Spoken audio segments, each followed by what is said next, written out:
Dude, I want you to be as smart as I am. Motherfucker, give me a... Dude, I want you to be as smart as I am. Motherfucker, give me a... Dude, I want you to be as smart as I am. Motherfucker, give me a...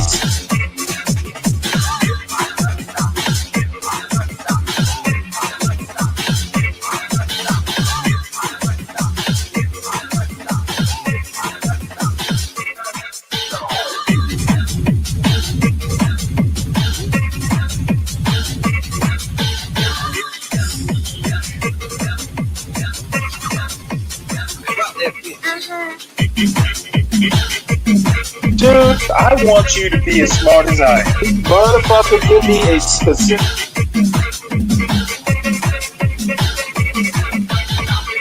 Dude, I want you to be as smart as I am. Motherfucker...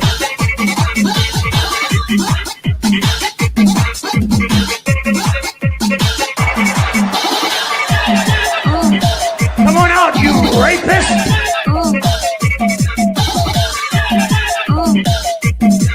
Dude, I want you to be as smart as I am. Hello, everyone. I'm Sonia Massengale. Welcome to another edition of Folks. Recently, researchers trying to explain why many Black students are still not on the same academic level as their white counterparts found out something perplexing.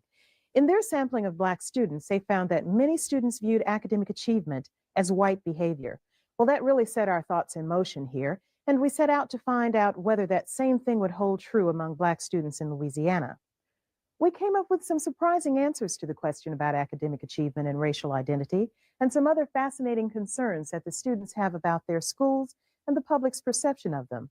Later on, we'll have some education professionals joining us to help us examine the issues and concerns voiced by the students. But first, let's hear what these young Black achievers had to say. Booker T. Washington High School in Shreveport is one of the oldest historically Black high schools still in existence in Louisiana. These students are all high achievers. Have they ever been accused of acting white because they are good students? No, because just to see me on a hall or with my friends, you wouldn't think I was academically at that level, because I try to separate my books from my, just say, fun time or whatever. Now, when I'm in the classroom, then I'll get serious and tone it down. And they say I look like a bookworm, but just to see with my friends, I start clowning or what have you. It's not acting white because it's just like saying only white people are smart. That's not true, because Black people are intelligent also. Now, through my scholastic career, everyone, seems to think, oh, she's trying to be better than us, but I'm trying to get myself through school, because, you see some people walking down the street, they have no education, they just have no future. And I promised myself and my parents, they would never see me in that situation. So I try to strive for the best that I can do, because I couldn't stand to see myself, in a bad position like that. Yeah, they call me nerd or whatever, but I don't let that bother me. I just go in the classroom and do what I'm supposed to do. I want to go to college and, someday be whatever I want to be, I can't, if I let them, discourage me, then I'm not going to get anywhere. But as long as I just do what I'm supposed to do. And I thank my parents a lot for that, because they teach me and guide me in the right direction for as education is concerned. They teach me to do what I am told to do in the classroom and so forth. They encourage me to get the best education that I can, because, people going on the street, walking around, they don't have any money because they don't have an education and so forth, and I don't want to be like that. Booker T. Washington has been the subject of some heated debate in Caddo Parish. Some community members say the academic program has failed to keep up with those at integrated schools, but these high achievers believe that those allegations are unfair and that there are some distinct advantages to attending a predominantly Black school. To me, it's an advantage, because when I lived in Arkansas, I went to a mostly white school, and I just kind of felt lost, because I wasn't really getting the one-on-one attention that I get here at Booker T. And like when I first moved down here and I found out I was coming to Booker T, people asked me, what school you going to? I said, I'm going to BT. You know, they say, that school?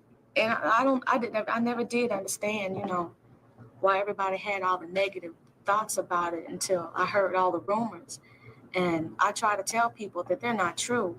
I enjoy Booker T. People don't believe me. You know, I like my school. You know, I like school, period. The teachers seem to take an interest, you know, in what you're doing.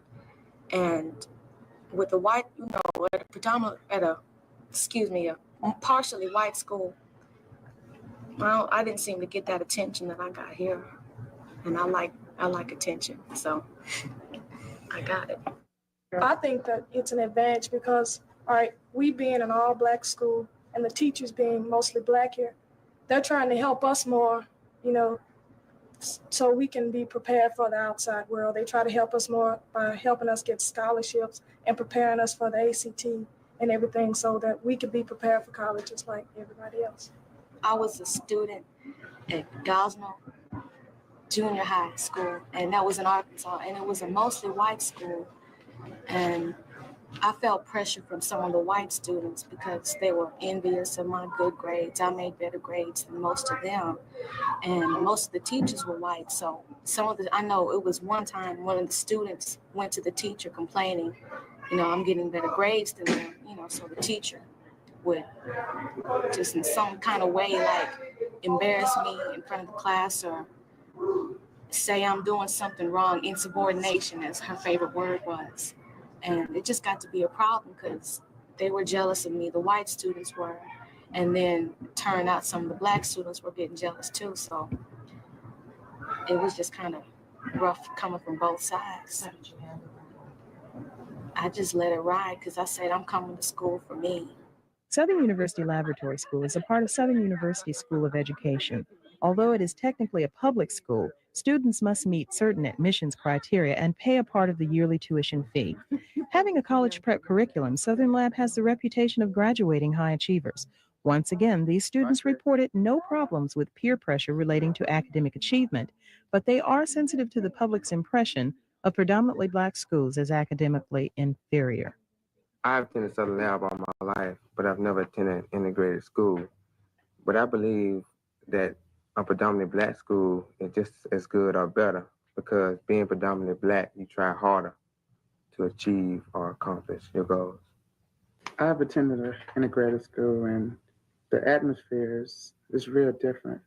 Like at the school I attended, it's like a push between white and black, seeing who can make the best, who should be the president and all this. But since I've came to Southern Lab, the fact that people say we're inferior because we're predominantly black, that pushes us more to make better grades and go in the world. Even though I do attend a predominantly black school, let's say on the weekends when me and my friends go out, there's a popular club called 2010, and it's both black and white students, and we get along predominantly well. We have nothing against other color people. So I don't have anything against them. No one takes offense against me. I think we get along fine. Southern Lab is by no means an inferior school because we have competed against other schools and come out in first place, you know, on top. And I feel that not only black schools, but all schools can be improved upon. But at Southern Lab, the academic standard here is of excellence and the quality of learning is very good. The teachers take time out with you, make sure that you understand, make sure that you learn. Do you think it's an advantage or a disadvantage to attend a predominantly black high school, and why? I feel there's also a cultural advantage at the laboratory school. Here, this is one of the only schools in Paris that celebrates Black history and celebrates the birthday of Dr. Martin Luther King Jr. During Black History Month, we have numerous of skits, plays, and different other activities in each class, and it's very interesting. It's like coming from home to a home as education. It's like learning with your family. Mostly everyone's family here is distant cousins you find and stuff like that. And it's just the atmosphere is very nice. And you don't have any kind of tensions like I should be better than this Japanese kid next to me or this white kid on the other side of me. It's like I should be better than him because he is doing well, so I should be doing well. Baton Rouge Magnet High School was one of the first schools in East Baton Rouge Parish to employ the magnet school concept. A student must have good grades to be enrolled here. We found that here, several students had had some problems from their peers, mostly in their neighborhoods, on the issue of academic achievement and racial identity.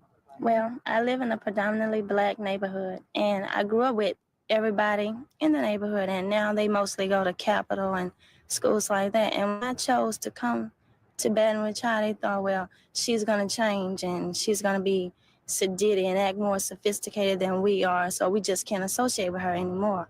So I feel like they just don't really understand what the world is about or what they want to do. And since I do, I should be an outcast.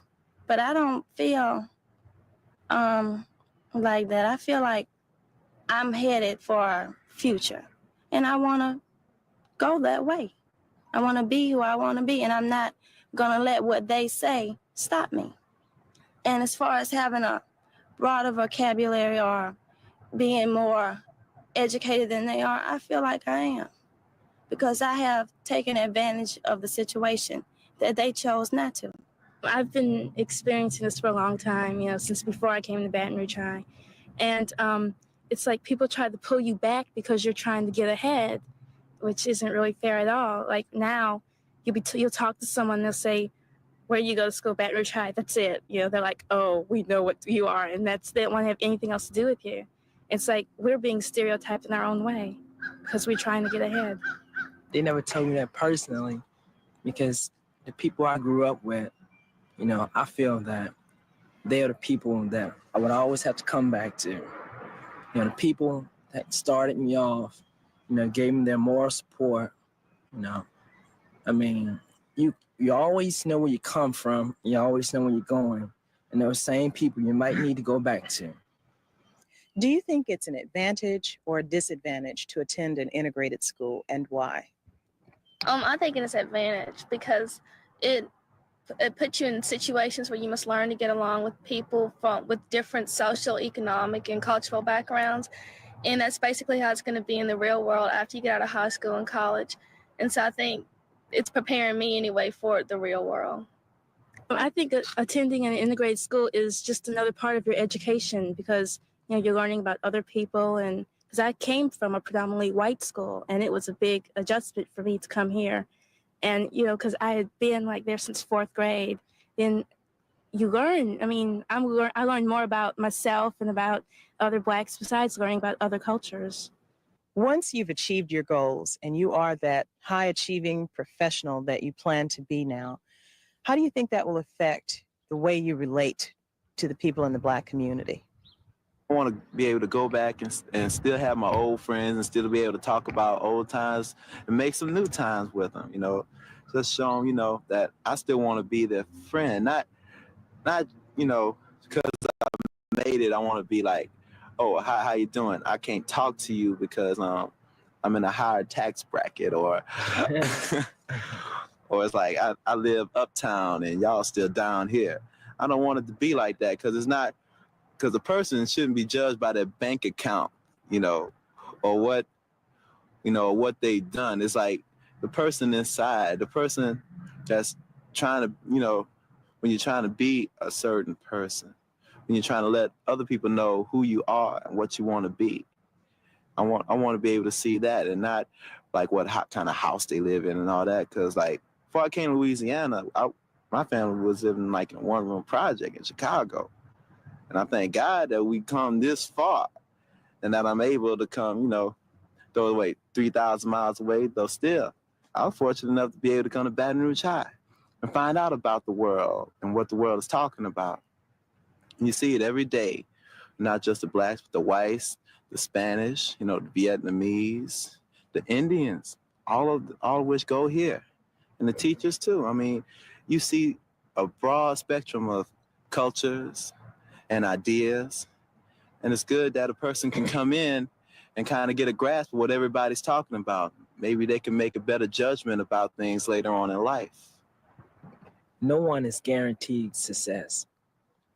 I mean, like, without God, nowhere. That's the way I see it. And that's the way a lot of people see it, like Carl. And I met people here in Baton Rouge High, like Carl, that have inspired me a lot. And like I was saying at first, the people that I came from, they gave me the moral support to keep going. And, you know, without them, I'm nowhere. I don't think I would ever be able to forget where I came from. Like Donna said, I might go up and be making a good income or something, but you can't forget. And I think the people who do forget where they came from and how hard it was to get there really miss something in life. They don't really think about it. It was a hard struggle because this is my first step. Being at Baton Rouge High is my first step, I think, in achieving any of my goals. But I did come from a predominantly Black school, and I know how the Black people are, you know, because that's where I came from, and I'm not going to forget, no matter how high I be, because if you go up, you might have to come down. And if you forgot what it's like, you're not going to make it. So why forget?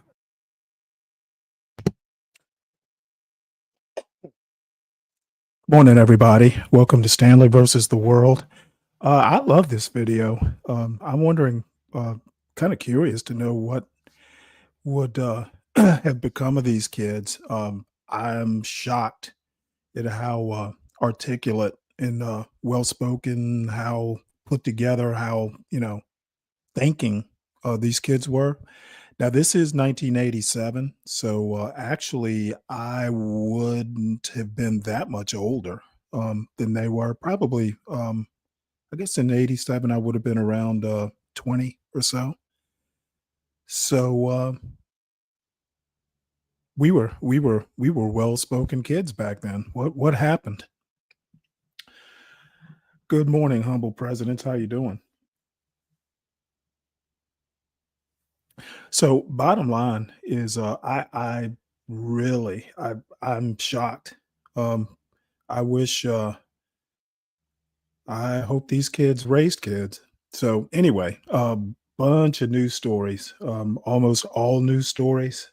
Um, I won't say a lot happened this weekend, but enough to keep us occupied for a couple hours. And Nando, how you doing? I haven't seen you in a while. And who is this folk? Am I? And I'm not to talk of this. I love that name. As far as I know, my son's good. Thanks for asking. How's your son? So let's move on into news stories. Of course, it's going to be a lot of Trump. But I want to start off with this opinion piece. MAGA is tearing itself apart over Jeffrey Epstein, and I am sitting back with my popcorn. MAGA is tearing itself apart over Jeffrey Epstein. This article is by David French and read by an automated voice. Last week, President Trump's Department of Justice delivered a blow to one of the foundational beliefs of the MAGA movement, one that helped carry him back to the White House. In an unsigned memorandum, the department declared that there was no evidence that Jeffrey Epstein, the disgraced, deceased convicted sexual predator, maintained a client list or that he blackmailed prominent individuals for various misdeeds. The memorandum also declared that Epstein committed suicide. Most Americans saw this news, if they saw it at all, and barely raised an eyebrow. The Epstein story was part of the past. He died in 2019, but it detonated like a bomb in the MAGA universe. Pro-Trump influencers with vast audiences couldn't believe what they were reading. After all, they'd been told for years that there was an Epstein client list. Pam Bondi, Trump's attorney general, told Fox News in February that the client list was sitting on my desk right now to review. She later claimed that she was referring to the Epstein case file, not a specific client list. In October 2024, J.D. Vance, then a candidate for vice president, said, "Seriously, we need to release the Epstein list. That is an important thing." Before he was Trump's director of the FBI, Kash Patel told Glenn Beck, a right-wing radio host, that the FBI had Epstein's black book, and that it was, quote, under direct control of the director of the FBI. In 2023, Patel told Benny Johnson, a MAGA podcaster, that members of Congress should put on your big boy pants and let us know who the pedophiles are. In September 2024, Dan Bongino, now the deputy director of the FBI, told his listeners, "Folks, the Epstein client list is a huge deal that would rock the Democrat Party." These quotations are a small fraction of the right-wing discourse about Epstein. During the Trump era, references to Epstein have been ubiquitous in MAGA circles. And the statement "Epstein didn't kill himself" was so popular that it leaked out into the wider American culture. The Epstein story mattered so much in MAGA circles because it was a key element in their indictment of America's so-called ruling class. Trump's appeal to the Republican base isn't just rooted in his supporters' extraordinary affection for the man, it's also rooted in their almost indescribably dark view of the American government. Why are they so keen to burn it all down? Well, if you believe your government is populated by people so depraved that they'd participate in and cover up the systematic sexual abuse of children, then you wouldn't just want them out of office, you'd want them prosecuted, imprisoned, and maybe even executed. And you'd want all the power you'd need to make that happen. And if you believe that the ruling elites would abuse children, then they'd certainly be the kind of people who'd gin up a Russia hoax or try to steal an election in 2020. People who are that terrible are capable of anything. And if you wonder why MAGA turned on the FBI and the Department of Justice, well, it's not just about the Russia investigation or the FBI search of Trump's home in Mar-a-Lago. MAGA America also believed the FBI was protecting pedophiles to preserve the status quo. On the right, the Epstein story became the thinking man's version of the QAnon conspiracy theory, the idea that American society was led by a gang of cannibalistic pedophiles. Whereas QAnon was rooted in the imaginary revelations of a shadowy figure who claimed Q security clearance, at least the Epstein story was rooted in some very grim, very real facts. Epstein was a monstrous and grotesque sexual predator. Along with his convicted confederate, Ghislaine Maxwell, he systematically groomed and sexually abused, and enabled the sexual abuse of, hundreds and hundreds of young women and girls. He was also one of the most well-connected people in the world. A host of powerful people attended his parties and rode on his jet. Oddly enough, considering MAGA's obsession with Epstein, one of his most powerful friends was Trump. They flew together, they partied together, and in 2002, Trump told New York Magazine, "I've known Jeff for 15 years, terrific guy." But Trump also made this ominous observation. "It is even said that he likes beautiful women as much as I do, and many of them are on the younger side." After Maxwell's arrest, Trump said, "I haven't really been following it too much. I just wish her well, frankly." This was the man that MAGA trusted to fully expose Epstein and all his misdeeds. Make no mistake, MAGA is very angry. After the Department of Justice released its memo, MAGA influencers exploded. Tucker Carlson was furious. The whole thing that this tape shows that he didn't kill himself is, like, a joke. But worse than that, it's a joke that we all get, he said. "I feel like we're at a dangerous point now." Alex Jones said the Trump administration was now part of the cover-up. On X, Marjorie Taylor Greene wrote, "Release the Epstein client list."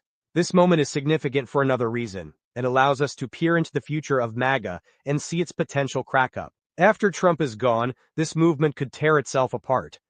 Its very existence is premised on a series of fantastical assertions about America and American government. This means that MAGA influencers are constantly deceiving themselves, one another, and the right-wing public.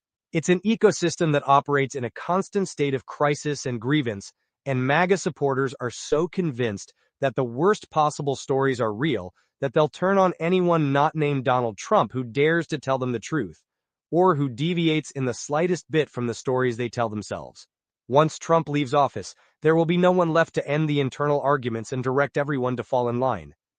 If the Democrats have a problem of too many purity tests, Republicans will soon experience the consequences of putting together a coalition that may have too few. In Red America, you can believe anything so long as you support Trump.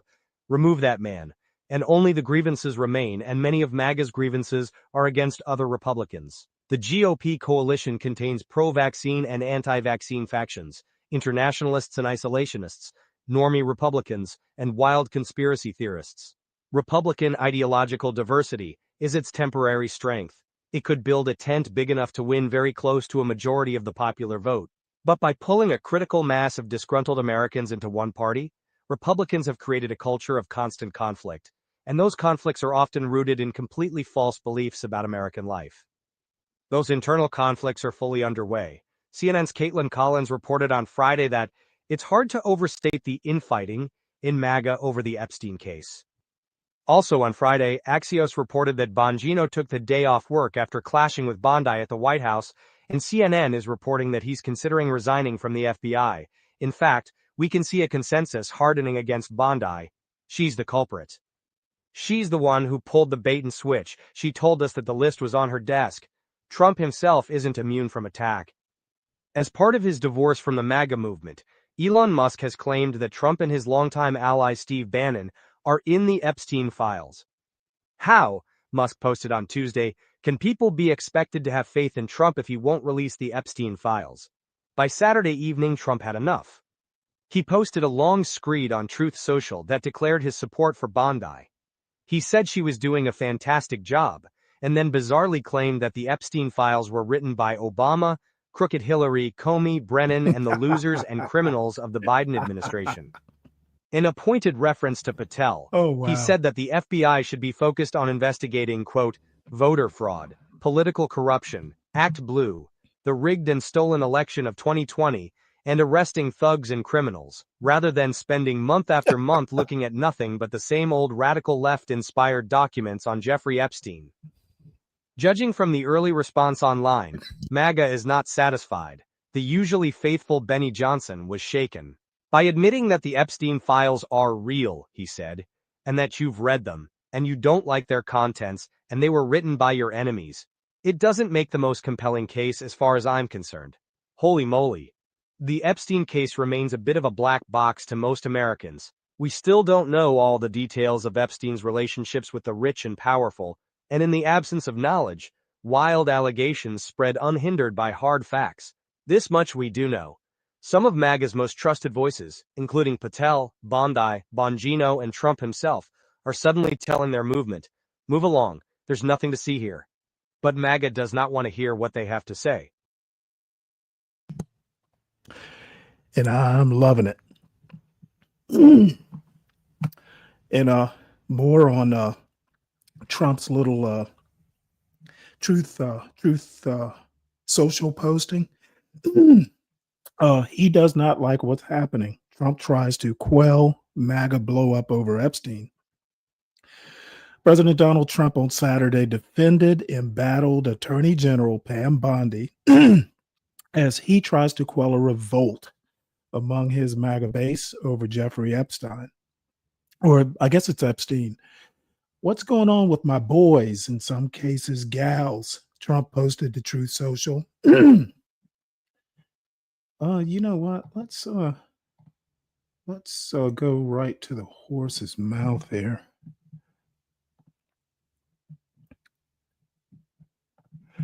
Let's see. Let's go right to the Truth Social post. Let's see. Donald J. Trump writes, what's going on with my boys and in some cases gals? They're all going after Attorney General Pam Bondi, who is doing a fantastic job. We're on one team, MAGA, and I don't like what's happening. We have a perfect administration, the talk of the world, and selfish people are trying to hurt it. All over a guy who never dies, Jeffrey Epstein. For years, it's Epstein over and over again. Why are we giving publicity to files written by Obama, crooked Hillary, Comey, Brennan, and the losers and criminals of the Biden administration who conned the world with the Russia hoax? 51 intelligence agents, the laptop from hell, and more. They created the Epstein files. Yeah, they all sat in a room and wrote it down. Just like they created the fake Hillary Clinton, Christopher Steele dossier that they used on me, and now my so-called friends are playing right into their hands. Why didn't these radical left lunatics release the Epstein files? If there was anything in there that could have hurt the MAGA movement, why didn't they use it? Oh, you know what? What a dumb question. If there's nothing to hurt the MAGA movement, why don't you release it? They haven't even given up on the John F. Kennedy or Martin Luther King files. No matter how much success we have had securing the border, deporting criminals, fixing the economy, energy dominance, a safer world where Iran will not have nuclear weapons, it's never enough for some people. We are about to achieve more in 6 months than any administration has ever achieved in over 100 years, and we have so much more to do. Oh, wow, look. Let's see. Truth Social is asking me to do something or another. I guess I'm going to block trying to drop cookies. Let's see. Let me pick out. We are saving our country and making America great again, which will continue to be our complete priority. The left is imploding. Kash Patel and the FBI must be focused on investigating voter fraud, political corruption, Act Blue, the rigged and stolen election of 2020, and arresting thugs and criminals instead of spending month after month looking at nothing but the same old radical left-inspired documents on Jeffrey Epstein. Let Pam Bondi do her job. She's great. The 2020 election was rigged and stolen, and they tried to do the same thing in 2024. That's what she's looking into as AG and much more. 1 year ago, our country was dead. Now it's the hottest country anywhere in the world. Let's keep it that way and not waste time and energy on Jeffrey Epstein, somebody that nobody cares about. Thank you for your attention to this matter. You know, that sounds just totally desperate. Trumpet cookies are moldy. New troll in the chat. Yeah, I guess so. Come on, Stanley, just run for president or anything. Why would I run for president? That would be like the worst. That's got to be the worst job in the world, to be honest. Once Trump wrecks the presidency, I don't want to be the one to have to come in and clean up after him. So let's see. What is next? More Trump news. I don't know if folks have really, I think I mentioned it last week, that President Trump is threatening to put, I think it's a 50% tariff on Brazil if they continue with this Bolsonaro corruption trial. And why President Trump wants to get involved with Brazil political matter is beyond me. But here's an article from the New Republic on it. The Deeper Reason That Trump is Raging Against Brazil Right Now, by Andre Pagliarini. For all the ways that MAGA has departed from established political norms, there is a throwback quality to President Trump's extraordinarily hostile trade war. His ham-fisted efforts to shore up global U.S. hegemony in the face of growing competition, and Republican attempts to justify them, harken back to Washington's Cold War insecurities, which in the name of containing communism produced enormous global suffering. A key difference, of course, is that Trump is not only waging his war against America's nearest competitor, China. On any given day, a different nation could face his mercurial wrath. Right now, that nation is Brazil. Trump on Wednesday posted a letter on Truth Social addressed to President Luiz Inácio Lula da Silva, threatening to slap 50% tariffs the country starting August 1, unless it ends the witch hunt against former President Jair Bolsonaro, and reverses a Supreme Court ruling that U.S. social media companies can be held financially liable if users' posts violate the country's speech laws. The personal angle here is familiar by now. Bolsonaro, a far-right extremist whose central political position prior to his surprise 2018 election was a dogged defense of Brazil's brutal military dictatorship, is facing potential imprisonment for allegedly attempting a coup. Despite this, or perhaps because of it, Trump sees in Bolsonaro a fellow traveler being persecuted by familiar foes, the courts, the opposing party, the deep state. The truth, of course, is that they both brought trouble on themselves with their reckless and illegal behavior. The only difference is that Bolsonaro may actually be held accountable, while Trump got away scot-free. Trump surely does not see it that way, and there is little doubt that his grievances against the U.S. judiciary, which has blocked some but hardly all of his most ambitious authoritarian moves this year, are feeding his desire to lash out against the Supreme Court in Brazil. But that is not the only consideration here. On July 6th and 7th, leaders and representatives of BRICS countries, which stands for Brazil, Russia, India, China, and South Africa, but the coalition now counts 10 members, met in Rio de Janeiro for the 17th annual meeting. While careful to minimize any direct reference to the U.S., the group issued a shared declaration criticizing the indiscriminate rising of tariffs, a thinly veiled rebuke of Trump's trade policy. In response, Trump threatened an additional 10% tariff on any country aligning with what he called anti-American BRICS policies. It was in this context, 2 days after the BRICS summit concluded, that Trump posted his letter to Lula, which was a victory for Bolsonaro's inner circle. Earlier this year, the ex-president's son, Eduardo, a member of Congress, relocated to the U.S. to lobby MAGA full-time on his father's behalf. Little seemed to come of those efforts until the BRICS summit. Indeed, it was reportedly the meeting in Rio that prompted Trump to act on his supplicant's request, a vivid reminder of the president's tendency to mix decisions of weighty geopolitical consequence with personal caprice. Trump did not mention BRICS in his letter to Lula, but his acolytes were quick to try to thread the various messages being sent. Republican Senator Eric Schmidt told Politico that BRICS is a problem, and I am glad that Trump's addressing it squarely. This is an effort by other countries to undermine the United States of America and, quite frankly, our allies. It is an odd statement, given that a number of BRICS members are themselves U.S. allies. Well, not only that, but what does BRICS have to do with an internal political matter to Brazil? Nothing to do. People in this Trump administration, I guess they just depend on people not asking questions or actually quite understanding that there's no connection sometimes with their excuses. Notably India and Saudi Arabia. But Schmidt went even further. In a direct echo of yesteryear's Cold Warriors, he added, countries are going to need to start to choose. Are they going to align themselves with a malign communist regime that has concentration camps or the United States? Most of the world rejects this binary choice, as well as Washington's self-proclaimed authority to issue such ultimatums. Residents of other countries are usually quicker to recognize U.S. hypocrisy than American officials are to acknowledge any. The U.S., home to alligator Alcatraz, is in no position lately to be lecturing other countries about concentration camps.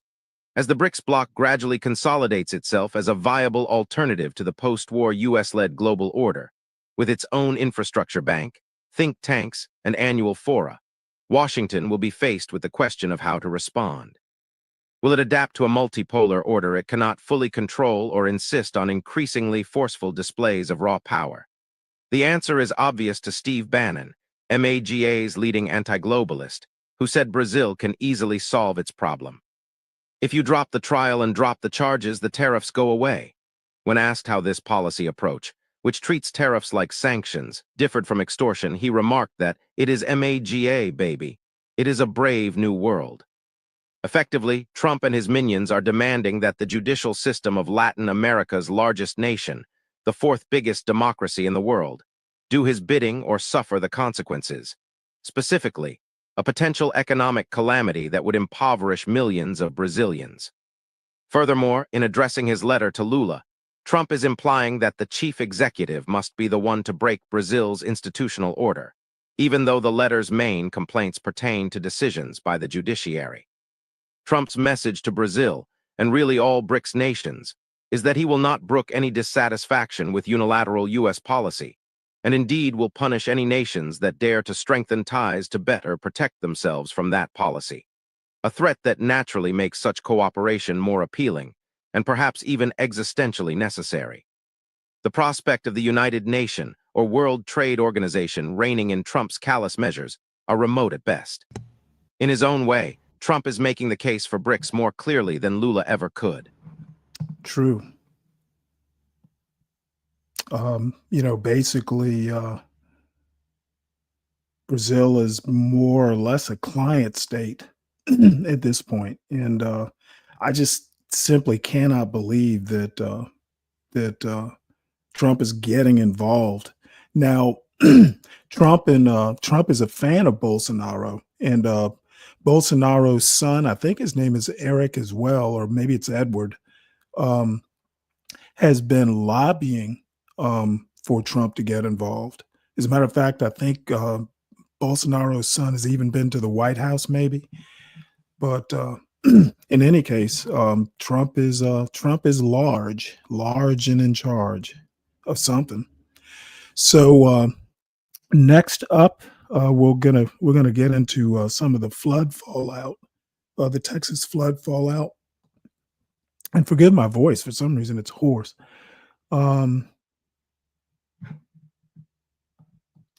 So Trump defends federal flood response in Texas visit. That's actually most of what I've been paying attention to over the weekend. There's just been a bunch of stories about, a bunch of finger pointing, and, there's a black fire chief in San Antonio, I think or Austin, that they're like pointing fingers at it. It's just a mess. So the next several stories are flood related, Texas flood related. Says here, President Trump defended his administration's response to the Texas Hill Country flooding after surveying the damage. I think he was there on Friday and meeting with victims' families on Friday in Kerrville, Texas. The big picture, the president's visit comes amidst questions about the federal response to the flooding, as he has pushed to dismantle the Federal Emergency Management Agency, FEMA. FEMA did not deploy search and rescue teams to Texas until more than 72 hours after the flooding. That's per CNN. Still, Trump arrived to friendly faces in Texas, where Governor Greg Abbott and other Texas officials have continued to praise his response. The latest, and this is as of yesterday, at least 121 people were confirmed dead and more than 170 still missing on Friday, a week after the floods hit. That's per CBS News. President Trump also on Friday approved Abbott's request for federal disaster assistance for more counties in addition to the hard-hit Kerr County. What they're saying, what Trump is saying, my administration is doing everything in its power to help Texas, Trump said at a roundtable press conference surrounded by Texas Republican leaders. When the request was made for emergency funds, we gave it within about 2 minutes, maybe less, and they had everything they needed right immediately. The federal government has deployed more than 400 first responders to Texas, Trump said, and enabled more than 1,500 rescues.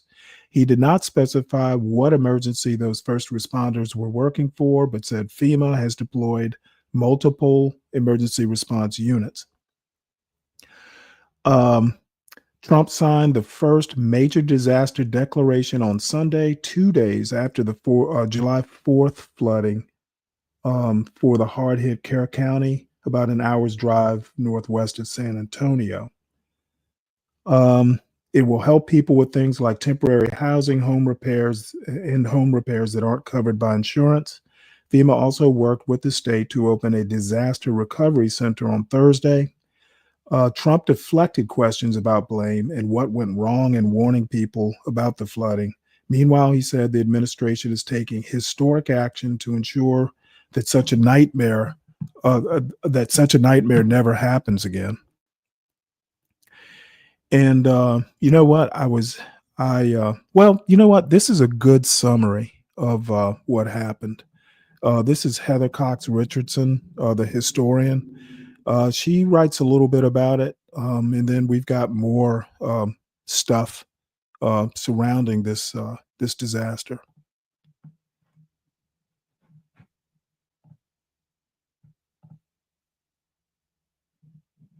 Oops, wrong one.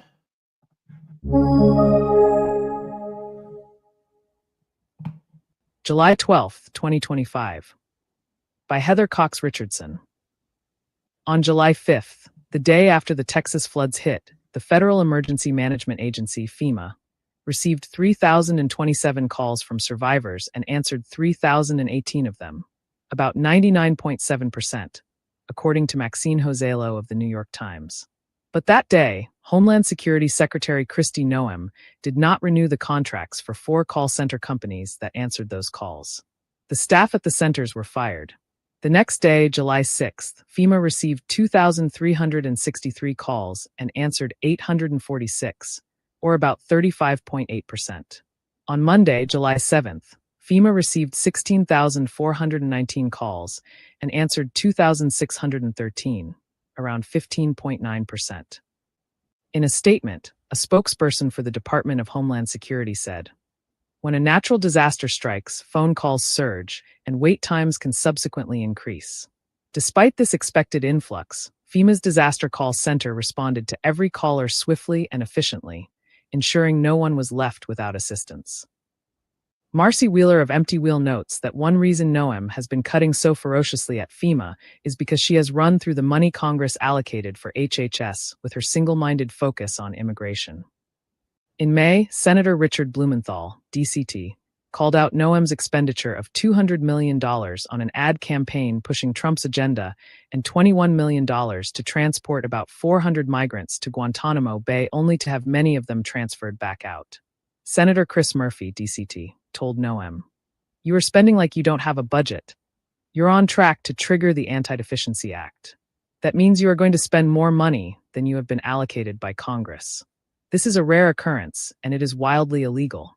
Your agency will be broke by July, over 2 months before the end of the fiscal year. You may not think that Congress has provided enough money to ICE, Immigration and Customs Enforcement, but the Constitution and the federal law does not allow you to spend more money than you've been given, or to invent money. And this obsession with spending at the border has left the country unprotected elsewhere." Noem responded to Blumenthal that she was fulfilling a mandate. She told him, "The American people overwhelmingly in the last election said, 'We want a secure border. We want to make sure no longer are the scales of justice tipped in the favor of criminals.'" A recent video posted to Facebook Reels by the Department of Homeland Security makes it clear Noem's justification was cover for a violent Christian nationalist vision in which ICE and the Border Patrol are enforcing God's commandments. A dark film invokes Isaiah 6 verse 8, the Bible verse in which God asks, "Whom shall I send?" And Isaiah answers, "Here am I. Send me." The exchange is widely interpreted to show volunteers willing to do God's work. A poll released Friday makes it clear that the American people do not support such a vision and did not, in fact, expect a Trump administration to deport undocumented immigrants who have no criminal record and have lived in the U.S. for years. A Gallup poll released. I'm going to stop this short because she's kind of wandering into something I don't want to get into yet. But the bottom line is that Kristi Noem has literally spent all the money that Congress allocated for ICE, or maybe it was even Homeland Security at large. The problem is that FEMA is also under Kristi Noem, Department of Homeland Security, and the thing is that we're expending a whole lot of effort in one area while kind of neglecting actual emergencies. And I personally find that the way Department of Homeland Security is being run problematic. Right now, I think the Justice Department is problematic. Bongino and Kash Patel are thinking about leaving if reports are to be believed. Basically, Pam Bondi, I haven't heard her called a DEI hire yet, but I think that's going to be coming. So slowly but surely, folks, this Trump administration is unraveling. It is a slow unravel, but if you're looking at it, we're only 6 months in, and people are already talking about quitting. So stay tuned. You know, as we used to say in the Navy, stand the fuck by. You know, it's about to happen. So more on FEMA.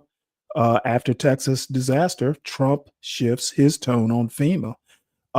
Back in the Biden days, he was talking about getting rid of FEMA. So he seems to have somewhat, he might be pivoting on getting rid of FEMA. After Texas disaster, Trump shifts his tone on FEMA. This article is by Luke Broadwater and Sean McCreesh and read by an automated voice. Just days into his second term, President Trump said he was going to recommend that the Federal Emergency Management Agency, quote, away, dismissing the agency as bloated and ineffective. Kristi Noem, the Secretary of Homeland Security, was even blunter during a March cabinet meeting when she said point blank, "We are going to eliminate FEMA." But now, as the administration contends with the deadly flooding in Texas, Mr. Trump and his aides are no longer speaking about a wholesale demolishing of the agency. With the nation's attention focused on the need for the federal government to effectively respond to disasters, White House officials are emphasizing instead their plans to overhaul the agency, saying that was the intent all along. "We want FEMA to work well," Russell T. Vought, the director of the Office of Management and Budget, told reporters on Friday. And, the president is going to continue to be asking tough questions from all of his agencies. The whipsawing remarks have added to a sense of confusion about the future of FEMA, which is struggling with the loss of top officials, including the departure of Cameron Hamilton as its acting director in May. Mr. Hamilton was pushed out of the job after he told members of Congress that the agency was vital to communities in their greatest times of need. Shortly after Ms. Noem testified that FEMA as it exists today should be eliminated. FEMA, established in 1979 by President Jimmy Carter, coordinates the federal response to disasters, serving as a backstop for states if they cannot meet the needs on the ground. In his criticism of the agency, Mr. Trump has argued that states, not the federal government, should take the lead in responding to disasters, which is how the system currently works. His exact position on what should be the fate of FEMA has been hard to nail down. At some points, the president has talked about doing away with it. During a trip to hurricane-ravaged North Carolina in January, Mr. Trump attacked the agency relentlessly. He said FEMA was not doing their job and described it as a disaster. At other times, he and his cabinet officials have described shrinking FEMA or changing its role. In late January, he signed an executive order that created a review council to assess FEMA and recommend improvements. At a cabinet meeting this week, Ms. Noem had also changed her tune, telling the president that the agency was working efficiently in its response to the Texas floods. "We're cutting through the paperwork of the old FEMA, streamlining it much like your vision of how FEMA should operate," Ms. Noem said. And during a visit to the disaster zone in Texas on Friday, Mr. Trump suggested the agency was already on a better path, thanks to his hires. "We have some good people running FEMA," the president said. "It's about time, right? We get some good ones. They failed us in North Carolina, but when we got in on January 20th, they fixed it up in no time." The White House maintained on Friday that Mr. Trump's plan had always been to reform the agency. The president's goal has always been to turn FEMA into a more efficient and productive agency that actually empowers states from the ground up, rather than bogging them down, said the White House press secretary Carolyn Leavitt. The Trump administration's response to the tragic floods in Texas was swift and successful because President Trump allowed state and local officials who are actually on the ground to lead. Further changes to FEMA will be determined and announced in the near future. On Friday, Mr. Vought said that FEMA had $13 billion in its reserves and that Texas would get anything it needs to deal with the aftermath of the devastating floods. Officials said more than 170 people in Texas were still missing. 27 campers and staff members were reported dead, and several were still missing at Camp Mystic, a girls' summer camp on the banks of the Guadalupe River. Even as White House officials trumpeted the federal response, there have been indications that FEMA was slow to activate certain teams that coordinate response and search and rescue efforts, as the New York Times previously reported. A policy put in place in June by Ms. Noem requires all expenses over $100,000, including the deployment of search and rescue teams, to be approved directly by her. FEMA also failed to answer nearly 2/3 of calls to its disaster assistance line 2 days after the flooding, the Times reported, after the agency fired hundreds of contractors at call centers. Democrats on the House Oversight Committee have sent letters to the administration demanding answers about the lead-up and response to the flooding and preparedness for future emergencies. We are deeply concerned not only that Secretary Noem may have effectively crippled the agency's ability to respond to this crisis, but also that she failed to personally act to ensure a timely response, they wrote. Yeah, let me stop it right here and actually get back to the part about these calls that weren't answered by FEMA. FEMA basically seems to have had the same problem they had back during Helene and the other hurricanes in Florida last year. FEMA didn't answer thousands of calls from flood survivors, documents show. This article is by Maxine Joselo and read by an automated voice. 2 days after catastrophic floods roared through central Texas, the Federal Emergency Management Agency did not answer nearly 2/3 of calls to its disaster assistance line, according to documents reviewed by the New York Times. The lack of responsiveness happened because the agency had fired hundreds of contractors at call centers, according to a person briefed on the matter who spoke on the condition of anonymity in order to discuss internal matters. The agency laid off the contractors on July 5th after their contracts expired and were not extended, according to the documents and the person briefed on the matter.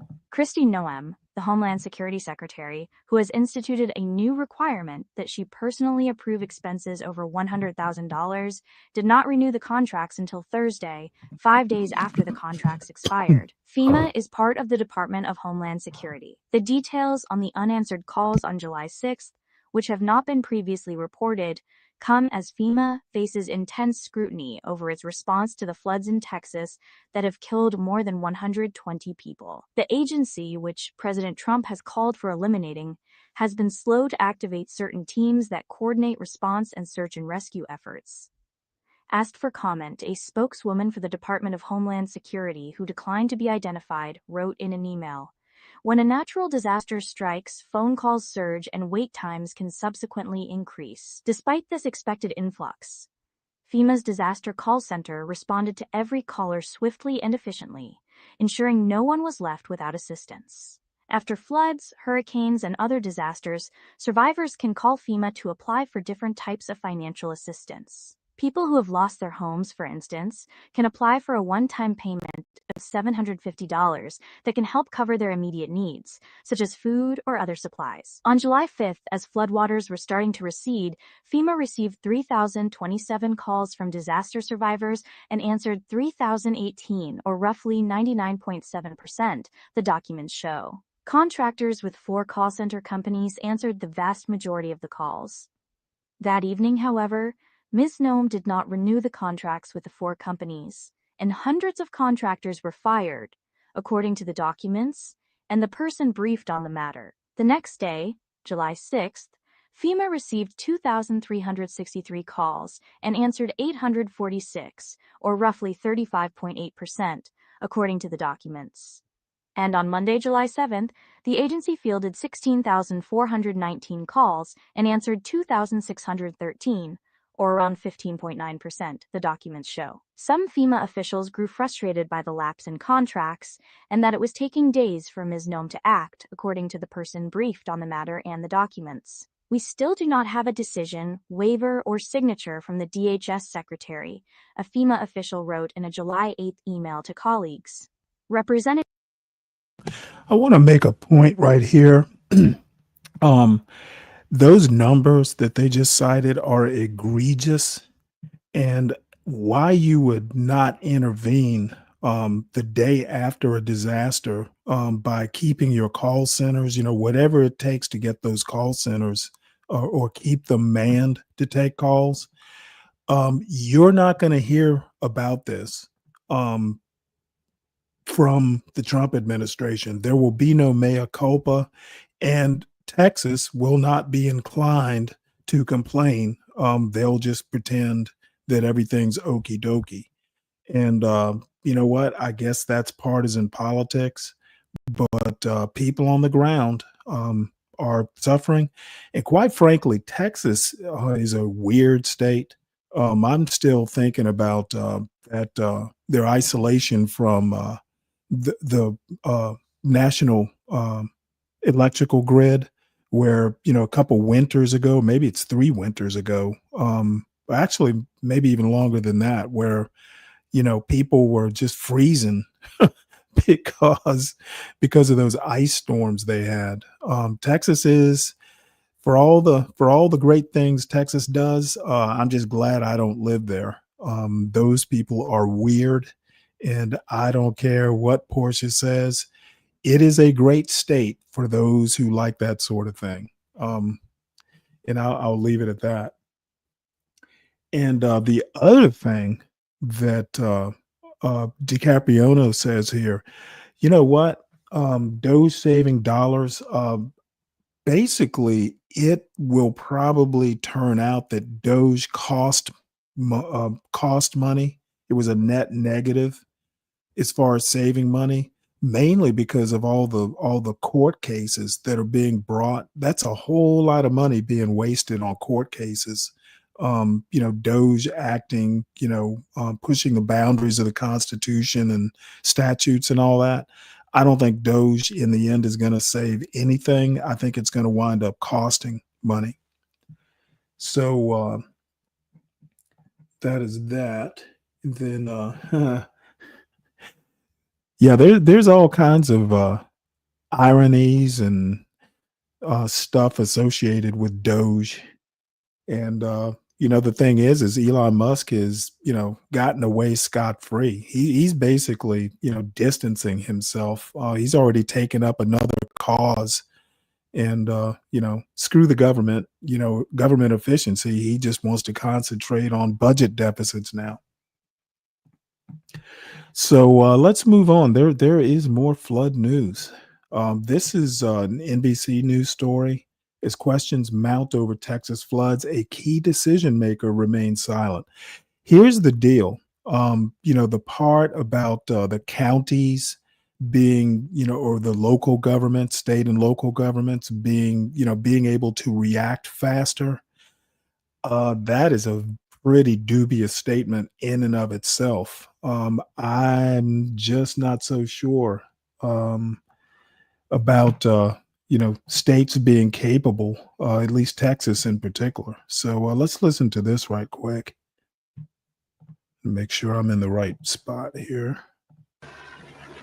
As the search for the missing continues in Kerr County, records reviewed by NBC. This story is a few days old, by the way. About whether local officials could have used the nation's wireless emergency alert system to better warn people in the path of the flood. Along with our partners at NBC News, we scoured a FEMA archive of cell phone alerts sent through FEMA's Integrated Public Alert and Warning System, or IPAWS, a system many local counties, including Kerr County, are authorized to use to issue warnings to all cell phones in a designated area. It's the same system used to send Amber Alerts.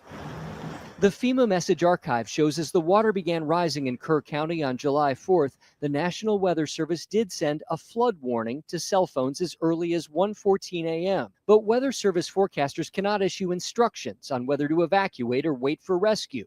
Those messages are up to county or city officials. And the FEMA archive shows Kerr County did not send any wireless alerts through IPAWS on the 4th when the flooding began. Some families say they did receive what's called a Code Red alert from Kerr County that's similar to an IPAWS message, but Code Red only reaches people who signed up for alerts. Most of the people I talked to didn't even know what Code Red was. Lewis and Leslie Kasurik shared a screenshot of the Kerr County Dispatch code red they received, saying major flooding continues. But the Kasuriks say that message didn't hit their phones until after 10 a.m. By then, one flood gauge in Kerr County shows the river had already risen about 30 feet.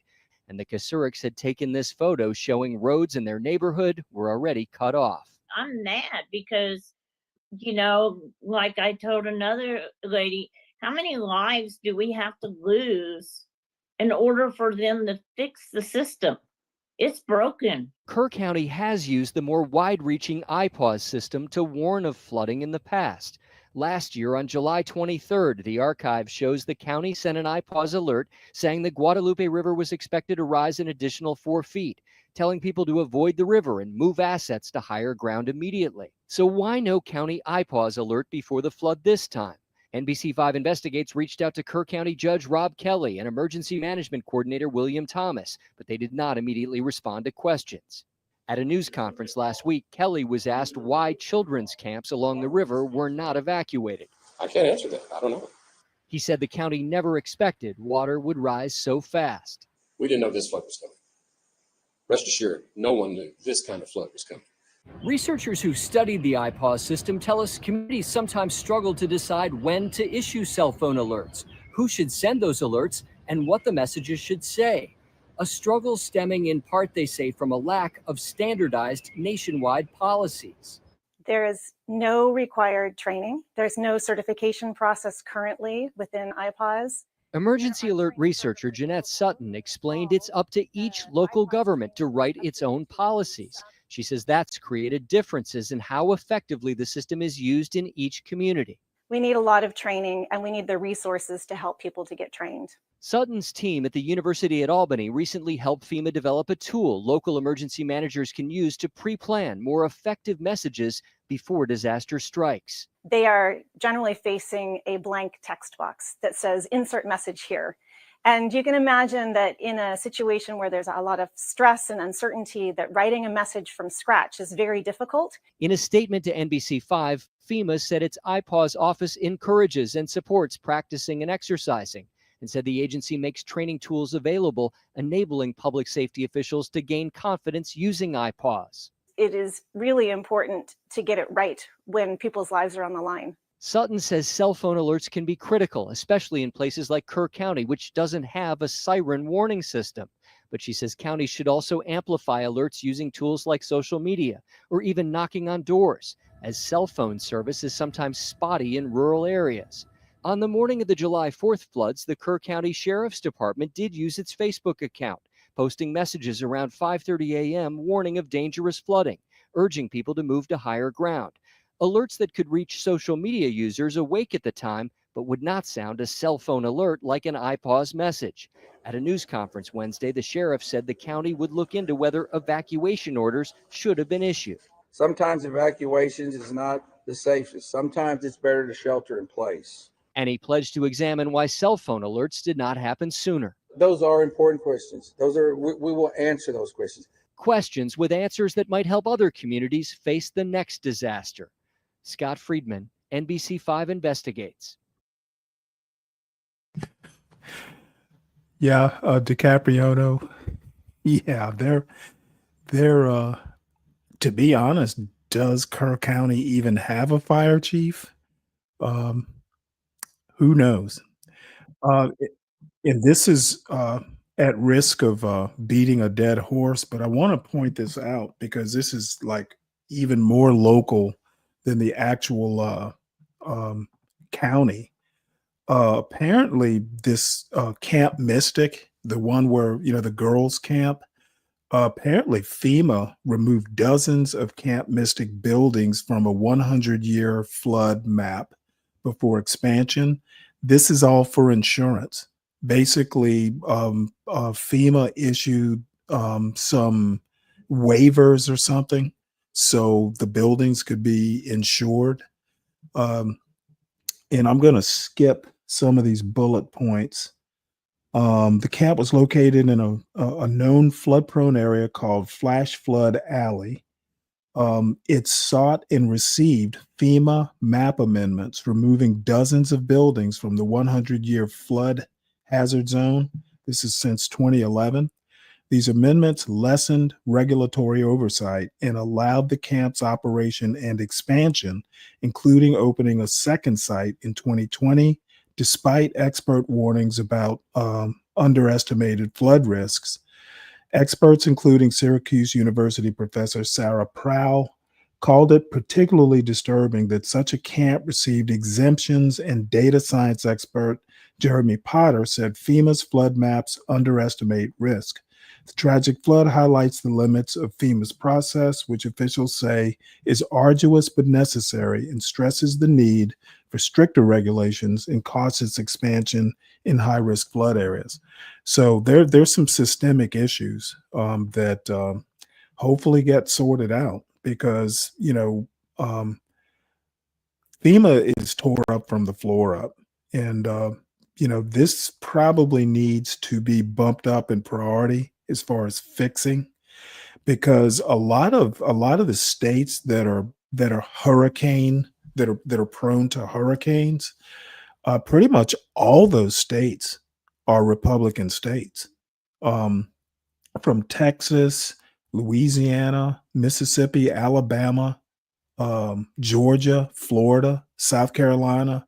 North Carolina has a a Democratic governor, but even it's a purple state. All those states that are in the South and prone to hurricanes, and a bunch of states in Tornado Alley, are Republican states. It just seems that it would be in MAGA's best interest to get FEMA, up to speed. So I am going to keep my fingers crossed. So we're going to move on to we watched this cannabis farm that got raided on Friday, and I didn't even realize what a issue this was going to be. But apparently, it's a huge deal. It was like an illegal cannabis farm. And it says one farm worker dies, 200 arrested in chaos at California cannabis farm, something about immigration. So it says here, federal immigration authorities, supported by National Guard members, raided 2 farms near Camarillo, California on July 10, 2025, arresting about 200 people and clashing with protesters. The raids targeted agricultural sites, including a licensed cannabis farm, so one of them was licensed, as part of President Trump's intensified efforts to deport immigrants living illegally in the United States. During the operation, federal agents used less lethal weapons on protesters, detained workers for 8 hours, and a farm worker fell 30 feet trying to evade agents and was critically injured. I saw a story on that guy. They don't think he's going to make it. The United Farm Workers Union confirmed on July 11 that one worker died from injuries linked to the immigration raid, while other workers remain critically injured or unaccounted for, including some U.S. citizens. These aggressive enforcement actions sparked protests and calls for legal challenges, while local authorities issued directives to prepare city workers for federal immigration encounters amid ongoing tension. So, honestly, I just wonder, there are all kinds of speculations as to why Trump is insisting on having the National Guard and Marines involved. There are people who think he's trying to provoke an uprising. The left conspiracy theory right now is Trump is basically trying to build a case for martial law in suspension of 2026 national elections. So he's given folks a lot of fuel, for believing that. So let's see what else. More ICE news. Let's see here. Let's clear some tabs. So ICE set to vastly expand its reach with new funds. So they are resetting and refunding the ICE to be a bigger enforcement agency. And there are people like Ann Applebaum who are just kind of like, I watched a show, I watched a interview that Ann Applebaum did. She's a historian. Basically, she's a historian of authoritarian regimes. And she's had a lot to say about Trump and MAGA. And she basically talked about ICE in an interview I saw before the show today. So let's see what this is all about. This is a longish article. We probably won't get all the way through it. ICE set to vastly expand its reach with new funds. This article is by Zolan Kano-Youngs and Hamid Aliaziz and read by an automated voice. Thousands of new deportation agents deployed into American cities, a doubling of detention space to hold tens of thousands of immigrants before they are expelled, miles of new border wall, along with surveillance towers equipped with artificial intelligence. That is the expansive plan that President Trump's top immigration officials now intend to enact, after months of struggling to overcome staffing shortages and logistical hurdles that have stymied his pledge to record the most deportations in American history. After weeks of pressuring members of Congress into supporting his signature domestic policy legislation, Mr. Trump has secured an extraordinary injection of funding for his immigration agenda, $170 billion, the vast majority of which will go to the Department of Homeland Security over 4 years. The annual budget of Immigration and Customs Enforcement alone will spike from about $8 billion to roughly $28 billion, making it the highest funded law enforcement agency in the federal government. The new resources will fuel an intense initiative to recruit as many as 10,000 new agents who will have a presence in cities like New York City and Los Angeles and throughout the United States. And the money comes as a windfall for private prison companies, who have already rushed to pitch the administration on new contracts to run detention facilities. You're going to see immigration enforcement on a level you've never seen it before, Tom Homan, Mr. Trump's border czar, said in an interview. The massive infusion of funds is raising worries that in the rush to make good on Mr. Trump's pledged immigration crackdown, his administration could cut corners on the careful vetting needed to hire deportation officers. And immigration advocates say they are bracing for more masked agents to descend upon local communities with heavy-handed tactics. There's an incredible sense of dread, frankly, said Chris Newman, the legal director and general counsel for the National Day Laborer Organizing Network, which represents day laborer groups across the country. So far, he said, Mr. Trump has tried to expand his power over immigration through executive actions, some of which have been blocked by the courts. But this is legislation, signed into law, and gives people an impression of a sense of permanence, which is ominous, Mr. Newman said. No matter what, the budget increase will leave a Trump imprint on the American immigration system for years to come, according to current and former immigration officials. This is the missing piece in mass deportations that the administration needed, said Andrea Flores, who directed border management for the National Security Council in the Biden White House. What this signals is a new level of funding for immigration enforcement nationally that likely changes it forever, even if Democrats come into power.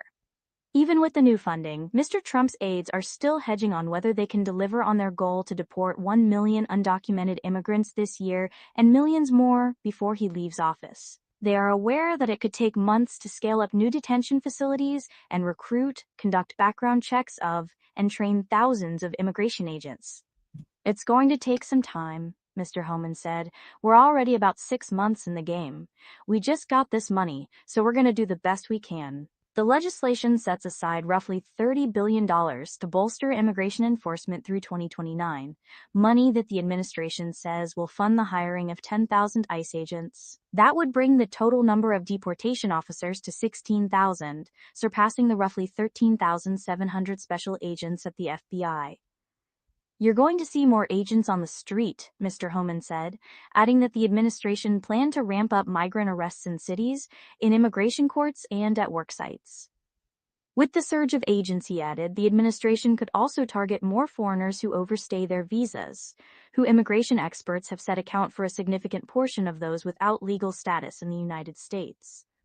Identifying and hiring thousands of qualified agents will not be easy. Some former immigration officials warn that the administration could feel pressure to cut corners on safeguards, like background checks and training to speed the process.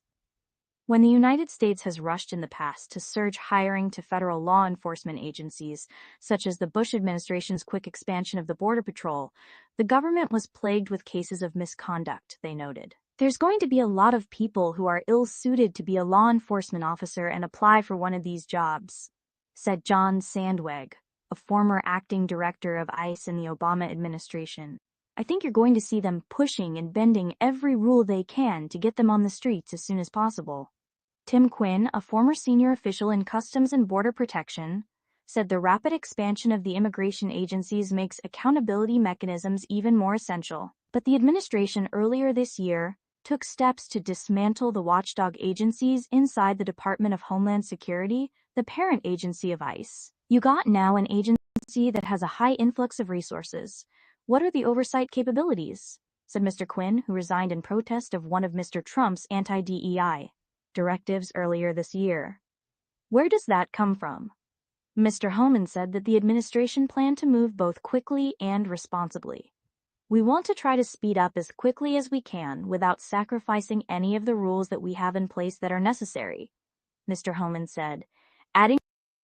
Yeah, I'm going to stop it right there. I think we get the gist, but I want to point your attention. I mentioned last week that Massachusetts is attempting to pass a state law that forbids masks, law enforcement officers to mask up. And there's several articles that I've seen, but this one I thought resonated most. Boston.com, which I think might be associated with the Boston Globe. The headline here says readers disapprove of ICE agents wearing masks, and here's why. And they had 780 respondents, and basically one of those 780 said it all comes down to accountability. And I agree with that. You know, if you're going to wear masks, you need to have some way, even if it's a badge number or, some sort of identification number in case, there's an issue where that officer needs to be identified. But in this case, it says here a bill filed by a Massachusetts lawmaker, and I believe that's a Democratic lawmaker, to prohibit law enforcement officers, including immigration and customs enforcement agents, from covering their face. It's favored by hundreds of Boston.com readers. On Monday, State Representative James Hawkins, a Democrat representing Attleboro, filed HD 4886 to prevent local, state, or federal law enforcement officers in the Commonwealth of Massachusetts from wearing any mask or personal disguise while interacting with the public in the performance of their duties. Exceptions would be given for medical masks and for SWAT teams, and officers would also be required to display their name or badge number on their uniforms. And frankly, I think a badge number, might be enough. But we'll see how this bill goes. But you keep hearing these stories, and I talked about it last week. Even Trump's immigration policies are losing support. So, we see how this goes. Well, let's hope not, Slick. But the other issue that's driving this legislation is you've got a bunch of people impersonating ICE agents. And that mask just helps conceal, even the people that are somehow or another impersonating officers. That mask is just an aid And I haven't really done any stories about it, but it does happen where people are just, you know, are just nabbing people off the streets, you know, saying, "Hey, I'm ICE." So I can understand, you know, why Massachusetts might want to do this, though. I just think that you know, I can sympathize with police officers wanting to you know, kind of be more anonymous. They do have families, etc. But you know, some form of ID, badge number or something needs to be there. Quite frankly, so do body cams. Body cams would work as a means of identification as well. So let's move on. More immigration news.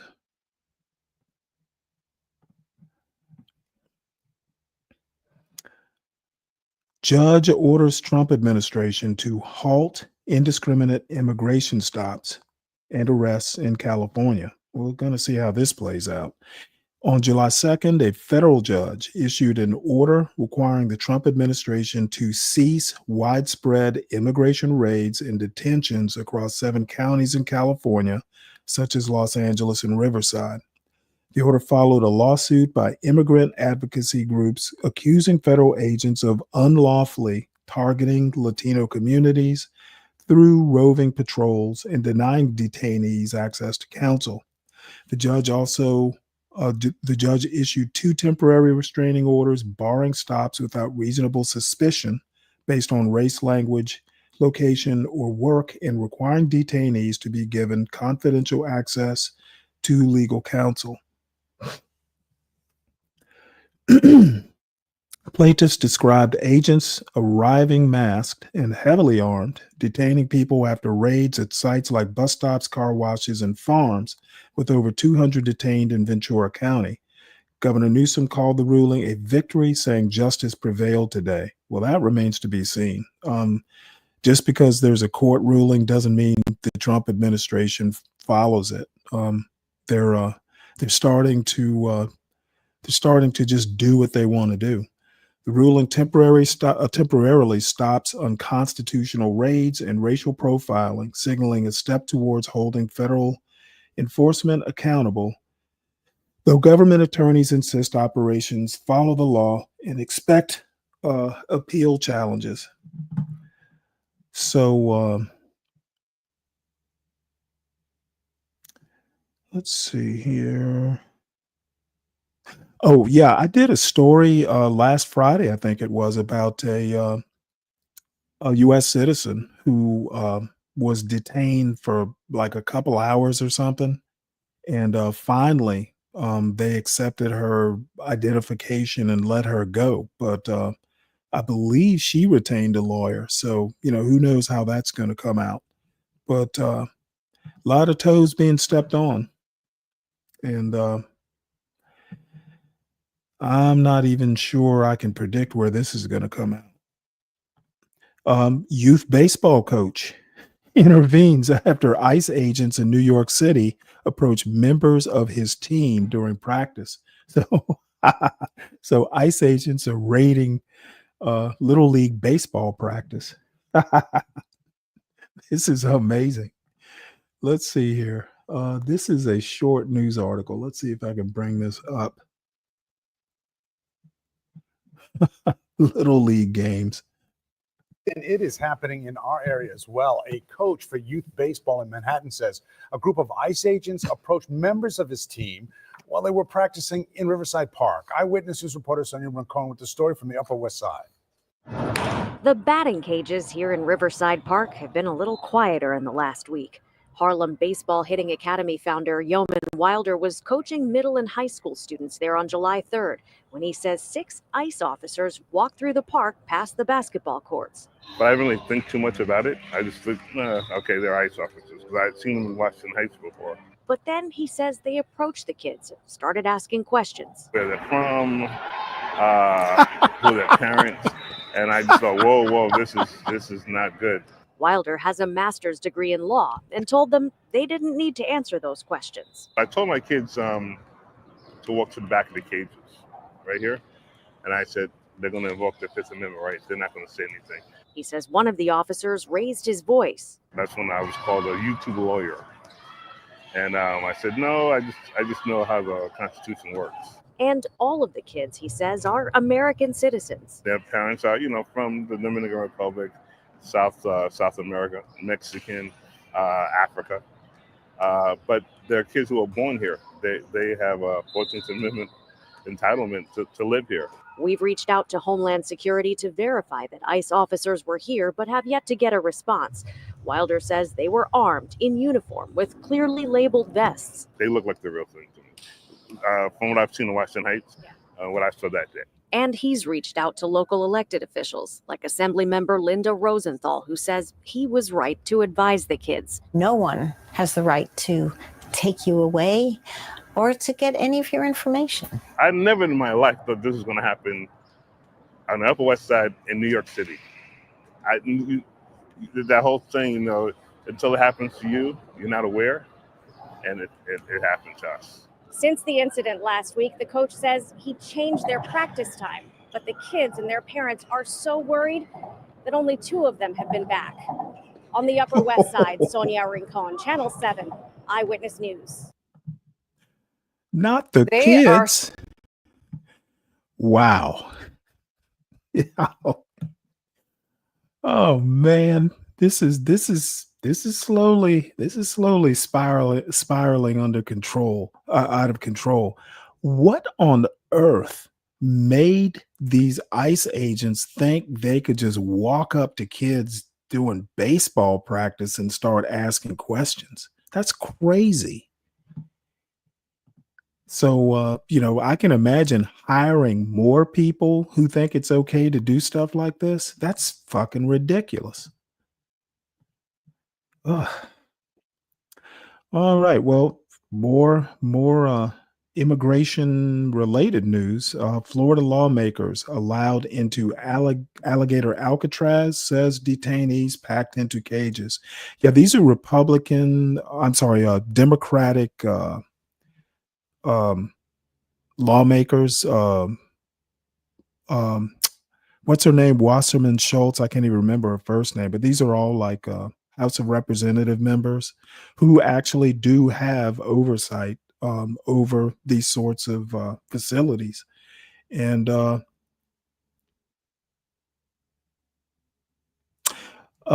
let's have a look at this.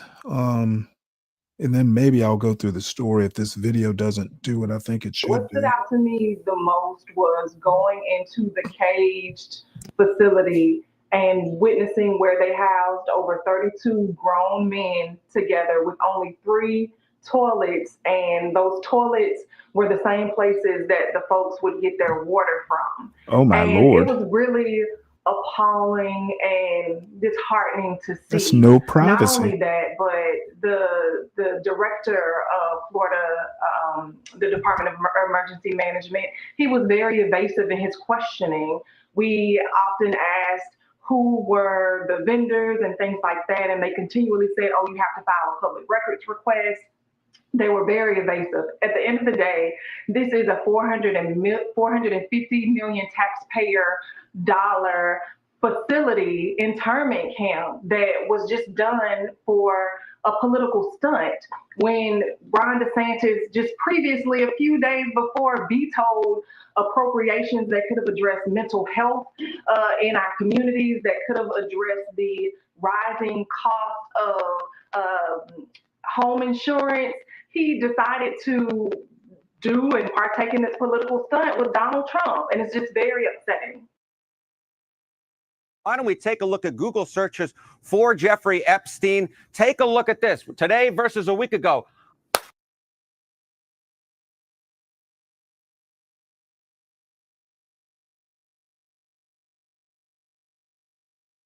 Let's see what else is in this article. Deep in the hazardous, ecologically fragile Everglades, hundreds of migrants are confined in cages in a makeshift tent detention facility Florida's Republican governor calls safe and secure, and Democratic lawmakers call inhumane.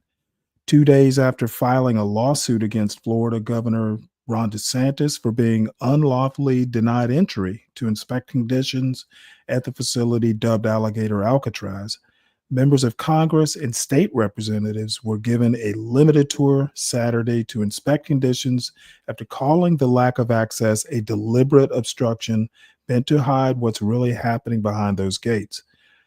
According to a joint statement from lawmakers, they said they heard detainees shouting for help and crying out "Libertad," Spanish for freedom, amid sweltering heat, bug infestations, and meager meals. They're essentially packed into cages, wall-to-wall humans, 32 detainees per cage. Representative Debbie Wasserman Schultz, who represents Florida's 25th congressional district, said during a news conference following their tour. Families of some detainees have also decried conditions in the facility, while Immigration and Customs Enforcement officials defend it as offering higher detention standards than many U.S. prisons. Oh, wow. Now, I don't know what to say to that. The prisons must suck then.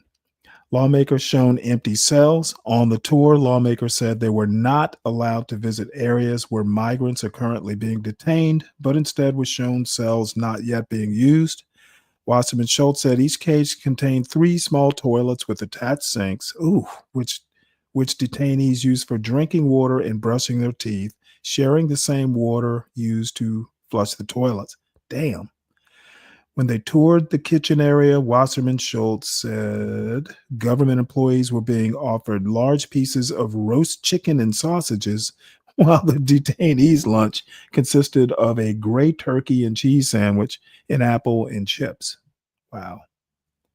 Well, I mean, if you've got only 3 toilets for 30-some people, you probably don't want to give them food that could upset their stomach. So you gotta keep them.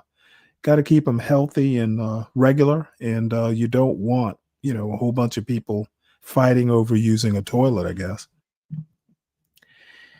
Oh, man. And more immigration news.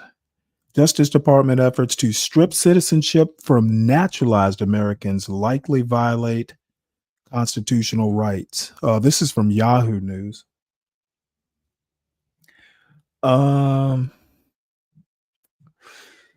Let's see. Cassandra Burke Robertson, Case Western Reserve University, and Irina D. Manta, Hofstra University, wrote this article.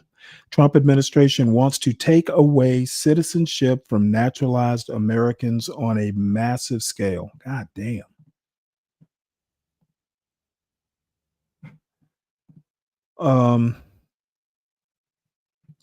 Denaturalization is different from deportation, which removes non-citizens from the country.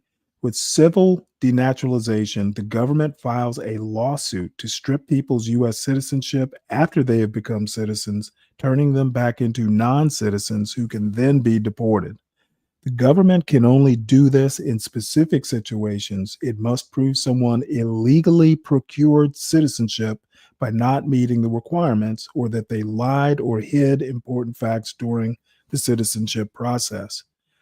Trump administration's maximal enforcement approach means pursuing any case where evidence might support taking away citizenship, regardless of priority level or strength of evidence. As our earlier research documented, this has already led to cases like that of Baljinder Singh, whose citizenship was revoked based on a name discrepancy that could easily have resulted from a translator's error rather than intentional fraud. Damn. A brief history. For most of American history, taking away citizenship has been rare, but it increased dramatically during the 1940s and 50s during the Red Scare period, characterized by intense suspicion of communism. The United States government targeted people it thought were communists or Nazi supporters between 1907 and 1967. Over 22,000 Americans lost their citizenship this way.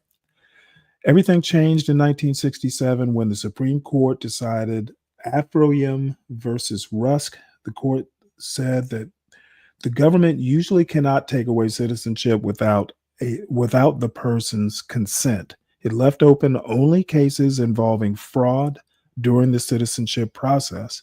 After this decision, denaturalization became extremely rare. And I wish 12th Man were here because he has gone back and forth with this point that, you know, apparently he thinks the government can just do it, you know, if they don't like you.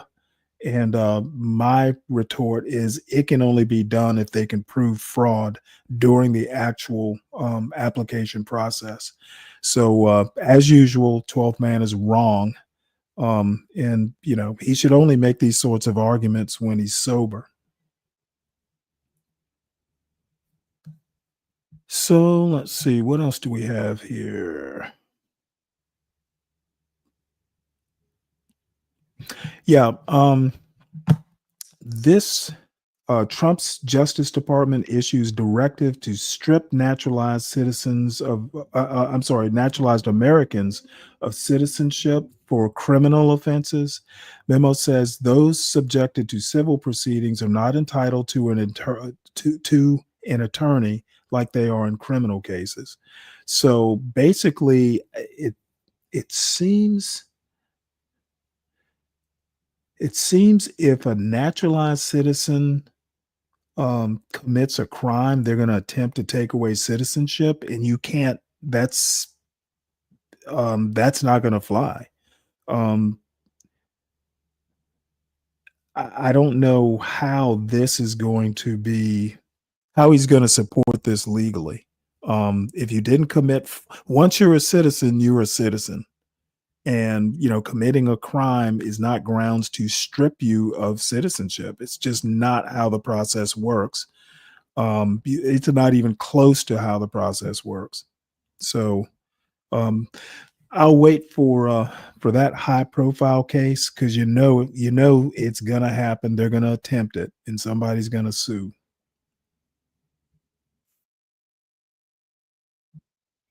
Let's see here. Let's see. Next story.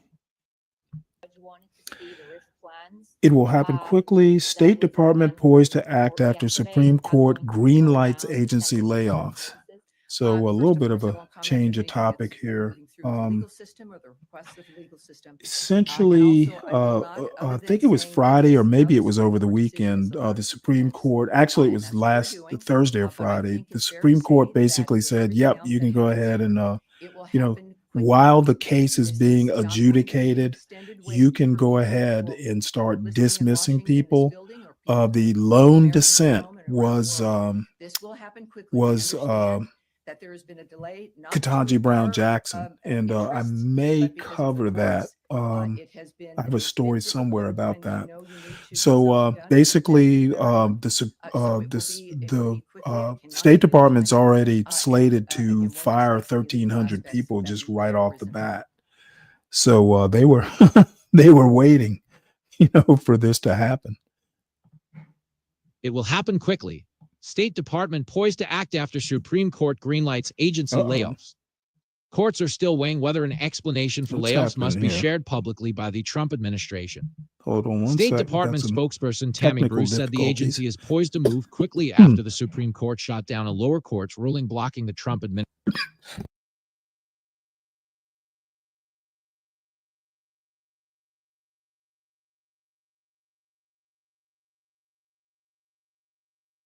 As well. Okay.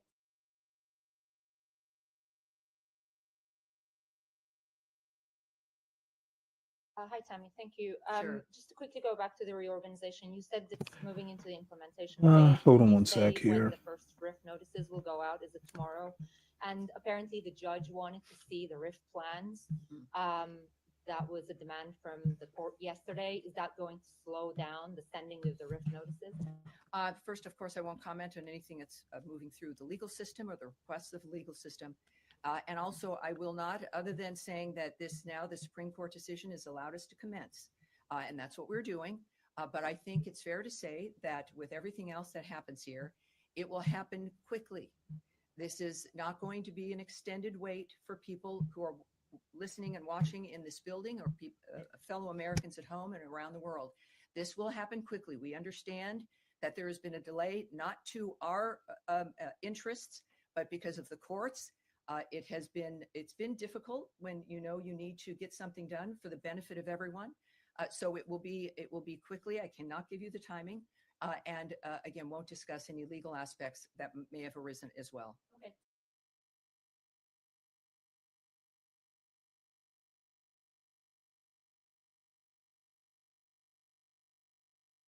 Hold on one sec. I am having a little bit of problems here, audio problems. Let me try this.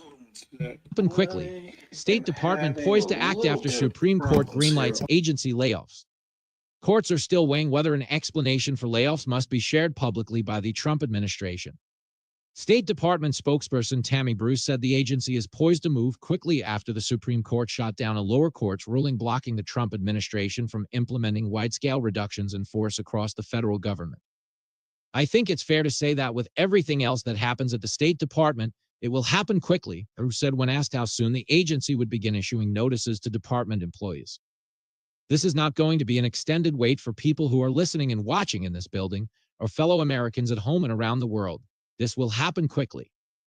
Bruce pointed out that, up to this point, the only reason there has been a delay in implementing force reductions at the Department of State is because of the courts that have stepped in to try to halt the reforms. There has been a delay, not to our interests, but because of the courts, Bruce added. It's been difficult when you know you need to get something done for the benefit of everyone. So it will be quickly. However, while Bruce indicated the agency would be moving quickly, she declined to provide any specific timeline. She also declined to provide specifics around whether a court order that followed the Supreme Court's decision authorizing the Trump administration's reductions in force, which seeks to resolve a dispute over whether the administration must publicly share the reasoning for their reorganization efforts, might slow down the process. The court order seeking to determine whether the Trump administration must publicly share the details of their planned reforms and reductions in force across the government was signed by U.S. District Court Judge Susan Ilston. It was Ilston's previous ruling in May that temporarily blocked the Trump administration from implementing its executive agency reforms, which the Supreme Court overturned this week. Ilston's May ruling stemmed from lawsuits initiated by labor unions and advocacy groups, which argued the president's February work reduction executive order was an overreach of power and undermined certain civil service protections.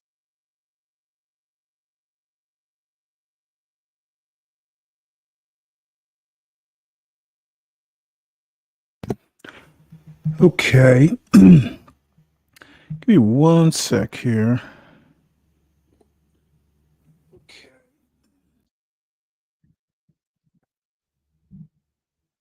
All right. Well, let's move on to the next story. Federal judge dismisses lawsuit seeking to stop DOJ grant applications. Says here, federal judges allowed the Trump administration to rescind nearly $800 million in grants for programs supporting violence reduction and crime victims.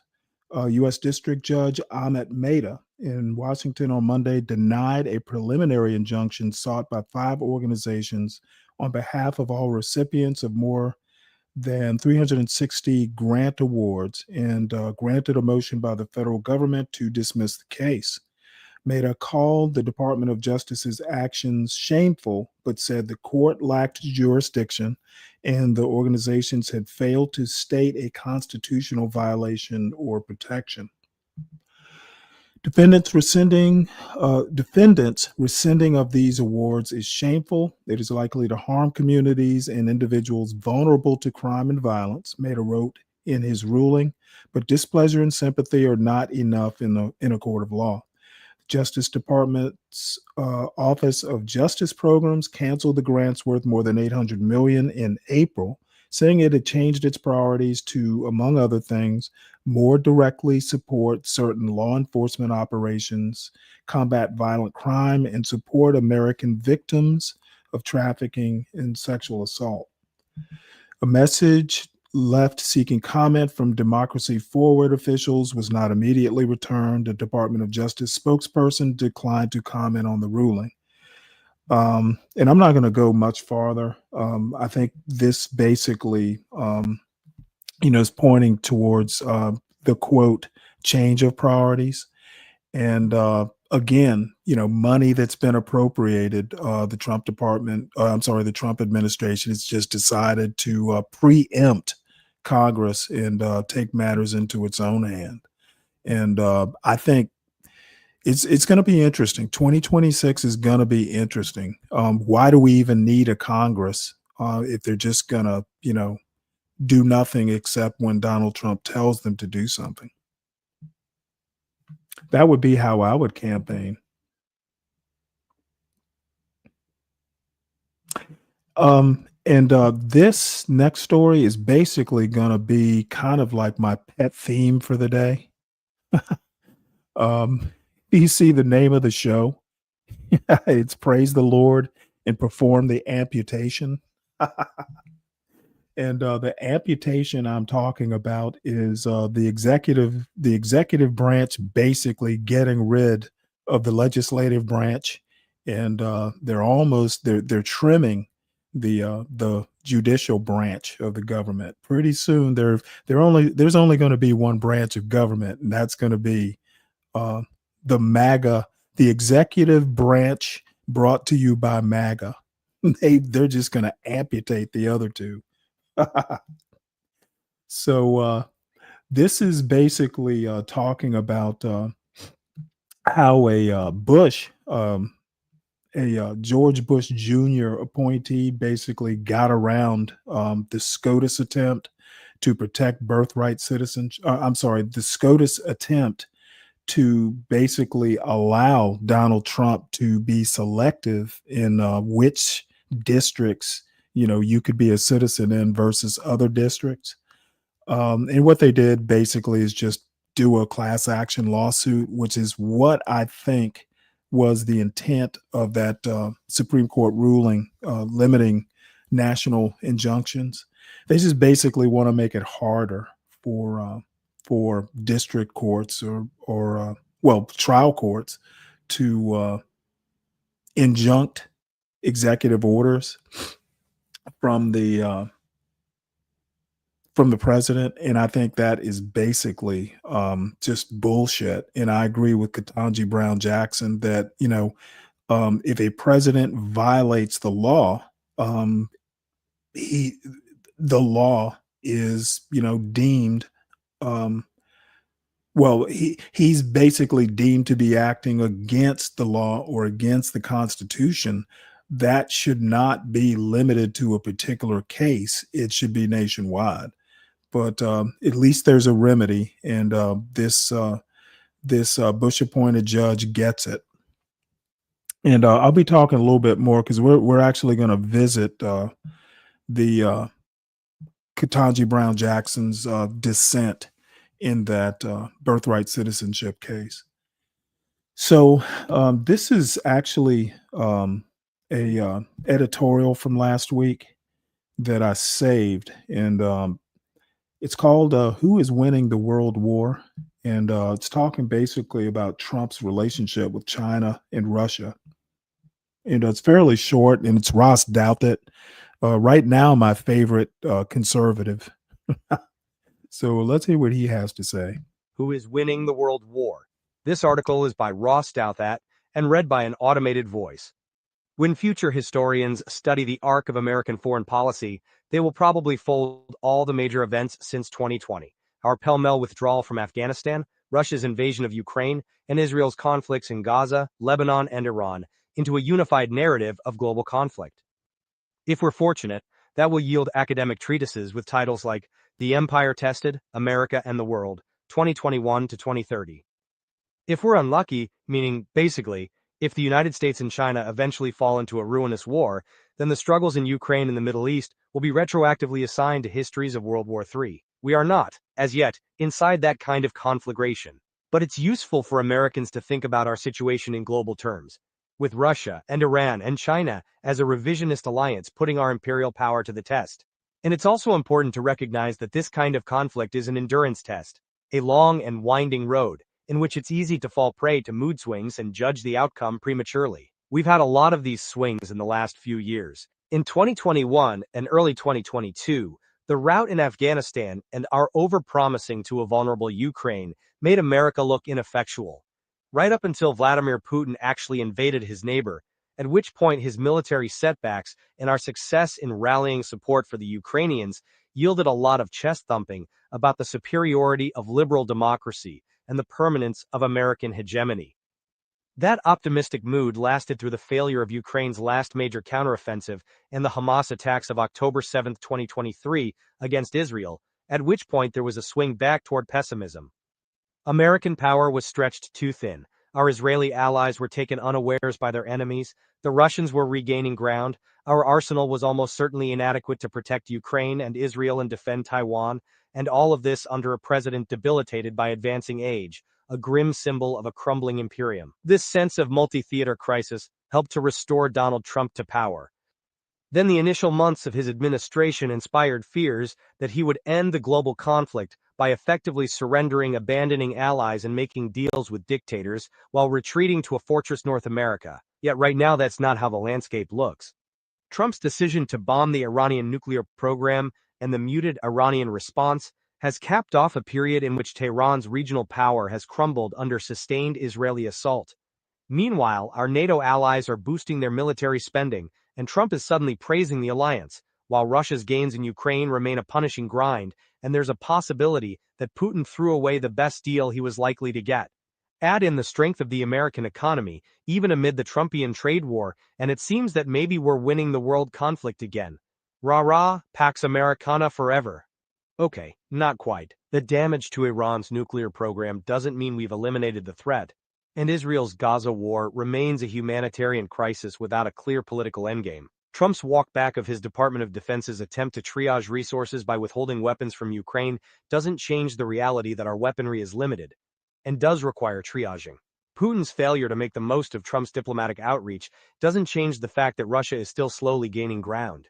But both the Ukrainian stalemate and the Iranian retreat are clarifying reminders that the ultimate outcome of this conflict depends on the revisionist power, the People's Republic of China, that hasn't directly joined the fights. China is at once a much more serious rival to America than either Russia or Iran, and also an extremely cautious player, content to watch its tacit allies make their plays, without, say, handing Iran a nuclear deterrent, or sending the People's Liberation Army to help Russia take Kyiv.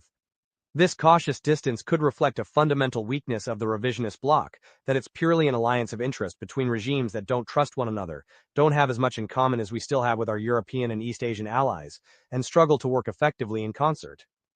But it could also reflect a confidence on China's part that time is on its side, that its investments in technology and energy are going to lap ours soon enough, and that all our efforts now reflect a fateful squandering of resources, given what Beijing has planned for the later 2020s. Without certain knowledge of those plans, American foreign policy needs both a better long-term strategy to stay ahead of China and a lot of short-term Trumpian flexibility.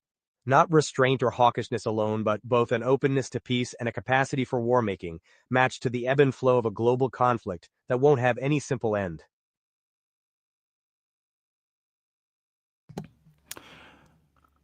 Yeah, we're gonna see how long this this lasts. There is a story that you know what? Let me bring it up right quick.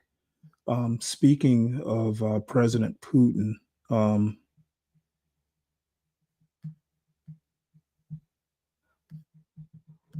this story right here, I actually had like three stories that I didn't even bother adding, but this is a good story right here. This is the headline is Trump expected to make major statement on support for Ukraine. And this is just a little short clip here. I'm going to have a meeting with the Secretary General who's coming in tomorrow. But we basically are going to send them various pieces of very sophisticated military, and they're going to pay us 100% for them. I haven't agreed on the number yet, but they're going to have some because they do need protection. But the European Union is paying for it. We're not paying anything for it, but we will send it. It'll be business for us, and we will send them Patriots, which they desperately need, because Putin really surprised a lot of people. He talks nice, and then he bombs everybody in the evening. So there's a little bit of a problem there, and I don't like it.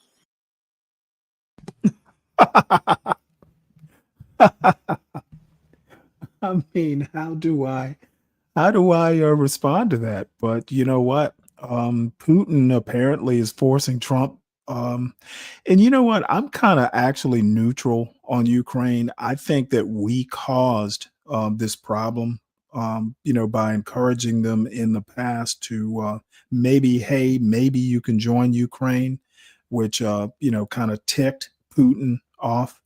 So I think that's part of the reason, Biden kind of felt, well, you know what, we gotta help them out. And then Russia actually, provoking by invading, that didn't help. But, I guess whatever the reason, Trump has changed his mind on it.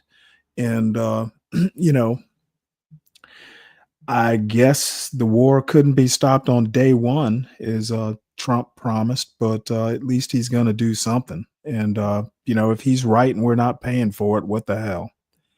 So let's go back to this one. This is kind of miscellaneous news here.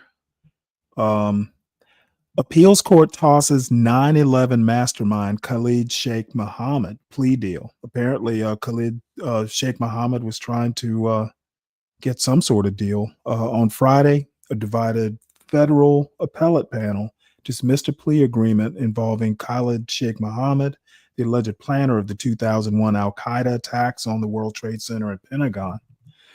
The court ruling came after an appeal initially launched during the Biden administration and carried on into the Trump administration, stemming from Defense Secretary Lloyd Austin's revocation of an agreement based on his view that decisions regarding the death penalty should rest with his office. Interesting. 2-year negotiated agreement approved a year ago by military prosecutors and Pentagon officials would have allowed Mohammed and two co-defendants to plead guilty in exchange for life sentences without parole. The court panel voted 2-1 that Austin acted within his legal authority and faulted the military judge's earlier ruling while dissenting. Judge Robert Wilkins said the government failed to prove the military judge erred. The ruling indicates that the lengthy and difficult military prosecution to hold Khalid Sheikh Mohammed accountable for orchestrating one of the deadliest attacks on the U.S. is far from reaching a swift conclusion. Wow. This dude's going to be dead by the time any decision is reached.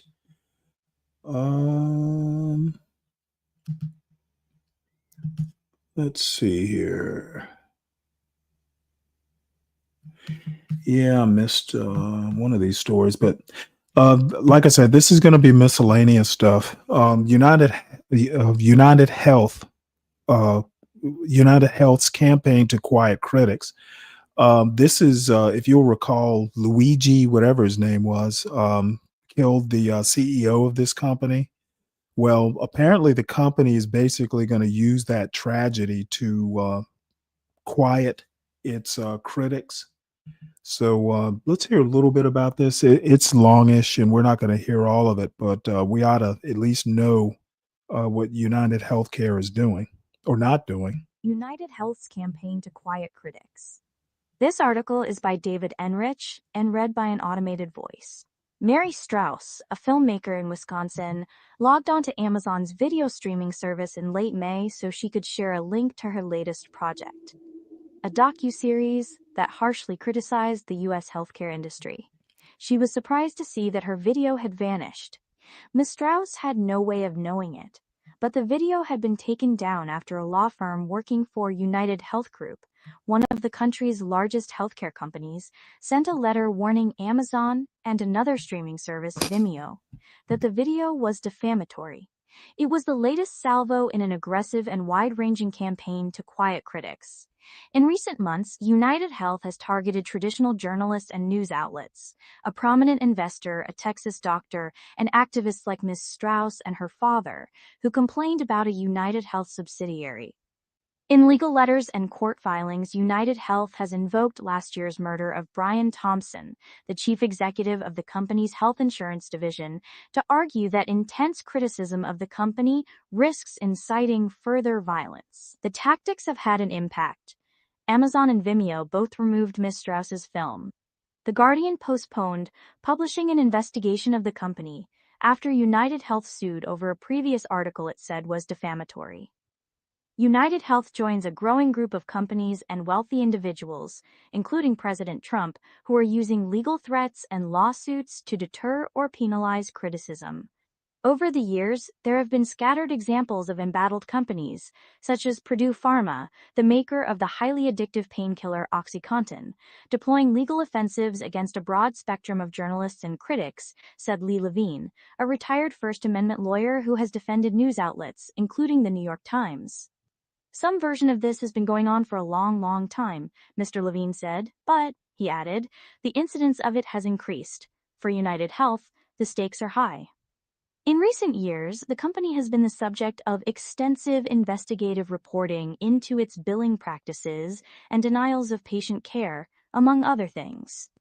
It faces a variety of federal criminal and civil investigations, including into potential Medicare fraud and antitrust violations, the Wall Street Journal has reported.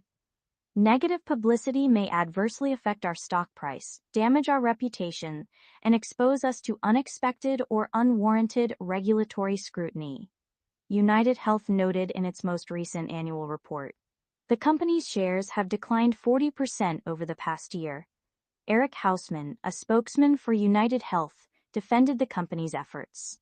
The truth matters, and there's a big difference between, quote, criticism and irresponsibly omitting facts and context, he said in a statement. When others get it wrong, we have an obligation to our customers, employees, and other stakeholders to correct the record, including by making our case in court when necessary.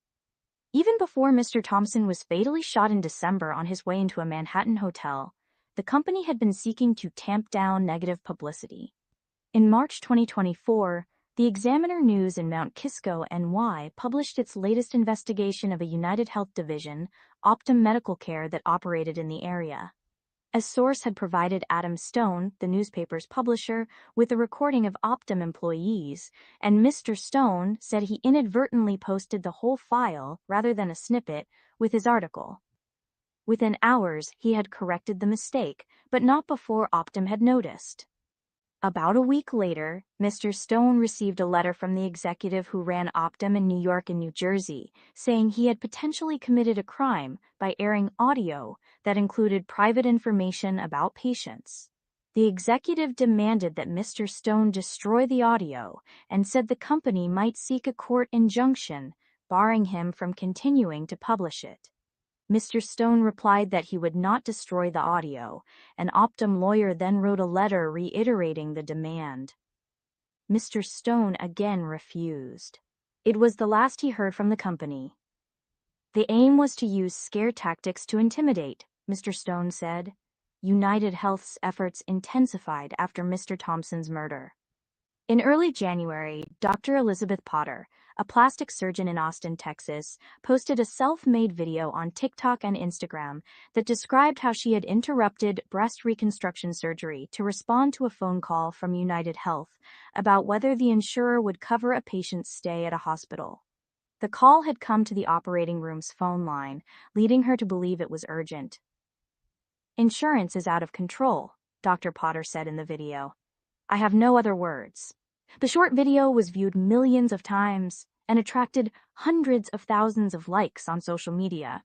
About a week later, Dr. Potter received a 6-page letter from the law firm Claire Locke, which United Health had retained as defamation counsel. The letter claimed that she had distorted the circumstances of the phone call and that her video was libelous. It noted that some commenters were responding to her posts by celebrating Mr. Thompson's murder. The letter demanded that she retract her video and apologize. A lawyer for Dr. Potter sent a letter to Claire Locke defending the accuracy of the video. The law firm did not respond, Dr. Potter said.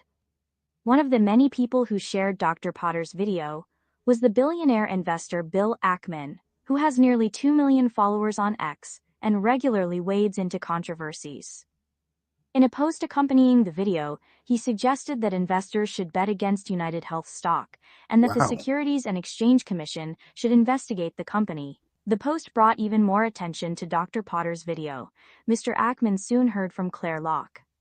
He already knew the firm. He and his wife, Neri Oxman, had hired Claire Locke to threaten Business Insider after it reported in 2024 that she had plagiarized parts of her doctoral dissertation. They did not. You know what? I'm just gonna end that by saying rich people's problems. I just think it's rather interesting that a company can basically use the murder of its CEO as kind of, I don't know what you would call it, like a shield from criticism. I wonder how long this is going to last. And lastly, before I get into a couple videos, David Gergen, probably nobody here will remember who he is. You would have to be almost my age or Wale's age to even remember him. But used to be big in in kind of like broadcast news. But he basically was an advisor, communications advisor, I think, to Nixon, Ford, Reagan, and Clinton. So basically, four different presidents. Basically relied on him to for advice, and he's a pretty legendary if you're into politics. So if you're not, maybe not so much. But anyway, I'm gonna play a little bit of this just for history's sake. David Gergen, advisor to presidents and political commentator, dies at 83. This article is by Clyde Haberman and read by an automated voice. David Gergen, an Inside the Beltway veteran who helped shape the public images of four presidents, mostly Republicans, and who, after a turn as a magazine editor, trod a well-worn path from political insider to television commentator, died on Thursday in Lexington, Mass. He was 83. His death, at a retirement community, was caused by Lewy body dementia, his son Christopher said. Mr. Gergen previously lived in Cambridge, Massachusetts. It was Mr. Gergen who devised a line in the 1980 presidential election that helped secure victory for the Republican candidate, Ronald Reagan, over Jimmy Carter, the incumbent Democrat. In that era of high inflation, onerous interest rates, and a national psyche wounded by Iran's holding of 52 Americans hostage, Mr. Carter was already on the ropes. The clincher came in a televised debate a week before the election, when Mr. Reagan asked viewers a Gergen-suggested question that hit political pay dirt. Are you better off than you were 4 years ago? For many Americans, the answer was no. Rhetorical questions have great power, Mr. Gergen said years later. It's one of those things that you sometimes strike gold, he said, when you're out there panhandling in the river. Occasionally, you get a gold nugget. Mr. Gergen mined as many of those nuggets as he could, writing speeches, briefing news reporters, creating communication strategies, and helping to set the agenda for four presidents. The Republicans, Richard M. Nixon, Gerald R. Ford, and Mr. Reagan, and then a Democrat, Bill Clinton. With Mr. Reagan, for instance, he was widely credited with softening the in-your-face conservative rhetoric that some of the president's far-right aides wanted in speeches. Mr. Clinton hired him in 1993 to help righten a White House weakened after a series of political missteps. Mr. Gergen helped, but he lasted barely a year, a poor fit in an administration where some regarded him as an interloper and in a divided capital where Republicans deemed him a turncoat. Still, when Mr. Gergen bade government farewell in the mid-1990s, he was generally praised by the presidents he had served. Significantly, he was untainted by the troubles that undermined each of them, from the multi-tentacled Watergate scandal that forced Mr. Nixon's resignation to the cloud over Mr. Ford for pardoning Mr. Nixon, from the arms-for-cash operation known as Iran-Contra that damaged Mr. Reagan to the dubious Whitewater real estate investment that hurt Mr. Clinton. With Mr. Nixon, Mr. Gergen acknowledged that he had been slow to grasp the president's guilt. I was young, and I was too naive, he told the Washington Post in 1981. It hardened me up a lot. Years later, he expressed contempt for President-elect Donald J. Trump. A bully, mean, nasty, and disrespectful of anyone in his way, he wrote in a 2021 column for CNN. Centrism doesn't mean splitting the difference, he told the Boston Globe in 2020. It's about seeking solutions, and you bring people along. I'm happily in that role. Mr. Gergen wore his 6'5" frame comfortably and was graced with an easygoing manner, verbal quickness, and a ready laugh that made him popular with many White House reporters. He also leaked information often enough to be labeled the sieve by some of them. That reputation fed speculation that he was Deep Throat, the shadowy figure who provided the Washington Post with insights into the Watergate scandal in the early 1970s. That source, however, was confirmed in 2005 to have been W. Mark Felt, the number 2 official at the FBI. Not every journalist was beguiled. Michael Kelly, who was killed in 2003 in the Iraq War, wrote a singularly harsh piece for the New York Times Magazine in 1993. To be Jurgenized, he said, is to be spun by the velveteen hum of this soothing man's soothing voice into a state of such vertigo that the sense of what is real disappears into a blur. Mr. Gergen acknowledged to Mr. Kelly that he had often resorted to selling for the sake of selling. The spin had nothing to do with ideas, Mr. Gergen said. It had nothing to do with anything that was real. Eventually, it became selling the sizzle without the steak. There was nothing connected to it. It was all cellophane. It was all packaging. His White House tenures intertwined with forays into journalism.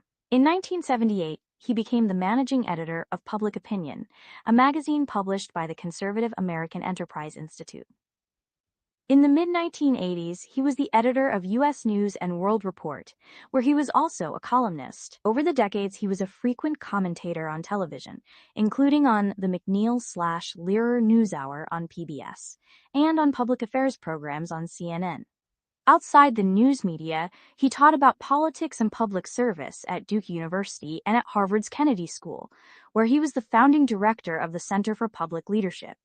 Mr. Gergen was the author of a best-selling book, Eyewitness to Power: The Essence of Leadership, Nixon to Clinton, 2000. The book offered lessons for would-be leaders that tended to be little more than bromides, advising them to develop a capacity to persuade and an ability to work within the system.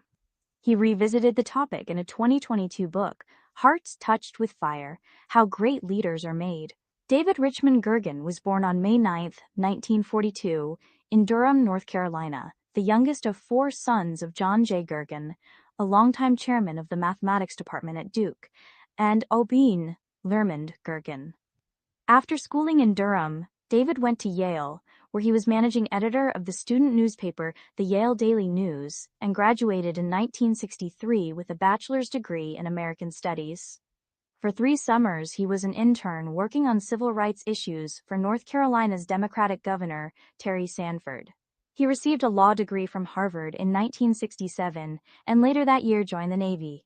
He served most of the next 3.5 years as an officer on a ship based in Japan. By then, he had married Ann Wilson, a Briton whom he had met on a blind date earlier in 1967 while she was touring the United States on a 99-day bus ticket. In addition to his son Christopher, his wife survives him along with their daughter, Dr. Catherine Gergen Barnett, 2 brothers, John and Kenneth, and 5 grandchildren. After Mr. Gergen left the Navy, his contacts helped him land a writing job in the Nixon White House, where he eventually became the chief speechwriter. From Mr. Nixon, he said, he learned that points had to be made over and over. He used to tell me, about the time you are writing a line that you have written it so often that you want to throw up, that is the first time the American people will hear it. What he did not do for the 4 presidents he served, Mr. Gergen said, was lie. I feel the moment you walk out there and lie to the press that you're finished. He told the Christian Science Monitor in 1981. While not ruling out the possibility of being untruthful in the name of national security, he said, I think the next day you'd quit. You're of no value to the president at that point, he added, and you're of no value to anyone else. Ashwu contributed reporting. Yep, good guy. I actually hadn't thought of him in years, but definitely a good guy. So next we move on, and this next article is basically we're going to move into a little bit of a Ketanji Brown Jackson homage. So hold on to your seatbelts, and if anybody wants to hit the link now's the time to do it. Drop the link in my chat. I think the link's pinned at the top of the John Galt chat. So feel free to come on up and let's celebrate Ketanji Brown Jackson together. So this particular article, this is the Supreme Court ruling that I talked about, where the Supreme Court is allowing Trump to resume mass layoffs.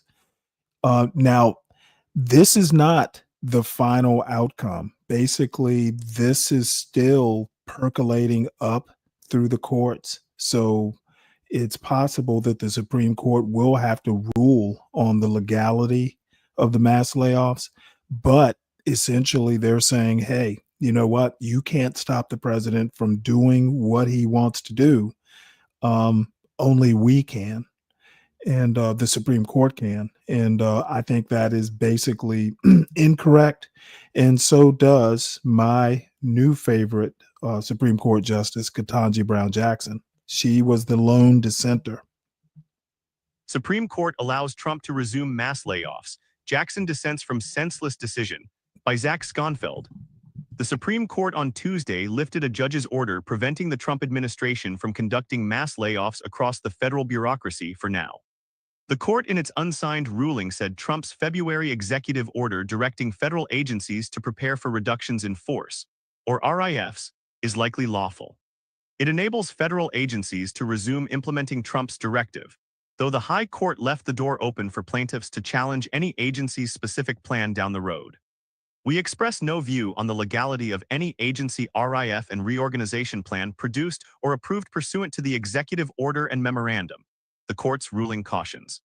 But for now, it marks a major victory for the administration, which has brought a flurry of emergency appeals to the Supreme Court seeking to halt lower judges' injunctions. Justice Ketanji Brown Jackson dissented, calling the court's decision hubristic and senseless. She criticized her colleagues for second-guessing the lower judge from the court's lofty perch far from the facts or the evidence. In my view, this was the wrong decision at the wrong moment, especially given what little this court knows about what is actually happening on the ground, Jackson wrote. Justice Sonia Sotomayor, another of the court's Democratic-appointed justices who often dissents alongside Jackson, said she agreed with some of her concerns. But Sotomayor sided with the administration at this stage of the case. The plans themselves are not before this court, at this stage, and we thus have no occasion to consider whether they can and will be carried out consistent with the constraints of law. I join the court stay because it leaves the district court free to consider those questions in the first instance, Sotomayor wrote. The order lifts an injunction issued by San Francisco-based U.S. District Judge Susan Olston, an appointee of former President Clinton, on May 22 that indefinitely halted efforts to conduct RIFs at more than a dozen federal departments and agencies.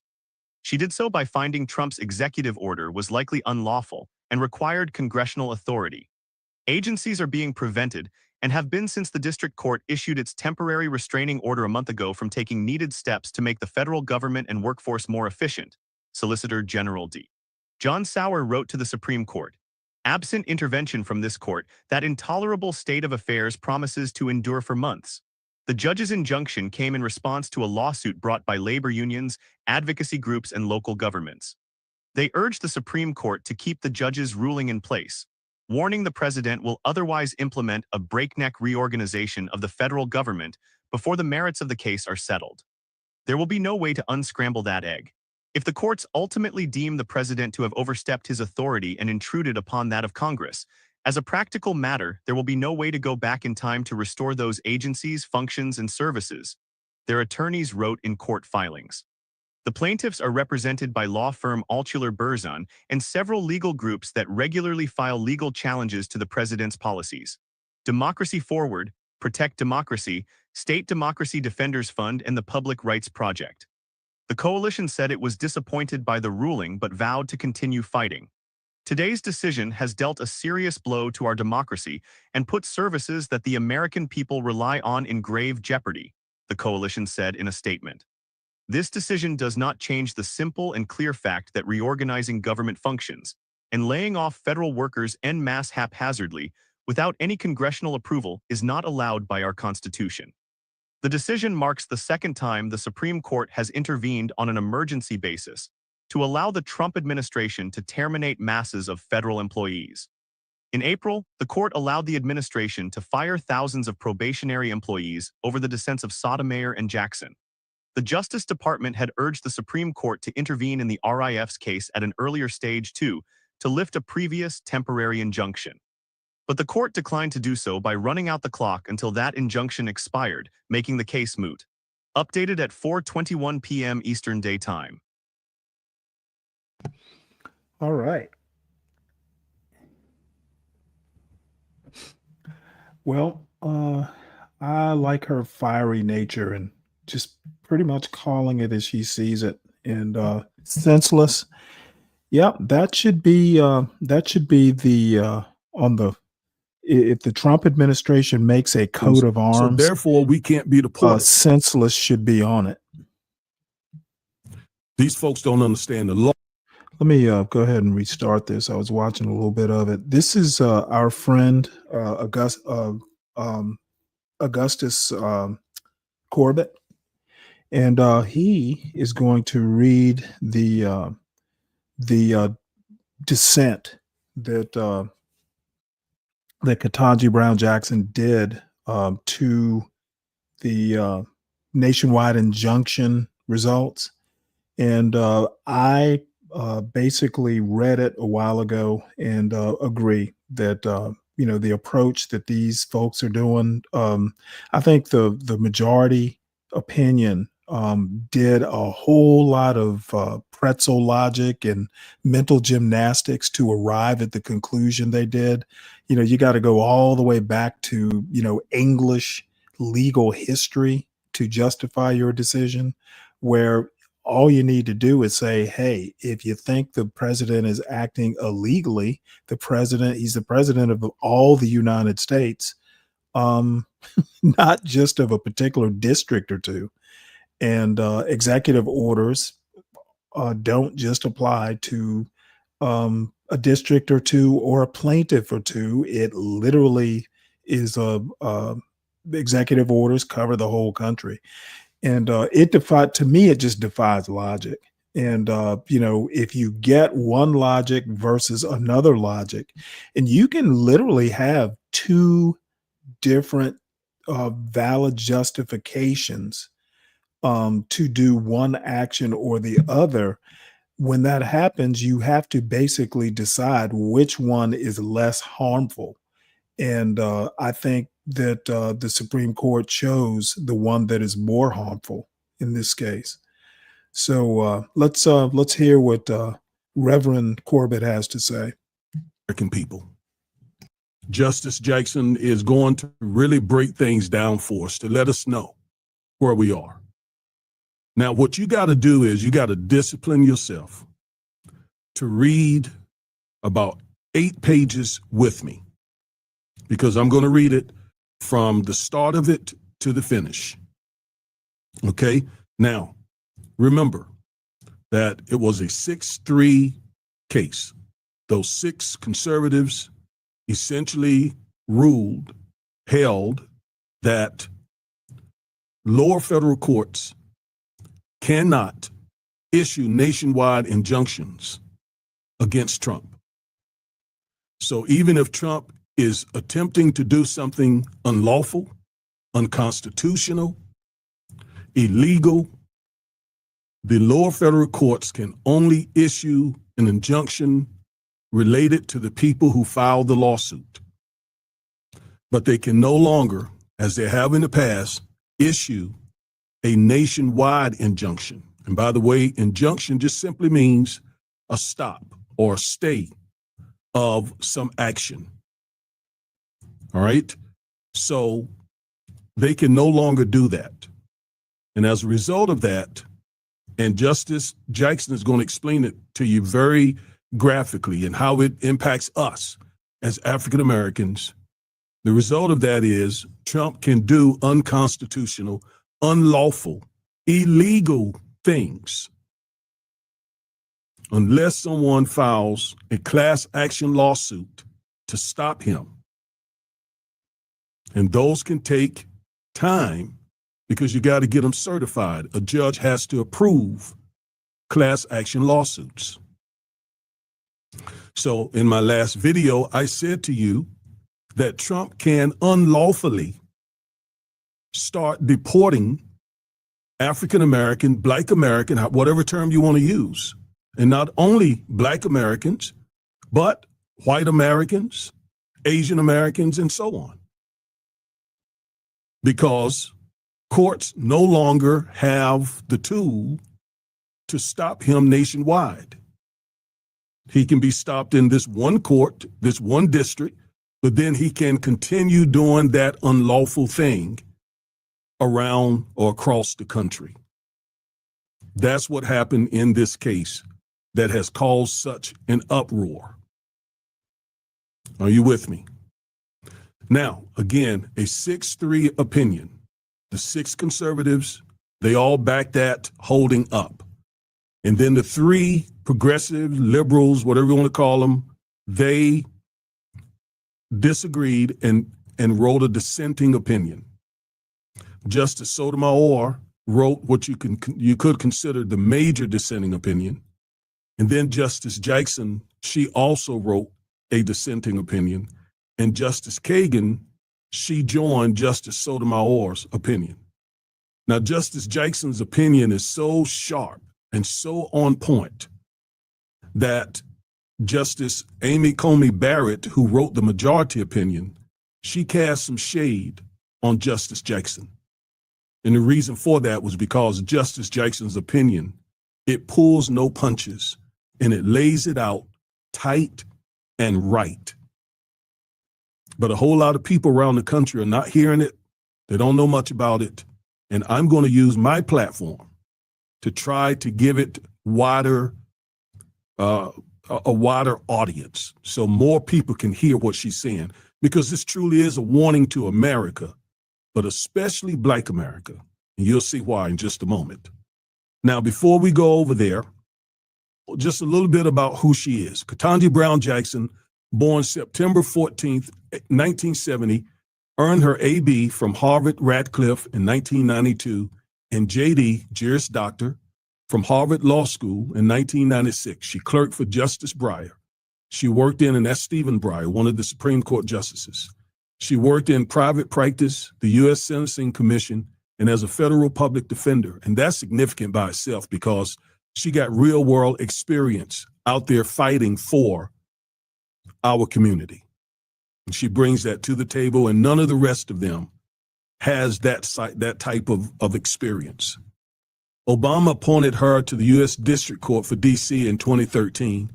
Biden appointed her to the D.C. Circuit in 2021 and to the Supreme Court in 2022. She took her seat on June 30th, 2022. So that's who she is. Let's get to her dissenting opinion. All right, again, it's about 8 to 9 pages. Discipline yourself, you all, and read this with me. You're going to see how serious her warning is for our nation. All right. So she says, I agree with every word of Justice Sotomayor's dissent. I write separately to emphasize a key conceptual point.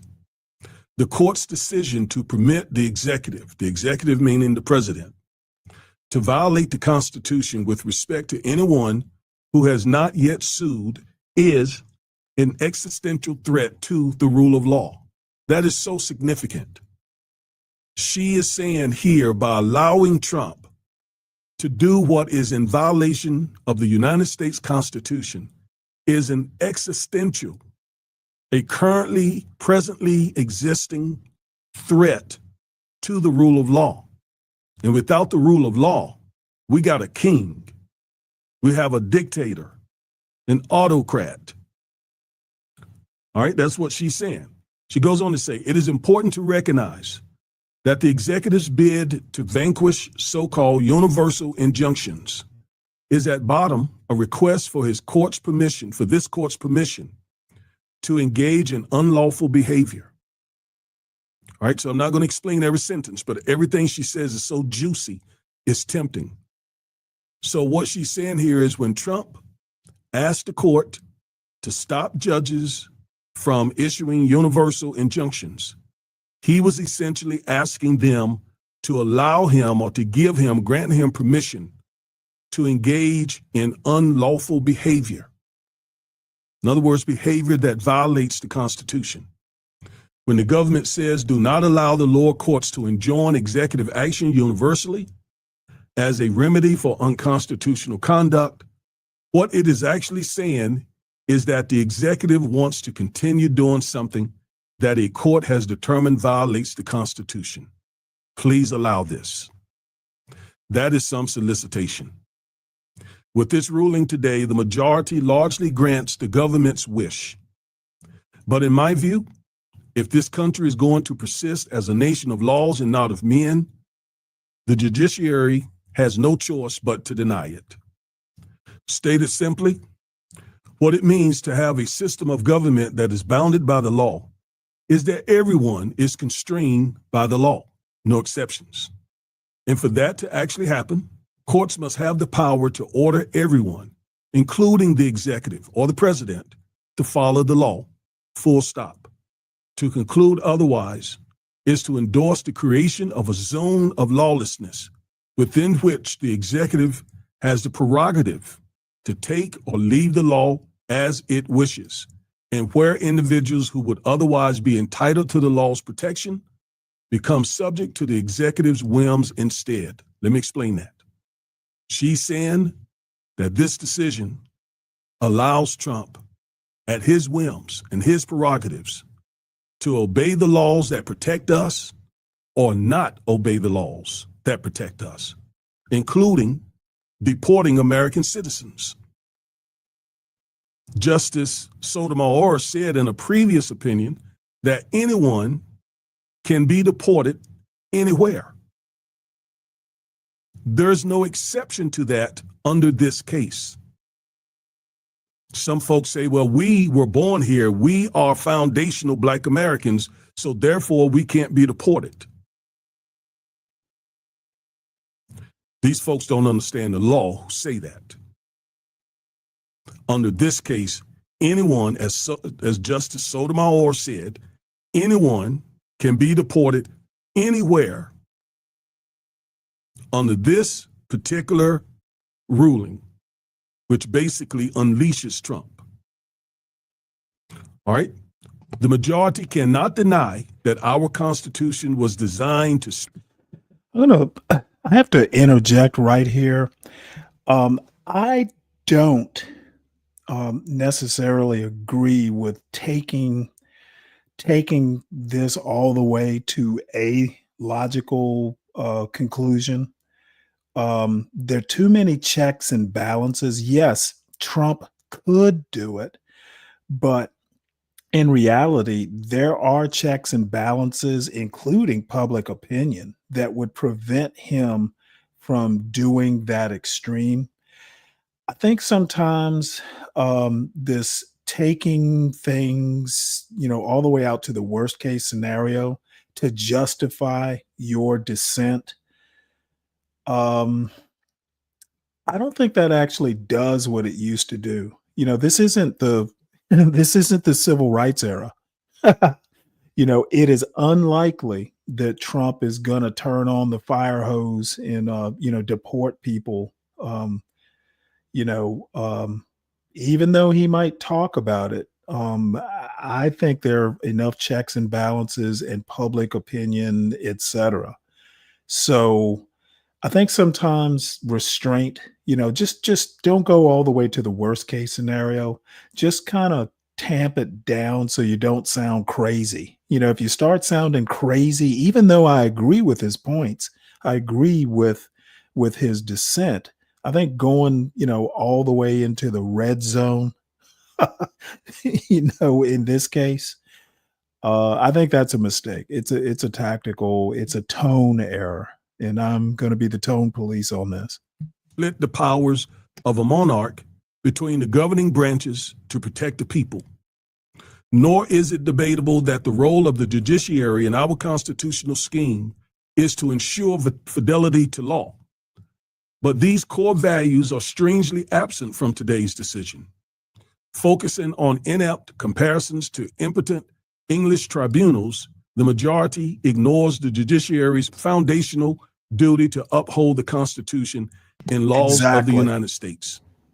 The majority's ruling thus not only diverges from first principles, it is also profoundly dangerous since it gives the executive the go-ahead to sometimes wield the kind of unchecked, arbitrary power the founders crafted our Constitution to eradicate. The very institution our founding charter charges with the duty to ensure universal adherence to the law now requires judges to shrug and turn their backs to intermittent lawlessness. And I actually think that's why in Amy Coney Barrett's majority opinion, they kind of, went after Ketanji Brown Jackson. Ketanji Brown Jackson has the audacity to tell these originalists that you aren't being very originalist. Okay, why go with English history when there is American history, which is much more immediate and closer to this lawsuit? What the conservatives did is they basically bent over backwards to justify a foregone conclusion. They were never going to rule against Trump in this case, and they basically took their conclusion and crafted an argument to support it, not the other way around. They didn't go with the facts. They let the facts basically they fitted a conclusion to the facts. Well, I'm sorry, not the facts, to the desired results. And that is, you're just gonna, this Supreme Court is literally gonna do this for the next 3 years, unless, I do have to admit, the Roberts Court, except with the exceptions of Thomas and Alito, they're not MAGA level crazy, but they are, a little bit, they are malleable, but just not to the extent, they're not true believers.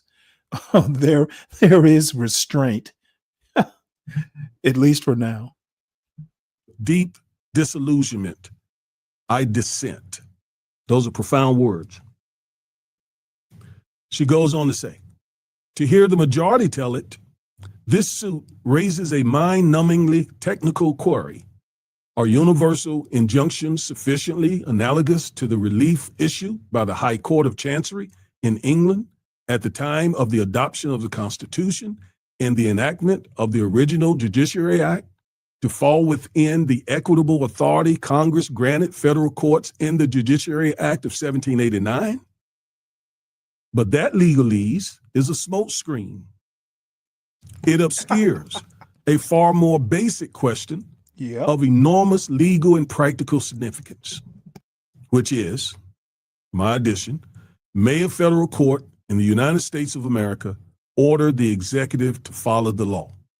So she's saying that the majority, Justice Barrett, went into deep history about English courts and the King of England, and came out of that and said that there's no basis for universal injunctions. Justice Jackson says that is all a smokescreen. What this bottoms out to, as she said, may a federal court in the United States of America order the executive to follow the law? Can a federal court order Trump to follow the Constitution? She said that is the basis of this case. That's the question. Not all this other stuff about courts in England back 300, 400 years ago. But does federal courts today have the authority to say to the executive branch, stop it and follow the law? So she goes on to say, to ask this question is to answer it. In other words, the answer is obvious. In a constitutional republic such as ours, a federal court has the power to order the executive to follow the law, and it must. It is axiomatic that the Constitution of the United States and the statutes that the people's representatives have enacted govern in our system of government. Thus, everyone from the president on down is bound by law. By duty and nature, federal courts say what the law is if there is a genuine dispute, and require those who are subject to the law to conform their behavior to what the law requires. This is the essence of the rule of law. Do not take my word for it. Venerated figures in our nation's history have repeatedly emphasized that the essence of our free government is leave to live by no man's leave underneath the law, to be governed by those impersonal forces which we call law. In other words, we're all bound by the law. Our government is fashioned to fulfill this concept so far as humanly possible. That familiar adage is more than just mere rhetorical flourish. It is the rejection in positive terms of rule by fiat, whether by fiat of government or private power. Indeed, constitutionalism has one essential quality. It is a legal limitation on government. It is the antithesis of arbitrary rule. Its opposite is despotic government, the government of will instead of law.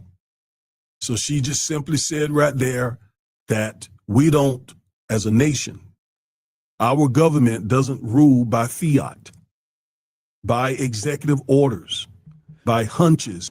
Well, in unfortunately, it's not particularly within this dissent's purview, more political philosophy. There are people within the MAGA movement who are populists who basically believe that, hey, this is an emergency. We need to do what we need to do. Then once things are back to quote normal, then we can go back to the rule of law. These people, including the conservatives on this court, basically want to pull America rightward. And hey, all these emergency powers that Trump has pretended to need, that pretty much says it all. They don't give a shit about first principles. They care about their quote emergency, getting America back to where they think it needs to be, or at least on the road back to where they think it needs to be. Then we can go back to quote normal. So this is more or less a cry to history. Somebody may go back 50 years, 100 years from now and read this dissent and go, well, gee, she was absolutely right. But as we stand today, this is basically a cry in the wind. Conservatives are not hearing it. And you would actually think actual conservatives would be concerned. But you know what? I think conservatives are actually happy for Donald Trump. He can kind of do what they need him to do, and they can keep their little, the hems of their lily white garments unsoiled. And whatever they want to do, divorced from the rule of law, is what she's trying her best to stress. She goes on to say, those who birthed our nation limited the power of government to preserve freedom. As they knew all too well, constant experience shows us that every man invested with power is apt to abuse it and to carry his authority as far as it will go. But the founders reasoned that the vice of human ambition could be channeled to prevent the country from devolving into despotism. Ambition could be made to counteract ambition. If there were, say, a constitution that divided power across institutions in such a manner as that each may be a check on the other, then it could be possible to establish government by and for the people, and thus stave off autocracy. She knows exactly what is facing us if they got this wrong, and they got it wrong. Through such separated institutions, power checks power. Our system of institutional checks thus exists for a reason, so that the private interests of every individual may be a sentinel over the public right, may be a sentinel over the public rights. All right, then she goes on to say, the distribution of power between the judiciary and the executive is of particular importance to the operation of a society governed by the law, made up of free, impartial, and independent judges and justices. The judiciary checks the political branches of government by explaining what the law is and securing obedience. The federal courts were thus established not only to decide upon the controverted rights of the citizens as against each other, but also upon rights and controversy between them and the government. Quite unlike a rule of kings governing system and a rule of law regime, nearly every act of government may be challenged by an appeal to law. In this country, the executive does not stand above or outside of the law. Consequently, when courts are called upon to adjudicate the lawfulness of the actions of the other branches of the government, the judiciary plays an essential part of the democratic process. Were it otherwise, were courts unable or unwilling to command the government to follow the law, they would sanction a tyranny. That has no place in a country committed to well-regulated liberty and the protection of personal rights. It is law and law alone that saves a society from being rent by internecine strife or ruled by mere brute power, however disgusted. The power to compel the executive to follow the law is particularly vital where the relevant law is the Constitution. When the executive transgresses an act of Congress, there are mechanisms through which Congress can assert its check against the executive unilaterally, such as, for example, asserting the power of the purse. But when the executive violates the Constitution, the only recourse is the courts. Eliminate that check, and our government ceases to be one of limited power. After all, a limit that does not confine the person on whom it is imposed is no limit at all. With that background, we can now turn to this suit and focus on the ways in which the majority's ruling undermines our constitutional system. Justice Sotomayor has laid out the relevant facts, and I will not repeat what she has said. It suffices for my purposes to reiterate that before these applications arrived here, 3 district courts had concluded that Executive Order number 14160, which attempts to alter the Constitution's express conferral of citizenship on all who are born in this nation, likely violates the Constitution. Those courts each thus enjoin the executive from enforcing that order anywhere against anyone. 3 courts of appeals then declined to upset these injunctions during the pendency of the government's appeal. The majority now does what none of the lower courts that have considered Executive Order number 14160 would do. It allows the executive's constitutionally dubious mandate to go into effect with respect to anyone who is not already a plaintiff in one of the existing legal actions. Notably, the court has not determined that any of the lower courts were wrong about their conclusion that the executive order likely violates the Constitution. The executive has not asked us to rule on the lawlessness of Executive Order number 14160, but the majority allows the executive to implement this order, which lower courts have so far uniformly declared likely unconstitutional nonetheless. Given the critical role of the judiciary in maintaining the rule of law, it is odd to say the least that the court would grant the executive's wish to be freed from the constraints of law by prohibiting district courts from ordering complete compliance with the Constitution. But the majority goes there. Now notice I have this underlined, this next sentence. But the majority goes there. It holds that even assuming that Executive Order number 14160 6-0 violates the Constitution. Federal courts lack the power to prevent the executive from continuing to implement that unconstitutional directive. Let me make one point here. The Supreme Court could have ruled on it. It was basically a 4D chess move where they basically didn't want to hear the merits of the case. They basically bifurcated this one case. They could have just said, hey, the executive order is a violation of the Constitution and be done with it. One fell swoop. What they wanted to do is they wanted to rule on the nationwide injunction part of it. So they split it in two, and then they're going to basically, well, what they did is they gave a 30-day grace period. And I think the 30-day grace period was intentional.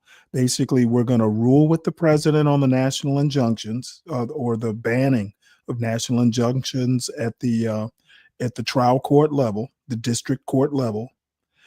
We are going to pause 30 days. In that 30 days, because they mention, Amy Coney Barrett mentions the workarounds. There's another one, and then there's also one I can't think of the name of, and then there's also class action suits.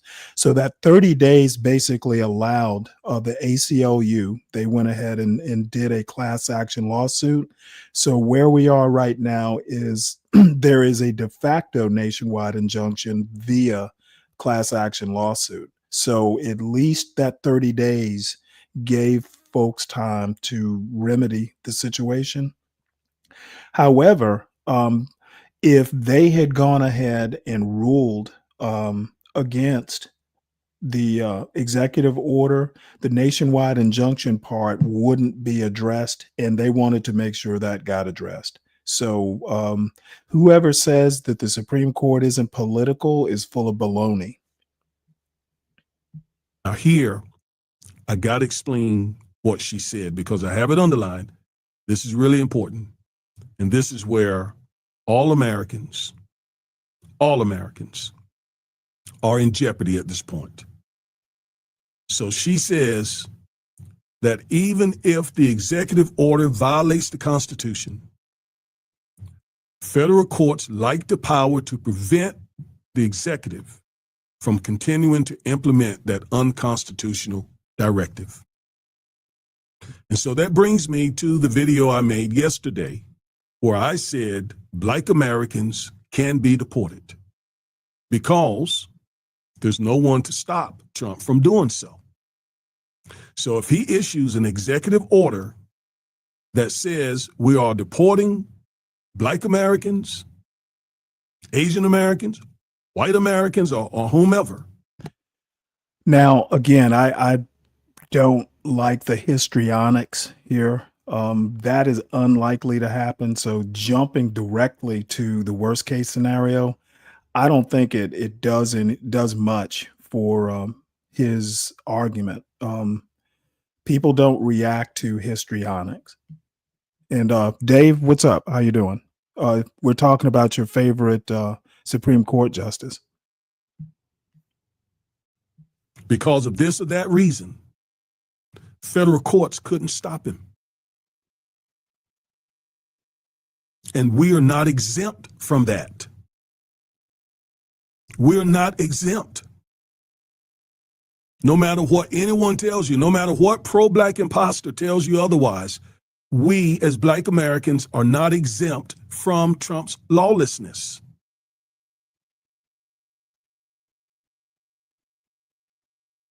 In fact, not only are we not exempt, we're more vulnerable. And she's going to bring that out in just a moment. Let's go back.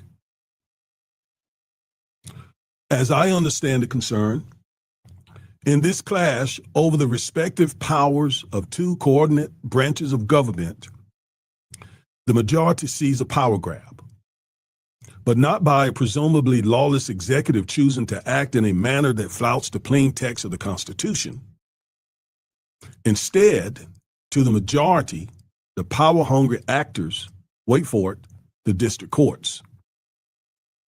In the majority's view, federal courts only have the power to afford the plaintiff complete relief. In the cases brought before them, they can do nothing more. And the majority thinks a so-called universal injunction, that is, a court order requiring the executive to follow the law across the board and not just with respect to the plaintiff, grants relief to non-parties. Therefore, the majority reasons issuing such orders exceeds district court's authority. So many questions arise. The majority's analysis is fully interrogated and countered in Justice Sotomayor's dissent. My objective is to expose the core conceptual fallacy underlying the majority's reasoning, which to me also tends to demonstrate why and how today's ruling threatens the rule of law. The pillar upon which today's ruling rests is the majority's contention that the remedial power of the federal courts is limited to granting complete relief to the parties. And the majority's sole basis for that proposition is the practice of the High Court of Chancery in England. But this cramped characterization of the judiciary's function is highly questionable when it comes to suits against the executive. That is, even if the majority is correct that the courts in England at the time of the founding were so limited, I have my doubts. Why would courts in our constitutional system be limited in the same way? She wrote in the majority opinion that federal. Yeah, I'm gonna go ahead and start skipping ahead here because he's starting to repeat himself. Chris Reed is asking, will black people pretty soon, if we don't get it together, other races will get us out of America, Spanish people, Pakistan people, and Italian people on America. No idea what this means. Black people get it together. What does black people need to get it together? Get what together, Chris? Help me out here. Get what together? We don't all live in the same neighborhood. What are we going to get together? Courts may issue universal injunctions if they are required to give the plaintiffs in a. Oh, by the way, everybody, because I haven't even done this today. Everybody, make sure that you're hitting the like button, please. So we tend to be light on likes, and make sure you do that. Make sure that you subscribe to the John Gall Urban Landlord channel.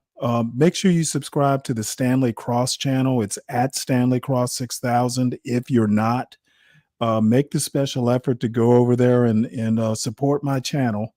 I'm in Savannah this week, so I'm going to have more free time than usual. Hopefully I can get some clips and some maybe a video essay or two done.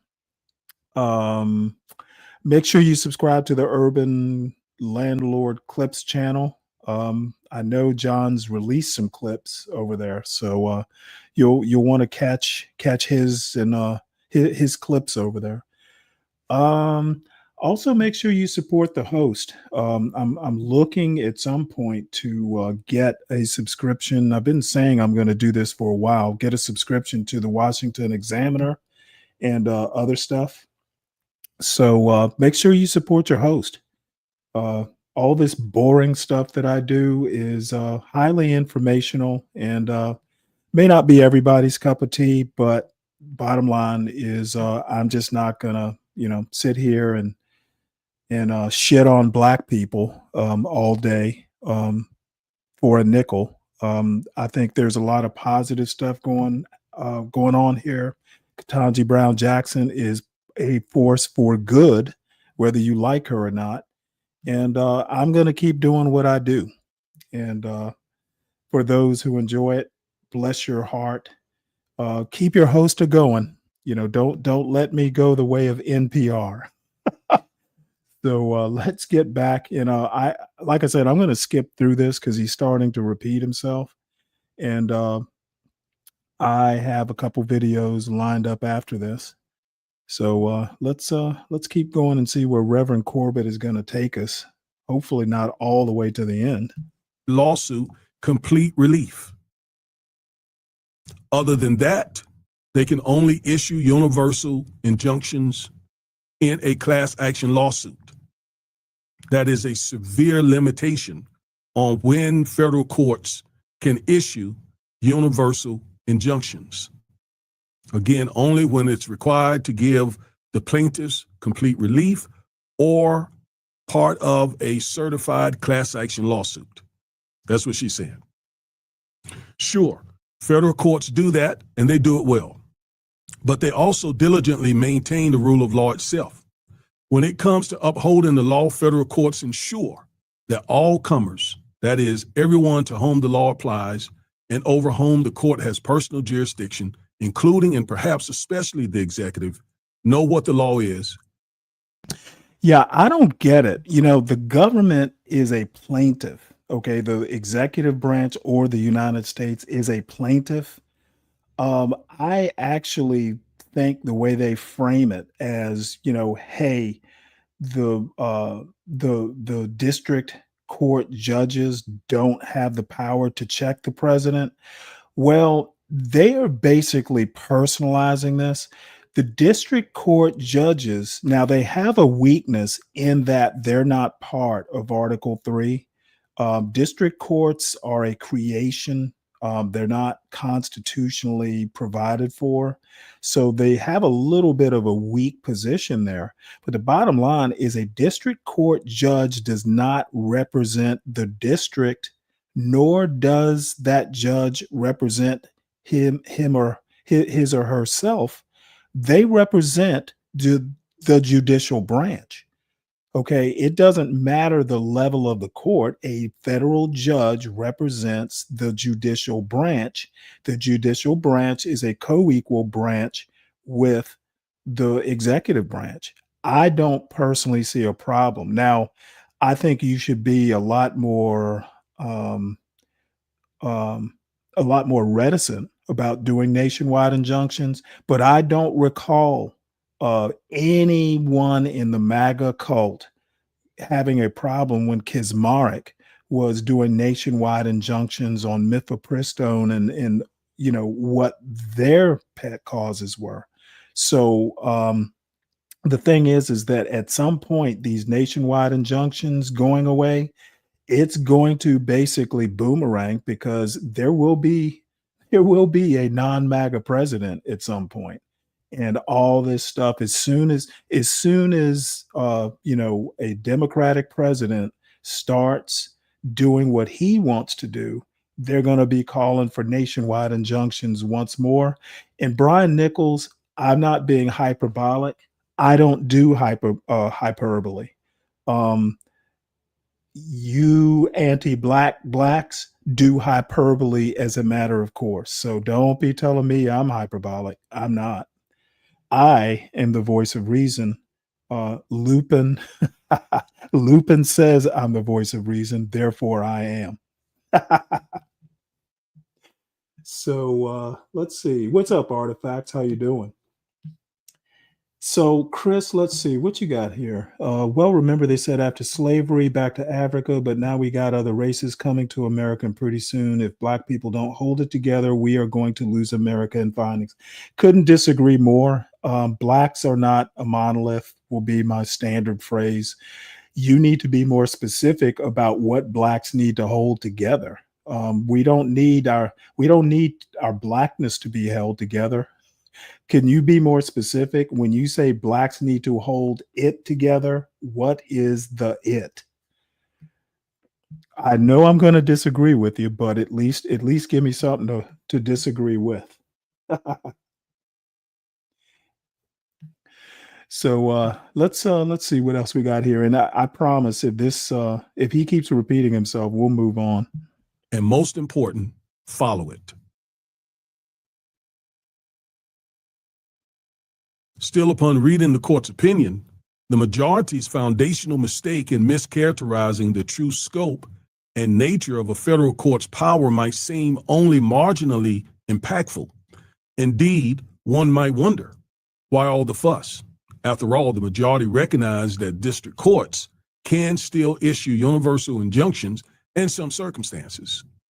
It even acknowledges that the lower courts may reimpose the same universal injunctions at issue in these cases if the courts find on remand that doing so is necessary to provide complete relief to the named plaintiffs.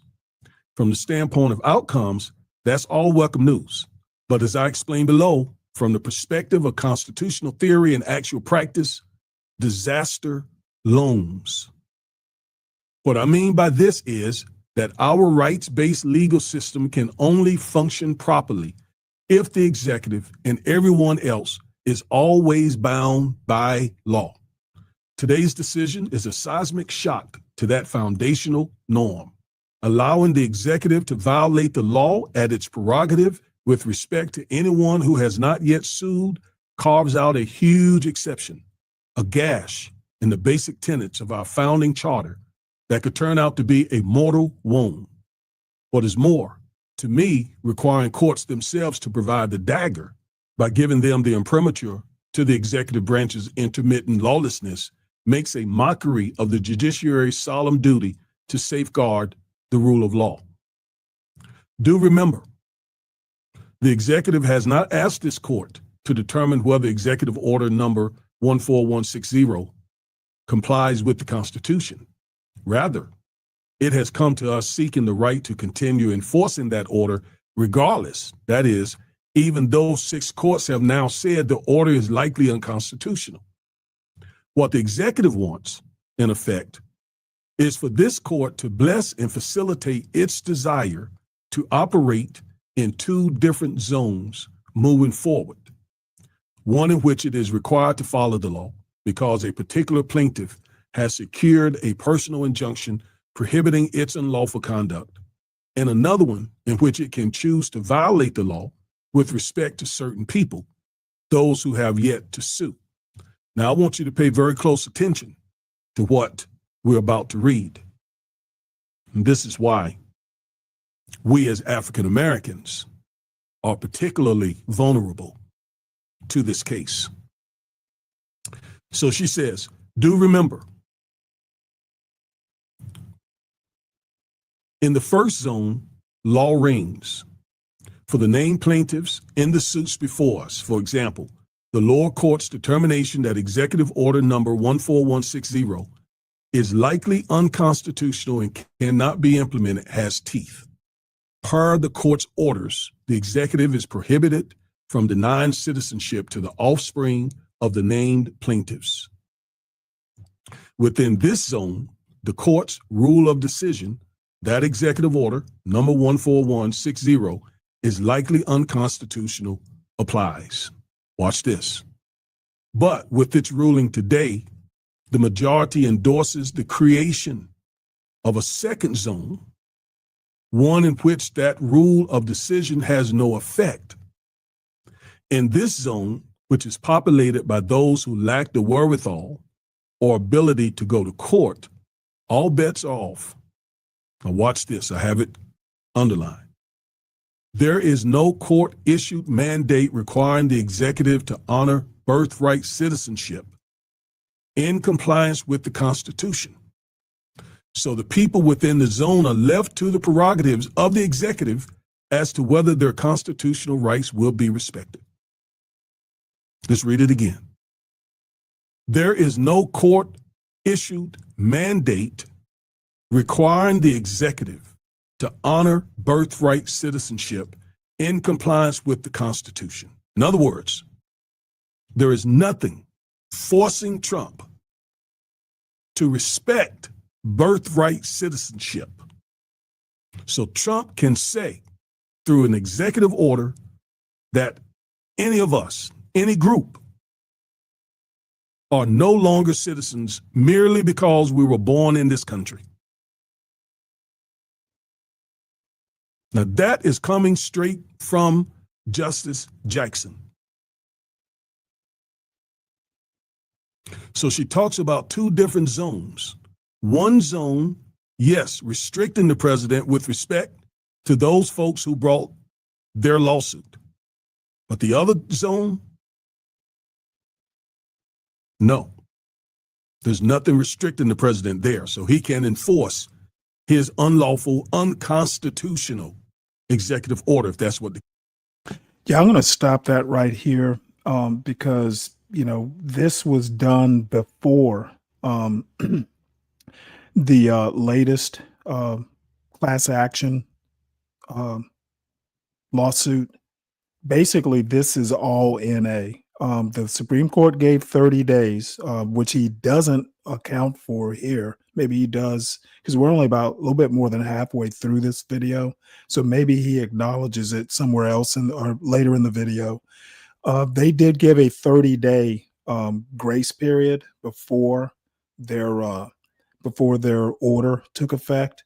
And last week, I think it was, the ACLU successfully filed a class action lawsuit, which is a de facto nationwide injunction on behalf of everybody who might be affected.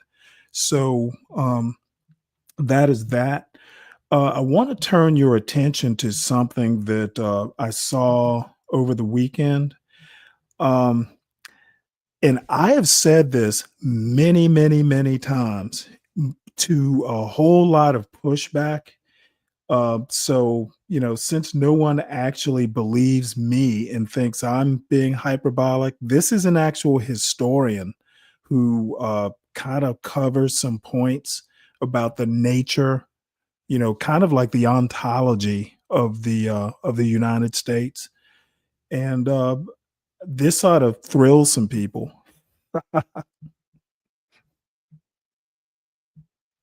People today are writing about how all men are created equal, or we hold these truths to be self-evident, or some of the greatest lines written in all of history. I got another one for you. Great as the evil is, a dismemberment of the Union would be worse. James Madison to Thomas Jefferson, 1787. Hey folks, I'm Tad Sturmer. I'm a visiting scholar at the University of Southern Denmark. I'm a historian of resistance and the author of the forthcoming A Resistance History of the United States. Madison wrote that to justify allowing the transatlantic slave trade to continue in the Constitution. But what it reveals, whether he intended to or not, was the founding logic of the American state. Oppression is acceptable, even necessary, so long as it preserves the white republic. Madison wasn't saying slavery was good. He was saying it was worth it. And that's what they all said. Worth the human cost, worth the violence, worth embedding into law, worth the suffering. Because what mattered most wasn't justice. What mattered most wasn't the universal application of Enlightenment ideals. It was keeping the Union intact. Why? To preserve a racial order and its white identity unchallenged for the personal benefit of those who had created it. And that logic didn't die with them. It did. And to the point, and I'm going to connect the dots here, that's exactly what Donald Trump is doing. Okay. White rule, white authority, white dominance is under threat with all of this immigration and low birth rates and stuff. And all these emergencies that Donald Trump is declaring is basically exactly what America has done since July 4th, 1776. It wants to preserve white control, and within the white community, the elites want to stay where they are. So that's essentially what all this birthright citizenship stuff is about. It's about the panic of the panic of 2045, which is, the day that white people become a minority, or what is it, a majority minority. If you take all the other minorities and add them together, they will outnumber the white demographic in the United States, and folks are deathly afraid of that. White folks, certain white folks, I won't even say most white folks are afraid of it. Just the Donald Trumps and the Be Braves of the world. They are deathly afraid that, their superiority won't hold the same water that it does in their minds today. So let's hear what else this historian, who is basically, kind of confirming a lot of the stuff I've said over these months. It's all about white people. It's all about protecting um, who is in charge and the nature of what this country is. It's always been this way.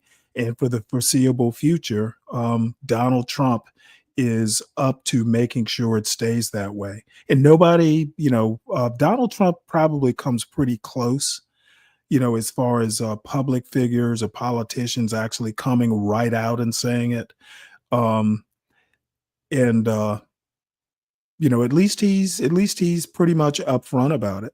It didn't die with the founders who are going to be celebrated so much today. It was passed on, codified, normalized, and enforced for centuries. And this week it was reaffirmed in full view when Congress handed billions of dollars to ICE, expanded it into the most powerful, least accountable law enforcement force in federal history. But ICE isn't a glitch in the system. It is the system, created with bipartisan support, by the way, and updated for a new era. And if you want to understand how it works and why it matters, you need to understand what authoritarian regimes always do when they need to enforce ideology. They build paramilitaries. The Nazi regime built theirs in layers. The SA, the brown shirts, used public intimidation, beatings, and street violence to destabilize democratic institutions. The SS took over internal security and racial enforcement. The Gestapo, which began as a Prussian state police agency, was absorbed into the SS and transformed into a secret police force tasked with eliminating dissent and hunting down ideological enemies. It operated outside the courts. It answered only to the regime. That's how authoritarian systems function. They don't rely on law enforcement. They create enforcement arms that are loyal to ideology, not law. And that's what ICE has become. So again, formed in 2002 as part of Homeland Security, ICE began as a coordination agency. But over the last 2 decades, it's been restructured, funded, and politicized into a paramilitary force, conducting raids, detentions, removals, often, almost always now, without judicial oversight. It operates detention centers where due process doesn't exist. It detains children. Who cares? They're not white children. It surveils communities. And as of yesterday, it's doing all of that with the full backing of the United States Congress. You don't need to stretch to compare this to fascism. The Nazis themselves looked to us. They admired how America had already built a functioning white ethnostate. Slavery by law, genocide by policy, segregation by statute, immigration bans by race, policing and punishment by design. They studied the U.S. convict leasing system to create their forced labor camps. They praised Jim Crow for how it weaponized everyday law to enforce permanent exclusion.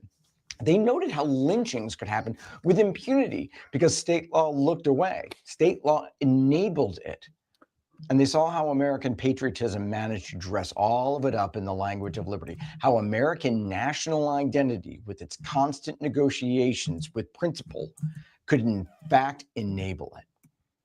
And that was the brilliance of American racial identity. It didn't just tolerate exclusion, it justified it. It made it feel virtuous, necessary, even natural. Great as the evil is, a dismemberment of the Union would be worse. That's the American creed. It's worth it. And that's the part we still haven't faced. Because today there are millions of Americans who would agree with Madison. Yeah, the evil's great, but keeping the country together is more important. More important than immigrant lives, more important than... And that's pretty much what I said earlier. The emergencies, basically, the emergencies that Trump is declaring, basically, we need to get the country where we need it to be, which is, back where, white people are respected again. The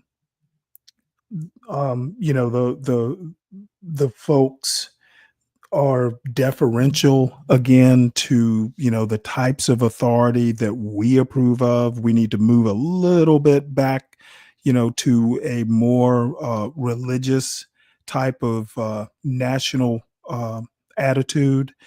And patriotic education. We need patriotic education in the K through 12. We need patriotic education at Harvard. We need it at the University of Florida. We just need patriotic education. And you know what? It will be an emergency until we say it's not an emergency. We will go into Los Angeles. And you know what? If we have to inconvenience a few actual US citizens, well, you know what? They'll just have to understand. So this is where we are. And, the thing is that a lot of people will go, well, Stanley, you're being kind of hyperbolic here.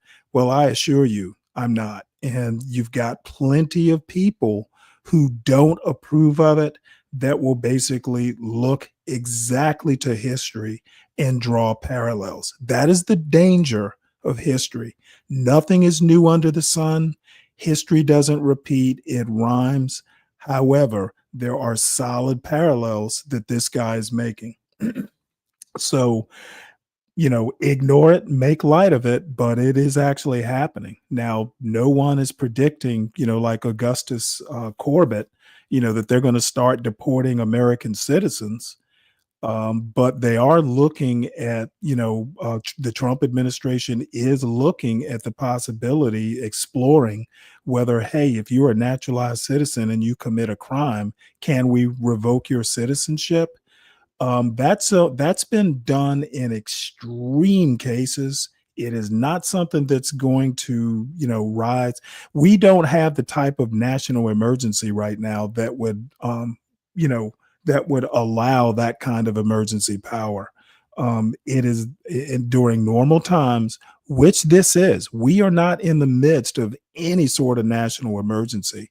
And for the folks who want to pretend that there's a national emergency, I give you Augustus Corbett, who is predicting a national emergency. You're in the same class.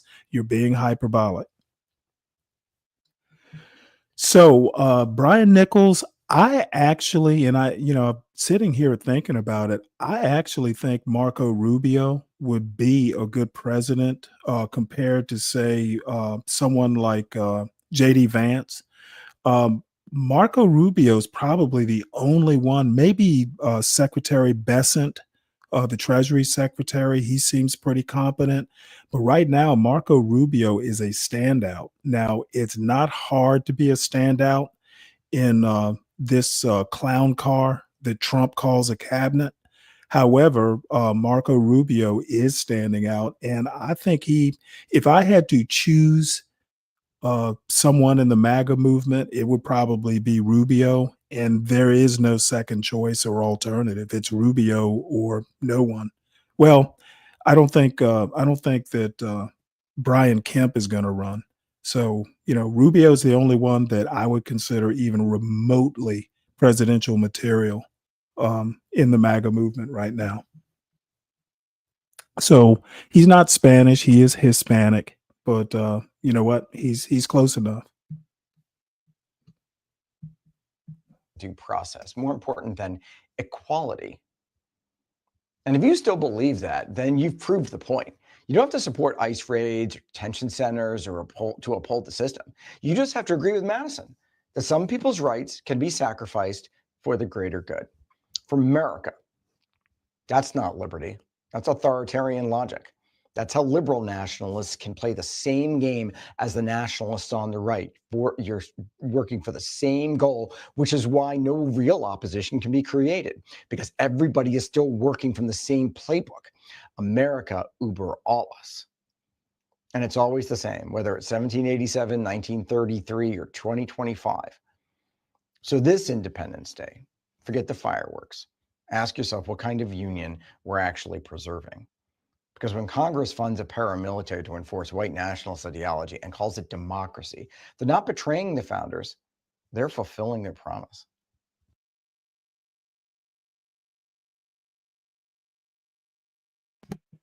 All right. And apparently no one wants to hit the link. I'm so sad.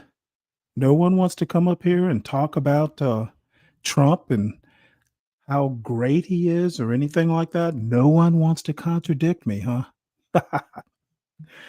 Oh well, I will be so lonely and up here just telling the truth about Trump. Let's see what else. You know what? Let's have some fun. Actually, let us. So I see Professor Black Truth dropped a new video. So we'll make you laugh for a little bit. Tethers can't be choosers.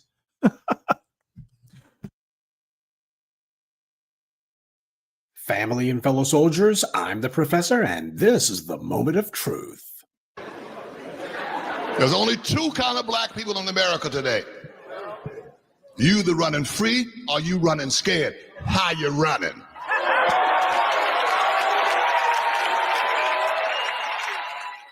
This morning's briefing is basically going to be something of a bookend to last night's Sunday address. Now, the reason that I decided to start off with that quote from Paul Mooney is for two reasons, the first of which being obviously taking a dig at the tethers. You got foundational black Americans running free and the tethers just running scared, or rather just running in general. They seem to be very fond of running. In fact, that seems to be their favorite thing in the world. But there's another reason I decided to start this morning's briefing off with a quote from Paul Mooney.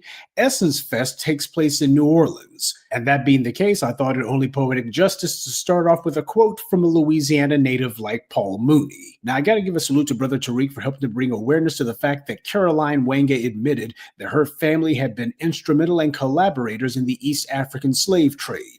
That's important because Dr. John Henrik Clarke said that all history is a current event.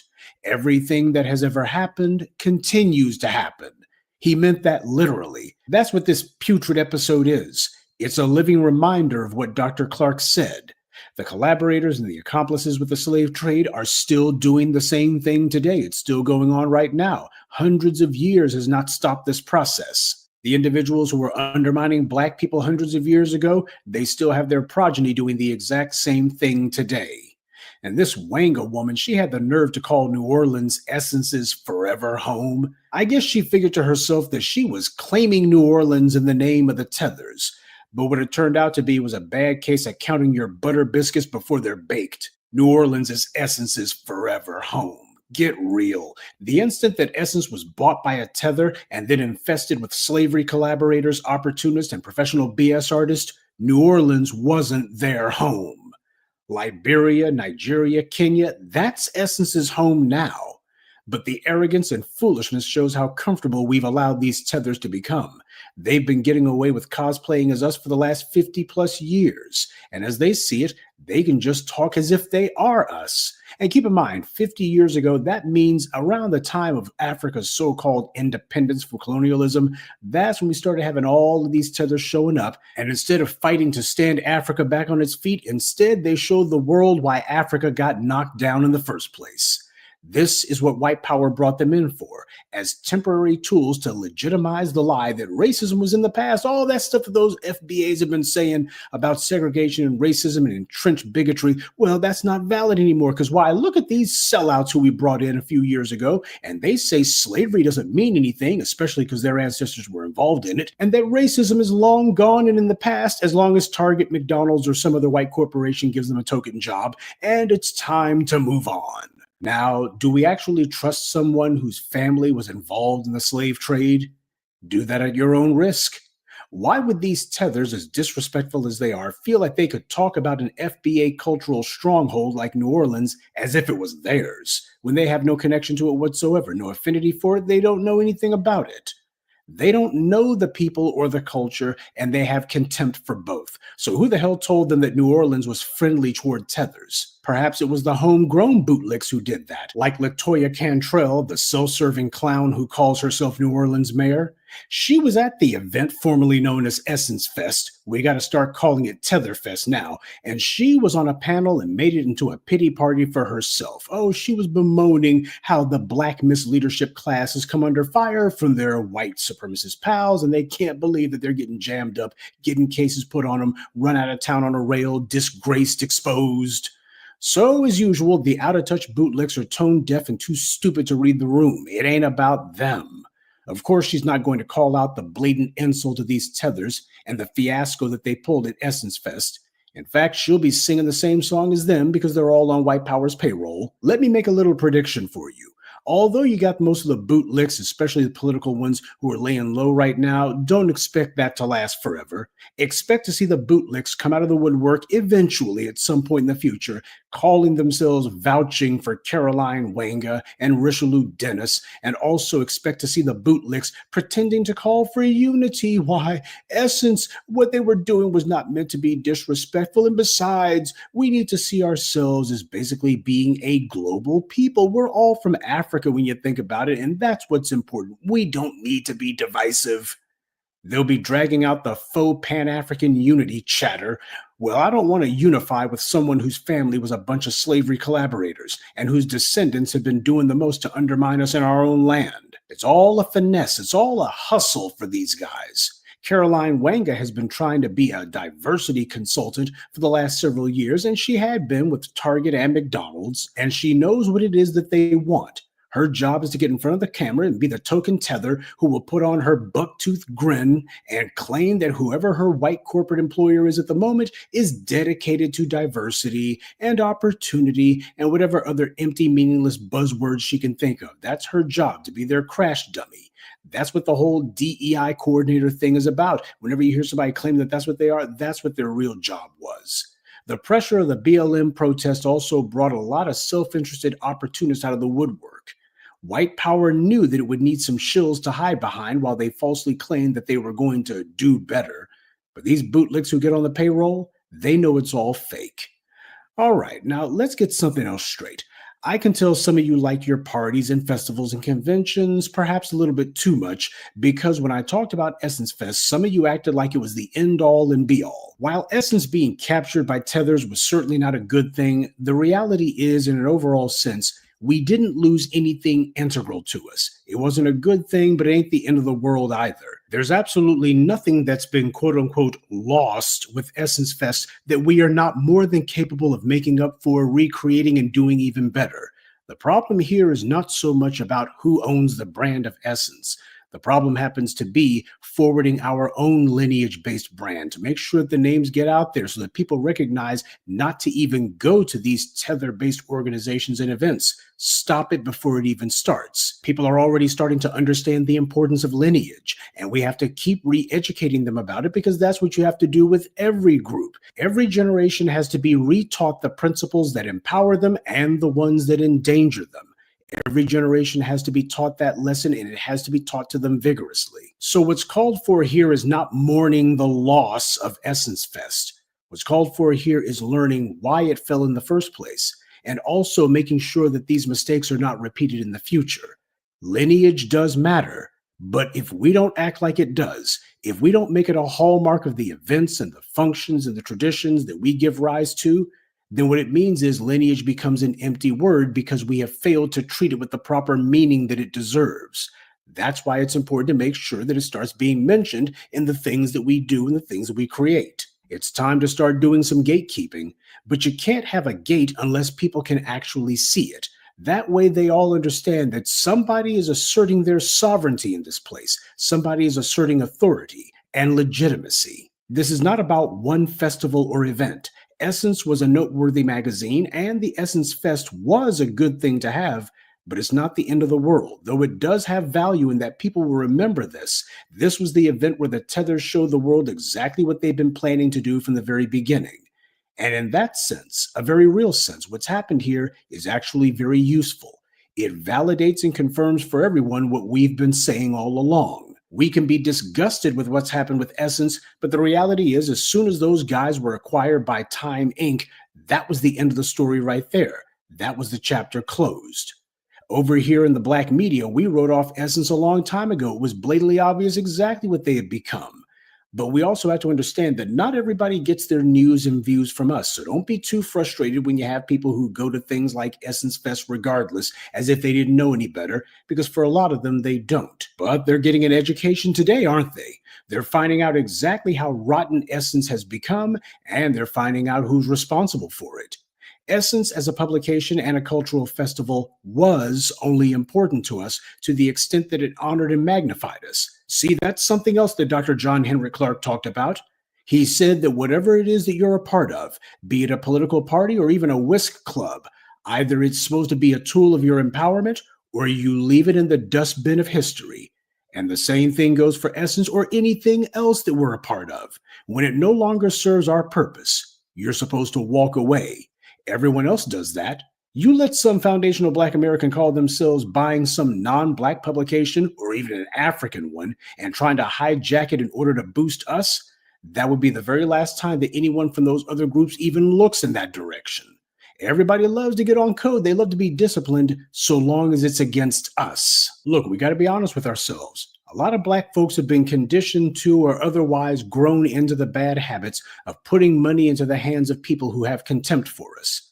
Now, when you have people who've been doing that for a while, they're not going to quit that bad habit cold turkey. But by consistently getting the message out there, people are going to hear it, and eventually they are going to start to get their minds right. At least a critical mass of them will. It's not going to happen overnight, but it will happen. Just look at the overwhelming backlash to the festival formerly known as Essence Fest. What the tethers in charge of Essence are counting on is our group returning to its old bad habits.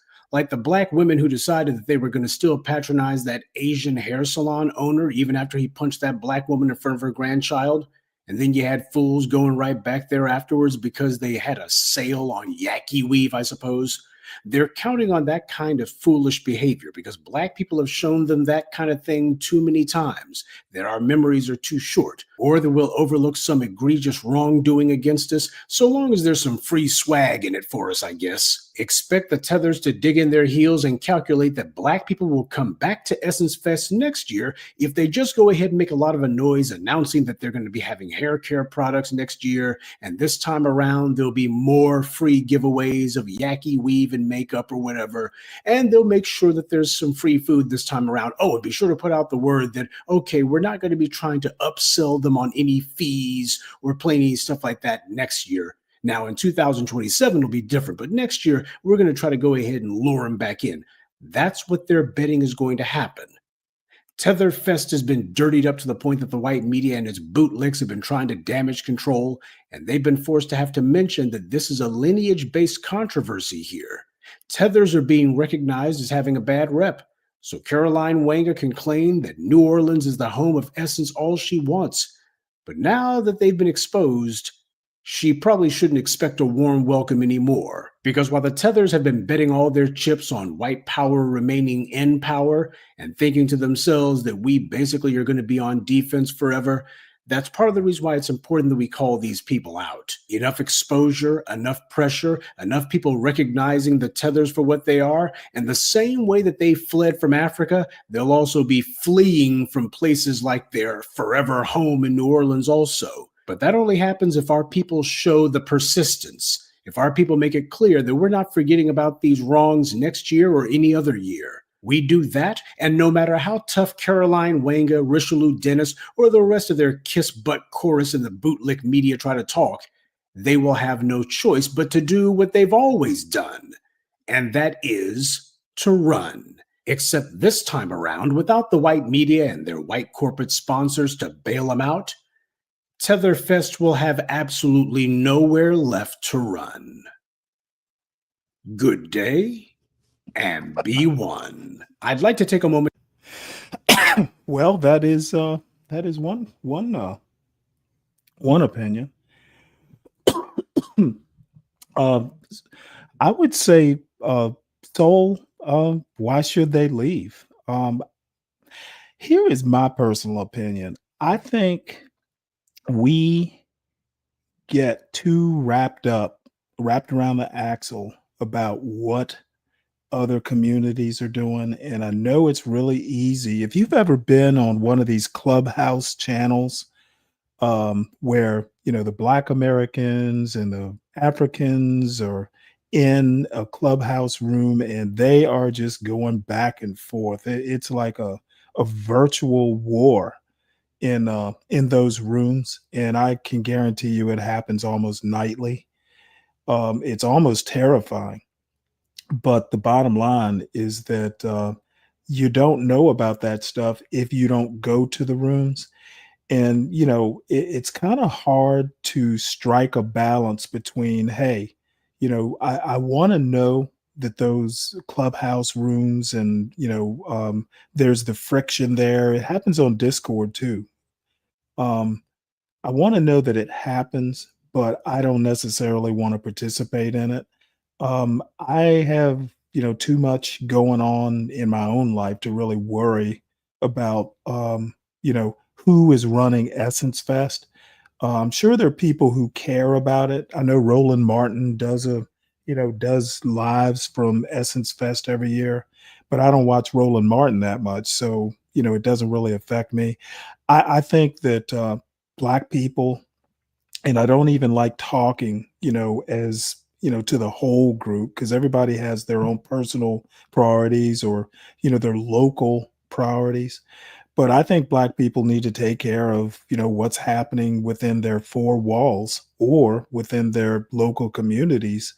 And then if you want to go statewide or nationwide, that's fine. But there's too much going on in these localities. You hear the anti-Black blacks talk about Chicago, and you hear them talking about Baltimore and all this stuff. I mean, to their point, there's a lot going on locally that needs to be dealt with. And then we start talking about Essence Fest. I don't know why people get that wrapped around the axle about what Africans are saying.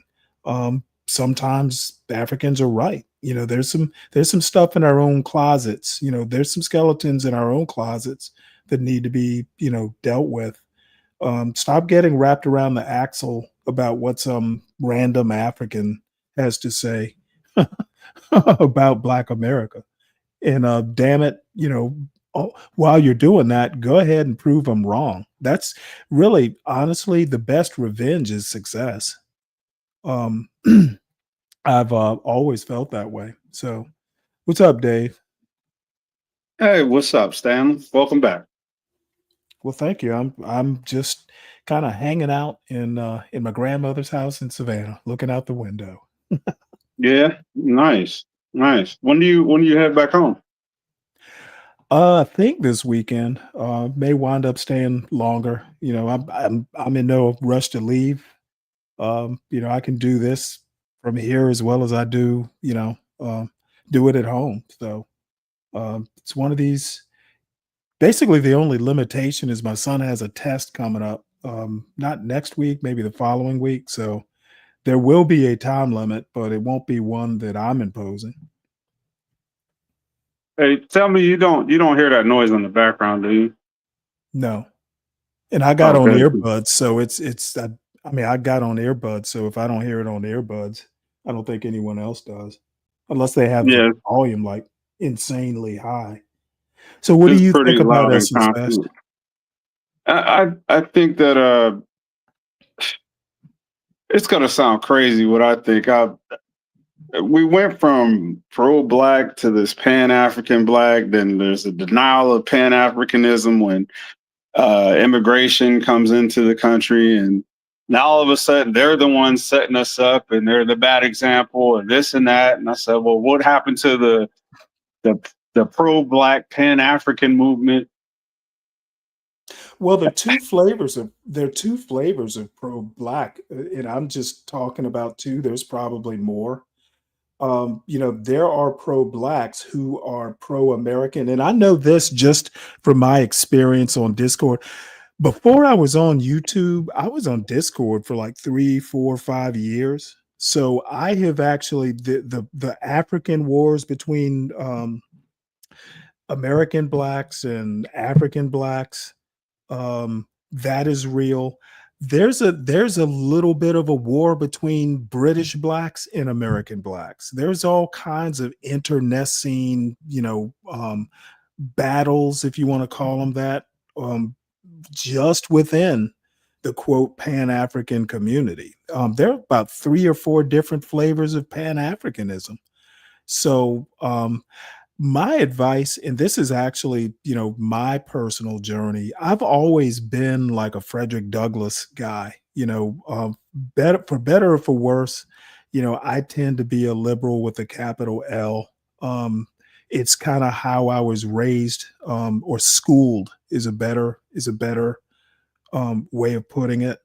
I'm a, I'm kind of a Socrates guy, or an Aristotle guy. There needs to be, or maybe it's Plato. Basically, you want to keep a happy medium. I think extremes are dangerous either way, right or left, if you're going to talk politics.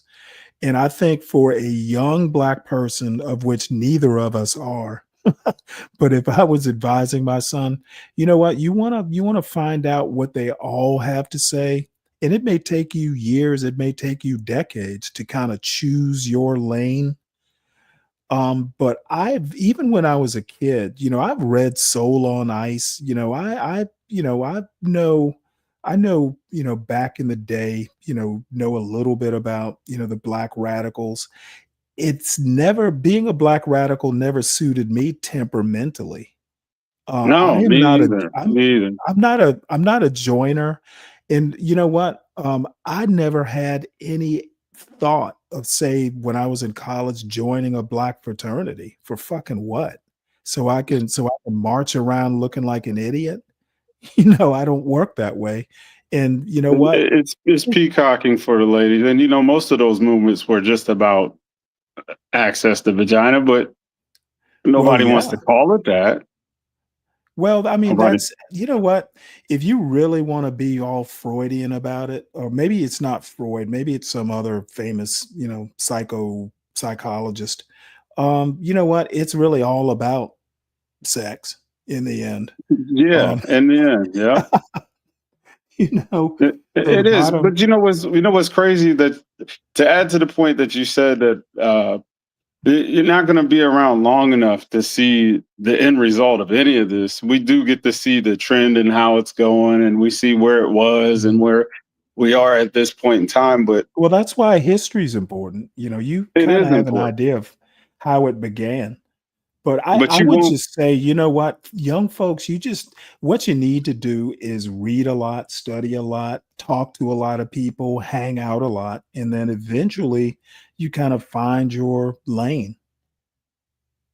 But You don't be too can, but quick. there Don't are a be lot of too quick. facets to life, though. There's a lot of Well, yeah, facets to life. that's why it takes so long. I It mean, I don't does. expect a 25-year-old to kind of know, well, you know what? Um, Aristotle is my man. He's always my go-to. I don't expect a 25-year-old. You still got some life to live. And, I think having a family matures you a lot quicker than being single, for any length of time. So, I mean, I'm not saying there's one way to do it. I'm just saying that be prepared to do some, spend some time. Wisdom is not something you gain, in a few years. It sometimes takes a lifetime. And you know what? Being on code, you were talking about pro-black and Pan-Africanism. Well, there's Pan-Africans who aren't necessarily pro-black. Yeah. Especially if you're not a member of their type of Pan-Africanism. Dude, I think I showed that show, this British guy named Rap Raven. He's got a YouTube show called the Black Betterment Broadcast.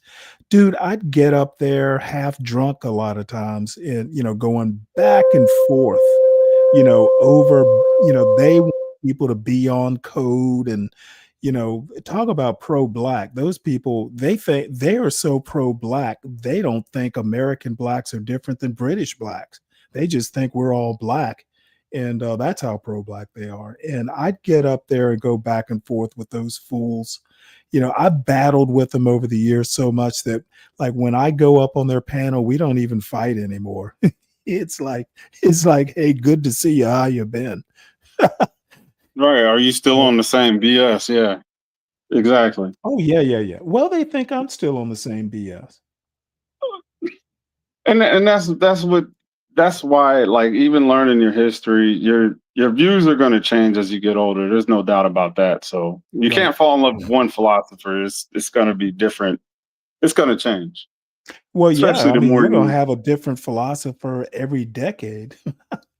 or even for situational philosophy. Correct. If these certain factors line up, you will look at one thing one way and this way another. What I laugh about is when people who think that just because somebody's brown in color, like even that Kamala, for an example, you got a problem with the tethers and the Essence Festival. You damn near elected a tether as a president. Well, see, I don't even. you and I will never agree. She was born here. She's not a tether. Oh my God, that's what they consider tethers, even second generation. Okay, well, you know what? Well, I'm not they. They, the people who created the term. I think all of y'all are crazy. We need SKC on this, man. I'm sure he You get know you what? straightened out pretty good. You know what? SKC, SKC doesn't want any of this because I don't think she's a tether. I think she is actually more American than someone like SKC. Really? And you too. I don't know. With an open border, I don't think so. You know what? She has nothing to do with open borders other than failing as borders are. Bottom line is that, you know what? She is almost quintessential American in that both her parents were immigrants who were high level. One was a doctor, the other was like an economics professor. Marxist? Yeah, we get it. Who cares? Who cares? Marxists aren't necessarily bad. And by the way, Marx pre-existed communism, so you can't blame Marx for that. Well, he pre-existed communism as a form of governance. I'll say that. But you know, he never lived to see it fail or put into practice. And quite frankly, I think communism didn't fail because it was a system as much as it was who implemented the system. You know, Russians don't do anything very well. But it never succeeded anywhere. So Well, we'll just wait on well, that. you know what? I think that's bullshit too because it hasn't been tried everywhere. Well, So it's never succeeded. don't come to me. Succeeded. Don't come to me with that lame far right. It hasn't been tried everywhere, so you can't say it's. You want to try it? It's failed. You know what? Again, everywhere it's been tried, it's always been in places like Cuba. It's always been places like Russia. Russia has historically been unstable. I'm not saying whether it would succeed or not. I am saying that I don't buy the argument that, you know, everywhere it's been tried, it failed. Well, I think that it wasn't so much the system as much as the people who implemented the system. So, you know what? That's my bias. You all have your bias, and the twain shall never meet. Right. It's always some progressive viewpoint. No, I'm not a fan of progressives.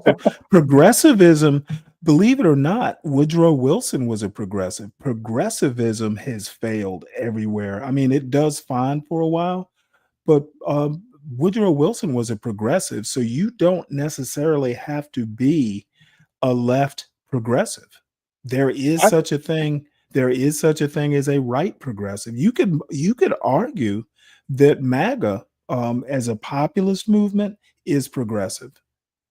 You could argue it. Yeah, most black men are progressive, regardless of what they say. I don't agree with that at all. I do. I put them all in the same box. Okay, well, you know what? Putting them all in the same box is your first mistake. You know what, Stanley? Sometimes boxes are necessary. necessary. You know what? Only when you're trying Compartmentalizing to people with a certain viewpoint. trap something. Boxes I'm are not. only when you're trying to contain something are boxes useful. I would contain it and put it off the Atlantic coast as the water's going out and let them sink somewhere. I wouldn't care. I think it's useless. I'm sorry, I Well, went off on my own mind. Don't even pay that no no, attention. that's all right. But I want to stay on the tether stream. I'm sorry, on the tether on the There tether was track. there was something that I did want to address that you said earlier. You said What's that? I think it was oh God. Okay, so the idea that the white man wants to preserve his place in the society as the majority, I can't say that I disagree with Well, no, you don't have. I don't care whether you agree or disagree. It is obvious. but As a matter of I fact, see the undertone that you have. this guy was talking about Madison. Dude, all you got to do, look, read Madison, read Jefferson. Jefferson literally says that he didn't think blacks and whites could ever exist free in the same society. And one of his main fears is he was afraid that blacks would be so pissed off about slavery they would slaughter whites. And then guess what? Abraham Lincoln at first didn't think that blacks and whites could get together, mainly because whites were so prejudiced. So I mean, whites have, for various reasons throughout American history, have wanted to maintain control. And you've heard Be Brave talk. He thinks whites are the only ones capable of doing it. He has no idea. As a matter of fact, it's almost a perfect storm. He thinks that he will freely admit that, you know what, Europeans were pretty brutal in the colonization process. And you know what? Whites had to do what they needed to do to bring order to the world. That's pretty much his attitude. Now, he doesn't have the presence of mind or the background or education to actually understand that before whites came to Africa, Africans were there forever. They were perfectly fine without whites being there. As a matter of fact, they were mining gold. That's why the Portuguese even, got interested in Africa. So Africa, this whole bullshit about, well, y'all would still be in Africa if it wasn't for whites. Well, you know what? And Yeah, you don't think that you're on the fortunate side of history as far no, as I that? don't. I Oh do my not. God. There's no helping. I think Africa was perfectly fine before whites got there, and you can't miss what you don't know about. Had blacks never made it to America, we wouldn't know one way or the other. So I think you can go to Africa before an African can come here. Okay, Several times the over. whites have gotten a hold of you, and they have done a psyop on your ass. Okay, No, believe Stanley. me, Actually, coming back to if this you've ever motherfucker been, is kind of depressing, but I do think the ability to get out of it is the best part of it. okay, my point is that you can't miss what you never had, and I think Africa existed for millennia. Yep, life expectancy sucked. You might get eaten, by a lion out in the on the Serengeti, but you know what? Going to Life is school life. by foot Life with is no life. shoes on. Europe Yeah. had its problems in prehistory as well. Look at what the Romans thought of the Germanic tribes. So this bullshit about blacks should be thanking Americans for being here. That's just, and No, you know I'm what? not. Nobody said thanking Hold on Americans. before you interrupt me.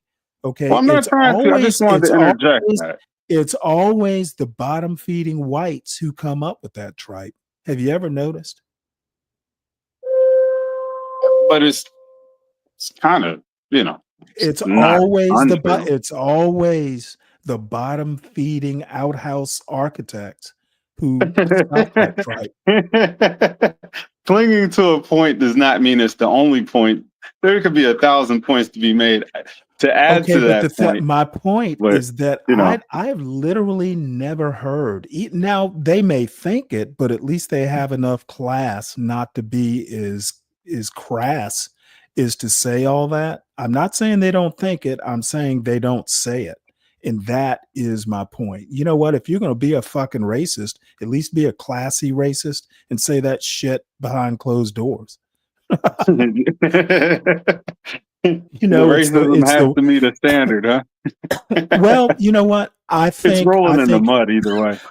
I think it is very provable, and there are plenty of historians who will basically confirm, as this dude did, that white is the standard in the United States, and people like Donald Trump and the MAGA movement are threatened by becoming a majority minority. Okay, people like the David Dukes and the B Braves and the Jared Taylors and the Jason Kesslers will be happy to confirm. See, the team that you play on creates the bias that you have for those individuals. Okay, I don't play Their on a fears may team. be The legitimate. only team I just- play on, the team I play on is the history book on my shelf. And the All right. occasional historian who wants to talk about the book they wrote. And yeah, I have a bias. I'm not going to say I'm perfectly neutral. I think people like Donald Trump and Be Brave and all the other white supremacists are horrible people. I know that you have a focus on them, but to attack the argument and not the person is a whole different thing. Oh, I don't care. No. I'm 60 years old. I'll attack the person who's making the argument. Are you so stupid that you want to make an obviously flawed argument? You deserve what you get. I'm not, dude, I'm not in any formal debate. I get to speak my mind. And But you if I think you're not up to snuff, I'm going to tell you I don't think you're up to snuff. Get up to snuff, and I won't say it. But after you kill the argument, you could stomp the person if you want it. But when you stomp the person, I kill arguments. I kill arguments. I know you have the ability, but why not do it that way? Well, no, the problem is I kill arguments all the time, but they keep resurrecting. Okay, when I say that someone like Be Brave does not have a pedestal or a pot to piss in, at least as far as his logic goes, Be Brave is about the worst example of someone who's clinging to white supremacy I can think of. Okay, most of the elite whites that he wants to associate with would barely, they look at him and go, "You're not like me." So Be Brave talking about the glories of white culture is laughable. Surely we can find a better example of white supremacy than an outhouse architect.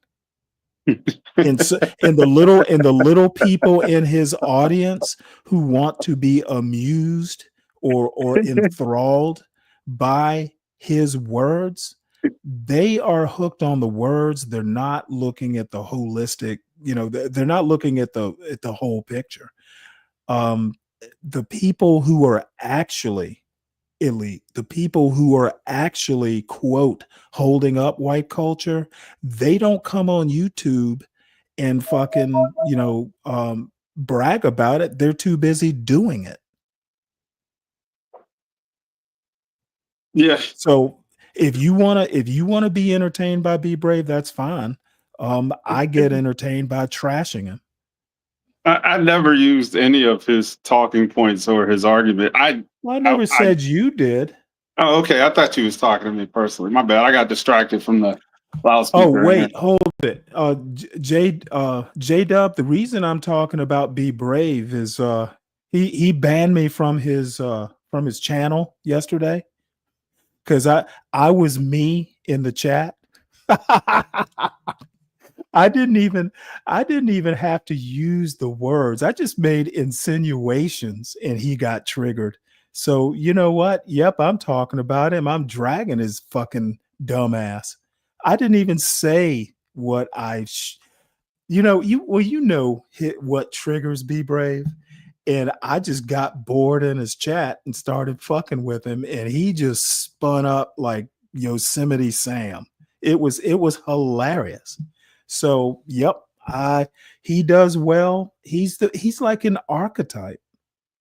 So, yeah, that's why I use him all the time. He's an archetype. Nothing wrong Hey, with using you an didn't come archetype. on yesterday. No, I didn't. I had no intentions. I've been trying to do really Monday through Thursday, but I had time on Friday and some stuff I didn't get to Monday through Thursday. But I take the weekends off unless I get the spirit moves me. I need a couple days to decompress. July 4th was the exception. I had a reason to be on that Saturday. I don't know. We've had fun in here kicking the shit. So Oh yeah. I'm like, damn, Well, I got Stanley. I don't know this Saturday if I get bored, but John was on this weekend, so I was in his chat. Well, I got my book in the mail and I've been studying lately, so that's what Yeah, I've been well, taking up all my time and attention from being online, just everywhere like I normally am. Kind of applying myself at what I'm trying to do. So well, good. Hey, SKC, if you're still in the chat, I got that first Michael Sandel video. I've already uploaded it to YouTube. I ran it through the YouTube algorithm just to make sure there were no copyright infringements. So whenever you get the time, come up and we can review it. But this looked interesting. Black Americans getting disrespected by the immigrant community. And looks like this guy has an Asian wife or Asian significant other. So it looked interesting. Let's see what he has to say. Maybe she's Hispanic, but I think she's Asian. I see that mostly who have visitors are black The black people families. and and other race except for American blacks are so forgiving. They're loving and they're very forgiving. And I think sometimes they really care. it's to their own detriment that they love and they always quick to forgive. And I do understand now in today's day and age why a lot of them are saying, we're done, we're out of this. We don't want to work with anybody anymore because, we try to save everyone, not just ourselves. We try to save everyone, but people are showing us that they don't want to be with us. They want to go the other way. So we're done. And I get it. I have a huge problem with his argument. I would be willing to admit that the civil rights generation, they achieved a lot. Immigrants in what was it, 64, 65? There was a specific bill, civil rights bill, that dealt with immigration, basically excluding people from the country by race was deemed unconstitutional. So, but when he says we are all kind of, reaping the benefits of what, whether you like him or not, the Martin Luther Kings, the Ralph Abernathy's, the Medgar Evers, all those folks did a lot and, in a lot of cases, sacrificed lives to get us where we are. We need not compare ourselves to that generation. If anything, maybe we work to keep, the ideas alive. We highlight them, we kind of, have our holidays and stuff, but we're not sacrificing our bodies so immigrants can come over here. That work is done. What we're doing is kind of maintaining it. And, when the laws start getting kind of, threatening, those civil rights bills, then we start, raising alarms.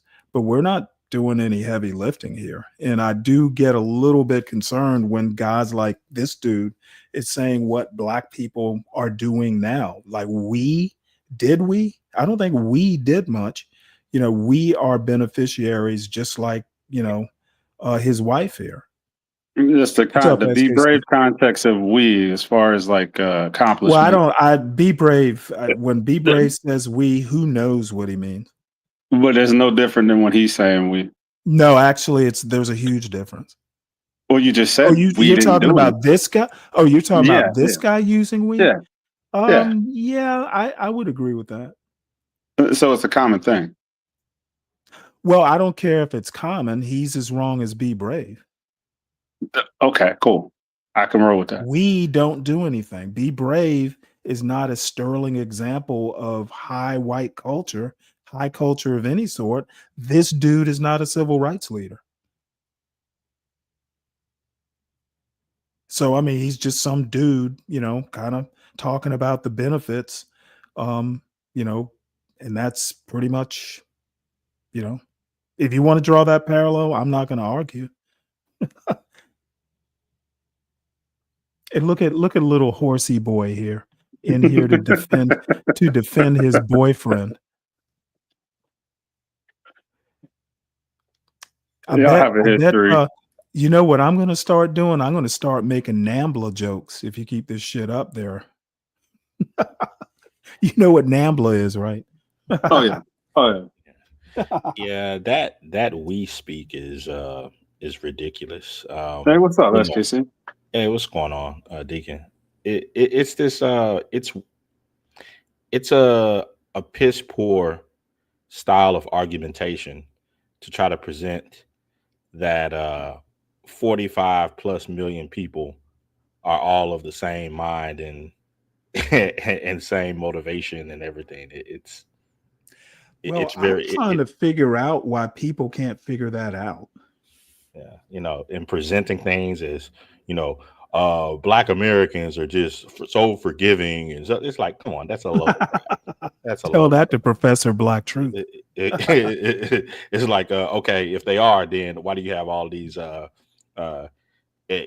intra-racial drive-bys and all this other stuff? It's like, come on.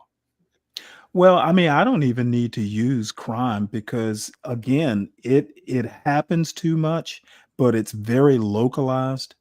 And I just personally think that, I think we're hyperbolic sometimes. Yes, we know what the statistics are, but you know what? Per capita is one way of looking at the numbers. You can also add them up. And you know what? Most crimes, violent or otherwise, are not committed by, the Black demographic. If you want to stack them up end to end, or however you want to do it, white people have a crime problem too, a violent crime problem, and people like to hide behind the per capita. You can do that, and it's a perfectly valid way to argue your point. But I think those people seem to want to just kind of ignore the fact that white people commit their share of crime. So, yeah, I'm not even just talking about crime though. Just that attitude of, like there's some sort of just that you could just present a mass generalization like that, that Black people are just this way, and they are, partially from his mind, it just seems as though he's presenting Black people as they're the good guys, and I don't know. I don't think we're any better or worse. Years ago, believe this or not, I took a modern African lit class. It was a chemistry major. It was a 300 level English class, and there was one grade. It was your final paper, and I actually got an A.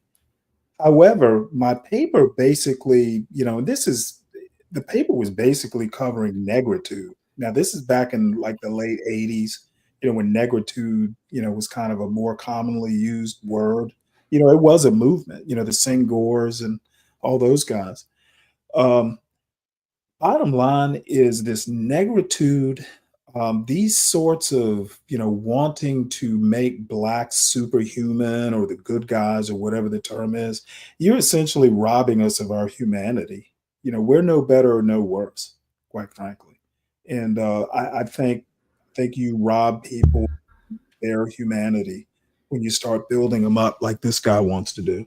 Yeah, that's the whole point that I'm presenting, and I'm not just pushing that just on him, but any race of people that try to play this game of, we're the good guys type of thing. It's like, nah, that's a bad starting point of any sort of argumentation. Yeah, you're bound to turn some people off. Well, you're gonna find yourself to be in the wrong, because if you're stating that there's this race of people that are just so much morally superior than everyone else, then they should have no shared history of war, violence. All of the collective ills that people generally produce governments to protect the masses from. You should have none of those if in your quote unquote race, if you are superior. Right. Well, well, you're probably like me, or I'm like you. Assigning a whole demographic is morally superior. that's that's definitely a construct. The only place where we'll split hairs is just when we talk about cultures. Now, I do think that there are better cultures than others, but then that's where we will deviate. But Well, the thing is I don't separate black culture out from American culture. I think it's just a part of or a facet of American culture, and America in general is a gun culture. And you know what? We just happen to be a little bit more, exuberant about guns in certain. Actually, there's a video that I want you to see, and I don't know that we'll get around to it today, but have you ever heard of this guy called what is it, Sergeant Willie Pete? Man, that's an old school, like isn't that Deacon? Isn't that like Manosphere? He might like royalty. Yeah. Yeah. Like How'd you I find think him, Stanley? I think it was Fred, a buddy of mine, who is a Manosphere type, brought him to my attention, and he was talking about the Second Amendment and black people in a video that I watched yesterday.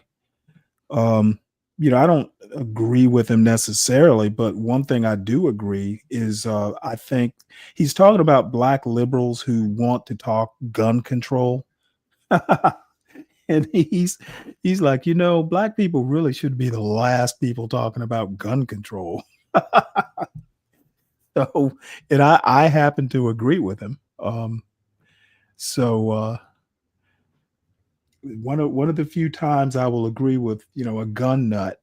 Don't be limiting our guns, and that's due to our history. Right after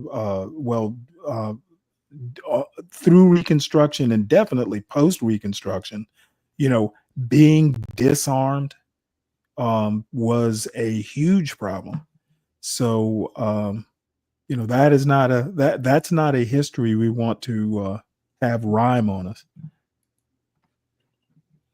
So I'm guessing this guy's over in a foreign country and as an expat. You know what? I don't know. Let me see. Smooth Lee 64. Okay. My wife and I are sharing our stories and our thoughts on how we feel a certain way toward Black Americans. Why we feel a certain way. Let's see if there's any information, because his wife speaks pretty decent English. Are you girls happy? Oh yeah, he's in the Philippines. What about you, babe? Feel good? It says USA. No, it says there at the bottom where it says It says his family's in the Philippines. Oh, okay. You So he's one of those ex-GIs who winds up settling over there. Yeah, it looks like it. Good for him. Yeah, it says the journey still Oh continues. yeah, I for see. my Stop family the in the lies, the Philippines. majority of Filipinos. Yeah. Well, you know what? I know people. They make great wives, apparently. I see that Yeah, yeah, a buddy of who mine have here at work, he visitors has are a Filipino The wife, and black family is she's amazing. Really? Oh my God, yeah, she cooked everybody some kind of a egg roll. Lumpia? Yeah, Lumpia. what are you talking about? That's the egg roll. Maybe. I forget the name of it. But yeah, It's she lumpia. takes care of everybody here at work, and he's like, yeah, she's good. My porch fell down and she went up under the crawl space, and Oh my because lord. she was the only one small enough to do it, and she lifted one side of the porch. So I had to drain the pool and take the pool off the porch. Man, I was like, wow. A pool I'm on the pretty porch. impressed with the stories that he comes up with what she does without being. But some people just stay on the porch. So Black Americans getting disrespected by the immigrant community, is it real? Apparently he thinks it is. And yeah, he would be right. I mean, Africans, all kinds of people come in and disrespect the community. But you know what? My response is, so what? You know what? Let them. Now, I want to look at this girl. I have been following this young lady here for years. She is a transplant to Iceland. She met this guy in the States. He was from Iceland. They got married. They moved to Iceland. She's been divorced, and it was something he did. Like she's still friends with his family, but she basically built a YouTube page and a business, like being like a brand ambassador for Iceland. So she's still there, and her apparently she's pregnant. I haven't watched her in probably a year or two, but she is fucking gorgeous, and she actually looks better now than she did like years ago. But I think she says she's 10 weeks pregnant. I'm assuming she's 10 weeks pregnant. I'm assuming she's talking about her. And apparently she's taking the vitamins because she looks great. So I want to hear what she has to say. She is a tether in Iceland. Today is such a fascinating and fun day. I'm going to my first midwife appointment. Now she does not look like a man, bit over 7 Palomino weeks Ricky pregnant Z. from the date Jesus of Christ. what I believe is the conception date. You know what? Let me ask you, what is a woman? First day of my last period, which would make me more like almost 10 weeks or something. Either way, I'm excited, and I'm gonna take you. Yeah, along wait till with you me, see her Michelle, body. There will be no going mistaking. into Of the course, you wouldn't know what to do with it there, Hilsgate little salon. I horsey. won't show, of course, like the midwife or anything like that, just for their own privacy. And how much I pay for this visit. My boyfriend is here with me. We're quite excited about it. Dude, she's wearing a yeah, jacket. You This have is the no journey idea of what her a, neck of a looks whole like. new life that's happening. Hey, I'm just popping in to give a little bit of context because the intro that you just saw is actually from March. I'm currently 25 weeks, going on 26 weeks.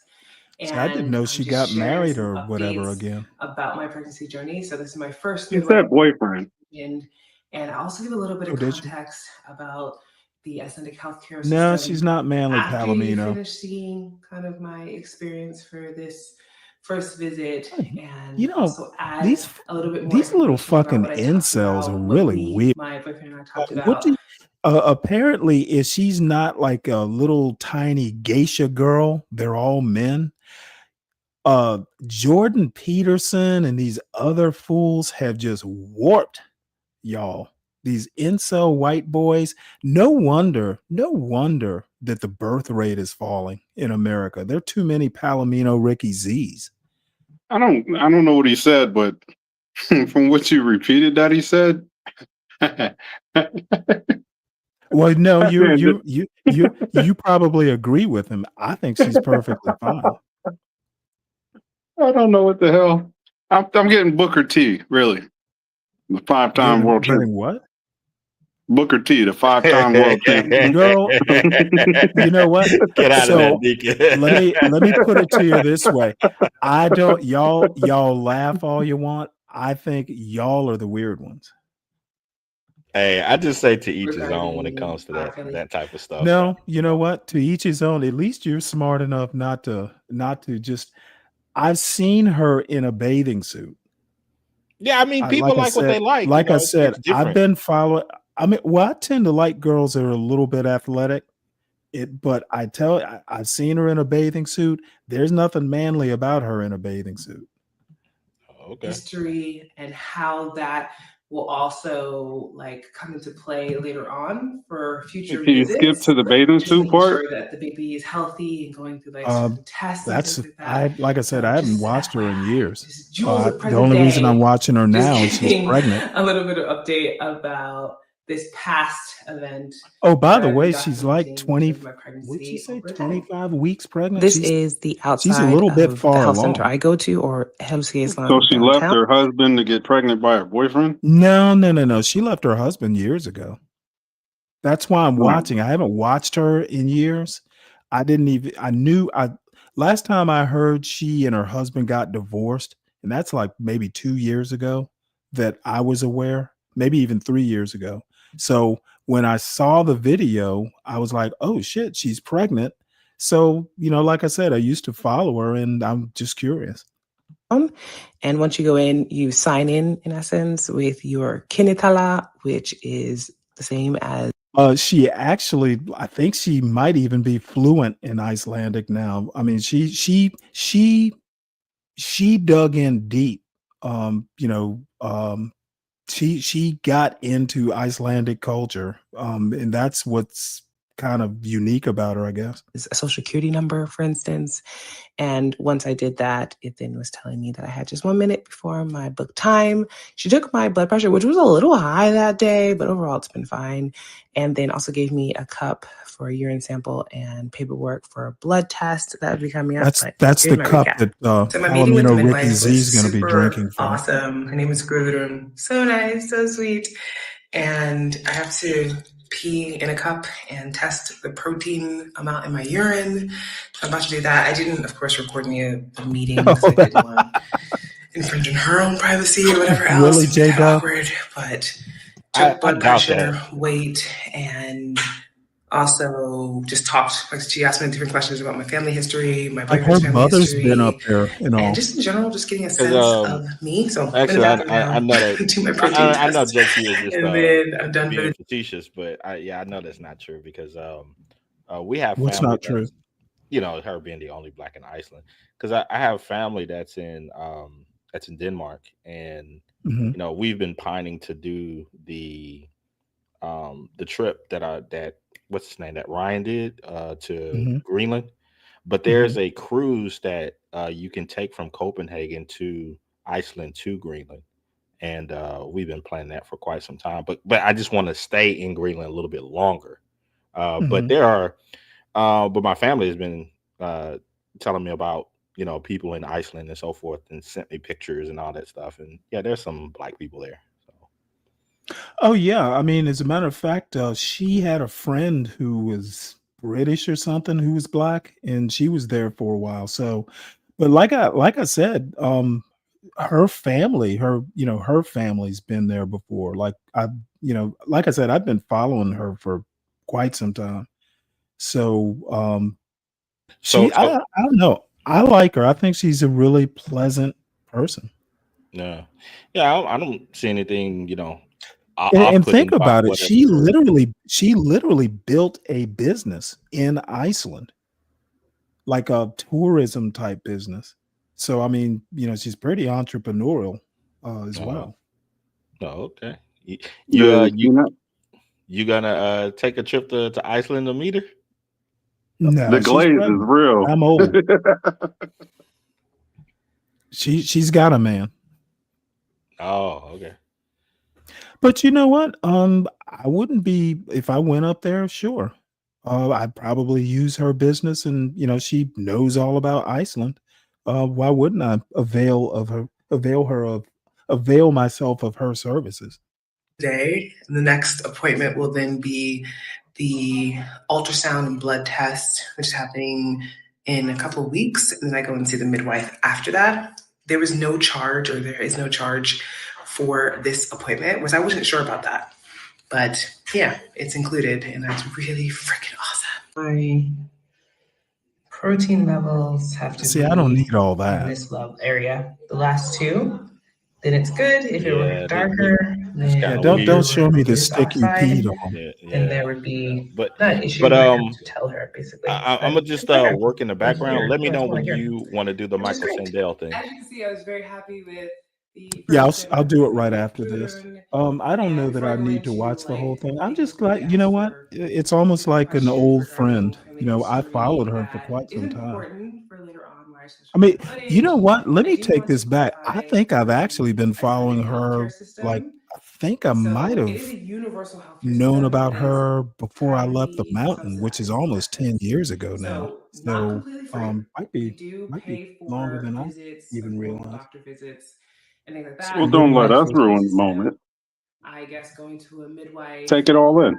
is Take what all included, in? meaning See an old friend again. more now that was growing, wide. And that's kind of fascinating to see that change. Yeah, that sweater's getting a little tight on you there, girly. To respond to everybody. It's been so many comments. Sometimes I take days where I like answer and then come back to whatever. So I apologize if I have not been able to say thank you to your individual comment, but I do deeply, deeply appreciate it. So thank you very much. And I am enjoying this journey. I don't know if you can see my belly here. That is Oh, we don't need to see all that. growing out more now that was growing, wide. And that's kind of fascinating to see that change. I do have a question though, Stanley, and I What's that? hope this doesn't come off as being overly critical, but doesn't it seem like something like that would be, I guess, something that you would do with the father of the child? Um, For a nice Not family really. I mean, family I feel I moment. guess it depends. I mean, some people don't like being on camera. Oh, okay. I mean, It's you know private. what? It's private. I Why can put tell, any of it dude, on when camera? my son was born, I didn't even want to cut the cord. If I could have done the old fashioned thing and been out in the waiting room handing out cigars, I probably would have done that. Call me a misogynist, but you know what? Um, I don't find it odd, to be honest.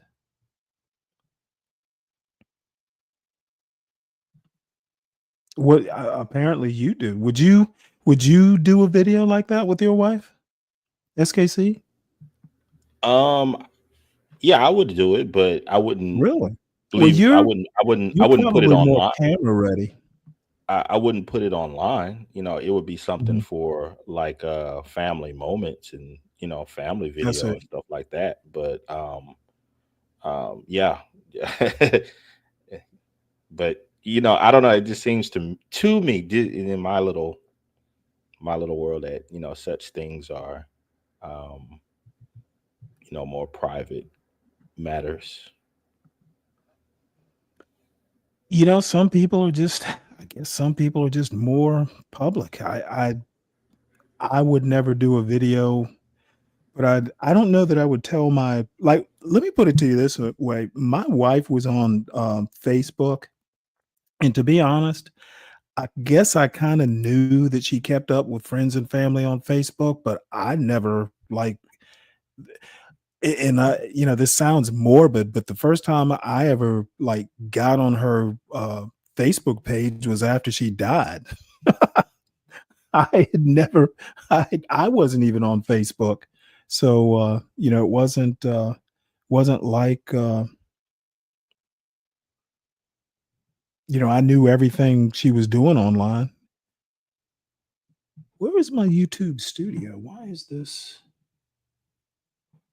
am I not seeing it?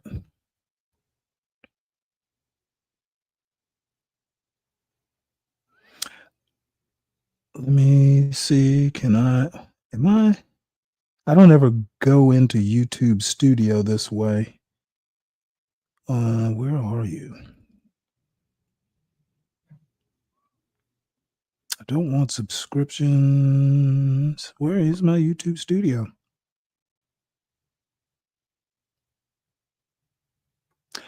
Why am I not seeing YouTube Studio?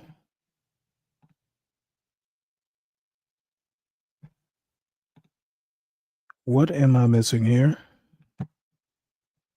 Would it be in your history? No, I won't. Downloads, subscriptions, music. Hold on. Let me get my phone here. Hey, I'm gonna step down because I gotta go back to fake working, and I don't want to soil this section of the show because I know you We want to clip don't. it. No, I'm not. I don't have anything to clip. Yeah, Let's do this. I think I maybe put it in YouTube in a shorts folder. but I'm gonna fall to the chat. I'll be watching. Okay. If I can't find my copy, I'll just show the original because it didn't have any copyrights. Damn it. That's not that to the left, huh? Oh, well, you know what you're doing.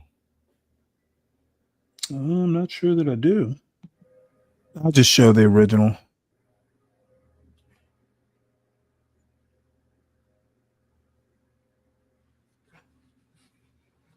Wait, you know what? That one right there, Justice with Michael Sandel. Well, yeah, I'll just show it. This is all the originals. I Oh, ran the first one through, but it didn't have any copyright strikes, so I don't imagine the original would. Oh, wait, this is. There we go.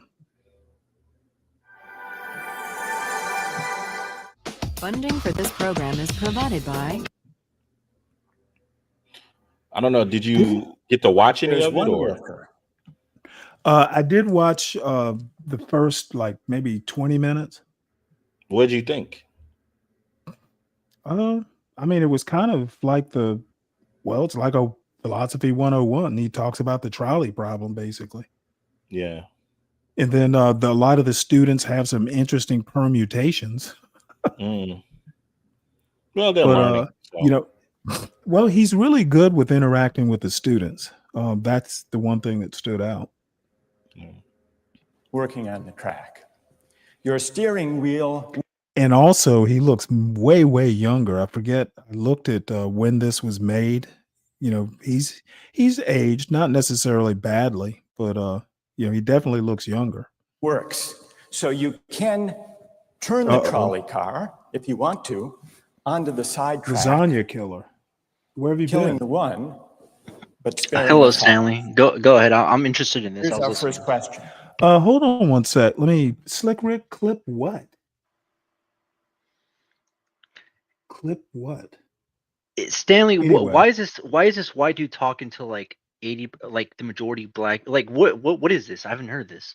The right thing to do? What the fuck is this? Well, essentially, it's a series of lectures at this guy's a Harvard philosophy professor, and this is a survey course, apparently. It's a philosophy survey course. Why is a white man seen as a god within like the population of like 99% black people? This is not a good look. Like, Wait, hold it's it. a freeze frame. This is a freeze Whoa. frame. The white man is seen as a god by 99% of black people? Well, look at this. Look at the frame that you frozen in. Obviously, it was accidental, but it speaks volumes. The crowd is 100% black, and you just have a white dude. No, the crowd is not 100% black. This is Harvard. How many blacks do you think are in a Harvard philosophy class? Okay, my bad, Stanley. I had my saturation up too high. Go ahead. See that little Veritas symbol over in the bottom right hand corner? That's Harvard. That's Harvard's Veritas, their little symbol. Not too many blacks at Harvard. Yeah, my bad. I wish I like again. I wish it was majority black. That would be I had nice. I had my nightlight on. My bad. My How bad. about Harvard as an HBCU? I would love to see that. What's the right thing to do? What would you do? Let's take a poll. How many would turn the trolley car onto the side track? Raise your hands. How many wouldn't? How many would go straight ahead? Keep your hands up, those of you who would go straight ahead. A handful of people would. The vast majority would turn. Let's hear first. Now we need to begin to investigate the reasons why you think it's the right thing to do. Let's begin with those in the majority who would turn to go onto the side track. Why would you do it? What would be your reason? Who's willing to volunteer a reason? Go ahead, stand up. Because it can't be right to kill 5 people when you can only kill 1 person instead. It wouldn't be right to kill 5 if you could kill 1 person instead. That's a good reason. That's a good reason. Who else? Does everybody agree with that reason? Go ahead. Well, I was thinking it's the same reason on 9/11. We regard the people who flew the plane into the Pennsylvania field as heroes because they chose to kill the people in the plane and not kill more people in big buildings. So the principle there was the same on 9/11. It's a tragic circumstance, but better to kill 1 and so that 5 can live. Is that the reason most of you had, those of you who would turn? Yes? Let's hear now from those in the minority, those who wouldn't turn. Yes. Well, I think that's the same type of mentality that justifies genocide and totalitarianism. In order to save one type of race, you wipe out the other. So what would you do in this case? You would, to avoid the horrors of genocide, you would crash into the 5 and kill them? Presumably, yes. You? Yeah. Okay, who else? That's a brave answer. Thank you. Let's consider another trolley car case and see whether those of you in the majority want to adhere to the principle, better that 1 should die so that 5 should live. This time, you're not the driver of the trolley car, you're an onlooker. You're standing on a bridge overlooking a trolley car track. And down the track comes a trolley car. At the end of the track are 5 workers. The brakes don't work. The trolley car is about to careen into the 5 and kill them. And now, you're not the driver. You really feel helpless until you notice, standing next to you, leaning over the bridge, is a very fat man. And you could give him a shove. He would fall over the bridge, onto the track, right in the way of the trolley car. He would die, but he would spare the 5. Now, how many would push the fat man over the bridge? Raise your hand. How many wouldn't? Most people wouldn't. Here's the obvious question. What became of the principle? Better to save 5 lives even if it means sacrificing 1. What became of the principle that almost everyone endorsed in the first case? I need to hear from someone who was in the majority in both Stanley, I would cases. definitely kill the How fat do you man. explain the difference Like- between the two? Yes. You would kill what? The second one, I guess, involves an active choice of pushing the person down, which I guess So the question that was person himself would otherwise not have been involved in this situation. So the question was the question was if you could save 5 lives, but you would have to take the Yeah, life well, of, yeah. of a fat person. Would you do that? That's an obvious yes. This taping must be from like Well, wait, the early why is it 2000s. obvious? Well, I mean, if you're Please don't if you're tell me you're going to bring up life expectancy. if you're given an option, right? Yeah, if you only have 2 options, right? You don't have any other out. You have to choose the lesser of 2 Yeah, evils. it's the Charlie problem. I'm familiar with it. Oh, what's more evil, killing 1 person or 5? Well, Right, I've the heard of it. problem that comes I've up, lasagna, is with the massive change of people not wanting to push, is because in this section they have to be the one that's actually doing the pushing, Right. and Right. that changes things. It's I think it's one of the reasons why people in Congress can make certain decisions because they're not the ones that are actually having to have to do it.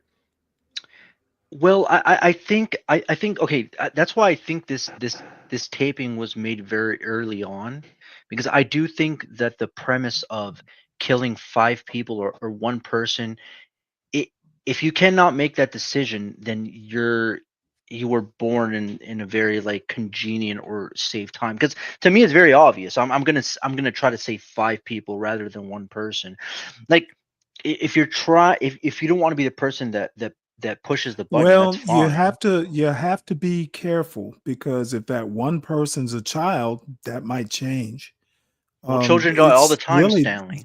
the problem is not the problem isn't a solvable one. It's just basically, there is no solution basically. No, there is And this is these people.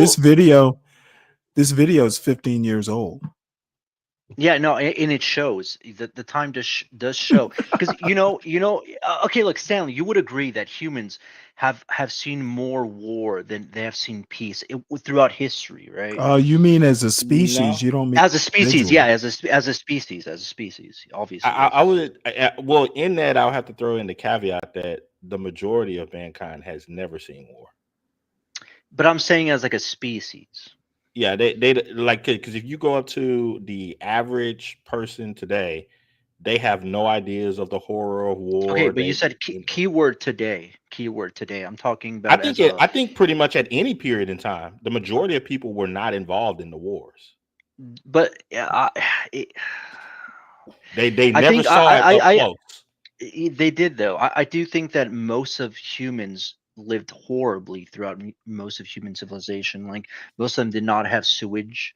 They Yeah, did not have I'll give you electricity. Okay, that. but Like that I'll give you that, but You that has nothing to cannot do with say seeing they war. lived horribly compared to. That's a presentist argument.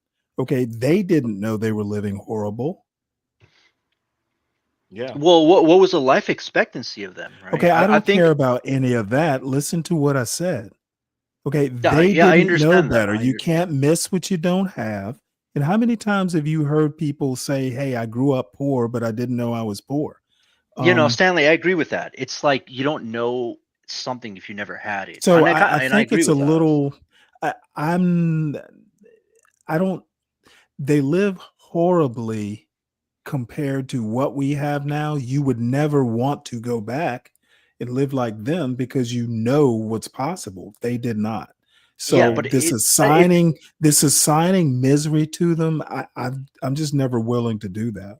No, Yeah, but what I'm saying is I that agree. ignorance is bliss, right? Like we're able to surmise that they lived dog shit lives because we lived such good lives now. Obviously, if we were born in the same We type of ways that they were, we would be like. But again, ignorance is bliss, right? Like, And we got a little bit into the weeds because the general thing is that I guess the argument that I was positing was that the majority of mankind at any point in history has never seen up close and personal the horrors of war. agreed. I completely agree with that. Yeah, that's definitely true. Choose on his behalf, I guess, to involve him in something that he otherwise would have escaped is, I guess, more than what you have in the first case, where the three parties, the driver and the two sets of workers, are already, I guess, in the situation. But the guy working, the one on the track off to the side, he didn't choose to sacrifice his life any more than the fat man did he? That's true, but he was on the tracks. And you... This guy was on the bridge. Go ahead, you can come back if you want. All right, it's a hard question. All right, you did well. You did very well. It's a hard question. Who else can find a way of reconciling the reaction of the majority in these two cases? Yes. Well, I guess in the first case where you have the one worker and the five, it's choice between those two, and you have to make a certain choice, and people are going to die because of the trolley car, not necessarily because of your direct actions. The trolley car is a runaway thing, and you're making a split-second choice, whereas pushing the fat man over is an actual act of murder on your part. You have control over that, whereas you may not have control over the trolley car. So I think it's a slightly different situation. All right, who has a reply? No, that's good. Who has a way, who wants to reply? Is that a way out of this? I don't think that's a very good reason, because you choose to, it's either way you have to choose who dies, because you either choose to turn and kill the person, which is an active conscious thought to turn, or you choose to push the fat man over, which is also an active conscious action. So either way, you're making a choice. Do you want to reply? Well, I'm not really sure that that's the case. It just still seems kind of different, the act of actually pushing someone over onto the tracks and killing him. You are actually killing him yourself. You're pushing him with your own hands. You're pushing him. And that's Right. different than steering something that is going to cause death into another. You know, it doesn't good. really sound right saying it now. No, it's good. But I'm up here. It's good. What's your name? Andrew. Andrew, let me ask you this question, Andrew. Yes. Suppose standing on the bridge next to the fat man, I didn't have to push him. Suppose he were standing over a trap door that I could open by turning a steering wheel like that.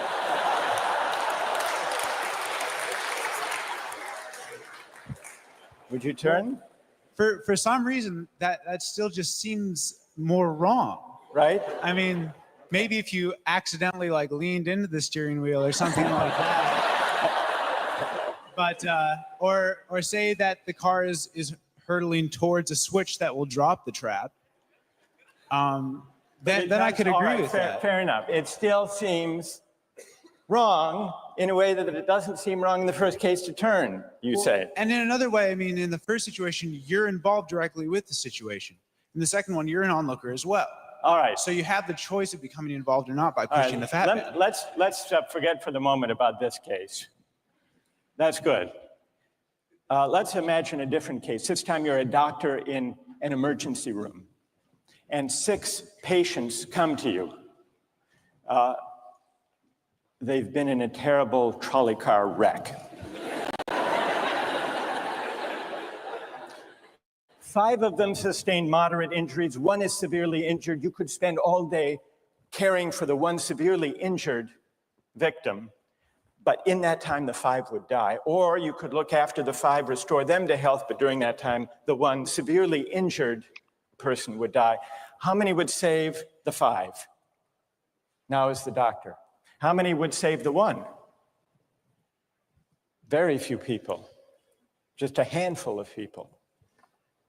Same reason, I assume. 1 life versus 5? Now consider another doctor case. This time you're a transplant surgeon, and you have 5 patients, each in desperate need of an organ transplant in order to survive. 1 needs a heart, 1 a lung, 1 a kidney, 1 a liver, and the 5th, a pancreas. And you have no organ donors. You are about to see them die. And then it occurs to you that in the next room, There's a healthy guy who came in for a checkup. And he's, you like that? And he's taking a nap. You could go in very quietly, yank out the 5 organs, that person would die, but you could save the 5. How many would do it? Anyone? How many? Put your hands up if you would do it. Tough choices, tough choices. This is what he's trying to encompass. Anyone in the balcony? What would you do, Lasagna? You would? Be careful, don't Most lean people over do not too need to much. deal with this, but I would How deal many with the tough wouldn't? choices. I would pray to God, and I would do All what right. is necessary. What do you say? Speak up in the balcony, you who would yank out the organs. But what would be Why? necessary? I'd actually like to explore a slightly alternate possibility of just taking Saving the the- one of the 5 who needs an the organ greater who amount of dies people. first, using their 4 healthy organs to save the other 4. That's a pretty good idea. It's kind of it's like the Jesus thing. What would Jesus do? He would save the greater That's a amount great of people. idea. Except for the fact Oh, I thought y'all were going to go into a lengthy discussion. No, I think a lot of it centers around the idea of murder, morality. Well, no, there's no murder if morality is in the picture, right? So you would surmise that like there are scriptures in the Bible that you would say that murder happens, but if you're saving 1,000 people, but 10 people die, is that really murder or is that grace? Well, I think you're mistaken what I'm talking about when I say the word murder. It's like there's you can kill someone, but it not be a murder. Yeah, So like what he was saying, right? Let's say if there was a train that was gonna kill one person or save 5 people, which one would you choose? yeah, if you're, Obviously, you wouldn't want to have that burden, but let's say if that burden was bestowed upon you and you would have to, like make a decision, I think most people would say save 5 people. I mean, it just depends. Okay, now it kind of changes. So, in what situation would you say that one person rather than those 5 people? Maybe it's your mother. What that a person would save the one rather than the 5?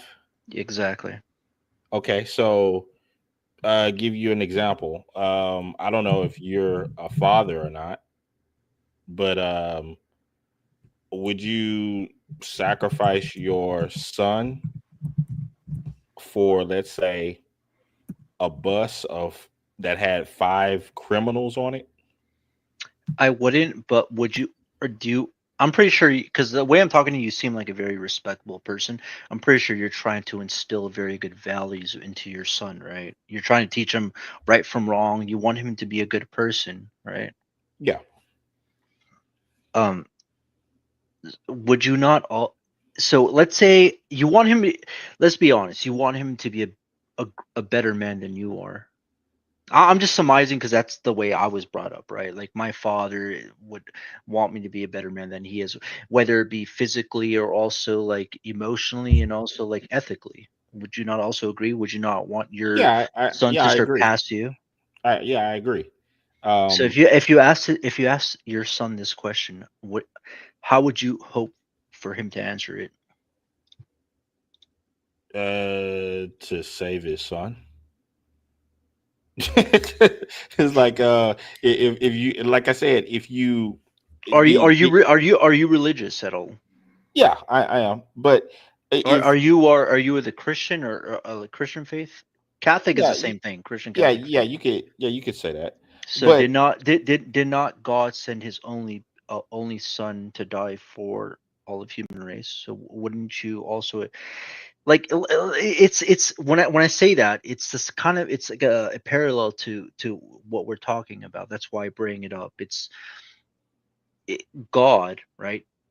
And you are a father, and let's say, and God sent his only son Jesus, and we're also talking about your son.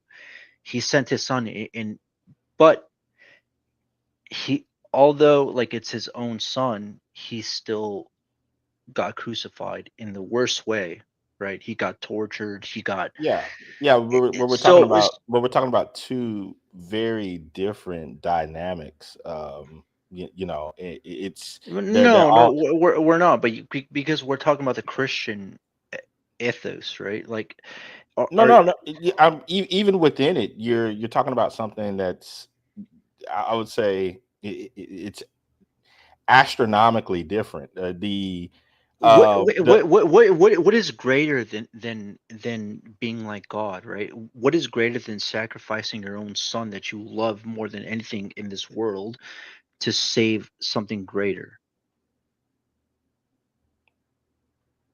Okay, are we really gonna have that conversation? Do you No, really no, no. want to go It's not down a this? conversation. It's a fact. God sent his only begotten son, Jesus Christ, to Uh-huh. save everybody else, right? Although he did From not want to what? do that, he did From that. from what? Evil. Okay, evil of what? Okay, the Bible does not go that far. It just says that God sent his only begotten son, Jesus Christ, to free all of mankind. I mean, that's Oh, okay. So basically the so purposes of the Bible. so would that sacrifice cover all of mankind? Yeah, that's why No, God's. it That's wouldn't. why. Wait. Okay, so when. Okay, let's just agree within the fact, right? Yeah, within the fact, no, it would not cover all mankind. So, so okay, the Bible basically says that God sent Jesus Christ to sacrifice himself for the sins of all mankind. Would you not agree with that? Okay.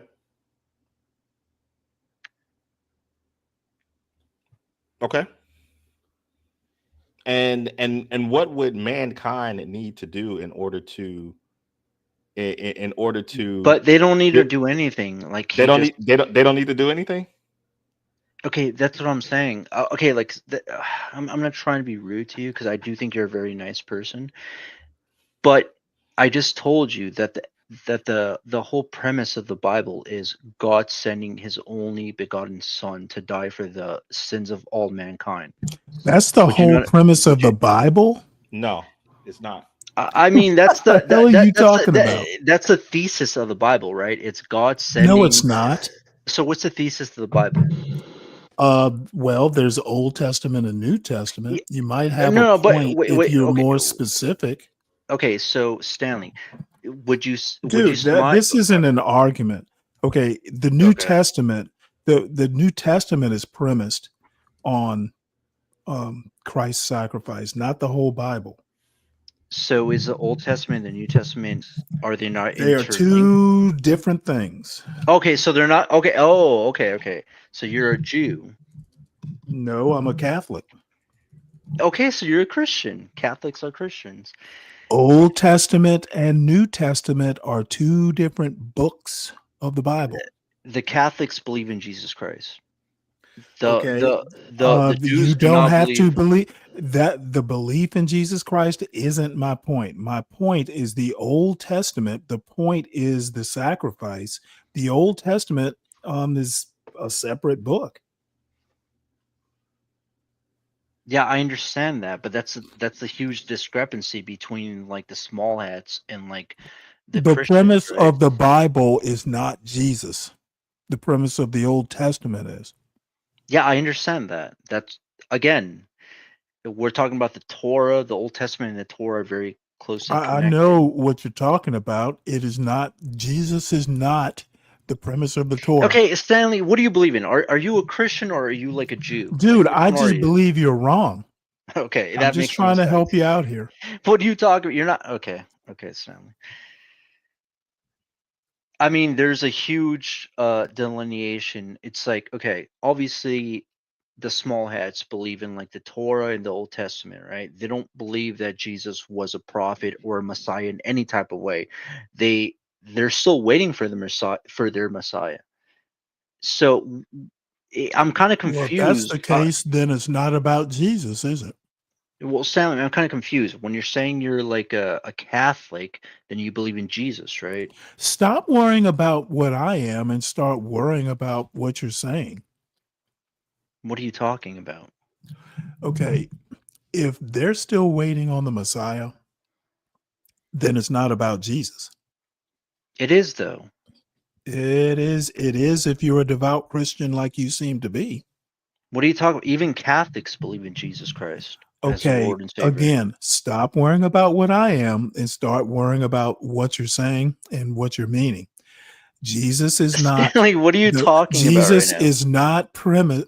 The Bible is not premised on Jesus as a whole. The New Testament is. Yes. So do you deny the New Testament? Nope. Okay, so then you accept the New Testament as part of the Bible.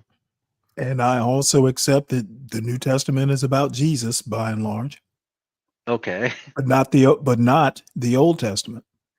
What are you talking about right now? Dude, you know what? This is no, you know what? I'm going to hold my tongue just for the sake of peace. What are you talking? Okay, Stanley, Yeah, obviously I like yeah, you, like, but what are you yeah. talking about Okay, right now? Lasagna. lasagna. You want to just go ahead and I'll just go ahead and mute, and you go ahead because I don't have the patience SKC does. Okay, just okay. Let me talk. SKC. Okay, so SKC, are you what, Catholic, Christian? Yeah, What type? just leave it at Christian, and but the whole idea that I'm stating is as simple as this, lasagna. If Jesus sacrifice covers all of mankind's sin, then are all of mankind saved? You know that's the reason why most people do not like faith, right? It's like they are saved if they accept Jesus Christ as their So they Lord and need to do Savior. something, right? Yeah, they need to acknowledge Jesus So Christ as so their Lord and then Savior. so then it's not just some sort of absolute thing of he died and all men's sins are taken away. They have to do Oh, something, right? SKC, that that's very poignant, and that's something that I've had a lot of disagreement with within like my own upbringing. And you make a very, very good point, So right? so that so there it's not just some um bang everything is said and done and such. No, No, no, no, no, no, SKC, something I needs do to agree with happen. you. I do agree with you. I do agree with Right, you. right. I do agree with you in a So that's sense. why I was saying in this scenario of when you tried to bring that into this conversation, there are astronomical differences because what we're talking about here is not just some one-to-one comparison. What we're talking about here is if you want to put it in the I would say the biblical aspect, a being that has control over all life, time, and humanity, and the universe and the whole nine, versus a human being that wants to see their lineage continue. That those are hugely different Yeah, things. no, SKC, and I agree with you 100%. And like, again, obviously, I don't have any kids of my own. I would like, you have kids, like I'm gonna give you the benefit of the doubt. I do think that if I would have kids, I would be a little bit more like, fuck everybody else. Well, Everybody no, else will suck I my don't think dick. I don't even think it has to do with that. The only reason that I changed the scenario so far as assigning some sort of values to the people who were involved is because that matters. It's the whole reason of why we say things like even amongst But men SKC, okay, we're being amongst honest. men We're SKC, when they we're well let me SKC, finish real quick. Well, just let me we're finish being real quick. okay. Hold It's on, hold on. one. Before you finish, we're being honest here, though. As a father, you obviously have a little bit of pull for your own lineage or for your own child. So let's be very honest. Even if I had my own kid, obviously I would have a little bit more pull for my own child, Say if right? it wasn't even your own kid. Let's just say if I don't know. Let's say if it was your brother.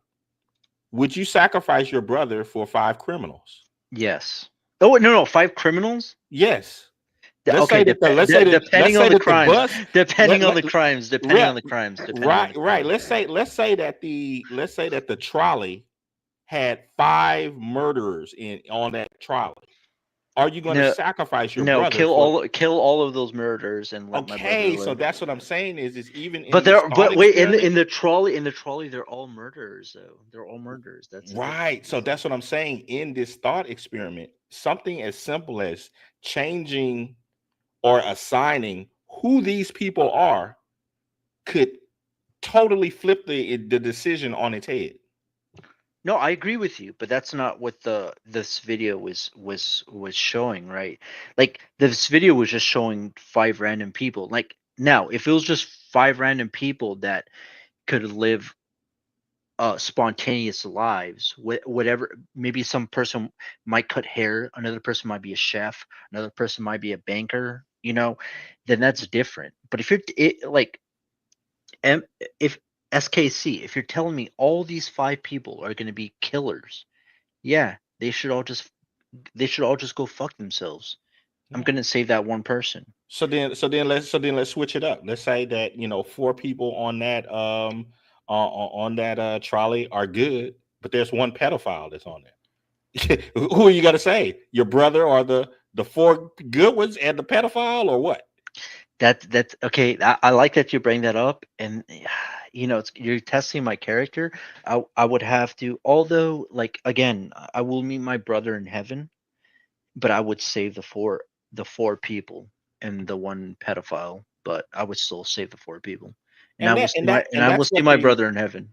And that's what the experiment is really talking about, at least from how I see it. It's about sacrifice. Well, I think it's going to test how people are going to how their ability to stay true to the principles that they exactly hold to. Yeah. Exactly. No, SKC, you're very wise. Like I 100% agree with you on that preposition. No, yeah, 100%. Yeah, I don't think that I'm wise at all. I think I just read a little bit. Why when someone's trying to give you, like I'm a regular, like I'm like I'm just like you. I'm not like a regular. I've never even talked to you. If I'm giving you a compliment, just accept it. You're just kind of being an asshole when you're not. No. I'm just saying I'm just like you, man. I'm just like you. But I'm curious as what's going to be the next portion of what Mr. Sandell is going to state. Sandell, you mean Stanley? No. The speaker is Michael Sandell. Oh, okay. You definitely have the patience of a teacher, SKC. No, I'm a father. Did you just wreck the philosophical point? Well, let's step back from these stories and these arguments to notice a couple of things about the way the arguments have begun to unfold. Certain moral principles have already begun to emerge from the discussions we've had. And let's consider what those moral principles look like. The first moral principle that emerged in the discussion said, the right thing to do, the moral thing to do, depends on the consequences that will result from your action. At the end of the day, better that 5 should live, even if 1 must die. That's an example of consequentialist moral reasoning. Consequentialist moral reasoning locates morality in the consequences of an act, in the state of the world that will result from the thing you do. But then we went a little further, we considered those other cases, and people weren't so sure about consequentialist moral reasoning. When people hesitated to push the fat man over the bridge or to yank out the organs of the innocent patient, people gestured toward reasons having to do with the intrinsic quality of the act itself, consequences be what they may. People were reluctant. People thought it was just wrong, categorically wrong, to kill a person, an innocent person, even for the sake of saving 5 lives. At least people thought that in the second version of each story we considered. So this points to a second categorical way of thinking about moral reasoning. Categorical moral reasoning locates morality in certain absolute moral requirements, certain categorical duties and rights, regardless of the consequences. We're going to explore in the days and weeks to come the contrast between consequentialist and categorical moral principles. The most influential example of consequential moral reasoning is utilitarianism, a doctrine invented by Jeremy Bentham, the 18th century English political philosopher. The most important philosopher of categorical moral reasoning is the 18th century German philosopher Immanuel Kant. So we will look at those two different modes of moral reasoning, assess them, and also consider others. If you look at the syllabus, you'll notice that we read a number of great and famous books. Books by Aristotle, John Locke, Immanuel Kant, John Stuart Mill, and others.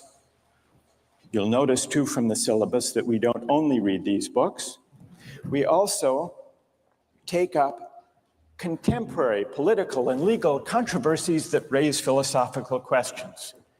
We will debate equality and inequality, affirmative action, free speech versus hate speech, same-sex marriage, military conscription, a range of practical questions.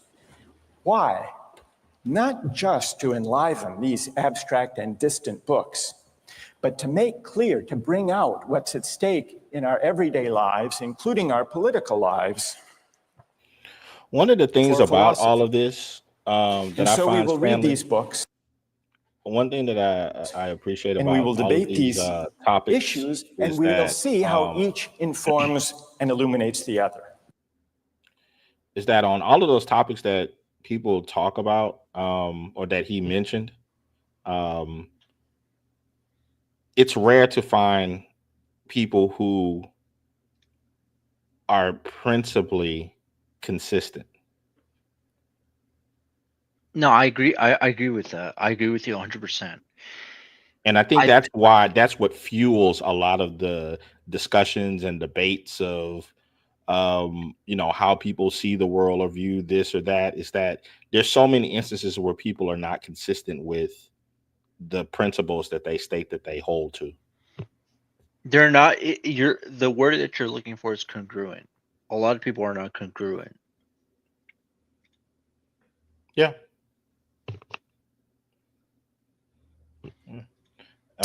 Well, I mean, my question to you though is, there is no unified theory. Life tends to be so situational, and people literally change from, in the different phases of life. So, I mean, I think you do want like relative consistency, but there's almost no way you can be consistent. But Stanley, that's kind of a bad thing, though. Would you not agree? I'm sorry, it's kind of a what? Would you not think that consistency, like if you're not consistent within your own bloodline? Okay, I'm literally saying consistency is impossible. It's that a perfect world scenario. It's You're not. never No, I gonna agree with be- you. I agree with you. You're It's not never perfect, going to obviously, be it's not perfect. 100% consistent. The best you can do is try and be as consistent as possible. But we're talking about in a family dynamic. We're talking about like in a family. Wait, hold it. We are? I mean, that's I assume, because I was talking to SKC about his like child. I think we were talking about like Right. family That's dynamic. SKC's child. You were having what I'm saying is not based on what you and SKC discussed. Obviously, like if we're talking about like as entire world, right? You can't talk about Europe and like America and like fucking Antarctica. Like obviously we're not going to be we're not going to be consistent, right? But what I'm talking about, if we're talking just about America, we can have some type of like consistency in the type of way we bring up most young children in some type of sense, regardless of the of the of the of the background, right? Let's not call it consistency. Let's call it predictability. I think children do better when parents are more or less predictable. Consistency, you're not going to be consistent. If you have two children, you're not going to be, absolutely consistent. I think consistent to me implies some sort of perfection. Predictable is a lot more situational. What do you mean by that? I literally mean, how would dad react to something that I do? Consistency for me just implies a perfection that people just are incapable of achieving. Predictable is more situational. But Stanley, like you have a child that's like pretty successful, right? He's going to college, he wants to better himself. But you also probably see a lot of people that are the opposite. So what's the difference between what you're doing and what other people are doing? Well, it's other people doing it for starters. I'm not responsible for what other people are doing. That's basically the bare bones of it.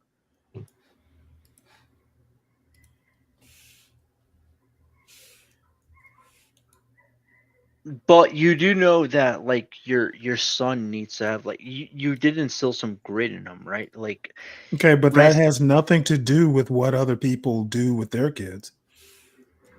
I mean, I literally have never, other than maybe like, I've asked my parents, like within my family, because my sister has kids. I don't look to other people as to how I raise my son. I have a family.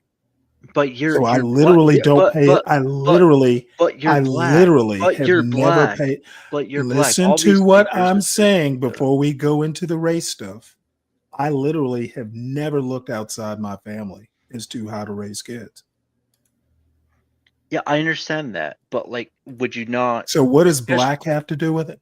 Well, okay, like let's be honest. Like, are you not giving your your offspring some type of acknowledgement? Like, yeah, you need to work hard, but you also need to acknowledge that you have like a deficit, especially in America, because of motherfucker. My son literally got into an engineering school, like that has nothing to do with that. Has no, nothing to do with what you need to do. What you need to do is listen to my response. Okay, my son doesn't have any deficit at all. My son is going to a better college than you went to. Yeah, he did. I'm not gonna lie. He did. Okay, so don't tell me you have the deficit when compared to my son. Okay, Stanley, you don't have the SAT that he did.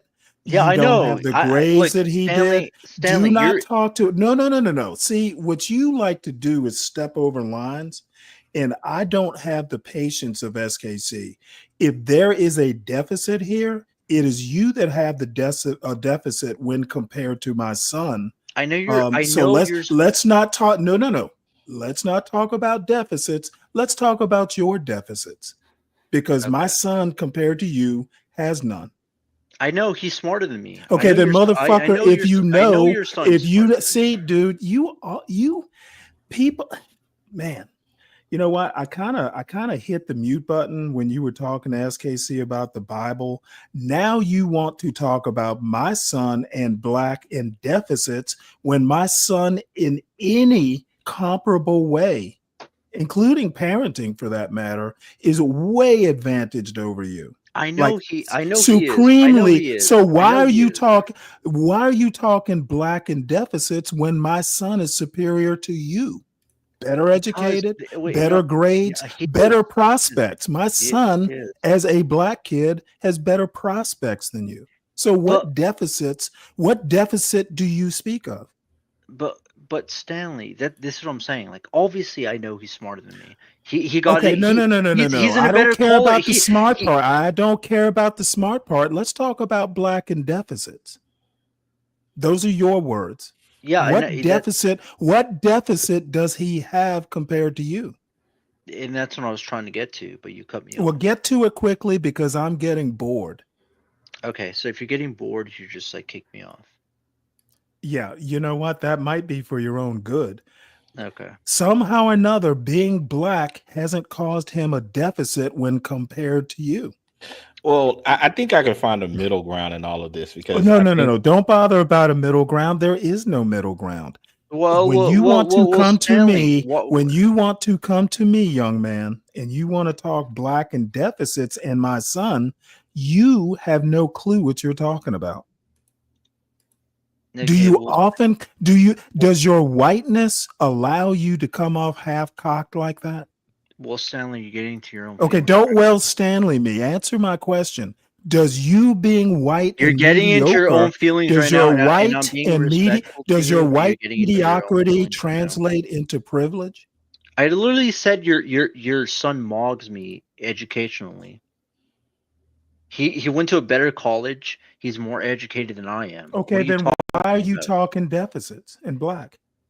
Okay, that's what I'm saying. You're not. I don't know if you're drunk or if you're like. Dude, I'm stone cold sober, but I'm stone cold sober enough to call your dumb ass out. Okay, do not talk to me about black in deficit when compared to my son, you have the deficit. Yeah, and I said that. I know Okay, then your shut the fuck up and let's move on. I said your son. Don't stretch out your humiliation, son. I said your son went to a Don't better stretch college out than your I went to. humiliation. Do not What, talk to me about black in deficits when you are on the short end of the stick. You are white and have a deficit compared to my black and deficited son. Dude, you never stood a chance when you step to me stupid. You don't stand a chance. I will crush your mediocre white ass and have fun when I do it. Okay, I never. Yeah, motherfucker, I know it's okay. I never said. You don't have to. I don't need your permission to crush your mediocre ass.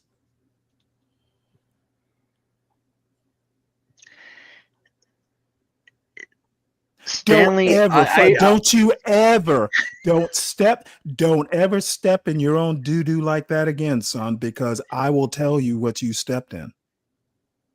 Bring that racist bullshit to my panel. How is it racist? How is bring it racist that racist bullshit to my panel and I will crush you.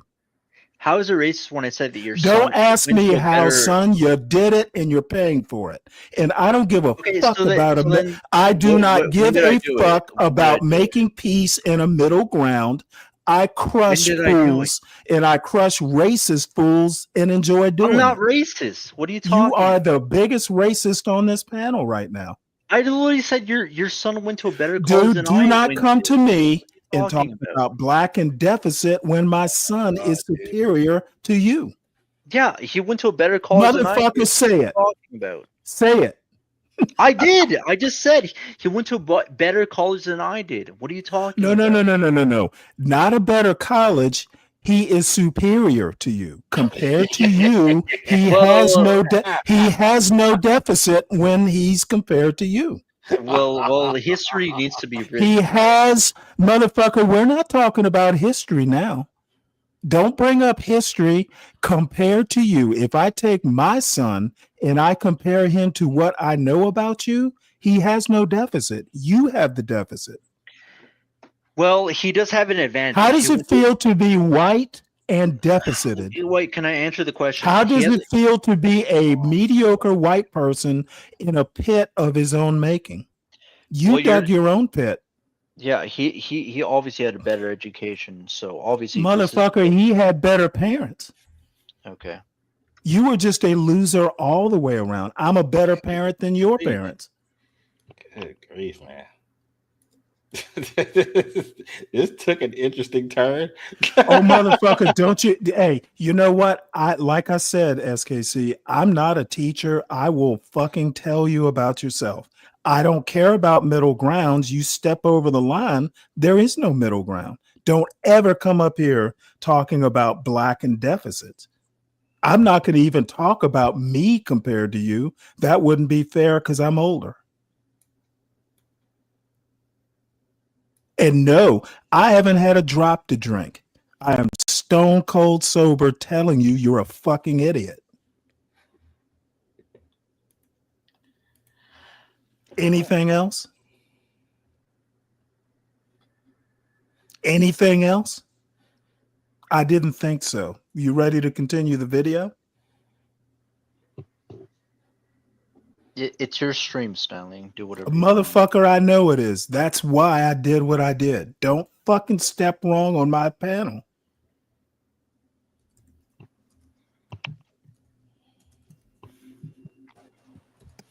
This may sound appealing enough, but here I have to issue a warning. And the warning is this: to read these books in this way, as an exercise in self-knowledge, to read them in this way carries certain risks. Risks that are both personal and political. Risks that every student of political philosophy has known. These risks spring from the fact that philosophy teaches us and unsettles us by confronting us with what we already know. There's an irony. The difficulty of this course consists in the fact that it teaches what you already know. It works by taking what we know from familiar, unquestioned settings and making it strange. That's how those examples worked.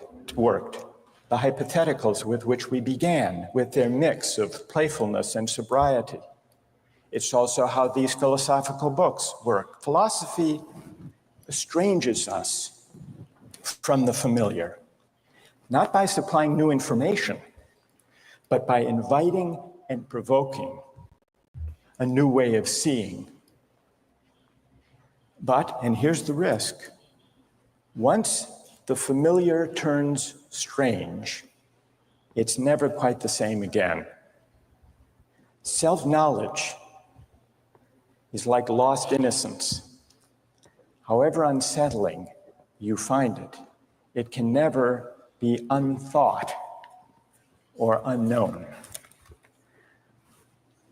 What makes this enterprise difficult, but also riveting, is that moral and political philosophy is a story, and you don't know where the story will lead, but what you do know is that the story is about you. Those are the personal risks. Now, what of the political risks? One way of introducing a course like this would be to promise you that by reading these books and debating these issues, you will become a better, more responsible citizen.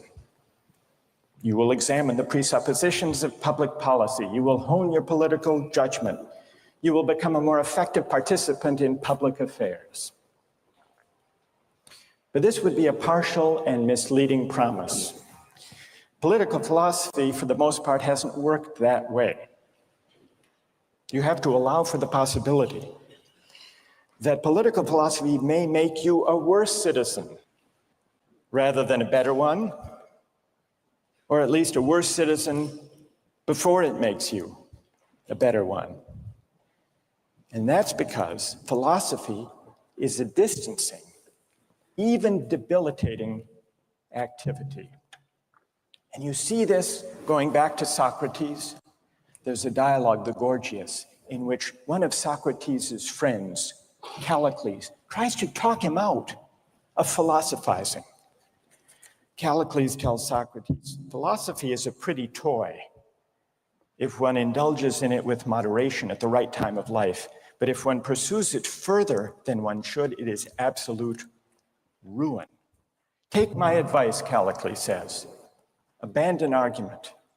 Learn the accomplishments of active life. Take for your models not those people who spend their time on these petty quibbles, but those who have a good livelihood and reputation and many other blessings. So Callicles is really saying to Socrates, quit philosophizing, get real, go to business school. And Callicles did have a point. He had a point because philosophy distances us from conventions, from established assumptions, and from settled beliefs. Those are the risks, personal and political. And in the face of these risks, there is a characteristic evasion. The name of the evasion is skepticism. It's the idea, well, it goes something like this. We didn't resolve once and for all either the cases or the principles we were arguing when we began. And if Aristotle and Locke and Kant and Mill haven't solved these questions after all of these years, who are we to think that we here in Sanders Theater over the course of a semester can resolve them? And so maybe it's just a matter of each person having his or her own principles and there's nothing more to be said about it. No way of reasoning. That's the evasion of skepticism, to which I would offer the following reply. It's true, these questions have been debated for a very long time. But the very fact that they have recurred and persisted may suggest that though they're impossible in one sense, they're unavoidable in another. And the reason they're unavoidable, the reason they're inescapable, is that we live some answer to these questions every day. So skepticism, just throwing up your hands and giving up on moral reflection, is no solution. Immanuel Kant described very well the problem with skepticism when he wrote, "Skepticism is a resting place for human reason, where it can reflect upon its dogmatic wanderings, but it is no dwelling place for permanent settlement. Simply to acquiesce in skepticism," Kant wrote, "can never suffice to overcome the restlessness of reason." I've tried to suggest through these stories and these arguments some sense of the risks and temptations, of the perils and the possibilities. I would simply conclude by saying that the aim of this course is to awaken the restlessness of reason and to see where it might lead. Thank you very much.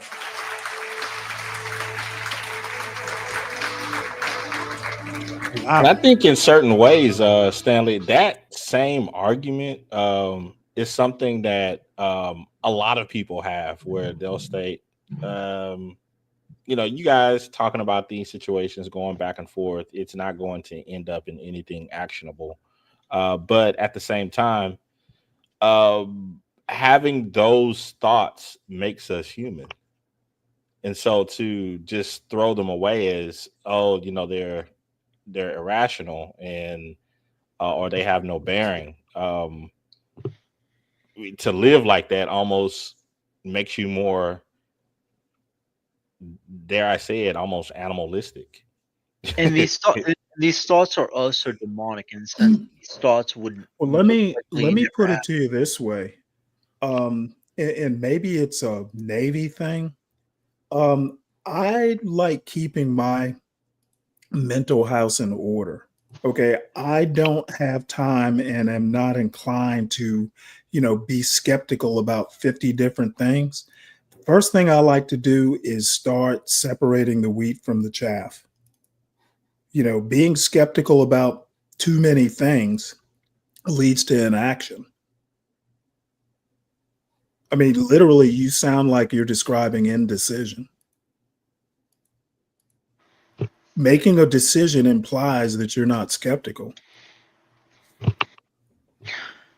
What's wrong with being indecisive? Like we're all everything. human. Everything is wrong. People lose lives for indecision. Yeah, but we're all humans here, right? Okay, I don't give a fuck about any of that chaff. I said people lose lives over indecision.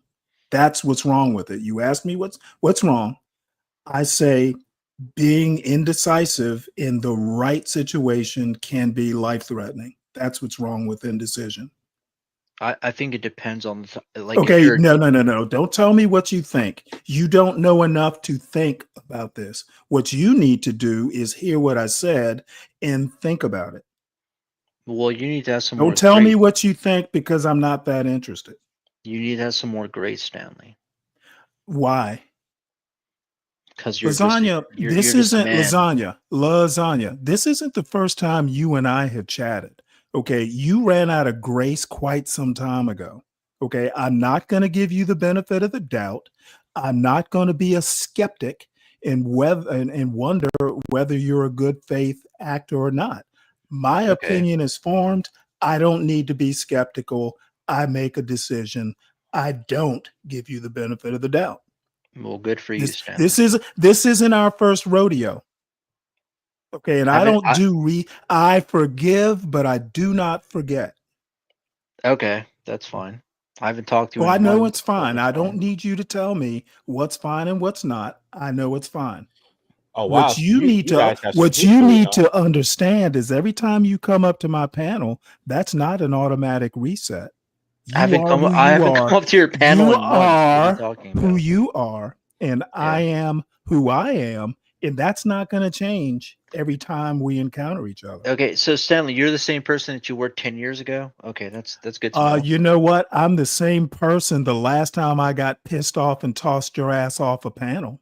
That much we know. Your I old don't need ass to might be need I your don't old need to ass be might need to learn skeptical. something, I don't Stanley. need to be skeptical about the last time we encountered each other, and neither do you. And this is why And most old and the people next should time we die. encounter each other, there will be less reason to be skeptical because now you know how I'm operating.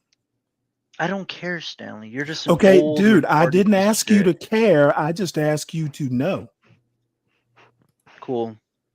You're just old. You're No, a what I disgrace to am is society. done with your bullshit. That's what Yeah. I am. I'm Okay. old and done with the bullshitters. Yeah. Well, you should just die then if you're that old. Motherfucker, you know what? I might just die, but you know what? That would be good riddance. I don't have to deal with your white mediocrity anymore. Well, you're a plague to society, Stanley. You know what? I'm a plague to your type of society. You're also a plague to Because yourself. I like telling you about your type of society. Think about it. If you die, therefore I do you know how am a much? plague. Think about it. The If you die, do you know how truth much is equity? Do you know how much equity? the truth is a plague to your type of society. Do you know how much equity your son would have? Do you Motherfucker, know how I much don't give a buying shit. power Why do I your son would have? equity? What the fuck are you talking about? Equity. You've lived your life. Why won't you just die Dude, already? you have no clue how I live my life. Oh my god. No, but you're old already. This is what I'm saying. Oh my god. The problem with most of America is just old. Dude, Old you people are just your letting own make worst you enemy. wrong. Has anyone ever told you that you are your biggest problem? Well, Stanley, what are you doing in this I bet current your daddy never told you you were a big problem to your own self, did he? Well, Stanley, I bet he has. what are you I bet doing? he's told. I bet your father has told you. You know what, lasagna killer? You are your worst enemy. So what are you doing, Stanley, within this Motherfucker, what I'm doing is telling you what I think. I don't know it, but I No, think it. you're not doing anything I special. literally think that you are your biggest Achilles heel. Your biggest Achilles heel is between your ears. Okay, Stanley, you're collecting Social Security. No, don't tell me what I'm collecting because You're a you vampire just to like me society. are guessing. All I have to say is white mediocrity should working? always be addressed and crushed. Nip Stanley, that are you white working? Do you have a mediocrity in job? the Do you have bud. a job, I nip Stanley? it in Do the you have a job? bud. Do you have a I job? nip white mediocrity in the bud. So It there's has nothing to no do with doubt white or about where black. you stand on this panel. I do not give a fuck about your hurt feelings. I do not give a fuck about you. Stanley, what I'm just saying is Bring that bullshit to my panel and I will address it every time. You should just die. Motherfucker, don't tell me what I should be doing. I just did it. You haven't died though. Dude, all I have to say is we know where we stand with each other currently and forevermore. As long as we know this, we're good to go. Okay. At least in my mind. As long as So you know what were you you're- going to you're- say? SKC, can you finish what you were saying? Oh, I was just saying that what Lasagna was saying about the dying part, that doesn't sound very Christian. What are you talking about? Dying is the most Christian thing. Jesus died at 33. Isn't No, that? I'm talking about I'm talking about wishing somebody to die. I mean, that's kind of Dude, he thinks Well, I'm Jesus, apparently. no. Well, I appreciate the comparison. what I'm saying is that if you look at the Christian ethos and like even like Catholic ethos, it's like once like Stanley, obviously I have when I say this, I have no hate towards you or anything like that, but you've had a Oh, child. you think I hate you? Oh, please don't think I hate you. Can I finish my point? Maybe, maybe not. I just need you to know there's go no ahead. hate involved. What I said was cold, calculated, and objective. Okay, cool. What I'm saying is you've lived a long enough life. You've had a child. You're just being selfish at this point. You should just like jump off a bridge and just like you've lived your life. You're just being selfish at a certain age. You know, I throughout history, anytime white mediocrity gets threatened or belittled in any way, the first thing they want to do is murder you. Yeah. They want to lynch you. They want to tie you to something and toss you in a river. Y'all get mighty murderous, don't you? When you Well, feel I said, that some, wait, Stanley, I when said your you did a little good when job. your little You did a good pride job. when You did a your good little job. white pride gets dented a little bit, first thing you want to do is talk about people jumping off bridges. When you say jump off a bridge, are you putting jump off bridge in scare quotes? Oh wow. Well, I'm saying you did a good job, Stanley. I'm saying you were a good Oops, you were oops, a he good jumped. father. You were a good father. Your son is going to college. He's gonna Dude, you need not worry about what type of father I was. None of this is your business, quite but frankly. what like Literally, you're not doing stop anything worrying. else. Stop worrying about me. Stop worrying about me and my parenting. Start worrying about lasagna. But you're part of the problem. Most of the Okay, problem. I am not most part the of your problem, dumbass. No, you're part of the American I problem. am not part of your problem. The biggest I problem in am not America. part of any problem you need concern yourself with. Yeah, if you look at this, Don't like, me. How am I your personal problem? I'm trying to explain it, but if you want to keep going, Don't bother explaining. I've already discounted your answer. Yeah, okay. It's not worth me hearing. Okay. See, I've written you off. Okay.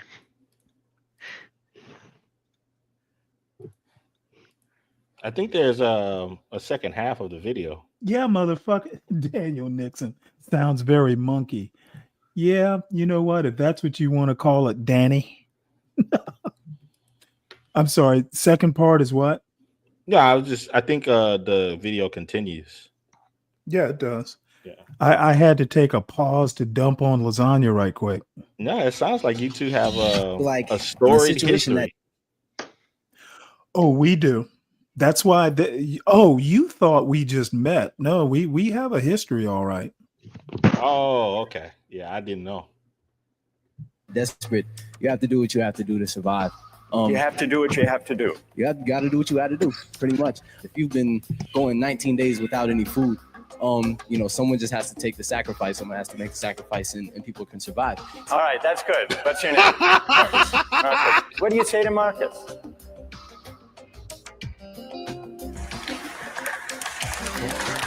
Last time, we started out last time with some stories, with some moral dilemmas about trolley cars and about doctors and healthy patients vulnerable to being victims of organ transplantation. We noticed two things about the arguments we had. One had to do with the way we were arguing. We began with our judgments in particular cases. We tried to articulate the reasons or the principles lying behind our judgments. And then, confronted with a new case, we found ourselves re-examining those principles, revising each in the light of the other.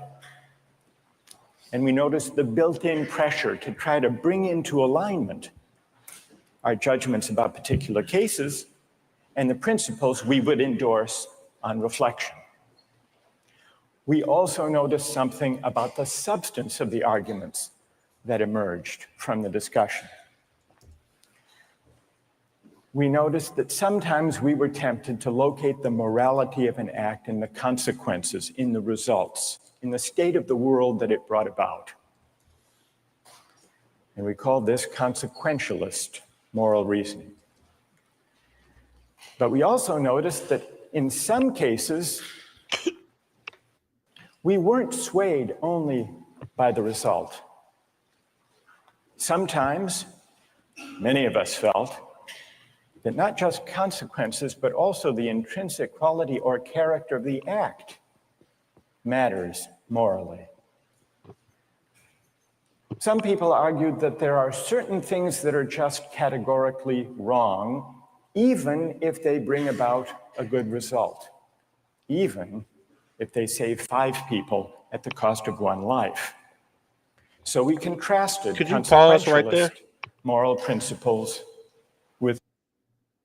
I did wonder, what are you two's feelings on that? The idea of doing something bad that yields a good result. Do you find any problem with that, or?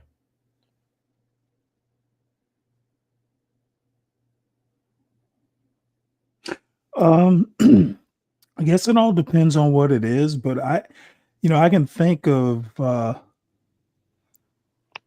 things that I think most times, and I'm thinking back on childhood, where you might do something that you kind of know is bad, but it turns out to be okay in the end. Yeah, I just wonder, because I think I know the perspective from Lasagna Killer. At least I would I would guess it. But I don't know. I think those instances of doing something bad to yield a good result is connected to evilness. Well, short-term thinking and an instant gratification. Well, I'm gonna sound really goody two shoes here. I can't think, at least as an adult, of like, hey, I know this is wrong, but I'm gonna do it anyway. There have been times where, I might I'll just say, like, done some woman wrong or something like that. But by and large, I try to avoid, intentionally doing something bad. And part of being an adult is weighing consequences. Um, if you do something bad, I guess relieved is how I would feel. Because sometimes if you do something bad, you kind of expect, something not to go well. And when it does go well, I guess relief would be what I feel.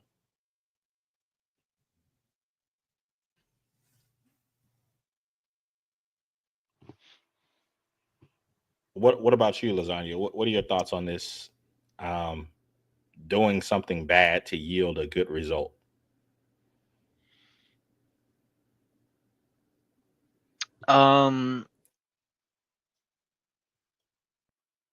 It's what I'm saying. Like, we're living in a world that's fallen.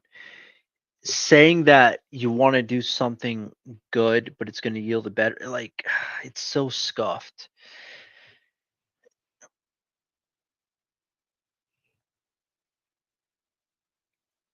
You should. I think as like I'm not a father, but if I had a son, obviously I would tell him to do the right thing, even though it's hard. I would tell him to do the right thing, even though it's not gonna benefit him. Just because, like, I just think that's the most moral thing. Like, for whatever reason, I just think that if I was like I don't have a child, but if I was a father, I would want for my son to be more righteous than wealthy. And even if my son died at like 15, if he died in a righteous way, and let's say if God gave me two choices, your son dies in a righteous way at a very early age, like at 14 or 13 or 15, or he lives till like 90, but he's really wealthy, but he's like a piece of shit. I think as a father, I would just want my dad to die at 15. But I don't have a child, so I don't know. You have a child, SKC. I don't know if what I'm saying is just bullshit. But No, I mean, if I was given the choice, I mean, from what you just put forth, I would actually agree with you. which is kind of weird because you know how like society just places just like being ballin like as the most important thing. But I'm just saying, like, if I'm just like, I'm happy you said that because I don't seem that crazy.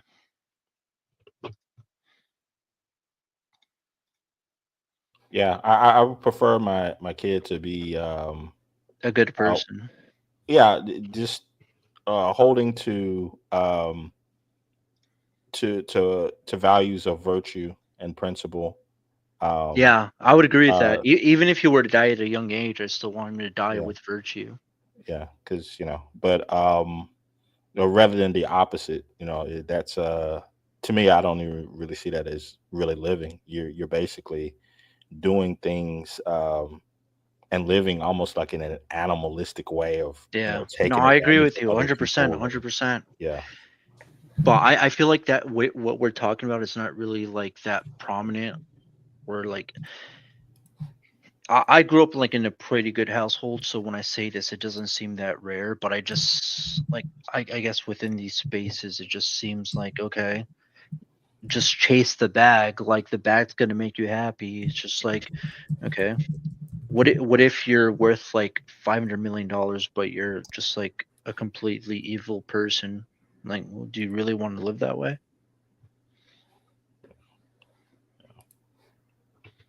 yeah. I don't know. I just think that there's a lot of situations where people have been without certain things, and they believe that if they had certain things, then a lot of their problems would go away. But I think just and I know that Stanley is going to jump down my throat on this one, but with the using a Thomas Sowism, yeah, there are no solutions. There there are trade-offs, and I don't think that a lot of people understand that when it comes to um, the things that they believe that they want. They imagine it as though there is no trade-off to acquiring the things that they want. Well, do you think he's talking specifically about politics No, or economics? I think that he's talking about way beyond economics. I think he's talking Mm. about in I think that axiom can be applied to multiple facets of life. Well, I'm gonna be honest with you. This is one of the problems I have with economists, and not just Thomas Sowell. I can think of a lot of economists who wind up, like Glenn Lowry is a good example, who wind up kind of being like sociologists in a way. A lot of Glenn Lowry's career, he actually worked in, he held joint appointments in sociology departments, or at Harvard, he had a joint appointment in the African American Studies department. I think economists tend to think very transactionally, like life is a trade-off. Sounds like life is one big transaction. And they may be right, but maybe for the sake of my, sanity, I like to think life is does have a few absolutes. There, life can be zero sum. No, not so much transactional or trade-offs. Sometimes there is 0 and 1. Yeah, I don't know. I think personally, I think that a lot of people take the things that Thomas Sowell says because it makes them uncomfortable about applying it. So Really?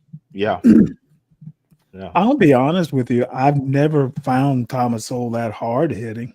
He's never said anything that made me cringe, or at least not Thomas. I don't take Thomas Sowell seriously enough outside of the basic economics. I've never taken him seriously as a sociologist or a philosopher or anything like that, or even a historian for that matter.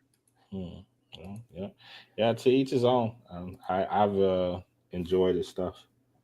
So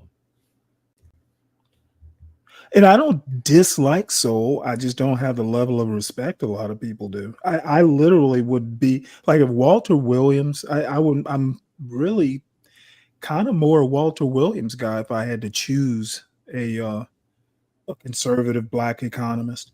hmm.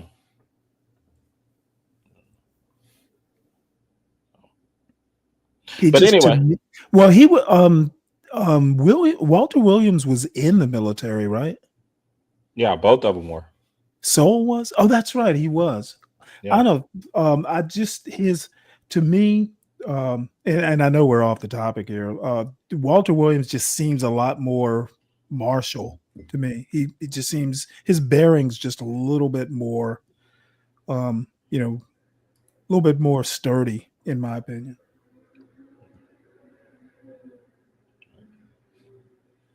But yeah, and this and I know we'll eventually get there, but one of my favorite episodes in this series has to do with when he confronts the issue about um Robert E. Lee and the decision Oh, I definitely want to see that. and the decision that Robert E. Lee was facing when asked by Lincoln to join the Union Army and to fight against his home of Virginia. Yeah. And there are many people who yeah, I'll be interested to see what Sandel's what he has to say about it. He probably doesn't really express an opinion, but a lot of people. As a matter of fact, I heard a historian talk about Robert E. Lee this weekend. Um, You'd be funny how often I hear about Robert E. Lee, and the upshot is that he fought for something that was basically, even at the time, there are people who thought it was morally reprehensible.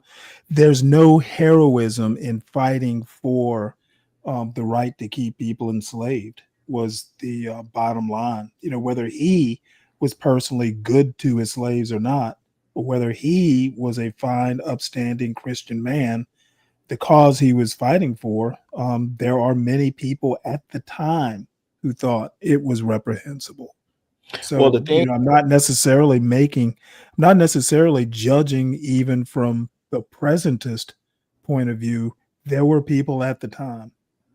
yeah, but I think one of the interesting topics of or the way that he brings it up is that if I'm not mistaken, he compares it to a case of and I'm not trying to ruin it all, but he compares it to a case of how some people will not um, um, call they will not help the police when it comes to their family They may not break the law in doing something like aiding and abetting or so forth, but he gives this case of where this guy basically tells the police, yeah, I'm not gonna aid and abet him, but I'm not gonna aid you. That's my brother. So, and then he moves over, and a lot of the people that are in the audience, especially if I'm not mistaken, a lot of the black people in the audience agrees with him, but then they disagree with Robert E. Lee, which is it's like this exact same principle, but they feel a different way about it because of slavery.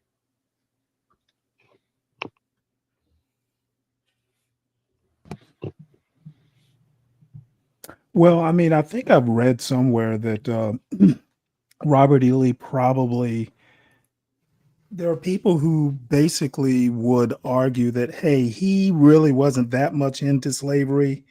It was really fighting for his home country, as he called it. Correct. I think he even I don't buy that argument, to be honest. well, I think actually I'm almost sure of this. Sandel reads the letter that Robert E. Lee sent back to Lincoln, expressing his reasons for why he will not join the Union Army respectfully. And in there, he directly states that it would be immoral for him to fight against his homeland. Yeah, well, I mean, um, I have to take him at his word. Fighting against his homeland would be a bigger immorality than fighting to enslave people. And I understand that, in the South, it was de rigueur, or whatever the term is. Jefferson, same way. Jefferson did not particularly, condone slavery, but it was one of these things of, hey, it's the way everybody does it. I'm not gonna. So, hey, it was a bigger immorality to Robert E. Lee, to fight, against Virginians than it was to enslave people. There are people at the time who would look askance. But I mean, it is what it is. It's really not up to me to, to condemn. I'll just make ironic. I'll just appreciate the irony. Yeah. It's an interesting conversation. I don't know. I don't know if he gets to it here or if it's the next episode. But whenever we get to it, I think I would like to hear your thoughts and maybe Lasagna's thoughts. Right. Well, to Brian Nichols' point, one of the more interesting things is how sovereign states were. I mean, back before the 14th Amendment, states literally controlled whether you were a citizen or not. They literally had sway over what rights you had. States were, even up till the 14th Amendment, were very independent. So I get it. I just think that, and maybe it is more presentist than I will admit. I think fighting to enslave people was the bigger immorality.